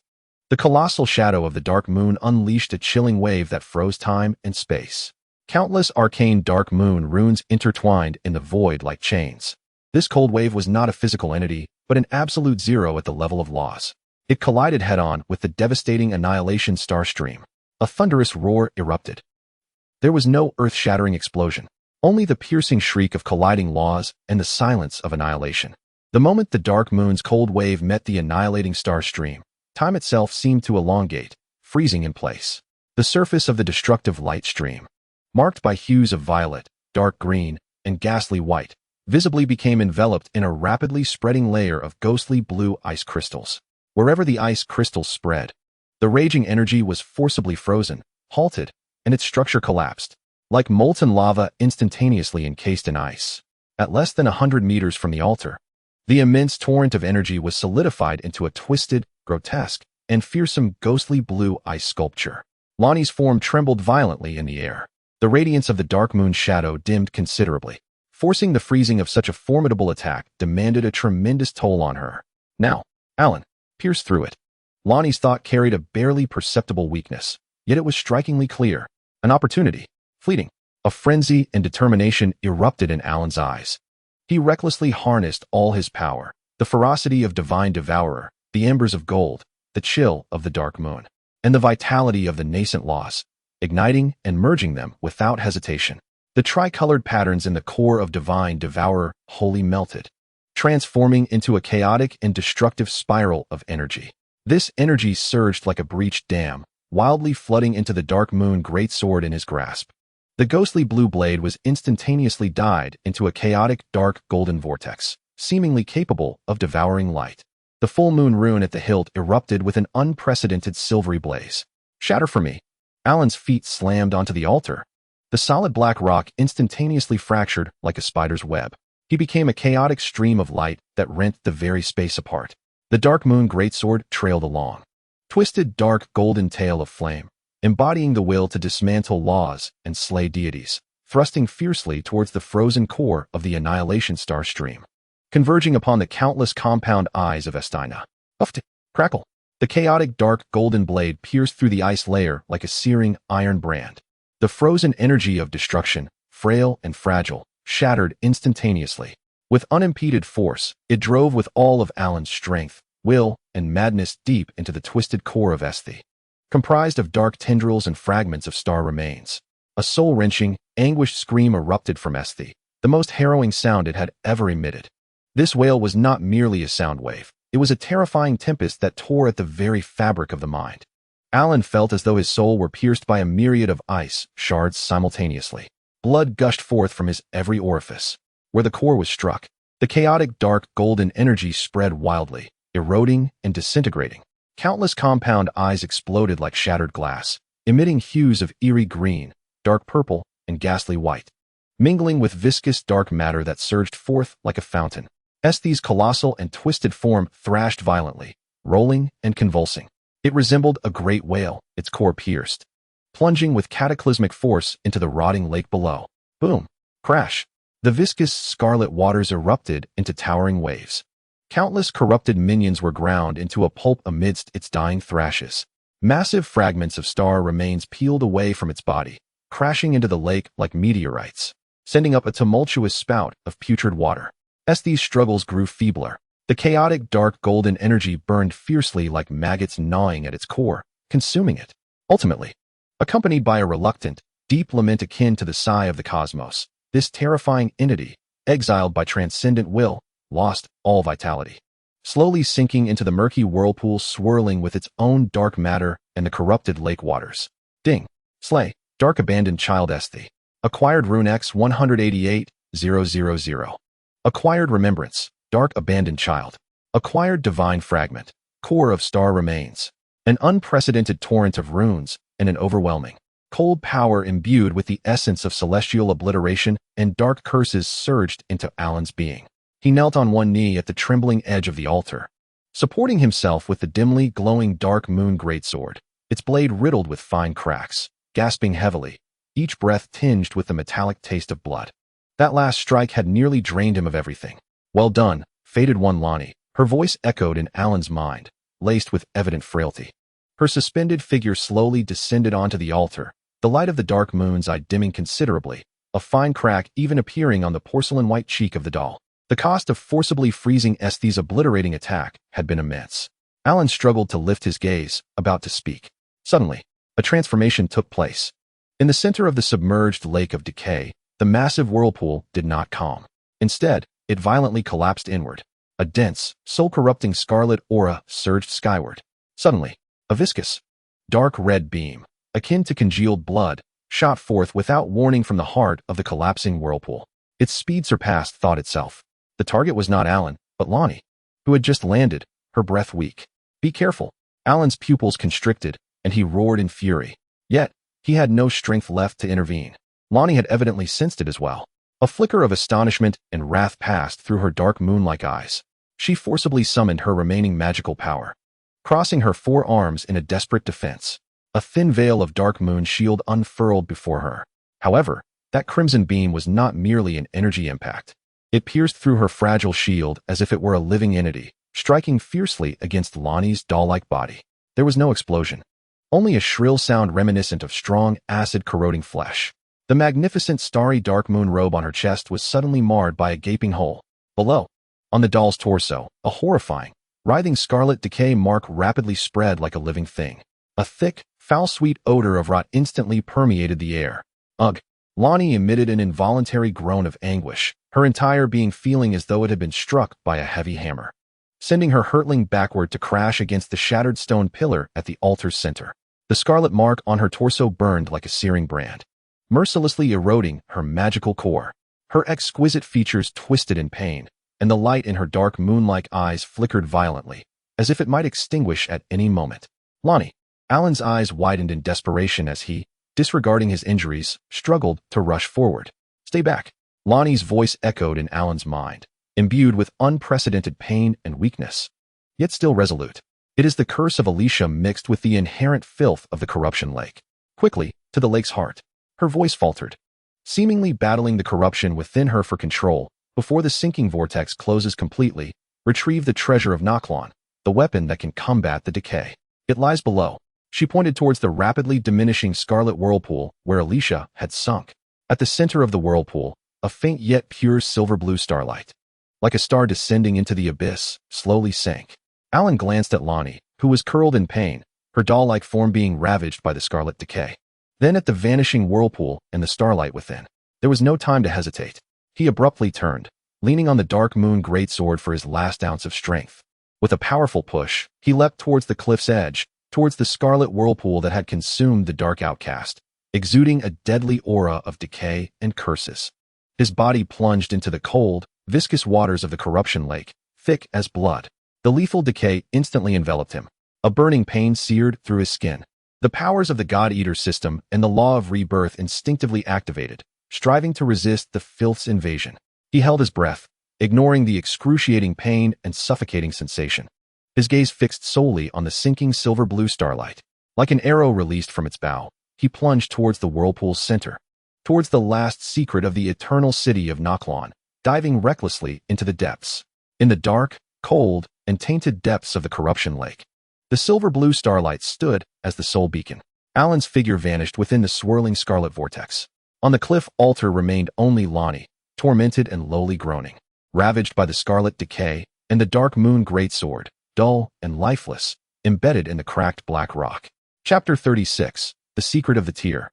The dark moon descends, and the oath of the wolf, the frigid and tainted waters of the lake of corruption, pierced through every inch of Alan's skin like a myriad of venomous needles.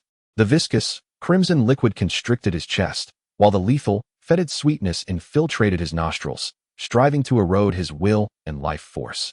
The core of the divine devourer system and the power of the new moon's grand rune operated frantically, forming a feeble barrier of resistance upon his surface, akin to bubbles precariously maintained in boiling venom. His vision blurred in a haze of crimson, with only a sinking silver-blue starlight ahead, akin to a solitary beacon guiding him through the abyss of despair. Ignoring the searing pain and suffocating sensation enveloping him, Alan summoned the last vestiges of strength in his legs, plunging downwards like a mermaid. The immense whirlpool formed by the descent of Esthi exerted a staggering pull, accelerating his descent. Surrounding him were the disintegrating remnants of dark forsaken stars and viscous shadows, emanating a nauseating aura of curses. The pressure of the corrupted lake intensified, causing a relentless buzzing in his eardrums. Closer, nearer. That silver-blue starlight finally revealed itself before his eyes. It was not merely suspended in the water, but embedded at the apex of a colossal, ancient obelisk, crafted from an enigmatic silver-gray metal. The obelisk slanted into the black silt at the lake's bottom, its surface adorned with incomprehensible geometric patterns and long-extinguished star chart runes. The entire structure radiated an ancient, chilling purity, starkly contrasting with the surrounding tainted environment. That glimmering starlight was none other than a teardrop-shaped silver-blue crystal perched atop the obelisk. Though only the size of a fist, it seemed to encapsulate the weight and brilliance of the entire starry expanse. Pure, icy, imbued with a sacred essence that pierced through illusion and purified corruption. It was the faint luminescence emanating from it that created a small, relatively clean area deep within the foul lake. The secret treasure of Nokrenin, a weapon against corruption. Hope ignited in Alan's eyes. He swam fervently towards the apex of the obelisk, extending his hand, corroded and pained by the lake's waters, reaching desperately for the teardrop crystal. The moment his fingertips brushed against the crystal, buzz, a vast, pure, and chilling torrent of cosmic energy surged into Alan's being through his fingertips. This power bore no aggression, but was imbued with unparalleled purification and insight. It washed over Alan's body, ravaged by corruption, and wherever it flowed. The crimson traces of decay swiftly faded away as if confronted by its nemesis, purifying the taint. The deep-seated chill and excruciating pain were replaced with a refreshing sense of comfort. Simultaneously, countless fragmented, luminous images and shards of information flooded into his mind. A grand silver city, majestic as a ring of stars, floated in the void beneath the earth. Countless intricate mechanical creations and life pools filled with flowing silver-gray liquid. A headless deity statue with cold, piercing eyes loomed at the center of the city. A god-slaying black blade, wreathed in dark red flames, was sealed beneath the statue by innumerable chains. Finally, a multitude of silver-gray liquid coalesced into a teardrop that simulated the forms of all things, the eternal city of Nokrenin.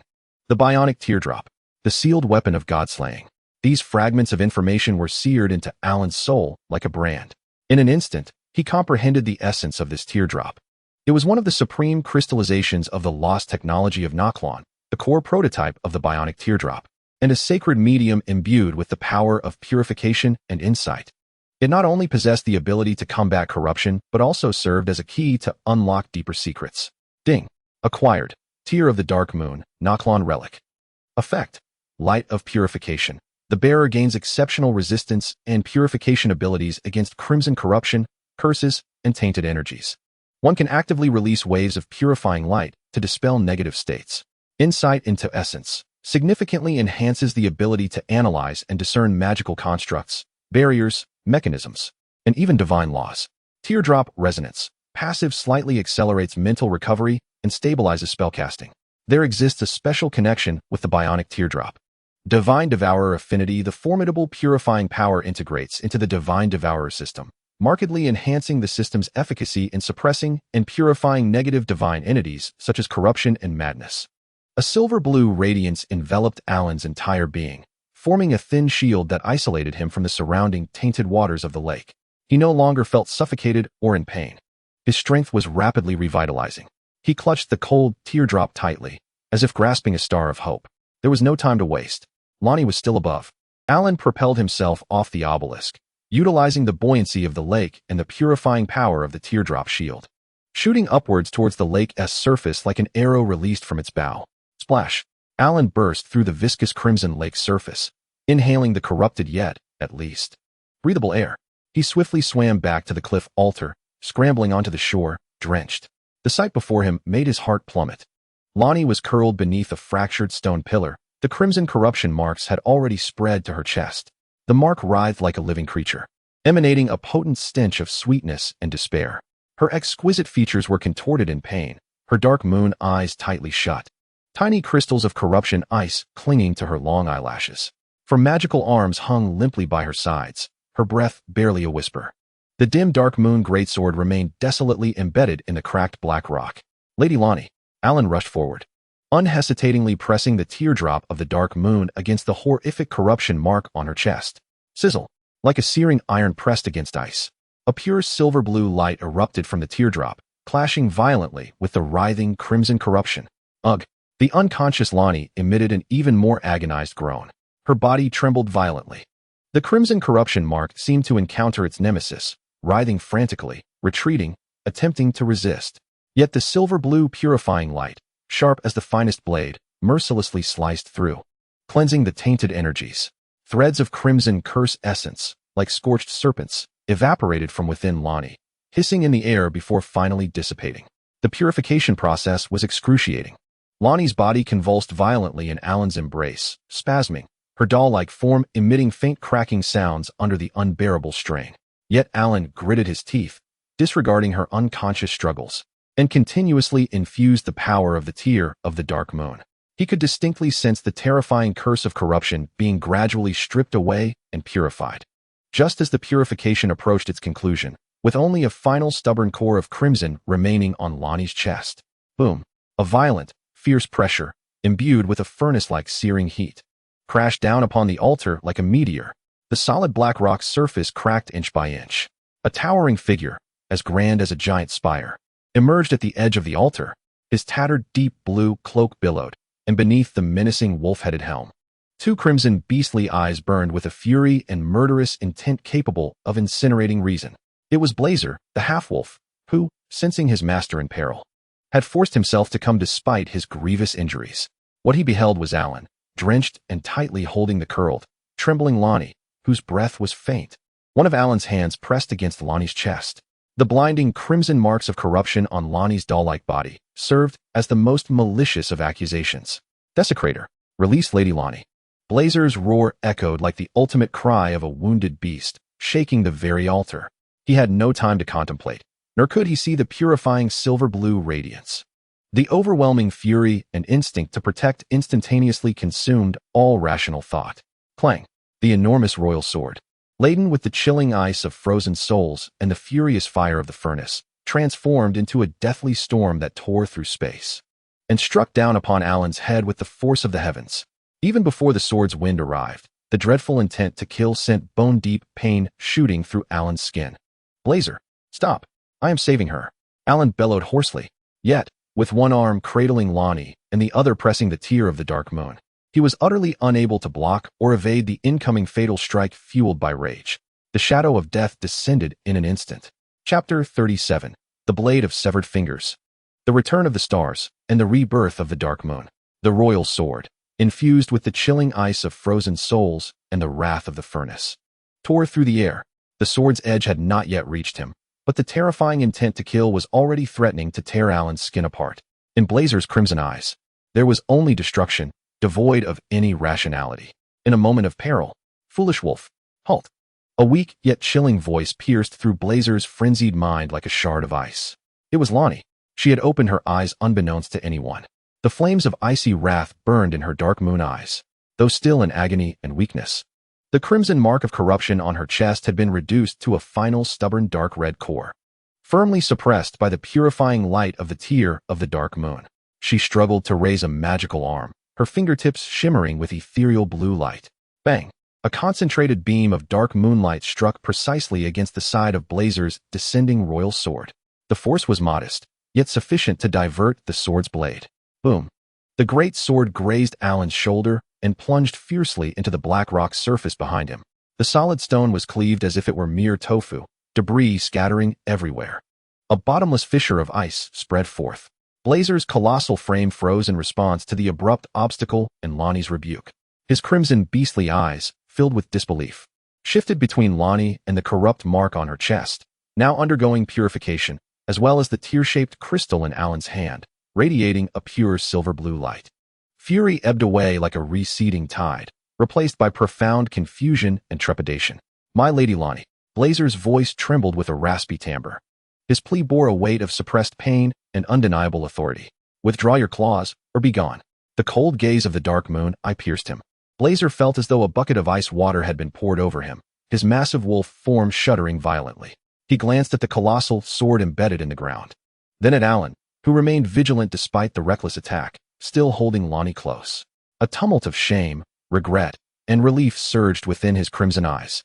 Silently, he withdrew his sword and took several steps back, resembling a chastised hound, head bowed, his immense body trembling slightly, yet he dared not approach again.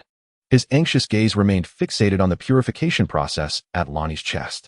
Alan exhaled deeply, disregarding Blazer, channeling all his focus into the final purification.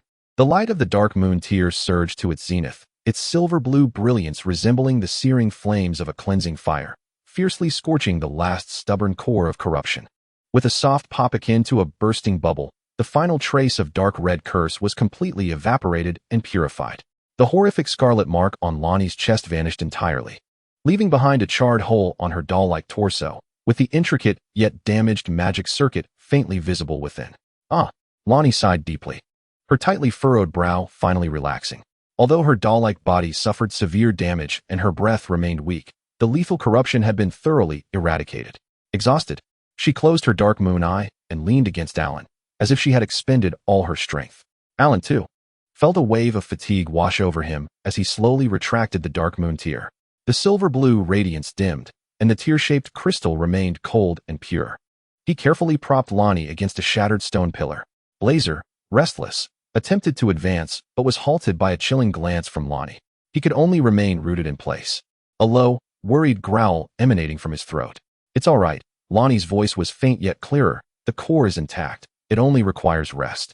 She glanced at the dark moon tear in Alan's hand, a flicker of complex emotions passing through her dark moon eye. "You have acquired the secret treasure of Nokron." The dark moon tear. Faster than I had anticipated. She paused for breath, her gaze drifting toward the depths of the corruption lake, shrouded in the shadow of colossal ruins. A cold, resolute determination rekindled in her dark moon eye. But this is not enough. The dark moon tear serves as both the key and the source of purification. What we face are the shackles that bind the stars, the minions of the supreme will. We require a weapon that can truly sever the threads of fate. Lonnie struggled to raise a magical arm, pointing towards the depths of the ruins. At the heart of the city, upon the eternal altar, lies the blade of the hunting finger. It is the forbidden weapon forged by Nokron for the slayer of the supreme will's emissaries. Find it, and bring it to me. The blade of the hunting finger. The forbidden weapon against the slayers of deities. Alan's heart surged with shock. This was Lonnie's ultimate goal. It was also the key to opposing the roots of the golden tree. Blazer's gaze shifted towards the restless half-wolf. "You shall escort him forth, clearing the path with your sword." Blazer abruptly lifted his head, an unprecedented light erupting from his crimson beastly eyes. The mission to protect Lonnie intertwined with a fervent desire for redemption. "At your command, my Lady Lonnie." His voice was resolute, devoid of any hesitation. The massive royal sword struck the ground with a heavy thud. Lonnie nodded, finally looking at Alan. With a hint of resolute entrustment in her dark moonlit eyes. Be wary of the guardians of the altar, and return immediately upon acquiring the blade. Time is of the essence. With that, she closed her eyes once more, the magical fluctuations of her puppet-like form receding entirely as she entered a deep state of self-repair. Alan gripped the tear of the dark moon tightly, feeling the power of purification and insight within. He drew forth the great sword of the dark moon. The ethereal blue blade, having absorbed some of the starlight from the tear, seemed to mend its cracks, growing colder still. Let us proceed, fated one. Blazer's voice was deep and unwavering, his colossal form blocking Alan's path. The royal sword pointed diagonally toward the depths of the ruins. I shall clear the way for you. The two no longer lingered. Blazer advanced like a colossal ship breaking through ice, his heavy footsteps resonating against the jagged black rocks by the lakeside. Scanning the surroundings with vigilance, Alan followed closely, the silver-blue radiance of the tear of the dark moon forming a thin shield of purification around them, dispersing the decaying spores that filled the air. Guided by the tear of the dark moon, they navigated around the perilous whirlpools of corruption in the lake and the lurking abominations. They traversed the vast, peculiar metallic ruins and walked along the slanted street covered in desecrating ruins. Along the way, they encountered the twisted creations of Nokron, strange life forms composed of silvery gray metal and corrupt fungi, falling to ruin before Blazer's wrathful great sword and Alan's precise dark moon magic. At last, they reached the very core of the city's ruins. A breathtakingly grand circular altar loomed before them. The altar, crafted from pure dark moonstone, flowed with the brilliance of liquid starlight. At its center, instead of a statue, stood a massive, intricate mechanical device resembling a star ring. At the heart of the device floated a singular knife. This knife was uniquely shaped, entirely black, as if it could absorb all light. The blade was not metal but resembled a solidified, flowing shadow. At the edge of the blade, a glimmer of crimson light swirled like a living entity, emanating a chilling, pure aura of divine slaying. The hilt was entwined with broken, nerve-like silver-gray conduits. The blade of the hunting finger. As Alan's gaze locked onto the black blade, the starry ring apparatus surrounding the altar abruptly erupted with blinding brilliance. The space twisted.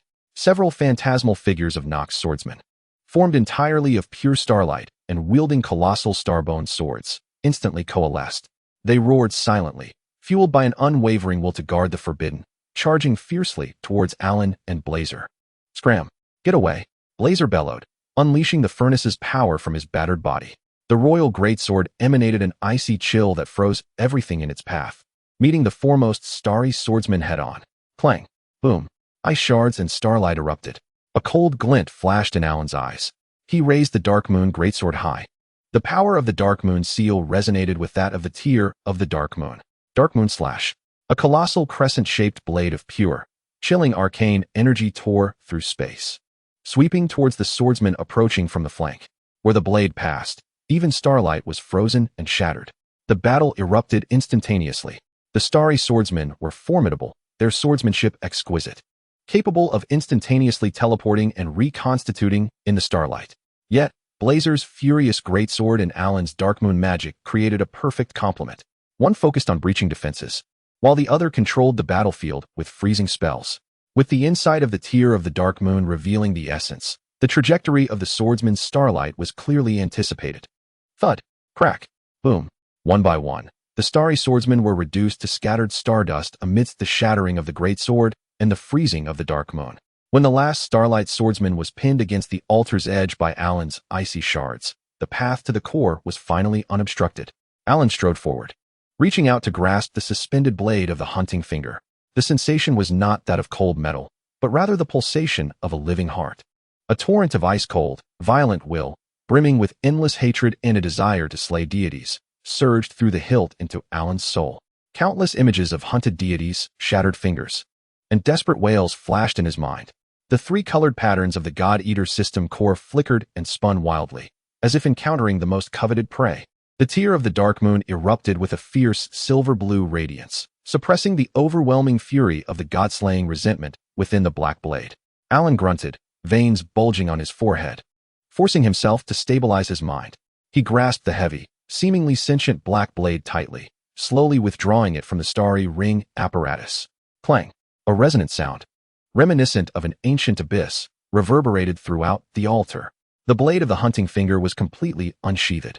Its shadowy blade flowed with crimson light patterns, and a terrifying aura of divine slaughter expanded as if it were a tangible force. The entire ruins of Noxlon trembled in response. "I have it," Alan exclaimed, gripping the black blade tightly. This knife felt as heavy as the bitterness of a world. "Let us go," Blazer warned, scanning their surroundings warily. He sensed that a deeper, terrifying presence, awakened by the unsheathing of the black blade, lurked within the shadows of this desolate ruin. The two dared not linger, hastily retracing their steps with the blade of the hunting finger in hand. As they emerged from the ruins and beheld the Scarlet Lake shrouded in corruption, Lonnie upon the cliff altar seemed to sense something, abruptly opening her eyes. The eye of the dark moon radiated an unprecedented brilliance. Alan rushed to the altar, solemnly presenting the blade of the finger of the hunt, exuding a terrifying aura of god-slaying. To Lonnie, gazing upon the legendary forbidden weapon, a complex expression of near liberation flickered across the marionette's visage. She remained silent, extending a magical arm to gently caress the chilling, pulsating blade. Then, she made a gesture that left both Alan and Blazer breathless. With both hands, the magical arms, gripping the hilt of the finger of the hunt, she aimed the blade's tip at the core of her marionette chest. "Lady Lonnie," Blazer cried out in a panic. "In the name of the dark moon." With the stars as witness, Lonnie's voice was terrifyingly calm yet resolute, declaring, "Thus, I sever the shackles that bind our fate." No sooner had her words left her lips than, suddenly, the shadowy blade of the finger of the hunt, adorned with crimson patterns, fiercely pierced the core of Lonnie's marionette chest. No blood flowed. Instead, countless shards of ethereal blue light erupted from the wound, resembling fragments of stars. Simultaneously, an immense phantom composed of golden runes, resembling two colossal intertwined fingers, writhed in agony in the void behind Lonnie, emerging into view. This phantom radiated supreme majesty and binding power, a projection of the agent of supreme will, the dual fingers. A silent yet soul-shattering wail emanated from the phantom. It thrashed in despair, golden binding runes coiling around Lonnie like chains. Yet the power of the finger of the hunt was entirely unleashed. The crimson patterns on the blade spread like a living entity, swiftly enveloping the entire dual finger phantom. The terrifying god-slaying power erupted. Crack, crack, crack. The sound resonated like shattering glass at the soul's core. The colossal phantom, symbolizing the authority of supreme will, began to disintegrate inch by inch under the crimson radiance of the finger of the hunt, transforming into a cascade of golden light dust. The bindings were severed. Just as the dual finger phantom shattered completely, a cataclysmic rumble reverberated throughout the entire Nokron ruins. No, the entire subterranean realm trembled violently. The dark dome overhead, which had isolated the stars, began to exhibit countless vast, crisscrossing fissures, reminiscent of a shattered eggshell. Through these cracks, one could glimpse the outside world, an authentic, boundless cosmos, adorned with countless brilliant stars and the colossal constellations, which, after eons of stagnation, commenced their slow dance along ancient paths. The stars had returned to their rightful places. Lonnie's body collapsed softly, the finger of the hunt clattering to the altar. The gaping wound on her marionette chest was a sight to behold, the ethereal blue glow at its core flickering faintly. Yet, from the corners of her tightly shut eyes, a tear composed of pure dark moon magic, resplendent like a star, slowly cascaded down. At last, a barely audible sigh, laden with infinite weariness and liberation, gently resonated within the minds of Alan and Blazer. Upon the cliffside altar, only the vast, unyielding expanse of stars above, slowly moving in their celestial dance, silently witnessed the severance of this fate and the imminent dawn of a new era. Chapter 38. The Contract of Stars and Moon, the Shattered Proverb and the Whisper of Madness. The golden dust of ephemeral shadows disintegrated like mournful snow, softly descending upon the silent altar. Above, the dark vault that had obscured the stars shattered completely, revealing the boundless ocean of the true cosmos. The stagnant stars began to move along ancient and unfamiliar paths, their cold radiance finally unimpeded as it poured upon this cursed city of desolation. The stars returned to their rightful places, and the river of destiny broke free from its golden dam, surging toward the unknown abyss. Silence enveloped the cliffside altar, save for the silent roar of the stars in motion, echoing deep within the soul. The lifeless form of Lady Lonnie lay upon the cold black rock, a glaring crack marring her chest, while a deep blue light flickered at her core like a candle in the wind, wavering uncertainly. The tear, forged from pure dark moon magic, glided down her porcelain cheek, ultimately falling upon the dark blade of the hunting finger, producing a soft hiss as it transformed into a wisp of blue stellar dust that dissipated. Lady Lonnie. Blazer let out a heart-wrenching howl, his massive wolf form leaping to her side in an instant. His trembling paw hesitated to touch her, fearing to exacerbate her injuries. In his crimson eyes lay an unprecedented fear and helplessness. The tumultuous power within him stirred anxiously. Yet he was at a loss on how to mend this wound at the level of the laws. Kneeling on one knee, Alan swiftly pressed the tear of the dark moon against the edges of Lonnie's chest crack. A pure silver-blue light ignited, striving to stabilize the crumbling core of magic. He sensed that the essence of the core had not entirely vanished, yet the structural laws that formed its shape were shattered, akin to a broken glass lamp, with light constantly escaping from within. The faint and nearly imperceptible thoughts of Lonnie echoed intermittently in Alan and Blazer's minds, imbued with an unusual tranquility. Yet the vessel was destroyed. A new core of law was required for reconstruction. A new core of law. Alan's heart trembled. Lonnie intended to abandon this doll-like body, to sever her ties and gain the freedom of will acquired from the severed fingers, merging the powers of the stars and dark moon to forge her own entirely new core of law. What a mad yet grand conception. Blazer evidently grasped Lonnie's intention as well. His colossal wolf form shuddered violently. His scarlet eyes fixated intensely on Lonnie's battered body, then abruptly lifted his gaze to Alan, his expression a complex tapestry of shock at Lonnie's decision, fear of the unknown, and the weight of being entrusted with a paramount mission. The consciousness of the fated one, Lonnie, resonated once more, this time with a clear target. Aaron. You bear the tear of the dark moon, possessing the ability to perceive and purify, while also embodying the essence of the new law that harmonizes conflicting forces. You are the sole being capable of temporarily stabilizing my essence and guiding the formation of a new core. Assist me. Her thoughts conveyed an irresistible blend of frailty and determination. In an instant, Aaron comprehended his role. He would serve as Lonnie's guardian and anchor in this new ritual of rebirth, with the encompassing power of the new moon's grand rune within him. The purification and insight of the tear of the dark moon, alongside the peculiar harmonizing ability of the devouring system, he could temporarily contain Lonnie's soul essence, which was on the verge of disintegration, the embryonic form of law, and guide it to absorb the power of the stars, ultimately reshaping it into a brand new, independent core of law within a suitable womb.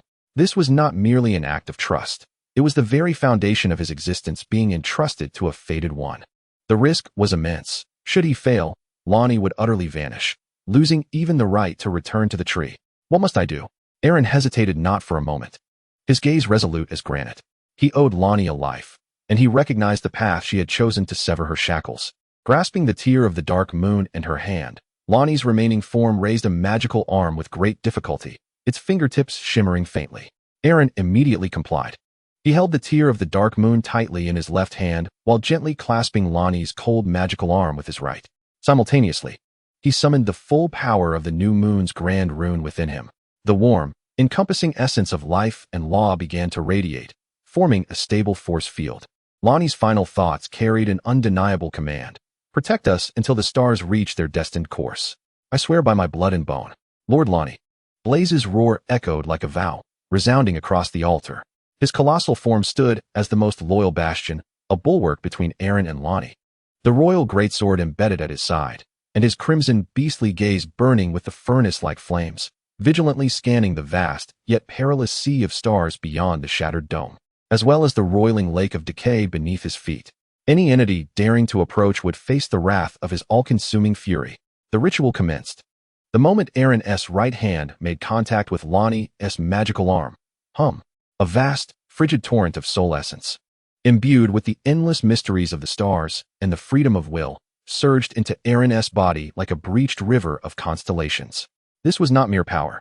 It was the very foundation of Lonnie's existence. Her pure will stripped of the double-fingered imprint, her understanding of the dark moon and the stars, her resolute severance of fate. Aaron let out a muffled groan. The impact of this essence far exceeded any force he had encountered before. The tricolored patterns of the core of the devouring system were instantly engulfed and obscured by this ethereal, star-dusted torrent. The tear of the dark moon erupted with an unprecedented silver-blue radiance, fiercely protecting Aaron's consciousness core from being assimilated by this overwhelming essence. The power of the new moon's grand rune surged into overdrive, striving to harmonize and accommodate the invading anomaly, carving out a temporary, stable haven within the intricate patterns of the devouring system. Alan felt as if he had transformed into a cosmic lighthouse. Lonnie's will whispered and flowed within the depths of his soul, carrying the coldness of the starry sky and the solitude of moonlight. He had to maintain absolute clarity, becoming the unwavering anchor of her essence. Simultaneously, through the insight of Dark Moon's tear, he distinctly sensed that certain specific celestial trajectories in the vast star sea above were resonating with Lonnie's essence. Threads of pure, chilling stellar energy pierced through the endless void, guided to flow through Alan's body, merging into the ethereal blue essence temporarily residing in his core of divine devouring. The reshaping had begun. With Alan's body as the crucible and the power of the stars as the fuel, a new core of law belonging to Lonnie was being forged. Time lost all meaning in the starless abyss. The dome had shattered, yet this place remained an abyss. Alan knelt on the altar like a stone sculpture, one hand gripping the Dark Moon's tear, the other connecting with Lonnie's broken form. He was enveloped in ethereal blue starlight and silvery moonlight, his breath synchronizing with the pulsations of the stars above. Blazer stood like an ancient furnace statue, vigilant and unmoving. Uncertain how long it had been, a sound, exceedingly faint yet akin to celestial music, emerged from Lonnie's shattered body. Alan jolted. He distinctly felt that the ethereal blue essence residing within his core of divine devouring had absorbed and fused with sufficient stellar power, becoming remarkably refined and radiant, emanating a new, independent, cold, and vast aura of law. It no longer required an anchor. It had taken shape. The guidance was complete. He slowly released his grip on Lonnie's magical arm. That arm, having fulfilled its final purpose, transformed into specks of ethereal blue stardust, dispersing into the air. Simultaneously, Lonnie's broken marionette form began to disintegrate rapidly from the point of contact, collapsing like a sandcastle, ultimately turning into a shimmering dust scattered by the starry winds. And above Alan's palm, something hovered, no longer a tear, but a flawless, ethereal blue crystal. It was the size of a dove's egg, yet within it seemed to contain an entire swirling nebula and a serene dark moon. Cold, profound, vast, and independent, it radiated a pure law fluctuation, the embryonic form of the Dark Moonstar law, unbound by any external will. The core of Lonnie's law, its embryonic form. Success. Alan carefully cradled this law core, imbued with Lonnie's newly reborn will, in his hands. It was chilling to the touch, yet pulsated with the essence of life. Blazer's massive wolf form suddenly turned, her crimson beastly eyes fixated on the ethereal blue crystal, filled with ecstasy, reverence, and overwhelming excitement at its return, issuing a suppressed whimper from her throat. She needed a new vessel. Alan's voice was somewhat hoarse. The prolonged ritual had taken a toll, a wound capable of bearing this newly birthed law. Blazer understood immediately. His colossal wolf claw struck his chest with a thunderous force, the power of the forge resonating within him. Return to the Sister Towers. There lies the most fitting sanctuary for the moonlit legacy bestowed by our mother. Alan nodded. The Sister Towers, particularly the Mage Tower of Rennala, harbored the purest remnants of the Moon Queen's magic and the imprints of her laws, indeed the ideal haven for nurturing this nascent core of law. Just as he was about to stow away the core, suddenly, the law shattered. A grand, frigid, emotionless voice, seemingly woven from countless overlapping echoes, reverberated throughout the ruins of Naklon. No, it felt as if it resonated deep within the souls of all beings within the borders. The Proverbs of Queen Marika. At the moment when the roots of the golden tree trembled and the stars realigned, it resounded through the cosmos once more.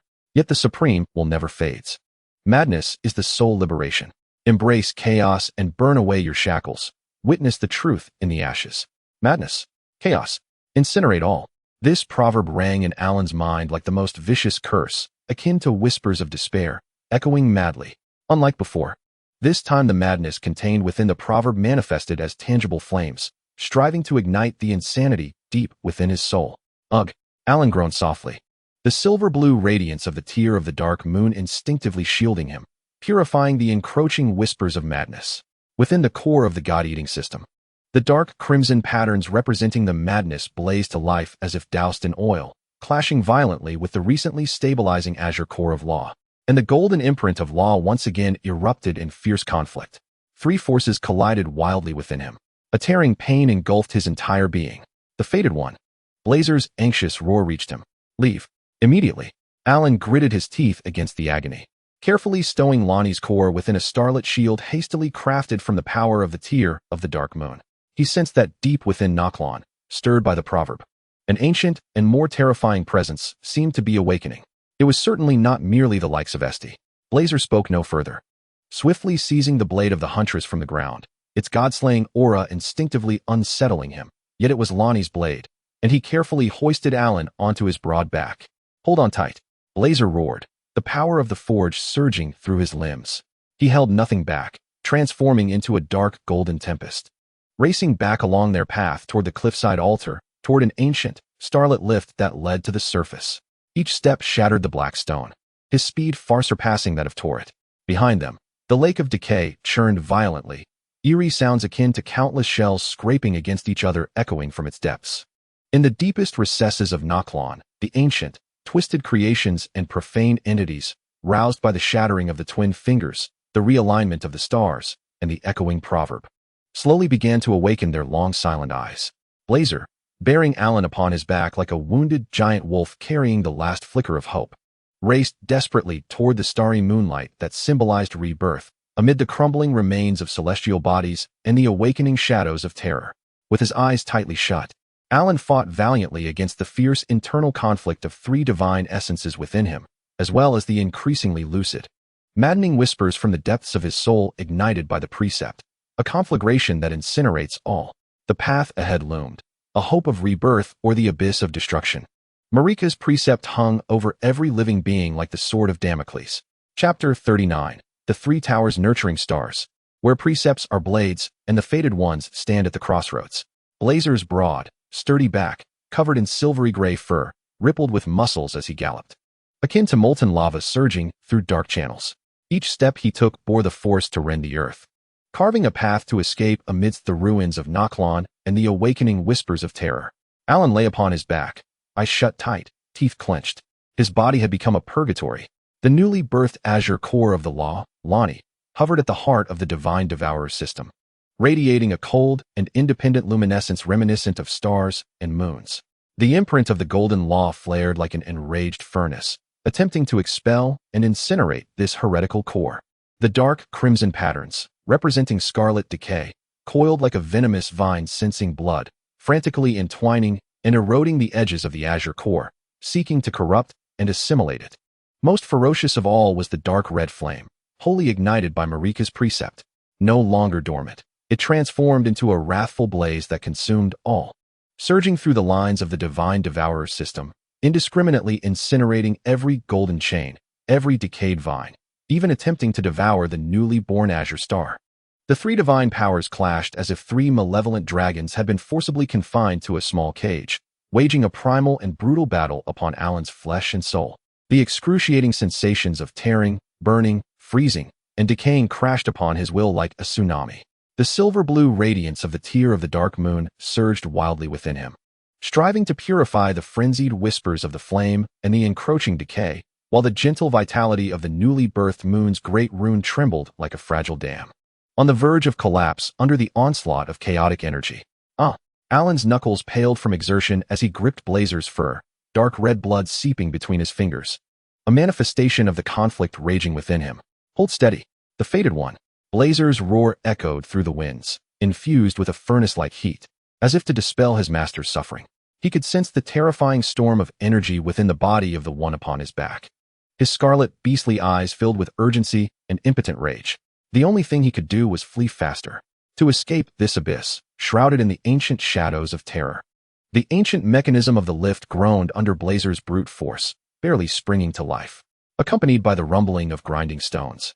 They finally burst forth from the stifling underground abyss, emerging into the familiar air of Lake Lienia, thick with mist and dust from the luminescent stones. Torith sensed his master and rushed from the shadows with a long cry.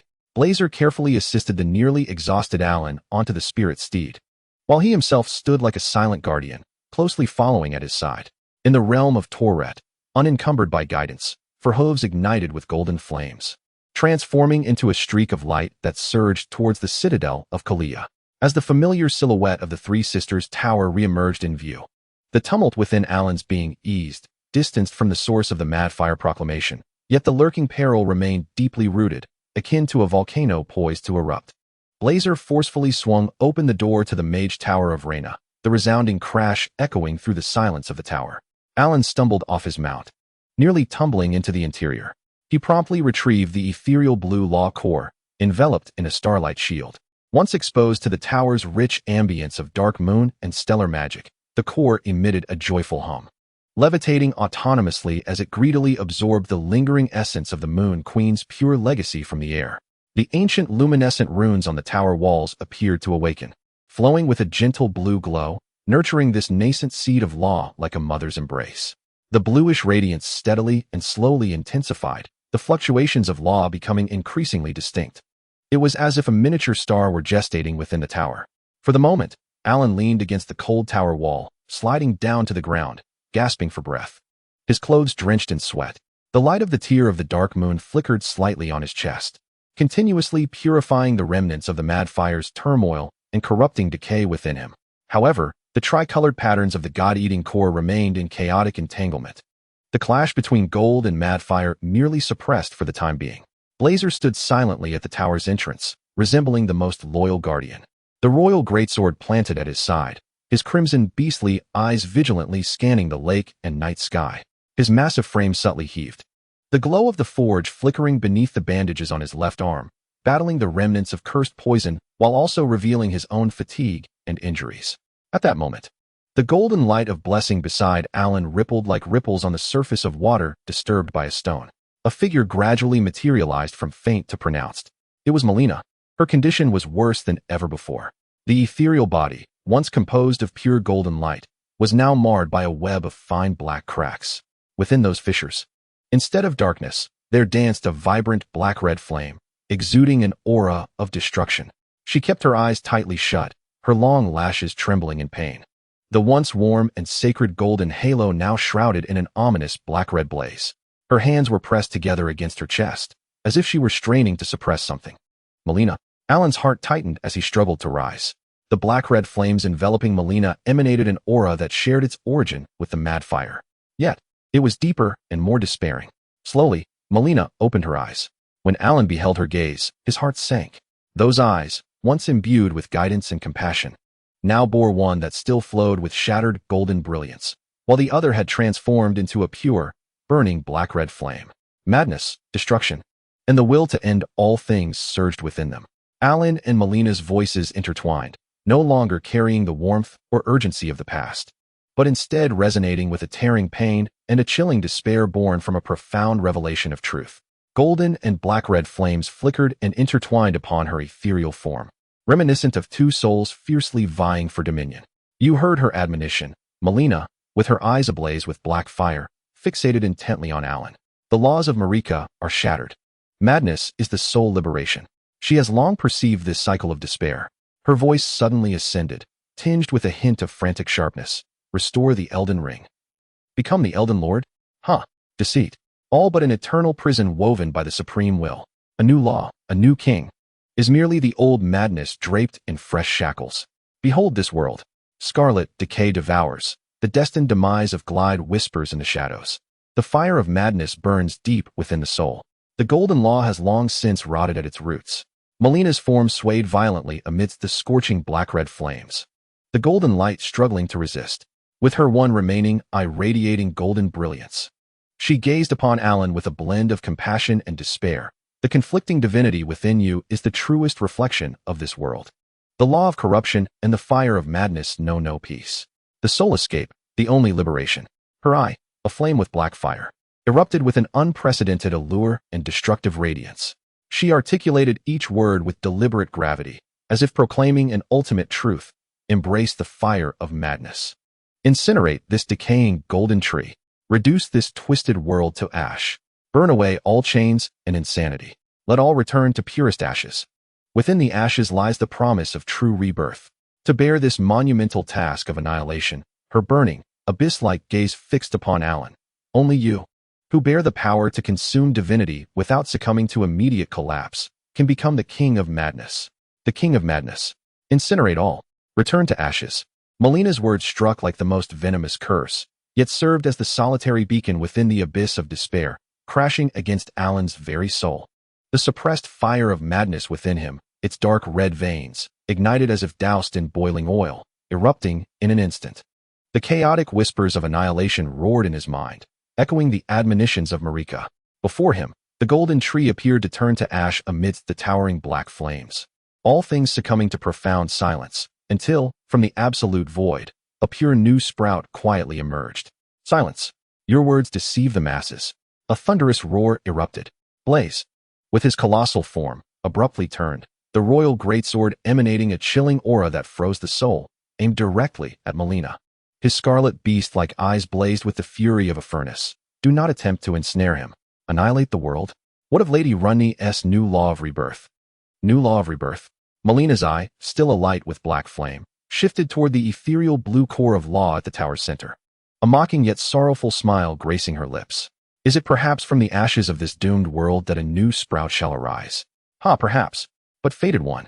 Her gaze once again latched onto Alan, that amalgamation of golden compassion and madness-infused destruction seeming capable of piercing his very soul. The choice lies with you. To repair the destined decaying prison, or to ignite yourself, transforming into a wildfire that consumes all. With your eyes, behold. With your heart, choose. Upon uttering these words, Malena's figure flickered violently amidst the fierce clash of golden and black-red flames, ultimately dissipating like a poor-quality signal, entirely vanishing within the blessed golden light. Only her final whisper, imbued with temptation and despair, lingered like a relentless parasite within the silence of the tower, echoing in Alan's tumultuous mind. Embrace the insanity of flame and become the Lord of Ashes. The tower fell into a deathly silence. Only the ethereal blue core of law, suspended at the center of the tower, steadily radiated a cold, yet hopeful luminescence, nurtured by the legacy of the full moon. Within the core, nebulae rotated slowly, the tranquil dark moon floating, as a brand new, liberated law was being conceived. And Alan, his back against the cold tower wall, gradually slid to the ground.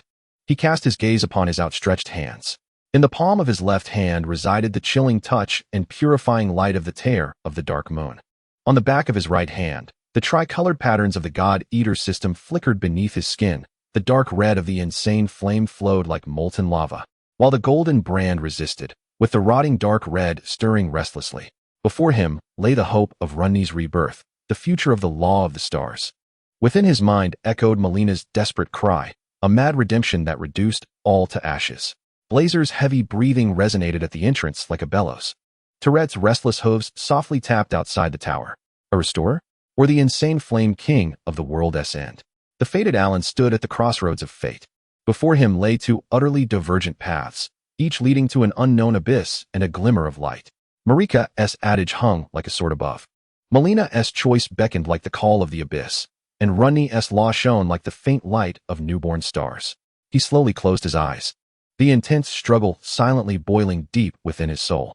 The night wind of Callias swept through the tower window, carrying the damp chill of the lake and the distant scent of gunpowder.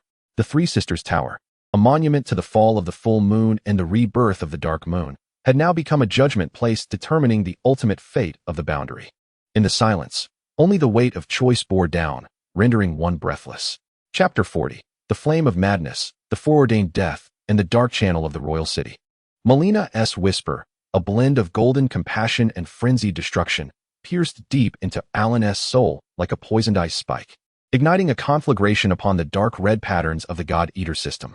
The desperate temptation to incinerate all and return to ashes intertwined with the fervent desire to protect Malenia, resounding in his mind. He slowly lifted his head, his gaze sweeping across the interior of the tower. The suspended ethereal blue core of law rotated quietly, akin to a new star gestating in darkness. At the entrance, Blazer's immense silhouette stood like a mountain, the glow of the forge flickering beneath the bandages, loyal yet anxious. A restoration destined for decay? No. To become the king of flames that consume all. Then Rennala's stars, Malena's existence, this fleeting law of rebirth would all be reduced to cinders. He closed his eyes, feeling the intense conflict of three divine forces within him, experiencing the soul-wrenching pain caused by Malena's condition. A mad yet singularly viable plan gradually took shape in his mind. Blazer Allen's voice, hoarse yet remarkably calm, broke the silence. The half-wolf abruptly turned, his crimson beastly eyes filled with vigilance and inquiry. "Guard this," Allen commanded, pointing towards the floating azure core, his gaze unwavering. With your life, protect it. Until Lonnie's new law core is fully stabilized. Until she awakens. Blazer's massive wolf form trembled as he glanced at the law core, then at the resolute and unfamiliar light in Alan's eyes. He sensed danger. A foreboding aura even more unsettling than that within Nokron. Where are you going? Blazer's voice was deep and suppressed. To retrieve a key, Alan replied. A cruel smile curving his lips, his gaze drifting towards the south of Linnea Lake, towards the direction of the grand city of Radahn, shrouded in the immense shadow of the Golden Tree.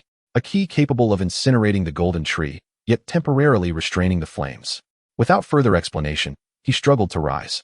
The dark red patterns of the chaotic fire within him pulsated with excitement due to his decision, the tearing conflict seemingly subdued by a larger, more profound madness. He approached Torret, the spirit steed restlessly pawing the ground, its golden eyes reflecting the increasingly ominous black-red aura emanating from its master. Wait for my return. Alan cast one last glance at the azure star, then mounted. Defector. Blazer growled, his massive claws digging deeply into the rocky ground. The fire within you is perilous. Lady Lonnie will not. Alan interrupted, his voice ethereal, yet resolute in the wind. I promise to help her break the shackles and usher in the era of the stars. This vow remains unchanged. He paused, adding, almost as if to himself, and Malenia should not become the kindling for the furnace.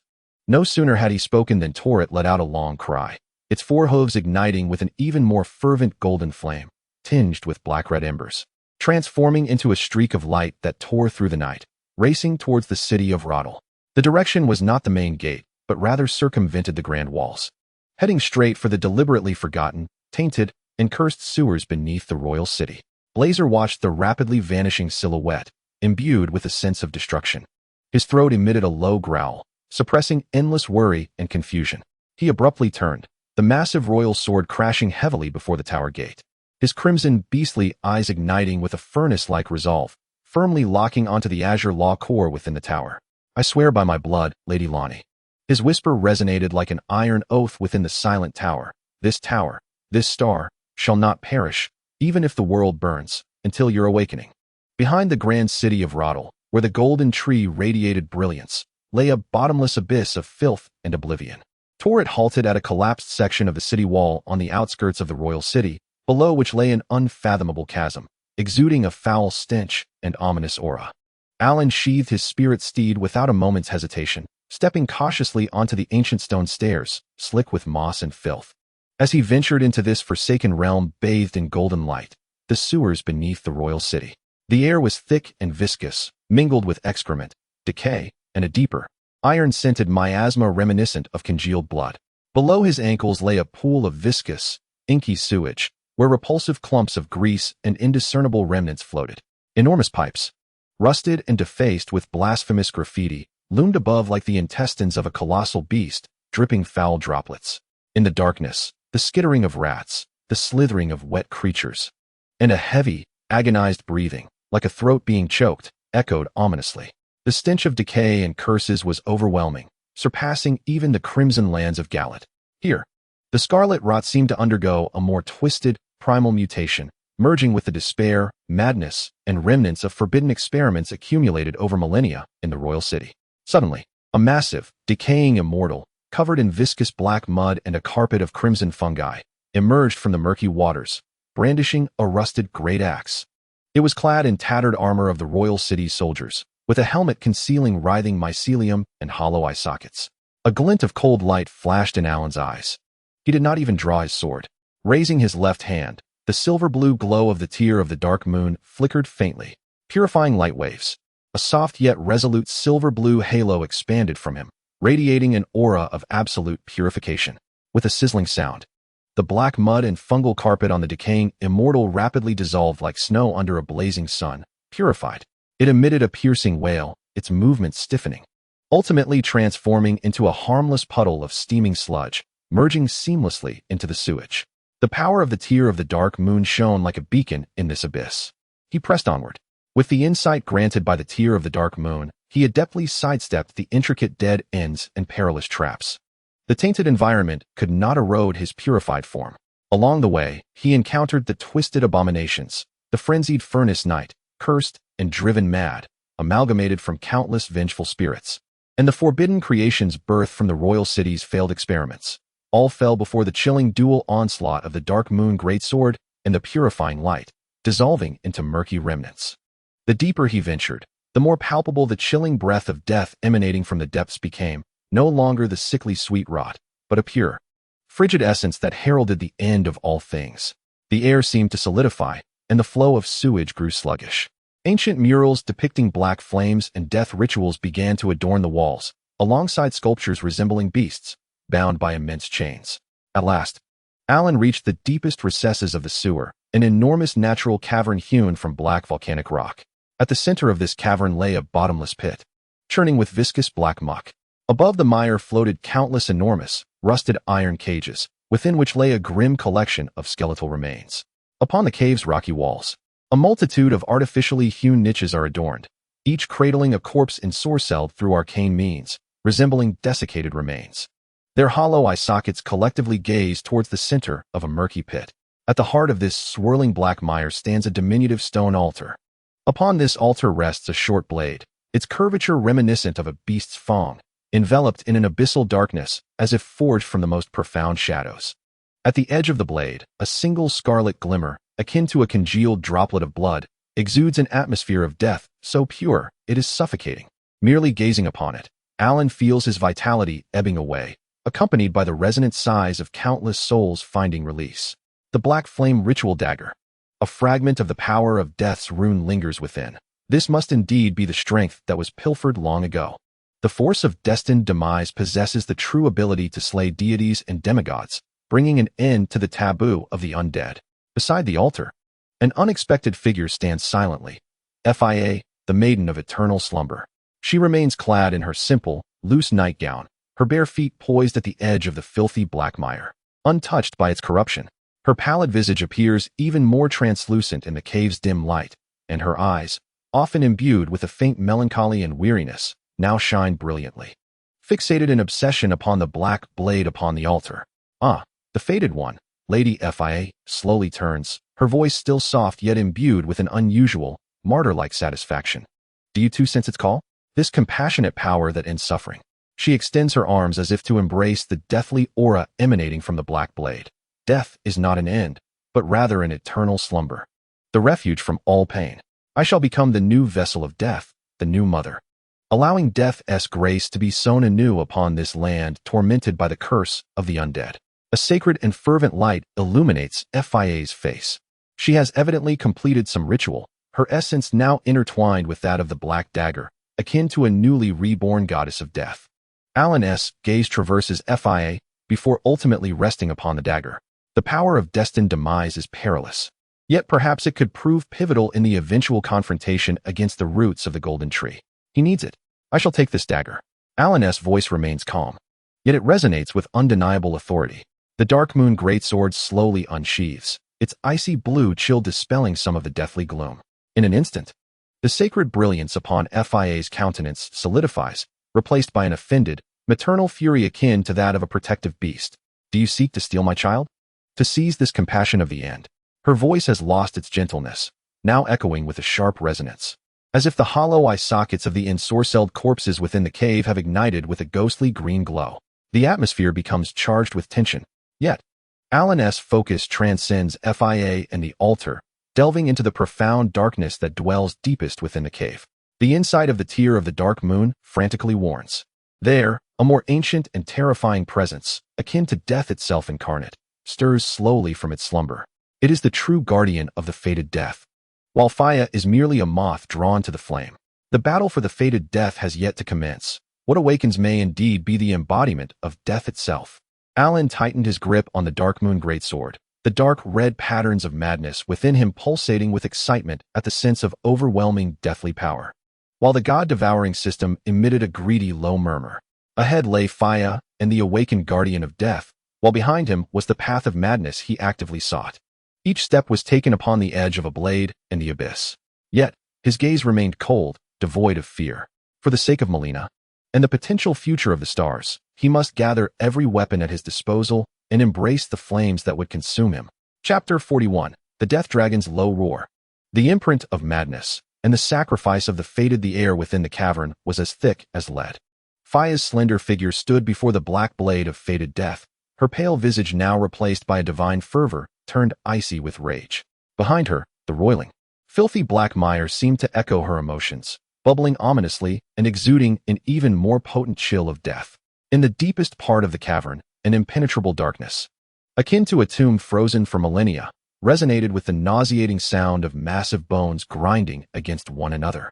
A terrifying well, capable of freezing the very essence of the soul, began to rise slowly like a reawakened glacier. The tear of the dark moon throbbed wildly at Alan's chest. The power that perceived the essence piercing sharply into his mind, warning him of the awakening presence, an ancient manifestation of the law of death. It was far from comparable to the exiled pawn known as Esti. Defile the sleeper's death. Fia's voice transcended humanity, carrying the wails of overlapping souls. Her arms spread wide. On the cavern walls, the hollow eye sockets of the cursed corpses curled within the niches ignited with eerie green soul flames. The withered shells, as if pulled by invisible threads, emitted a chilling sound of bones grinding, rigidly and swiftly bursting forth from their niches. They were entwined with grayish-white deathly runes that drained vitality, surging towards Alan like a relentless tide. At that moment, boom! The darkness at the cavern's deepest point erupted violently. The viscous black mire was swept aside like a waterfall. A terrifying figure, immense enough to nearly fill the entire rear of the cavern, rose majestically. It was a dragon. Yet, it was unlike any dragon Alan had ever encountered. Its form was composed of countless gigantic, pallid bones, covered in black and gray moss and frost. No flesh, only death. Its massive, incomplete bone wings hung like tattered shrouds at its sides. Jagged vertebrae protruded sharply, extending to a similarly bony, fearsome skull. In its hollow eye sockets burned two enormous flames of ghostly blue, exuding an aura of absolute zero. With each breath, it expelled a pale frost mist that froze the space around it, causing even the roiling black mire to instantly crystallize into black ice. This was the death dragon for Sankas, the ancient reaper, transformed from the golden prince Gedwon after his demise at the hands of the fated death, bound here by shards of the death rune. Roar! For Sankas unleashed a deathly roar that reverberated not through the air, but directly at the soul level. The entire cavern trembled violently. Countless fragments of rock cascaded from the vaulted ceiling. The ethereal blue soul fire locked onto Alan before the altar, pure deathly intent piercing his spirit like a myriad of icy spikes. Before him lay the cursed tide of undead, and behind him, the awakened reaper. The dual strangulation of death descended in an instant. In the shadowy moonlight, an unprecedented brilliance erupted in Alan's eyes. The three conflicting divine powers within him were forcibly subdued by this overwhelming threat of death. He no longer held back. The dark moon greatsword erupted with a soaring, ethereal blue radiance. The full moon runes at the blade's crossguard shone like stars. With both hands gripping the sword, he plunged it fiercely into the filthy black mire beneath his feet. The accumulated dark moon magic surged forth like an exploding glacier, transforming into a sweeping, ethereal blue halo that combined the utmost chilling cold and purifying power, erupting with a thunderous roar. Where the halo passed, the approaching cursed undead disintegrated as if cast into a furnace of ice and snow, their deathly curses purged, frozen, and shattered. The foremost corpses were reduced to a cloud of icy dust. Those behind were violently repelled, their movements becoming rigid and sluggish. However, this merely cleared away the minions. Roar! The death dragon for Sankas was incensed by the power of the dark moon. Its fractured skeletal wings flared wide, unleashing a chilling breath that mixed black ice crystals with deathly fog. Wherever the breath swept, it seemed to freeze space itself in death. The speed was blinding, leaving no room for evasion. Force field, engaged fully. Alan's mental energy was drained recklessly. A layer thicker than ever before, adorned with arcane silver runes, unfolded before him. The ultimate evolution of the Topaz force field. Boom! Crackle! The deathly breath collided violently with the mirror wall. The wall emitted a mournful cry under the unbearable strain. Countless fissures spread instantaneously. The terrifying deathly frost seeped through the cracks, and Alan felt his life force and mental strength being ravenously siphoned away. The purifying light of the dark moon's tears flickered madly, barely resisting this assault of death on the level of fundamental laws. Not enough. Alan roared. The chaotic red patterns of the core of the God-Devouring System ignited into a furious blaze fueled by death. No longer suppressing this all-consuming madness, he redirected it toward the Dark Moon Greatsword. Dark Moon's annihilation. The ghostly blue greatsword was instantaneously enveloped in a flowing, ominous black-red flame. The chilling cold and the consuming fire, two utterly opposing forces, twisted and merged upon the blade. Alan grounded himself, spinning his body, and hurled the colossal sword. Infused with dark moon power, chaotic flames, the laws of rebirth, and the might of God-Devouring, toward the dragon's gaping maw, in a gesture of mutual destruction. Boom. No longer the annihilation of ice and fire, but a chaotic explosion at the level of fundamental laws. The dark moon greatsword, ablaze with black-red flames, crashed into the core of the deathly breath like a meteor defying the current. The consuming flames fiercely scorched the deathly frost, while the dark moon's cold sought to freeze the flame spread. The two powers clashed violently within the dragon's maw, resulting in a cataclysmic explosion. Roar! Fursankis emitted a soul-wrenching cry of agony. The ghostly blue flames within its maw flickered erratically, and the torrent of dragon fire was abruptly interrupted. The colossal skull of the bone dragon was violently thrust upwards by the force of the explosion. Seizing this opportunity now, a gleam of determination flashed in Alan's eyes as his figure vanished like a specter. The runes of Kalia's swift blade illuminated beneath his feet. He exploited the vulnerabilities in the death laws unveiled by the Tear of the Dark Moon, deftly circumventing the massive form of the undead dragon to appear at the edge of the altar. Fia screamed as she lunged forward, attempting to obstruct him with her body. Get away, Alan commanded ruthlessly, his left hand enveloped in purifying light, striking down with force. Bang! Fia was sent flying like a severed kite, plummeting into the roiling black mire, her fate uncertain. Unimpeded, Alan's hand reached for the ritual dagger, emanating a faint aura of fated death resting upon the altar. Even a trace of power contained within should prove effective against demigods. The moment his fingertips brushed against the cold hilt, a torrent of frigid, violent, and annihilating energy surged through him. The anguished wails of countless deities and demigods that had met their end by this blade, their terror of eternal torment. And the sigh of ultimate release crashed upon his soul like a tidal wave. The golden brand of the core of the God-Eater system and the patterns of madness quivered violently beneath this pure force of death. Ding. Acquired. Fate of Death, Black Flame Ritual Dagger. Effect. A fragment of the death rune transformed. Attacks inflict a fated death effect, dealing true damage to divine beings, demigods, and undead while slightly diminishing their recovery abilities. Termination Blessing. Grants a bonus to instant death judgment against dying targets, with a slight increase in resistance to instant death effects. Death Resonance. Passive slightly enhances mental fortitude, but continuously erodes vitality with a persistent weak effect. Special resonance exists with the roots of death. God-Eater Connection. The potent force of death intertwines, intensifying the conflict within the system, but providing an ultimate countermeasure against the undead. The black dagger felt heavy in his grasp, as though he were clutching a tomb. Alan sensed the chilling will within the blade that yearned to bring an end to all. He had no time to acclimate, for behind him, the undead dragon Fursankis was utterly enraged. Its ghostly blue flames locked onto Alan, and its enormous claws, imbued with the frost of death capable of rending space itself, lunged fiercely. I have no time to play. Alan's gaze turned icy, his left hand tightly gripping the Tear of the Dark Moon, protective light surrounding him. In his right hand, he wielded the dagger of fated death. Rather than confront it head-on, he fully unleashed the inside of the Tear of the Dark Moon, instantly detecting a massive fissure in the cave's ceiling, shattered by the awakening of the undead dragon. Kalia's swift blade. The runes shone once more. Alan transformed into a fleeting shimmer of blue and black-red, narrowly slipping through the gap between the dragon's colossal claws, racing through the crack to escape the deadly cavern. Behind him echoed the deathly roar of Fursankis, reverberating through the filthy depths of the sewer, filled with boundless fury and indignation, lingering long after his departure. Alan did not pause for a moment. The chilling breath of fated death clashed violently with the frenzied blaze of madness within him, the God-Devouring System operating like an overburdened furnace. Guided by memories and the Tear of the Dark Moon, he navigated swiftly through the labyrinthine sewers, deftly avoiding the awakening of more twisted monstrosities. At long last, he arrived at the depths of his destination, an ancient stone lift sealed by colossal iron bars. Thick chains, inscribed with runes of golden law, coiled around the bars.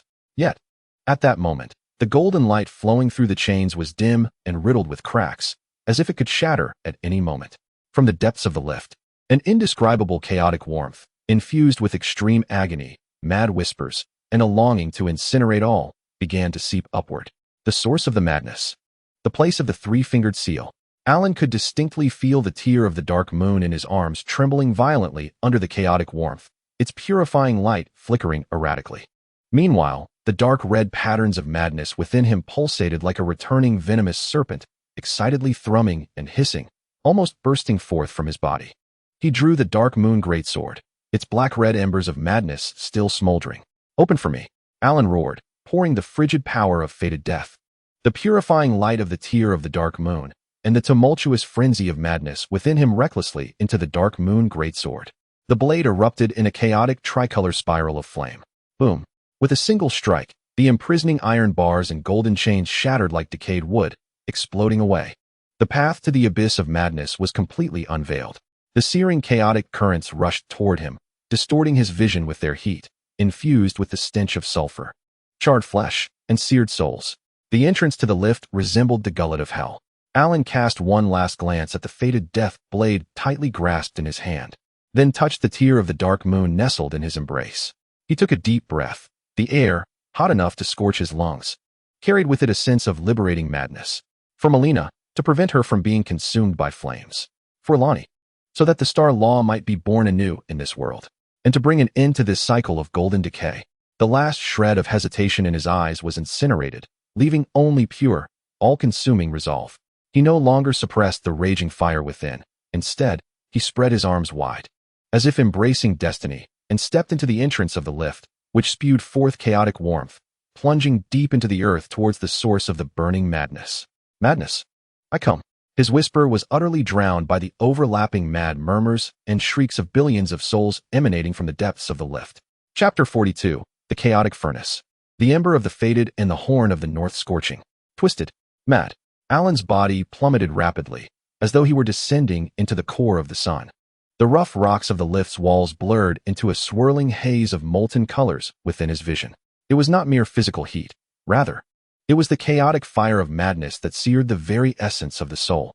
The air was filled with a cacophony of overlapping mad whispers, anguished wails, and hysterical laughter, piercing into Alan's mind like countless glowing steel needles. The tears of the dark moon erupted with an unprecedented silver-blue radiance, akin to a solitary lantern amidst a tempest, fiercely safeguarding the last vestige of clarity within Alan's consciousness.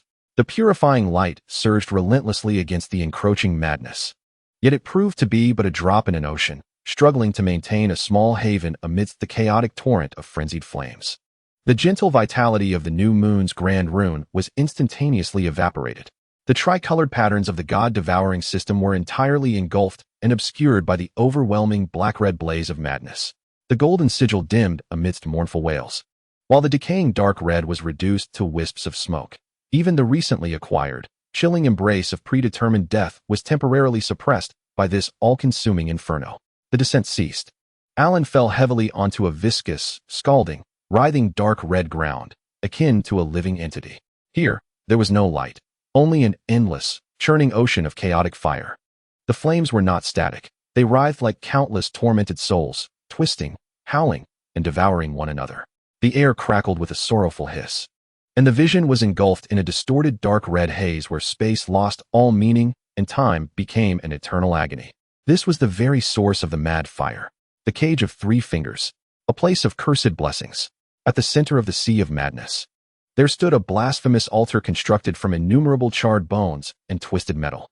Upon this altar, a being was tightly bound by thick chains flowing with golden runes. It was the Three Fingers. It was not a living creature, but rather a mass of forcibly shaped, flowing black-red madness. Its form was ever-shifting, sometimes coalescing into three enormous, grotesque fingers resembling charred wood, and at other times dissolving into a roiling tempest of flames. An endless aura of pain, madness, and an insatiable yearning to consume everything radiated from it, forming tangible shockwaves that shook the very fabric of this chaotic realm. The golden chains, scorched by the mad fire, emitted a blinding light, yet they were riddled with cracks, clearly unable to fully contain this source of destruction. The fated one has arrived. A grand, chaotic thought, composed of countless frenzied voices, surged directly into Alan's soul. It was the Three Fingers. Feel the pain, feel the reality. Embrace us, embrace liberation. You are the perfect vessel, capable of containing the mad fire and and bearing the responsibility of annihilation. With the utterance of the three fingers, the sea of madness erupted into a frenzy.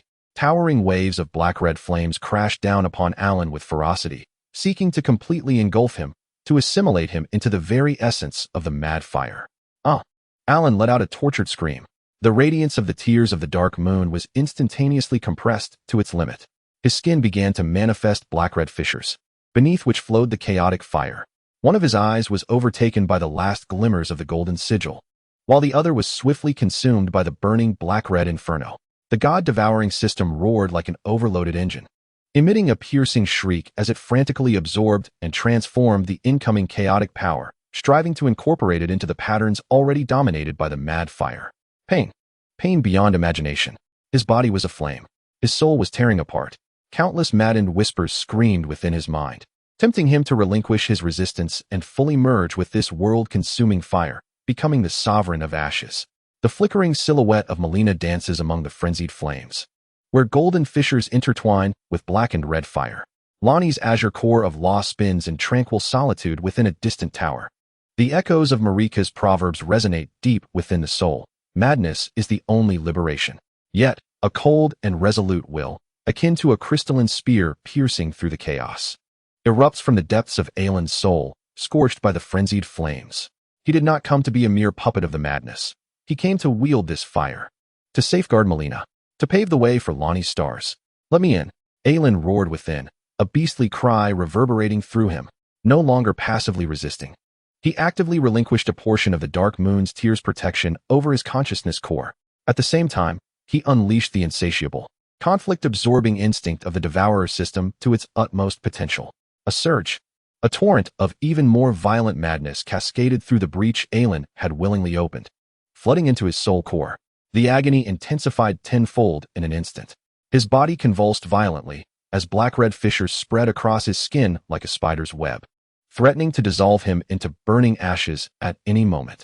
Yet, on the precipice of this excruciating torment and impending destruction, the Devourer system's peculiar capacity for harmonization and absorption, aided by the faint yet crucial purifying power of the Dark Moon's tear, began to take effect. The incoming madness did not utterly annihilate his consciousness. Rather, it was forcibly ensnared and restrained by the intricate patterns of the Devourer system, beginning to circulate along a predetermined path. Those patterns resembled the most exquisite forge, compelling the chaotic frenzy of madness into a vessel. Alan unleashed a roar that transcended human sound, his body erupting in a towering inferno of black and red flames. He transformed into a blazing human torch amidst the chaos. Yet at the core of this flame, a fragment of Alan's icy will, tempered like quenched steel, steadfastly held its ground under the protection of the Devourer system and the purification of the Dark Moon's tear. He succeeded. He became the forge of his own essence, with the Devourer as his chains and the Dark Moon's tear as the anvil of purification, forcibly seizing a portion of the world-consuming source power of the madness. Though this dominion felt akin to dancing on the edge of a volcano, perpetually at risk of being consumed in return, he indeed grasped this apocalyptic authority. Roar! The imprisoned three-fingered entity unleashed a thunderous bellow of rage. It felt a part of its essence being forcibly stripped away and confined. The golden chains emitted a piercing groan under its frantic struggles, the fissures rapidly expanding.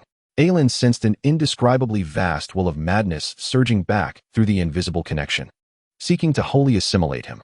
He abruptly lowered his gaze to his charred right hand, the chilling touch of the fated death knife still vividly clear. Now is the moment. With the last remnants of his strength, he forcefully pressed the searing, flame-scorched right hand against his forehead, palm flat against his skin, the cold hilt of the fated death resting against his brow. At the threshold of death, Alan's will echoed like the final toll of a bell, resonating through the chaos. Seal. Buzz. The pure force of death, predetermined and final, converged with the purifying light of the tears of the Dark Moon at the moment of the most violent backlash of the frenzied fire, striking Alan's forehead. A chilling current of death, capable of freezing the very essence of the soul, surged down his arm, forcefully penetrating the boiling core of the frenzied fire. The sound of sizzling erupted, akin to a scalding iron being plunged into icy water, as the frenzied will emitted a sharp wail of despair. The power of death did not obliterate it. Rather, it constructed an unyielding, icy shackle akin to the most formidable prison.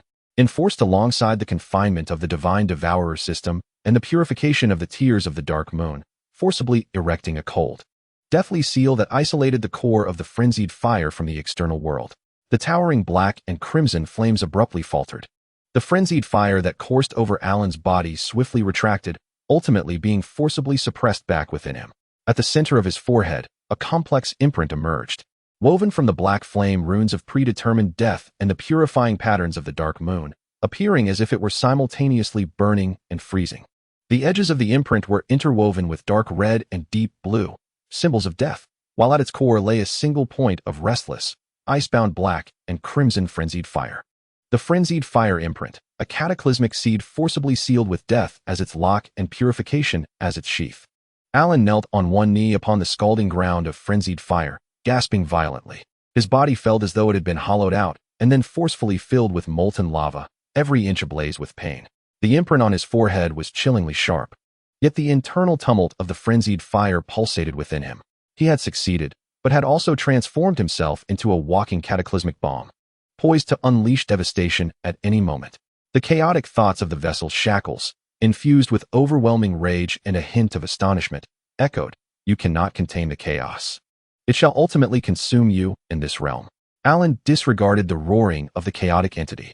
He struggled to rise, feeling the frenzied firepower within him, still surging despite being bound by the seal of death. He sensed that with but a thought, he could ignite this flame, incinerating everything before him, even that golden tree. Yet he stifled this urge for annihilation. His objective had been achieved. He cast a glance at the chaotic struggle of the three-fingered entity, whose golden chains were on the verge of complete rupture, and did not linger. He needed to depart immediately, to complete the final step of burning the tree before the royal city became aware. Utilizing the imprint of frenzied fire on his forehead, he assumed a temporary dominion over this chaotic realm, effortlessly locating the exit. A vortex formed before him, composed entirely of frenzied fire. He stepped through it. Deep within the sewers of Radahn in the royal city, the foul air was torn asunder by a sudden eruption of searing heat and the stench of sulfur. Alan stumbled forth from a swirling vortex of black and crimson flames that had appeared out of nowhere. His body bore the marks of scorching, his garments tattered, and the burning yet frozen imprint on his forehead emanated a heart-stopping wave of destruction. The twisted creatures that wandered the sewers recoiled in terror, retreating into the shadows under the weight of this overwhelming aura.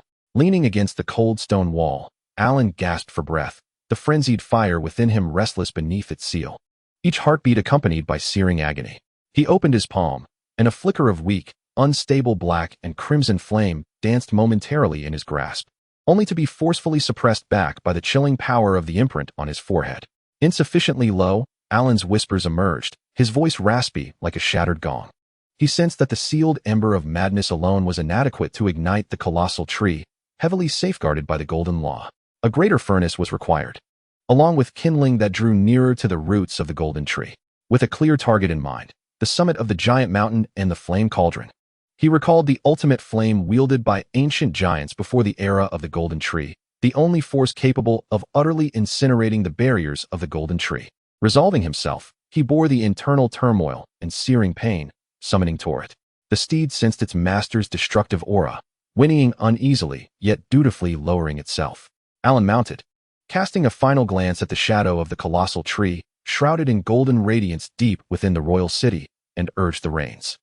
Its hooves ignited with flickering gold flames tinged with dark red embers, transforming into a streak of light as they forsook the royal city. Galloping towards the north, the sole path blanketed in eternal snow, leading to the summit of the giant mountain. The destination, the forbidden domain. The summit of the giant mountain. The flame cauldron. Scene shift. Summit of the giant mountain. Periphery of the flame cauldron. The biting cold wind whipped with shards of ice, slicing like daggers against exposed skin. The sky hung heavy with leaden gray, thick clouds drooping as if within reach. Beneath, the permafrost and glaciers remained unmelted for millennia, ancient giants' colossal corpses encased in ice, revealing only their jagged bones and charred rocky skin, silently narrating the brutal tales of ancient wars. The air was thick with the acrid scent of sulfur, mingled with the stench of ice, snow, and some colossal beast.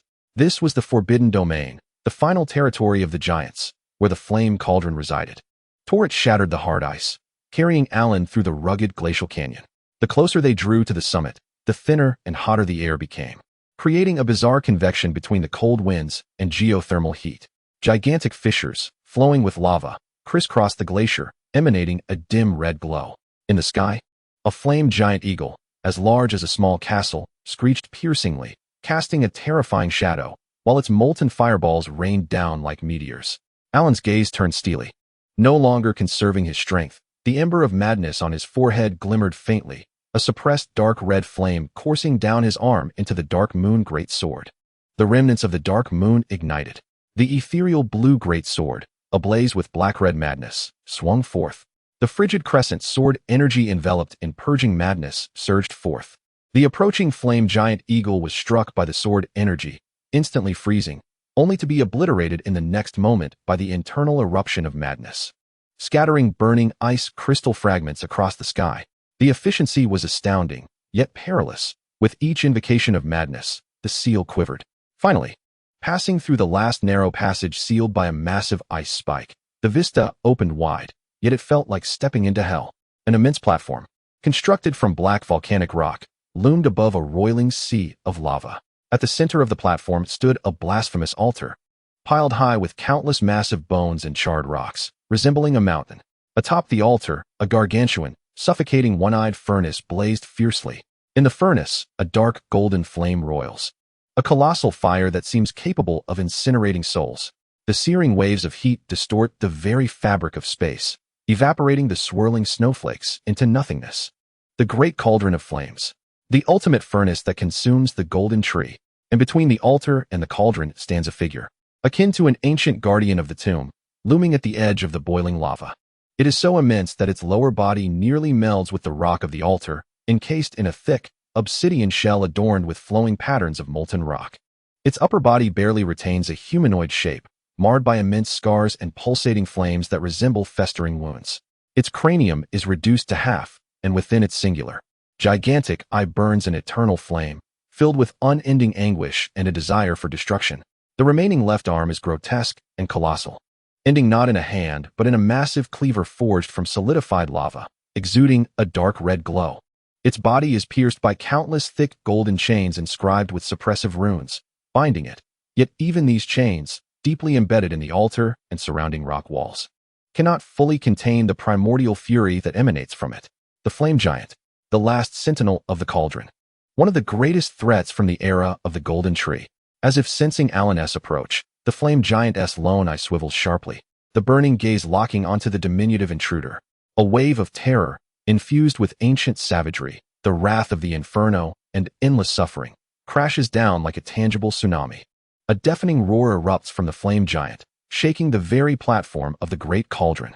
Its remaining lava-infused arm rises abruptly, the enormous cleaver emitting a shrill cry that rends the air, accompanied by a scorching wave of heat as it descends upon Alan, as if swatting a fly. Before the blade reaches him, the searing air instantly vaporizes the snow on the ground, revealing charred rock beneath. The chilling breath of death, mingled with enough heat to melt steel, descends in an instant. Alan's pupils constrict, the brand of chaotic fire within him pulsating violently, sensing the shared essence of the fiery power. At this critical juncture, stop! A voice, cool and urgent, laced with unwavering resolve, pierces the air, accompanied by a warm golden light that instantaneously shields Alan. Within the golden radiance, Malenia materializes, interposing herself between Alan and the cataclysmic lava blade. She stands with her back to Alan, facing the mountain-like flame giant, her delicate form appearing diminutive in the shadow of the colossal cleaver, yet radiating a resolute determination akin to martyrdom. Her appearance momentarily stuns the flame giant, causing a minuscule delay in its ferocious strike, born of surprise.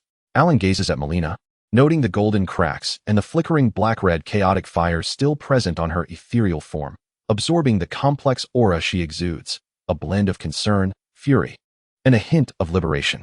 The chaotic firebrand on his forehead sends a sharp jolt of pain, as if responding to her arrival.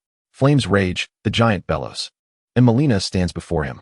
At this pinnacle of ice and fire, the ultimate choice and sacrifice are poised to unfold.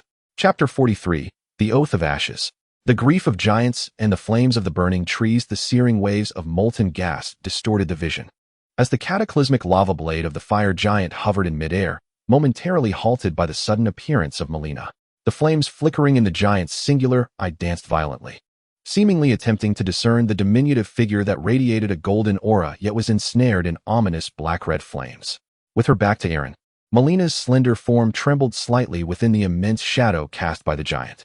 The golden cracks upon her ethereal being and the flickering marks of chaotic fire became more pronounced due to her proximity to the giant's flames and the seal upon Aaron's forehead, akin to a candle flickering in the wind.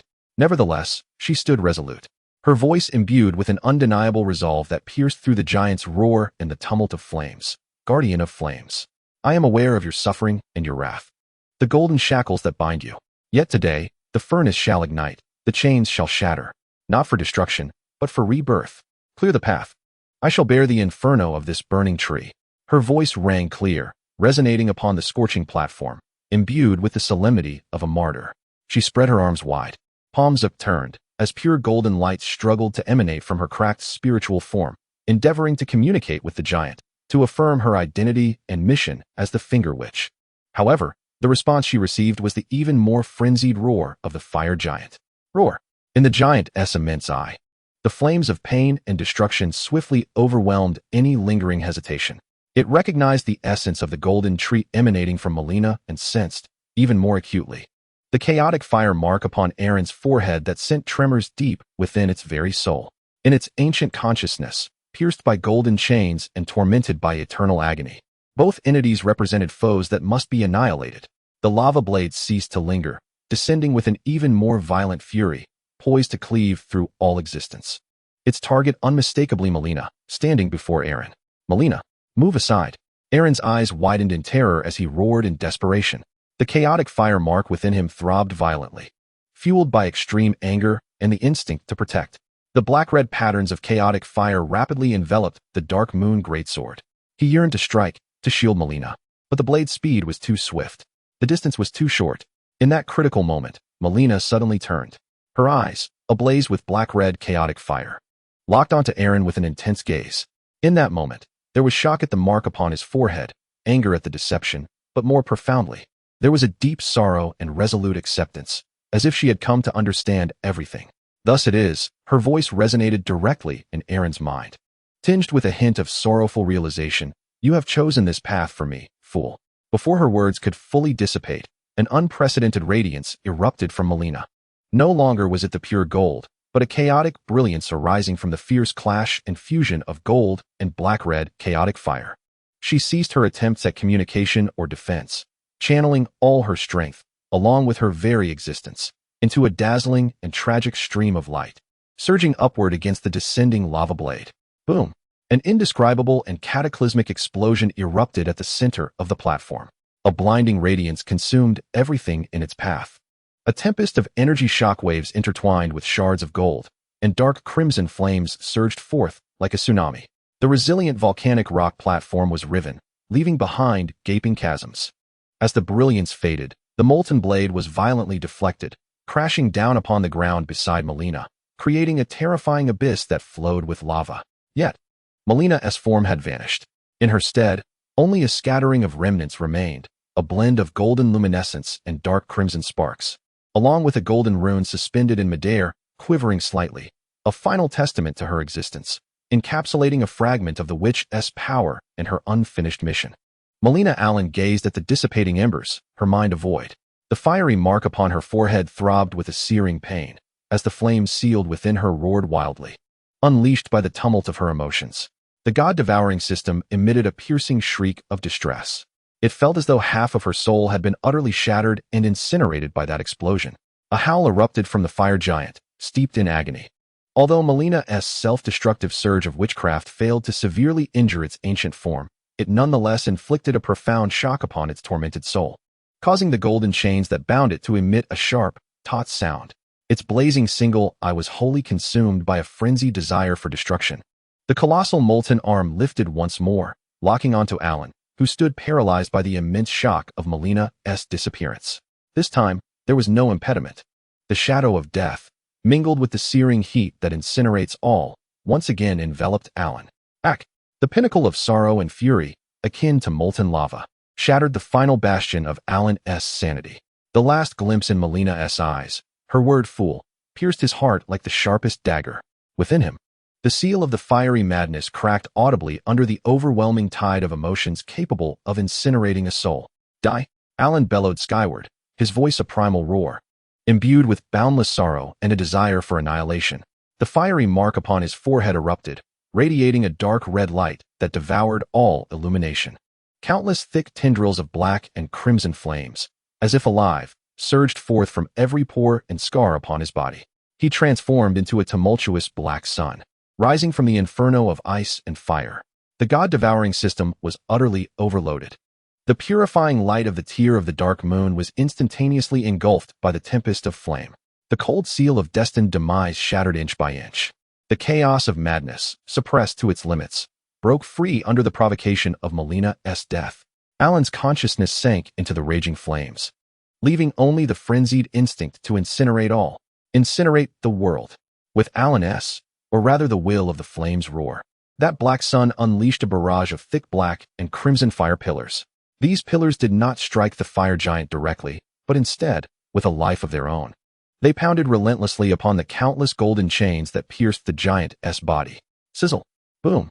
The frenzied fire, born from chaos, embodies the very essence of the power that incinerates the laws, serving as the greatest nemesis to the golden decree.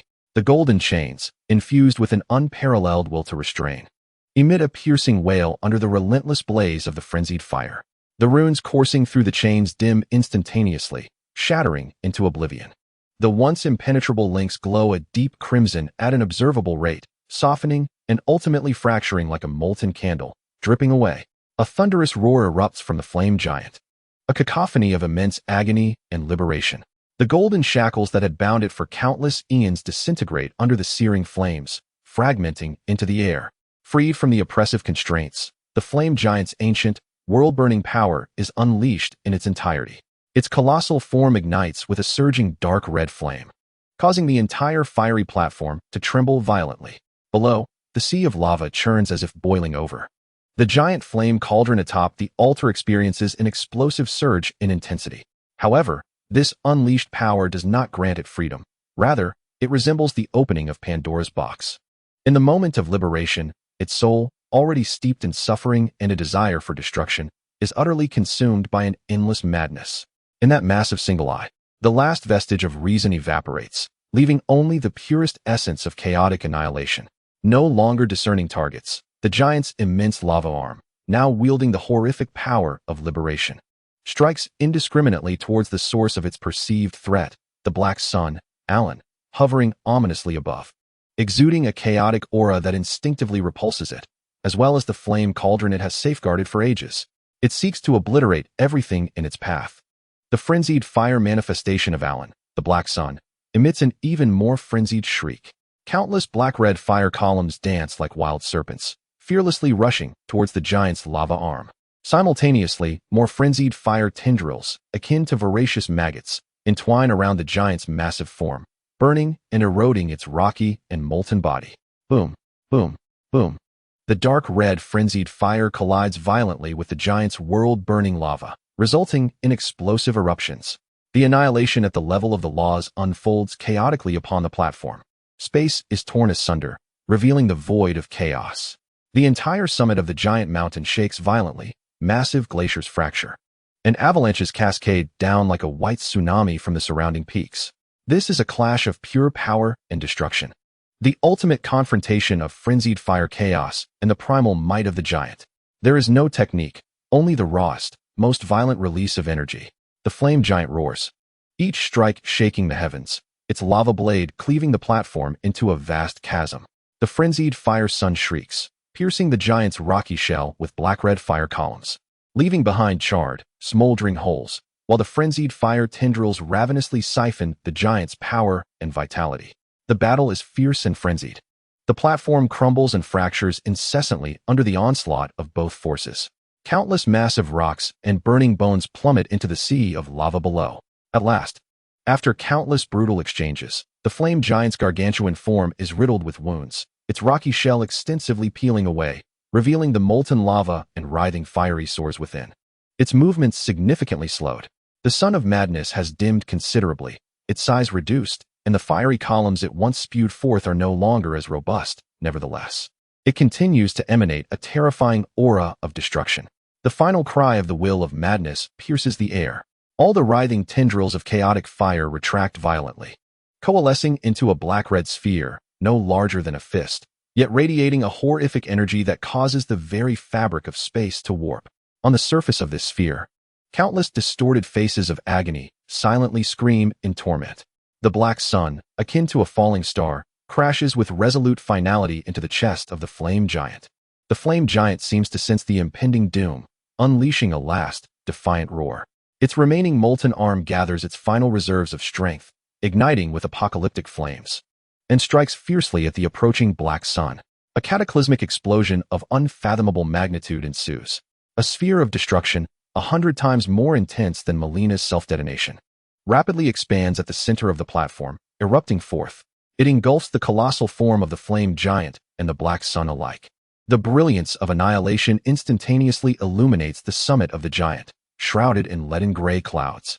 The terrifying shockwave strikes like a tangible hammer against the surrounding peaks, triggering a larger-scale avalanche. Ding. Slaying, flame giant. Earned rune X 280,000. Acquired memory, guardian of the burning world. Obtained divinity, seed of giant flame. As the blinding light of destruction gradually dissipates, a shocking scene is revealed at the center of the platform. The flame giant's immense form has vanished entirely from the chest upwards, leaving behind a charred remnant, oozing solidified lava that has been flung hundreds of meters away. Skewered at the edge of the shattered platform, billowing thick black smoke. The massive molten cleaver now lies with only half of its handle remaining. At the heart of the explosion, a charred humanoid figure, resembling a broken puppet, plummets heavily onto the searing volcanic rock below. It is Alan. The chaotic fire that once enveloped him has dissipated, the brand upon his forehead dim and devoid of luster, marred by a web of cracks, as though it might shatter entirely at any moment. The faded black blade has fallen nearby, while the dark moon Greatsword is nowhere to be found. His breath has become faint, his body seemingly hollowed out and scorched, making even the slightest movement of a finger an arduous task. The lines of the God-Devouring System lie dim and silent, as if all energy has been expended. Only the tear of the dark moon on his chest emits a faint silver-blue glow, like the last flicker of a dying star. Struggling to sustain his tenuous grip on life, with the last vestiges of strength, he lifts his head, his blurred vision seeking the summit of the altar. The colossal cauldron of flames continues to burn fiercely, the fire of the giant within seemingly growing more frenzied and ravenous following the death of the guardian giant. The remnants of Malena's dispersing embers still linger in the air. The charred remains of the flame giant stand as a colossal gravestone, while the furnace that incinerates the golden tree looms before him. With every ounce of his remaining strength, Alan struggles and crawls towards the altar, inching closer to the cauldron that swirls with apocalyptic fire. The charred body dragged a long trail of blood across the searing rocks, only to be instantly scorched dry. Trembling, he extended his hand, his fingertips pointing towards the swirling dark golden flames. On his forehead, the nearly shattered mark of chaotic fire emitted a faint yet tenacious glow of black-red light. "Burn me as fuel," he rasped. His voice, like a flickering candle in the wind, consumed the gold. "Malenia, wait for me." With his final thought, that faint thread of chaotic fire, akin to the last embers, shot forth from his fingertips and vanished into the tumultuous dark golden flames of the giant cauldron. Boom. It was as if a spark had fallen into boiling oil, or like dry kindling meeting its final fuse. The dark golden flames, upon contact with that spark of chaotic fire, one that consumed laws and heralded destruction, were infused with a ferocious spirit. The flames deepened in hue, turning into an ominous dark red bordering on black. Their volume swelled several times, transforming into a towering, all-consuming black-red fire column that surged skyward, exuding an essence that annihilated all and heralded the end. This column pierced through the heavy, leaden clouds, reaching the eternal radiance of the golden tree that shrouded the borderlands. The sky of the entire boundary was torn apart by this cataclysmic interplay of black-red and golden light. The cauldron of flames ignited. The fire of the burning trees blazed into life. The vast crown of the golden tree swayed violently against the distant horizon, emitting a silent wail. The royal city of Rotor trembled. All beings within the boundary felt the tremors of destruction and rebirth that emanated from the world's very core. Lying on the scalding rocks, Alan gazed at the black-red fire column that devoured the sky. and the corners of his scorched mouth seemed to twitch with immense difficulty as his consciousness sank into boundless darkness. The last sight that graced his vision was the golden rune of Malenia, faintly glowing as it floated amidst the ashes, slowly descending to merge with his chest. Atop the giant mountain, only the flames of destruction roared, intertwining with the elegy of wind, snow, and molten rock. Chapter 44, The Ashen Royal City. The new moon of rebirth and the awakening of the fated, the dark red fire column of annihilation pierced the heavens, sounding like a trumpet heralding the apocalypse. Tearing apart the eternal radiance of the golden tree, the summit of the giant mountain cried out amidst the aftermath as the wild dance of wind, snow, and lava was completely submerged by the roar of this ultimate flame. Alan's charred form lay upon the heated volcanic rock, his consciousness akin to a kite severed from its string, plummeting into boundless darkness and chaos. He felt himself sinking, traversing through burning clouds, through solidified lava, through the frigid void. There was no light, no sound, only the eternal descent. The nearly shattered mark of chaotic fire on his forehead sent intermittent stabs of pain, reminiscent of the final bite of a dying serpent. The coldness of fated death and the faint glow of the tears of the dark moon flickered within the depths of his consciousness, akin to a solitary lamp on the verge of extinguishing amidst a tempest. The remnants of Malenia's dissipating embers, the charred remnants of the giant, the azure core of law belonging to Lonnie, and the shattered oaths of guardianship resembling a furnace floated and collided amidst the chaotic fragments of his consciousness. The whispers of the chaotic flames, akin to maggots gnawing at the bone, tempt him to relinquish his struggles, to completely surrender to the all-consuming void. Becoming the sovereign of ashes, the annihilation of all returns to nothingness, liberation, yet a faint yet remarkably stubborn will, like a spark in the darkness, valiantly resists. Malenia promises that just as consciousness is on the brink of being wholly devoured by chaos, a warm and familiar golden glimmer suddenly illuminates the core of Alan's submerged awareness. It is the golden rune, the last vestige of Malenia, embedded in his chest. It emanates a weak yet resolute light, akin to a mother's hand gently soothing the frenzied turbulence wrought by the chaotic flames, bringing a fleeting clarity and guidance. Through this clarity, Alan glimpses the distant Kalia citadel, within which the sorceress Rennala's tower stands. Inside the tower, the ethereal blue core of law hovers in the air, radiating an unprecedented brilliance. Within the core, nebulae swirl and accelerate, the tranquil dark moon exuding a tangible luminescence. The vast and frigid waves of the dark moon's celestial law pulse like awakening tides, sweeping through the entire space of the tower. The surface of the ethereal blue crystal comprising the core is alive with intricate runes of law, flowing and reorganizing, ultimately achieving perfect harmony. A resonant hum, reminiscent of the universe's first cry, reverberates throughout the tower. The ethereal blue light instantly retracts, the core's volume slightly diminishes, becoming more concentrated and profound. A wholly new, independent, cold, and vast will of law, akin to a star breaking free from its cocoon, gradually awakens from within the core. The dark moon's celestial law core takes form. Malenia's rebirth arrives here. Guarding the entrance of the tower, like an ancient monolith, Blazer suddenly turns. His crimson, beastly eyes burst forth with ecstatic brilliance. He senses it, that familiar yet more potent, colder will. The power of the furnace roars within him, his massive frame trembling with excitement. At the heart of the tower, the ethereal blue light slowly coalesces and assumes shape. No longer a four-armed puppet, but a more solid and perfected form. A girl adorned in flowing robes of stardust, composed of pure dark moon magic and celestial law, gradually emerges. Her visage remains exquisite as a gem, yet her opened eyes have transformed into the boundless depth of dark moon's celestial orbs, swirling with the galaxy's vortex. Her aura is cold, aloof, and vast, imbued with an independent will of law, devoid of any trace of shackles. Malenia, the Dark Moon, returns to the borderland in a new guise. Her gaze instantly pierces through space, as if sensing something. A barely perceptible ripple flickers within her starry eyes, directed towards the distant north, where the sky is shrouded in dark red flames. She raises her slender finger, pointing delicately towards a point in the northern void that resonates with the golden rune deep within Alan's consciousness. The dark moon's celestial stars beckon. A beam of pure ethereal blue starlight, infused with the power of the new law and Malenia's will, disregards the distances of space, instantly traversing mountains and rivers, precisely embedding itself into the core of Alan's submerged awareness.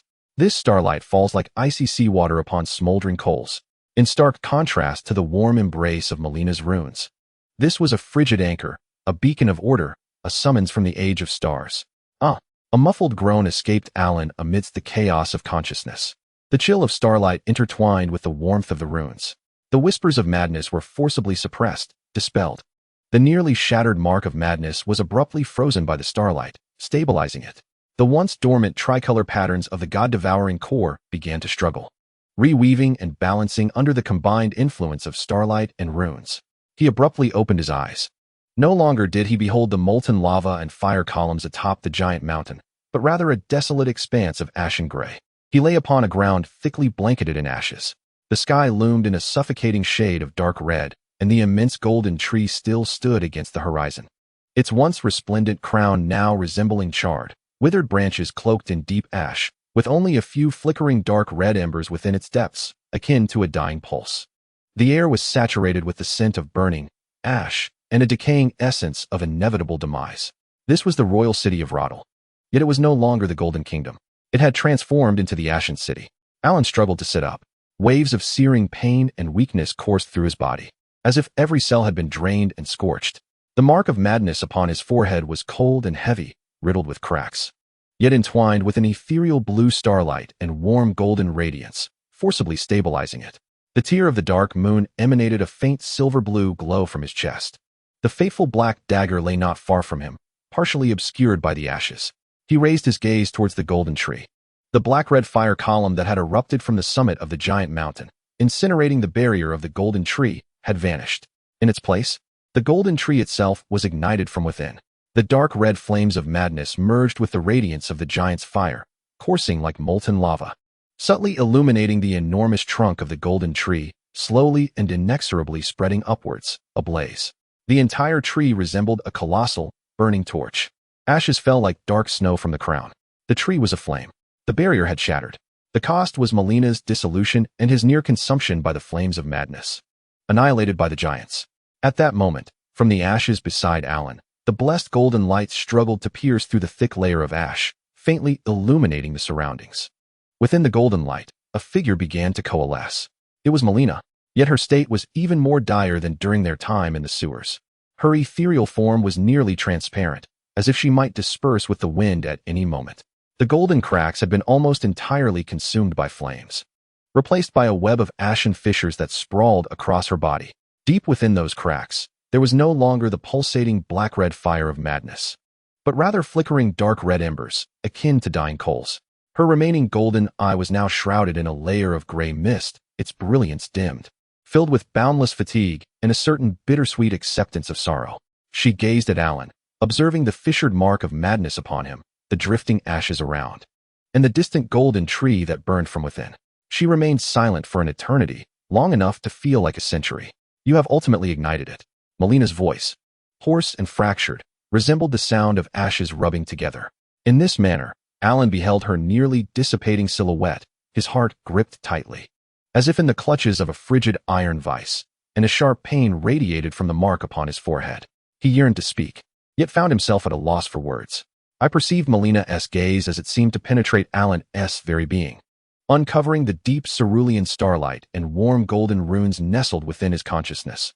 She had succeeded in the cosmic law, while you exchanged madness for the breaking of barriers. How ironic. A self-deprecating smirk tugged at the corner of her mouth, and that movement caused the cracks of ash to ripple, rendering her translucent form quivering. I cannot hinder you, nor can I alter the outcome.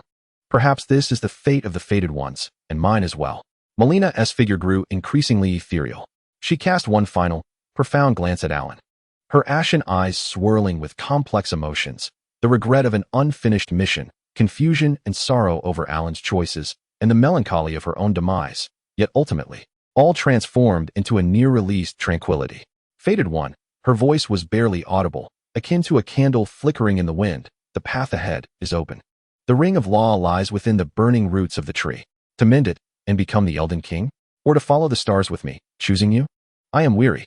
With that, Malena's form, amidst the soft glow of grace, dissipated like sand scattered by the wind, transforming into a multitude of glimmering particles, intermingling with ashes and dark red embers, merging into the desolate ashes of the earth. There was no farewell, only an endless fatigue and dissolution. Alan extended his hand, yet grasped not but a handful of cold ashes. Malenia had vanished completely. This time, there would be no possibility of return. In the ashen capital, silence reigned. Only the smoldering dark red flames within the golden tree cast flickering shadows upon the gray-white sky. Ashes fell silently, like black snow, covering Alan, the shattered golden edifices, and this world engulfed in flames. Alan rose slowly, bending to retrieve the faded black knife of death at his feet. The frigid blade brought a piercing sensation of reality. He lifted his gaze towards the great tree, ablaze from within, leading to the ultimate truth. The fiery mark upon his forehead felt cold and heavy, while the internal flames, shackled by the cerulean starlight and warm runes, lay dormant like a slumbering beast. To repair the Ring of Law? To become the Elden King? To bear the burden of this charred world onward? Or to follow Rennala's dark moonlit stars, heralding a new era of law upon the ashes? Malenia's final whisper lingered in the ash-laden air. The choice rests within his hands. Alan tightened his grip on the cold black knife, stepping forward, treading upon the thick layer of ashes, towards the burning golden tree, towards the final revelation, walking alone. The ashes trailed behind him, leaving elongated footprints, soon to be covered by new layers of gray snow. Chapter 45. The Path of Molten Gold. The final journey of the sage and the remnants of law in the desolate silence of the Ashen King city. Only the dim crimson flames burning within the golden tree cast shifting, enormous shadows beneath the leaden sky. Alan tread upon the thick, cold, and soft ashes, each step leaving deep imprints, which were soon obscured by fresh layers of ash and snow. The brand of madness upon his forehead felt like a heavy ice shackle, sending waves of biting cold and the throbbing heat of internal flames through him. The tear of the dark moon emitted a faint silver-blue glow at his chest, barely suppressing the turmoil within. The frigid touch of the fated deathblade was his only reality. He approached the burning giant tree. The once magnificent archway of roots that formed the entrance to the golden tree was now charred black, twisted, and cloaked in thick ash. The enormous roots lay exposed like a dying serpent, flowing with the dark red light of molten gold. A strange wave of heat, mingled with charred remnants, sanctity, and destruction, surged forth from the depths of the entrance, enveloped in a stifling sense of oppression. No guards remained at the entrance. The final line of defense of the golden tree had been consumed by the internal flames. Taking a deep breath, Alan felt the searing air pierce his lungs as he stepped into the interior of the golden tree. What lay before him was not the wooden structure he had envisioned, but a hell of molten gold. Enormous rivers of dark red molten gold flowed beneath his feet, intertwining like the blood vessels of the great tree. Scalding steam filled the air, distorting his vision. The charred, carbonized wooden structures resembled grotesque ribs, supporting this blazing realm. The air was thick with the lamentation of the collapsing laws of gold, and the frenzied whispers of madness ignited by the flames. Countless shards of gold, ablaze with dark red fire, floated like ghostly lights above the molten rivers, colliding and vanishing into nothingness. This was the source of law, now cast into the furnace of perdition. Alan cautiously advanced along the relatively solidified, charred riverbank. The heat of the molten gold nearly scorched him, and the shield of the tear of the dark moon flickered uncertainly. Occasionally, surges of molten gold would crash against him, forcing him to roll and evade, the cold blade of fated death screeching against the searing rocks. At last, he arrived at this juncture of the fated ones. An aged, weary voice, imbued with endless regret and insight, resonated amidst the roar of the molten river and the crackling flames, clearly reaching Alan's ears. He turned towards the source of the voice. On an island amidst a vast river of molten gold lay a relatively flat, charred platform. A figure stood with their back to the entrance, facing the burning heart of the golden tree that led deeper into the abyss. Clad in the robe of the Sage of Wisdom, the figure was adorned with symbols of supreme knowledge, yet the garment was marred with burns and ash. They bore no weapon, merely leaning upon a staff, fashioned from countless scrolls bound together, equally charred. Slowly, the figure turned. It was Sir Gideon Ofniel, the last sage of the royal city, a man privy to nearly all secrets. His visage appeared even more aged and withered than Alan remembered, akin to dried bark. Those eyes, once shimmering with wisdom, now bore only profound fatigue, despair, and a hint of almost pitying derision. He gazed silently at Alan, observing the shocking brand of madness seared upon his forehead, the black blade exuding an aura of death, and the remnants of ash and molten gold that clung to Alan's form. I perceived all the potential voices of Gideon, raspy like a weathered bellows, as he spoke of the law of madness engulfing the age of stars. Each path led to devastation or a new insanity. This was the inevitable end after the shattering of the law. He slowly raised his withered finger, pointing towards the depths of the golden tree, where the richest golden light flowed, pulsating like a colossal heart. The source of the golden law, Marika, resided there. Yet she was no longer herself, a prisoner of the supreme will, the remnants of shattered law. The answers you seek are merely a greater despair. Gideon's gaze fell upon Alan, imbued with an all-seeing scrutiny, and you, the fated one, burdened with the madness of the dark moon and death. A vessel of contradictions and a spark of insanity. Whichever path you choose will only push these burning embers deeper into the abyss. He spoke no more, merely leaning on his charred scroll staff, standing there quietly like a sentinel watching over the end. There was no intent for battle, only a profound stillness born of seeing through everything. It was as if he had already foreseen his fate, as well as the immutable destiny of the borderlands, which Alan could not change. Alan looked upon this former guide, now a sage of despair. Gideon's words fell upon his heart like cold rain. Was he right? Were all struggles and sacrifices truly in vain, merely transitioning from one madness to another? The brand of madness upon his forehead ignited with a fierce pain. The internal flames grew more frenzied, drawing closer to the source of the law. The light of the dark moon's tears flickered urgently. The tricolored patterns of the God-eating system throbbed violently beneath his skin. Malenia's dissipating figure, Runny's cold starry eyes, and Blade's furnace-like oath of protection collided in a tumult of imagery within his mind. Step aside, Gideon. Alan's voice was hoarse and frigid, laced with undeniable resolve. He tightened his grip on the faded black blade, its tip directed towards the fissure deep within the golden tree. Whatever the answer may be, I must see it with my own eyes. Sir Gideon gazed deeply at Alan, his expression a complex tapestry of emotions, ultimately dissolving into a long, weary sigh. Then go. Witness this final truth, and return to the ashes with despair. He slowly shifted his body, clearing the last path to the molten heart's fissure. No longer obstructing or speaking, he stood petrified, his gaze cast upon the endless river of molten gold, as if in this final moment he sought to imprint the remnants of this burning law into his very soul. Alan hesitated no longer, brushing past Sir Gideon, stepping onto the narrow bridge that flowed with molten gold, leading to the core of the golden tree. The scorching waves of heat nearly toppled him. Step by step, he advanced towards the pulsating, suffocatingly oppressive gash. As he drew closer, the scene within the rift gradually came into focus. It was not the heart of a tree as he had imagined, but an immense, spherical space composed entirely of the purest golden laws. At the center of this realm, a body floated. She was tall, resembling a deity. Her golden hair cascaded like a solidified waterfall of molten gold. Yet her posture was profoundly eerie. Her form was pierced from behind by a massive stone hammer, exuding a dark crimson cursed glow, firmly anchoring her at the center of this space. Entwined around the hammer were shattered, nerve-like golden chains. Her arms were bound in twisted golden shackles, suspended high, akin to a crucifixion. Her head hung low, obscuring her visage. Malenia, the creator of the golden laws, the embodiment of the Elden Ring. But at this moment, she had long since lost all divine brilliance. Her body was marred by a web of intricate cracks, from which flowed not blood, but a dark red substance, akin to coagulated madness. A horrific aura, mingled with the sacred, the insane, the tormented, and the despairing, emanated from this crucified husk, filling the entire space. The very roots of the golden laws had rotted from within, crumbling away. Beneath Malenia's battered form floated countless shattered remnants, resembling colossal gears or fragments of runes. Made of gold, they rotated slowly, colliding and emitting faint, chaotic ripples of law. This was the broken Elden Ring. It had not entirely dissipated but rather existed in this distorted, agonizing form, desperately clinging to the last vestiges of law. A low, painful wheeze, reminiscent of a dilapidated bellows, emerged from the direction of Malenia's bowed head. The voice was dry, hoarse, filled with boundless suffering and an extreme form of suppressed madness. Finally, Malenia's head, with great difficulty, emitted a grating sound of bone scraping against bone as it slowly lifted. When Alan beheld that face, his heart felt as though it were gripped by a frigid hand.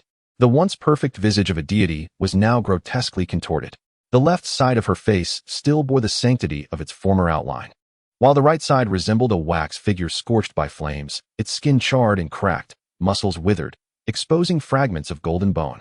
One eye remained shut, weeping dark golden tears. The other eye, the right, had transformed into a pure, burning abyss, filled with endless anguish and a desire for destruction. The voice of the fated Malenia rasped like gravel, the eye of the abyss fixating intently on Alan. You have brought both flame and chaos. The law is shattered, yet the shackles remain. Restore it, become a new prisoner in chains, or the eye of the abyss will erupt with more fervent light, filled with temptation and shared madness. Release it.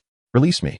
Let the abyss consume this eternal prison and return all to the void we so fervently crave. As she spoke, the hammer impaled in her body trembled violently. The golden chains wrapped around it emitted a shrill sound of tautness. The shattered remnants of the louring below whirled with increasing fervor, chaotic waves of law fluctuating like the final throes of a dying creature. Marika, the very source of this law, had been profoundly eroded by the madness of the flame of frenzy. She herself was the greatest wellspring of insanity. To restore the louring meant to recrown her madness and suffering as law. To release her would spell a cataclysmic end wrought by the flame of frenzy. This is the bleak truth spoken of by Gideon. This is the apocalyptic vision at the root of the golden tree. Elden stood at the edge of the molten river, the searing waves of heat swirling about his tattered garments. He gazed upward, beholding the half-sanctified, half-mad remains of Marika, nailed to the core of the law, feeling the overwhelming, soul-crushing aura of insanity and pain bearing down upon him. The mark of the flame of frenzy on his forehead throbbed with madness, resonating violently with the flames within and Marika's frenzied gaze. To mend? To become the new lord of the prisoners? To liberate? To transform into the lord of frenzy? Who would scorch the world? Or was it the serene blue core of law, imbued with the cold yet hopeful light of starry moons? Igniting within the depths of his soul, the resounding oath of the blazer, like a furnace of guardianship, echoed in his ears. Malena's weary, yet relieved whisper before her dissolution, "Follow her, O stars." Elden tightened his grip upon the cold, fated black blade of death. The blade emanated pure finality. Slowly, he raised his hand, not directing the tip towards Marika, nor the shattered louring, but instead upwards, towards the hazy sky obscured by the crown of the golden tree. Shrouded in ashes, he made his choice. Your shackles. Elden's voice rang out amidst the roaring gold and Marika's labored breaths, cold and clear. What concern is it of mine? Your madness. The mark of the flame on his forehead flickered in the shadow of the dark moon's tears, its black-red glow unstable. Is not my destiny. What I desire. Within his untainted eye reflected the distant, ash-covered starlit sky, the realm of unbounded constellations. Before his words could fade, Elden suddenly channeled all his remaining strength. The purification of the dark moon's tears, the finality of death's decree, the last embers of the new law, into the black blade. He no longer suppressed the mark of madness, but instead guided the sealed flame, infusing it into the blade's edge like a fuse. The obsidian blade instantly became enveloped in a flowing, ominous black-red frenzy. To end the fate of this realm with death, Elden let out a final roar, his body soaring like an arrow loosed from its bow. The black blade of death, ablaze with black-red frenzy, carried the resolute will to sever all causality and terminate this cycle, not aimed at Marika, nor at the louring, but rather striking fiercely at the core node of the molten space. The immense golden rune suspended directly above Marika's remains, sustaining the existence of this realm. Clang. The finality of death's decree, the annihilating power of the flame of frenzy, the purifying light of the dark moon's tears. These three forces melded perfectly upon the black blade, or rather, briefly fused under the compulsion of the Devourer system. The blade struck the golden rune with a moment of silence, not a cataclysmic explosion, but a piercing shriek as the very fabric of law was forcibly torn asunder. Crack, crack, crack. The enormous golden runes shattered like a fractured mirror, instantly becoming ensnared in a web of cracks. The entire molten space trembled violently, contorting in chaos. The golden shackles binding Marika splintered inch by inch, while the colossal stone hammer that pierced her quaked fiercely. Below, the remnants of the shattered law ring, having lost their support, spun out of control, colliding with one another, leading to annihilation. No, Marika emitted a soul-wrenching scream of despair. The eye of the frenzied fire erupted with a destructive brilliance. She struggled frantically, attempting to break free from the stone hammer. Yet, Alan's strike was not intended to end her life, but rather to sever the last connection to the roots of the golden law, opening a passage for another force. In the very moment the golden runes shattered completely and the molten space began to collapse, an indescribably resplendent azure starlight pierced through. Disregarding the burning golden canopy and the barriers of space, akin to an arrow traversing the cosmos, precisely shooting in from beyond the ash-laden firmament. It instantly penetrated the collapsing molten realm, enveloping Alan's figure. Within the starlight resided the cold, vast, independent, and free power of the Dark Moonstar Law, alongside Lonnie's will. Seize my hand, Forsaken One. Lonnie's cool yet subtly urgent thought resonated in Alan's mind as the stars awaited. Without hesitation, Alan extended his hand, grasping the cold, tangible hand woven from pure starlight. In the next moment, the azure starlight abruptly contracted, pulling Alan's figure as if he were a meteor reclaimed by the cosmos, vanishing against the torrent of collapsing molten gold and Marika's frenzied roars. Boom! Deep within the golden tree, the molten space, bereft of the rune's support, utterly collapsed. The molten gold surged forth like a flood breaching a dam, engulfing everything in its path. Marika's broken form was swallowed by the boiling golden deluge along with the accursed stone hammer. The remnants of the shattered law ring transformed into the most primal fragments of law, dissipating within the collapsing roots. Within the vast trunk of the golden tree, the dark red flames of frenzied fire, lacking the constraint of their source, surged violently. The entire colossal tree blazed like a torch, burning ever more fiercely. Ashes fell like a black blizzard, blanketing the entire Ashen King city. And beyond that ashen-covered leaden sky, in the boundless depths of the cosmos, a point of azure starlight ignited like a newly born star, then streaked towards the universe's depths, carving a definitive and hopeful trajectory amidst the shimmering constellations that followed ancient and free paths. Atop the wizard's tower, Lonnie, draped in a robe of stardust, slowly lowered her finger that had been directed toward the heavens. In her profound dark moon-starry eyes reflected the azure trajectory that cleaved the sky, her lips curling into a faint smile, one subtle enough to dim the brilliance of the stars. Below the tower, the half-wolf Blazer gazed up at the vanishing starlight. And within his crimson beastly eyes, the glow of the forge gradually subsided, ultimately transforming into a long, contented sigh. His massive form settled down slowly, the royal great sword resting across his knees, becoming the final bastion guarding this tower and this land. Ashes fall, blanketing the royal city. The golden tree approaches its demise amidst the flames. Yet a new era has quietly begun in the depths of the stars. Chapter 46. The final chapter, the voyage through the sea of stars. The wolf guards the lonely tower, and the echoes of embers, the ethereal blue starlight glimmers like a comet freed from the shackles of gravity, tracing a long tail across the boundless expanse of the cosmos. Within the starlight, Alan's consciousness floats amidst the icy sea of stars. The intense sensation of spatial transition momentarily disorients him. Only the cold, unwavering hand composed of pure starlight serves as his sole anchor. Time elapses, though its measure is uncertain. As the dizziness of the transition gradually subsides, the enveloping starlight recedes like a tide, revealing the surroundings. Alan discovers himself standing upon the deck of an immense starship. This vessel is not crafted from wood, but rather from an unknown metal that pulses with a ghostly blue luminescence, its form flowing like a solidified river of stars. The deck is as smooth as a mirror, reflecting the profound universe above and the endless swirl of brilliant constellations. There is no wind, only the profound silence of cosmic vacuum, accompanied by a deep, harmonious hum reminiscent of celestial bodies in motion. He finds himself aboard a colossal ship navigating the starry ocean. This vessel appears to be a manifestation of the laws of the dark moon and the stars. Welcome aboard the Oath of Star Frost, Fated One. A voice, cool and ethereal, imbued with a familiar yet distinctly different sense of austere authority, resonates from behind Alan. He turns to see Lonnie, the dark moon, standing at the highest point of the bridge. No longer the four-armed puppet of condensed magic from Kaliada, she now embodies the perfect form comprised of pure dark moon magic and the laws of the stars, as Alan had witnessed at the heart of Nokron. Draped in a robe flowing with stardust and dark moon runes, her deep blue hair floats without wind, its tips sparkling with starlight. Her profound dark moon starry eyes swirl like a rotating galaxy, reflecting Alan's image and the fire-seared mark upon his forehead.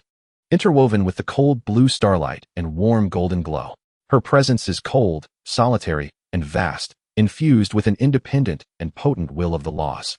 She is the queen of the starry sea, the sovereign of the dark moon. How does it feel to leap from a burning cage into the icy abyss of space?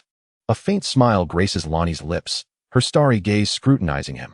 Alan senses the lingering weakness within him and the heavy throbbing of the firemark. Yet amidst this vast starry expanse, bathed in the pure laws of the dark moon and stars, The restless flames seem subdued even deeper by the cold cosmic order. He takes a deep breath, the thin and pure energy of the universe flooding his lungs, bringing with it a peculiar clarity. Much better than the Ashen Royal City. Alan's voice remains hoarse, yet tinged with a sense of relieved exhaustion. He looks toward Lonnie. Has the era of the stars begun? Only the beginning. Lonnie's gaze drifts towards the endless, swirling sea of stars outside the porthole, her starry eyes shimmering with cold brilliance. The transition of the laws is not an affair of a single day. The golden embers continue to drift at the boundary. The tendrils of Supreme will not yet fully retracted. The madness of your lies dormant, while new challenges await in the depths of the starry sea. She paused, her starry gaze shifting towards Alan. And you, the fated one, burdened with the remnants and madness of the old world, are also one of the embers igniting new stars. With a delicate flick of her luminous finger, a three-dimensional star map composed purely of starlight unfurled at the center of the bridge. The star map was not static but dynamically swirling, marking the trajectories of countless celestial bodies, with one clear route pointing towards a specific region in the starry depths, radiating powerful gravitational waves. This was the boundless Echo Starfield, the first fulcrum where the laws of the dark moon and the myriad stars must take root and flourish. Lonnie's voice bore an undeniable resolve. You shall accompany me. The spark of divinity and death that resides within you may find new purpose in this uncharted expanse of the stars. She did not inquire about Alan's willingness, as if this journey was predestined. Alan made no objection. He had never belonged to that ashen-covered old world. Here, in this cold void of space, this unknown odyssey, perhaps lay the ultimate sanctuary for him, the fated one. He tightened his grip on the black blade of his fated demise at his waist. The chill of the metal bringing a touch of reality. The madness within him roared in the imprint. Yet it was firmly suppressed by the vastness of the starry sea and Lonnie's icy will. At that moment, a colossal and silent figure emerged from the shadows of the bridge, like a bastion guarding the starship, standing beside Lonnie. It was Blazer, the half-wolf. His transformation was equally astonishing. The tattered deep blue cloak was gone, replaced by star-forged heavy armor that clung to his wolfish form, woven from dark stardust and furnace golden patterns. The fearsome wolf-headed helmet remained, but the eye armor had transformed into crystals flowing with ethereal blue starlight, and the crimson beastly eyes burned with a furnace-like loyalty. Fixated upon Lonnie, a massive royal greatsword rested upon his back, its blade seemingly tempered by stardust, imbued with a deeper chill of the cosmos. His left arm, once ravaged by cursed poison, was now cloaked in silver-gray fur, with the glow of stardust swirling within the furnace's power. He glanced at Alan, the immense wolf head nodding slightly, a gesture of acknowledgement. No words were exchanged. Yet the previous wariness and hostility in his gaze had transformed into a complex recognition and an unspoken camaraderie for battle. His very existence was to protect Lonnie, whether she stood in the towers of Kalia or aboard this starship. Blazer will oversee the navigation of the Oath of Starfrost, Lonnie stated with a calm demeanor, as if declaring the most natural of matters. This starry sea is not solely radiant. Alan nodded in agreement. With this furnace star wolf at their side, the sense of security aboard the starship surged. Lonnie's gaze turned once more to the vast star map. As the Oath of Starfrost began to accelerate slowly in the ethereal blue glow of its engines, steering towards the boundless Echo Starfield and the unknown depths of the stars. Scene transition, the borderland, edge of the Ashen King's city, ash, still like black snow, silently blanketed the once golden capital.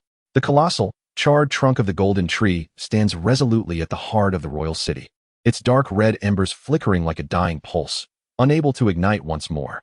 The entire tree resembles a grand and sorrowful tombstone, heralding the conclusion of an era.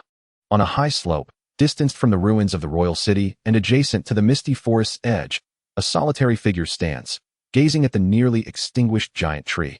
And further still, at the land shrouded in ashes, where faint starlight struggles to penetrate the leaden clouds. It is the slumbering maiden, Fia. Clad in a simple nightgown and barefoot, she stands amidst the cold ashes. Her once pale visage, marked by sorrow and confusion, is now replaced by a profound tranquility. Cradled within her arms is a swaddled bundle, carefully wrapped in faded bandages, emanating a fragile rhythm of life and death. Within the swaddling lies not an infant, but a curled mass, a cocoon of pure death's essence intertwined with the faint pulse of life. Lady Fia's voice is as gentle as a sigh, her fingertips brushing over the cocoon. Do you feel it? The golden shackles have shattered. A new law emerges from the cold stars. It is indifferent to life and death. Perhaps in such a world, true rest and equal death shall eventually arrive. We shall await that day in this era, where ashes and new stars intertwine. Embracing the bundle, her figure slowly melds into the shadows of the misty forest, as if returning to the embrace of death, anticipating the faint possibility of her death's law reborn in this new world. Scene transition, volcanic manor, lava throne. The lava of the Gamel volcano continues to churn. Yet deep within the volcanic manor, the atmosphere in the desecrated throne hall is subtly charged. Tarnished reclines languidly upon the enormous throne fashioned from obsidian and bones. As beautiful as she is dangerous, her dark golden slit pupils survey the quivering traitors below. She toys with the obsidian insignia, shaped like a twisted flame. Once gifted to Alan. Ahahaha. She emits an ambiguous chuckle, her voice echoing in the searing hall. What a splendid finale this is. The golden tree has burned, consumed by a madman bearing the fire of madness and death, while our new neighbors appear to be a group of starry-eyed innocents. A playful smirk curves her crimson lips, her slit pupils sparkling with cunning and peril. It seems the fun of desecration has not yet concluded. A new stage, new actors, time to prepare a new script. Casually, she tosses the insignia to a trembling traitor mage nearby. Go investigate where that little madman, who took away the destined death, now wanders beneath the stars. Perhaps we can present him with a gift for our reunion. Scene transition, Kalia Citadel. Mage Tower of Lena. The towering edifice still looms beneath the night sky of Lake Linnea, but now the luminous stone atop the tower flows with a deep blue sheen, resonating with the faint starlight above. Inside the tower, the once familiar bookshelves and furniture have vanished, replaced by intricate astrological instruments and arrays of crystals glowing with ethereal blue energy.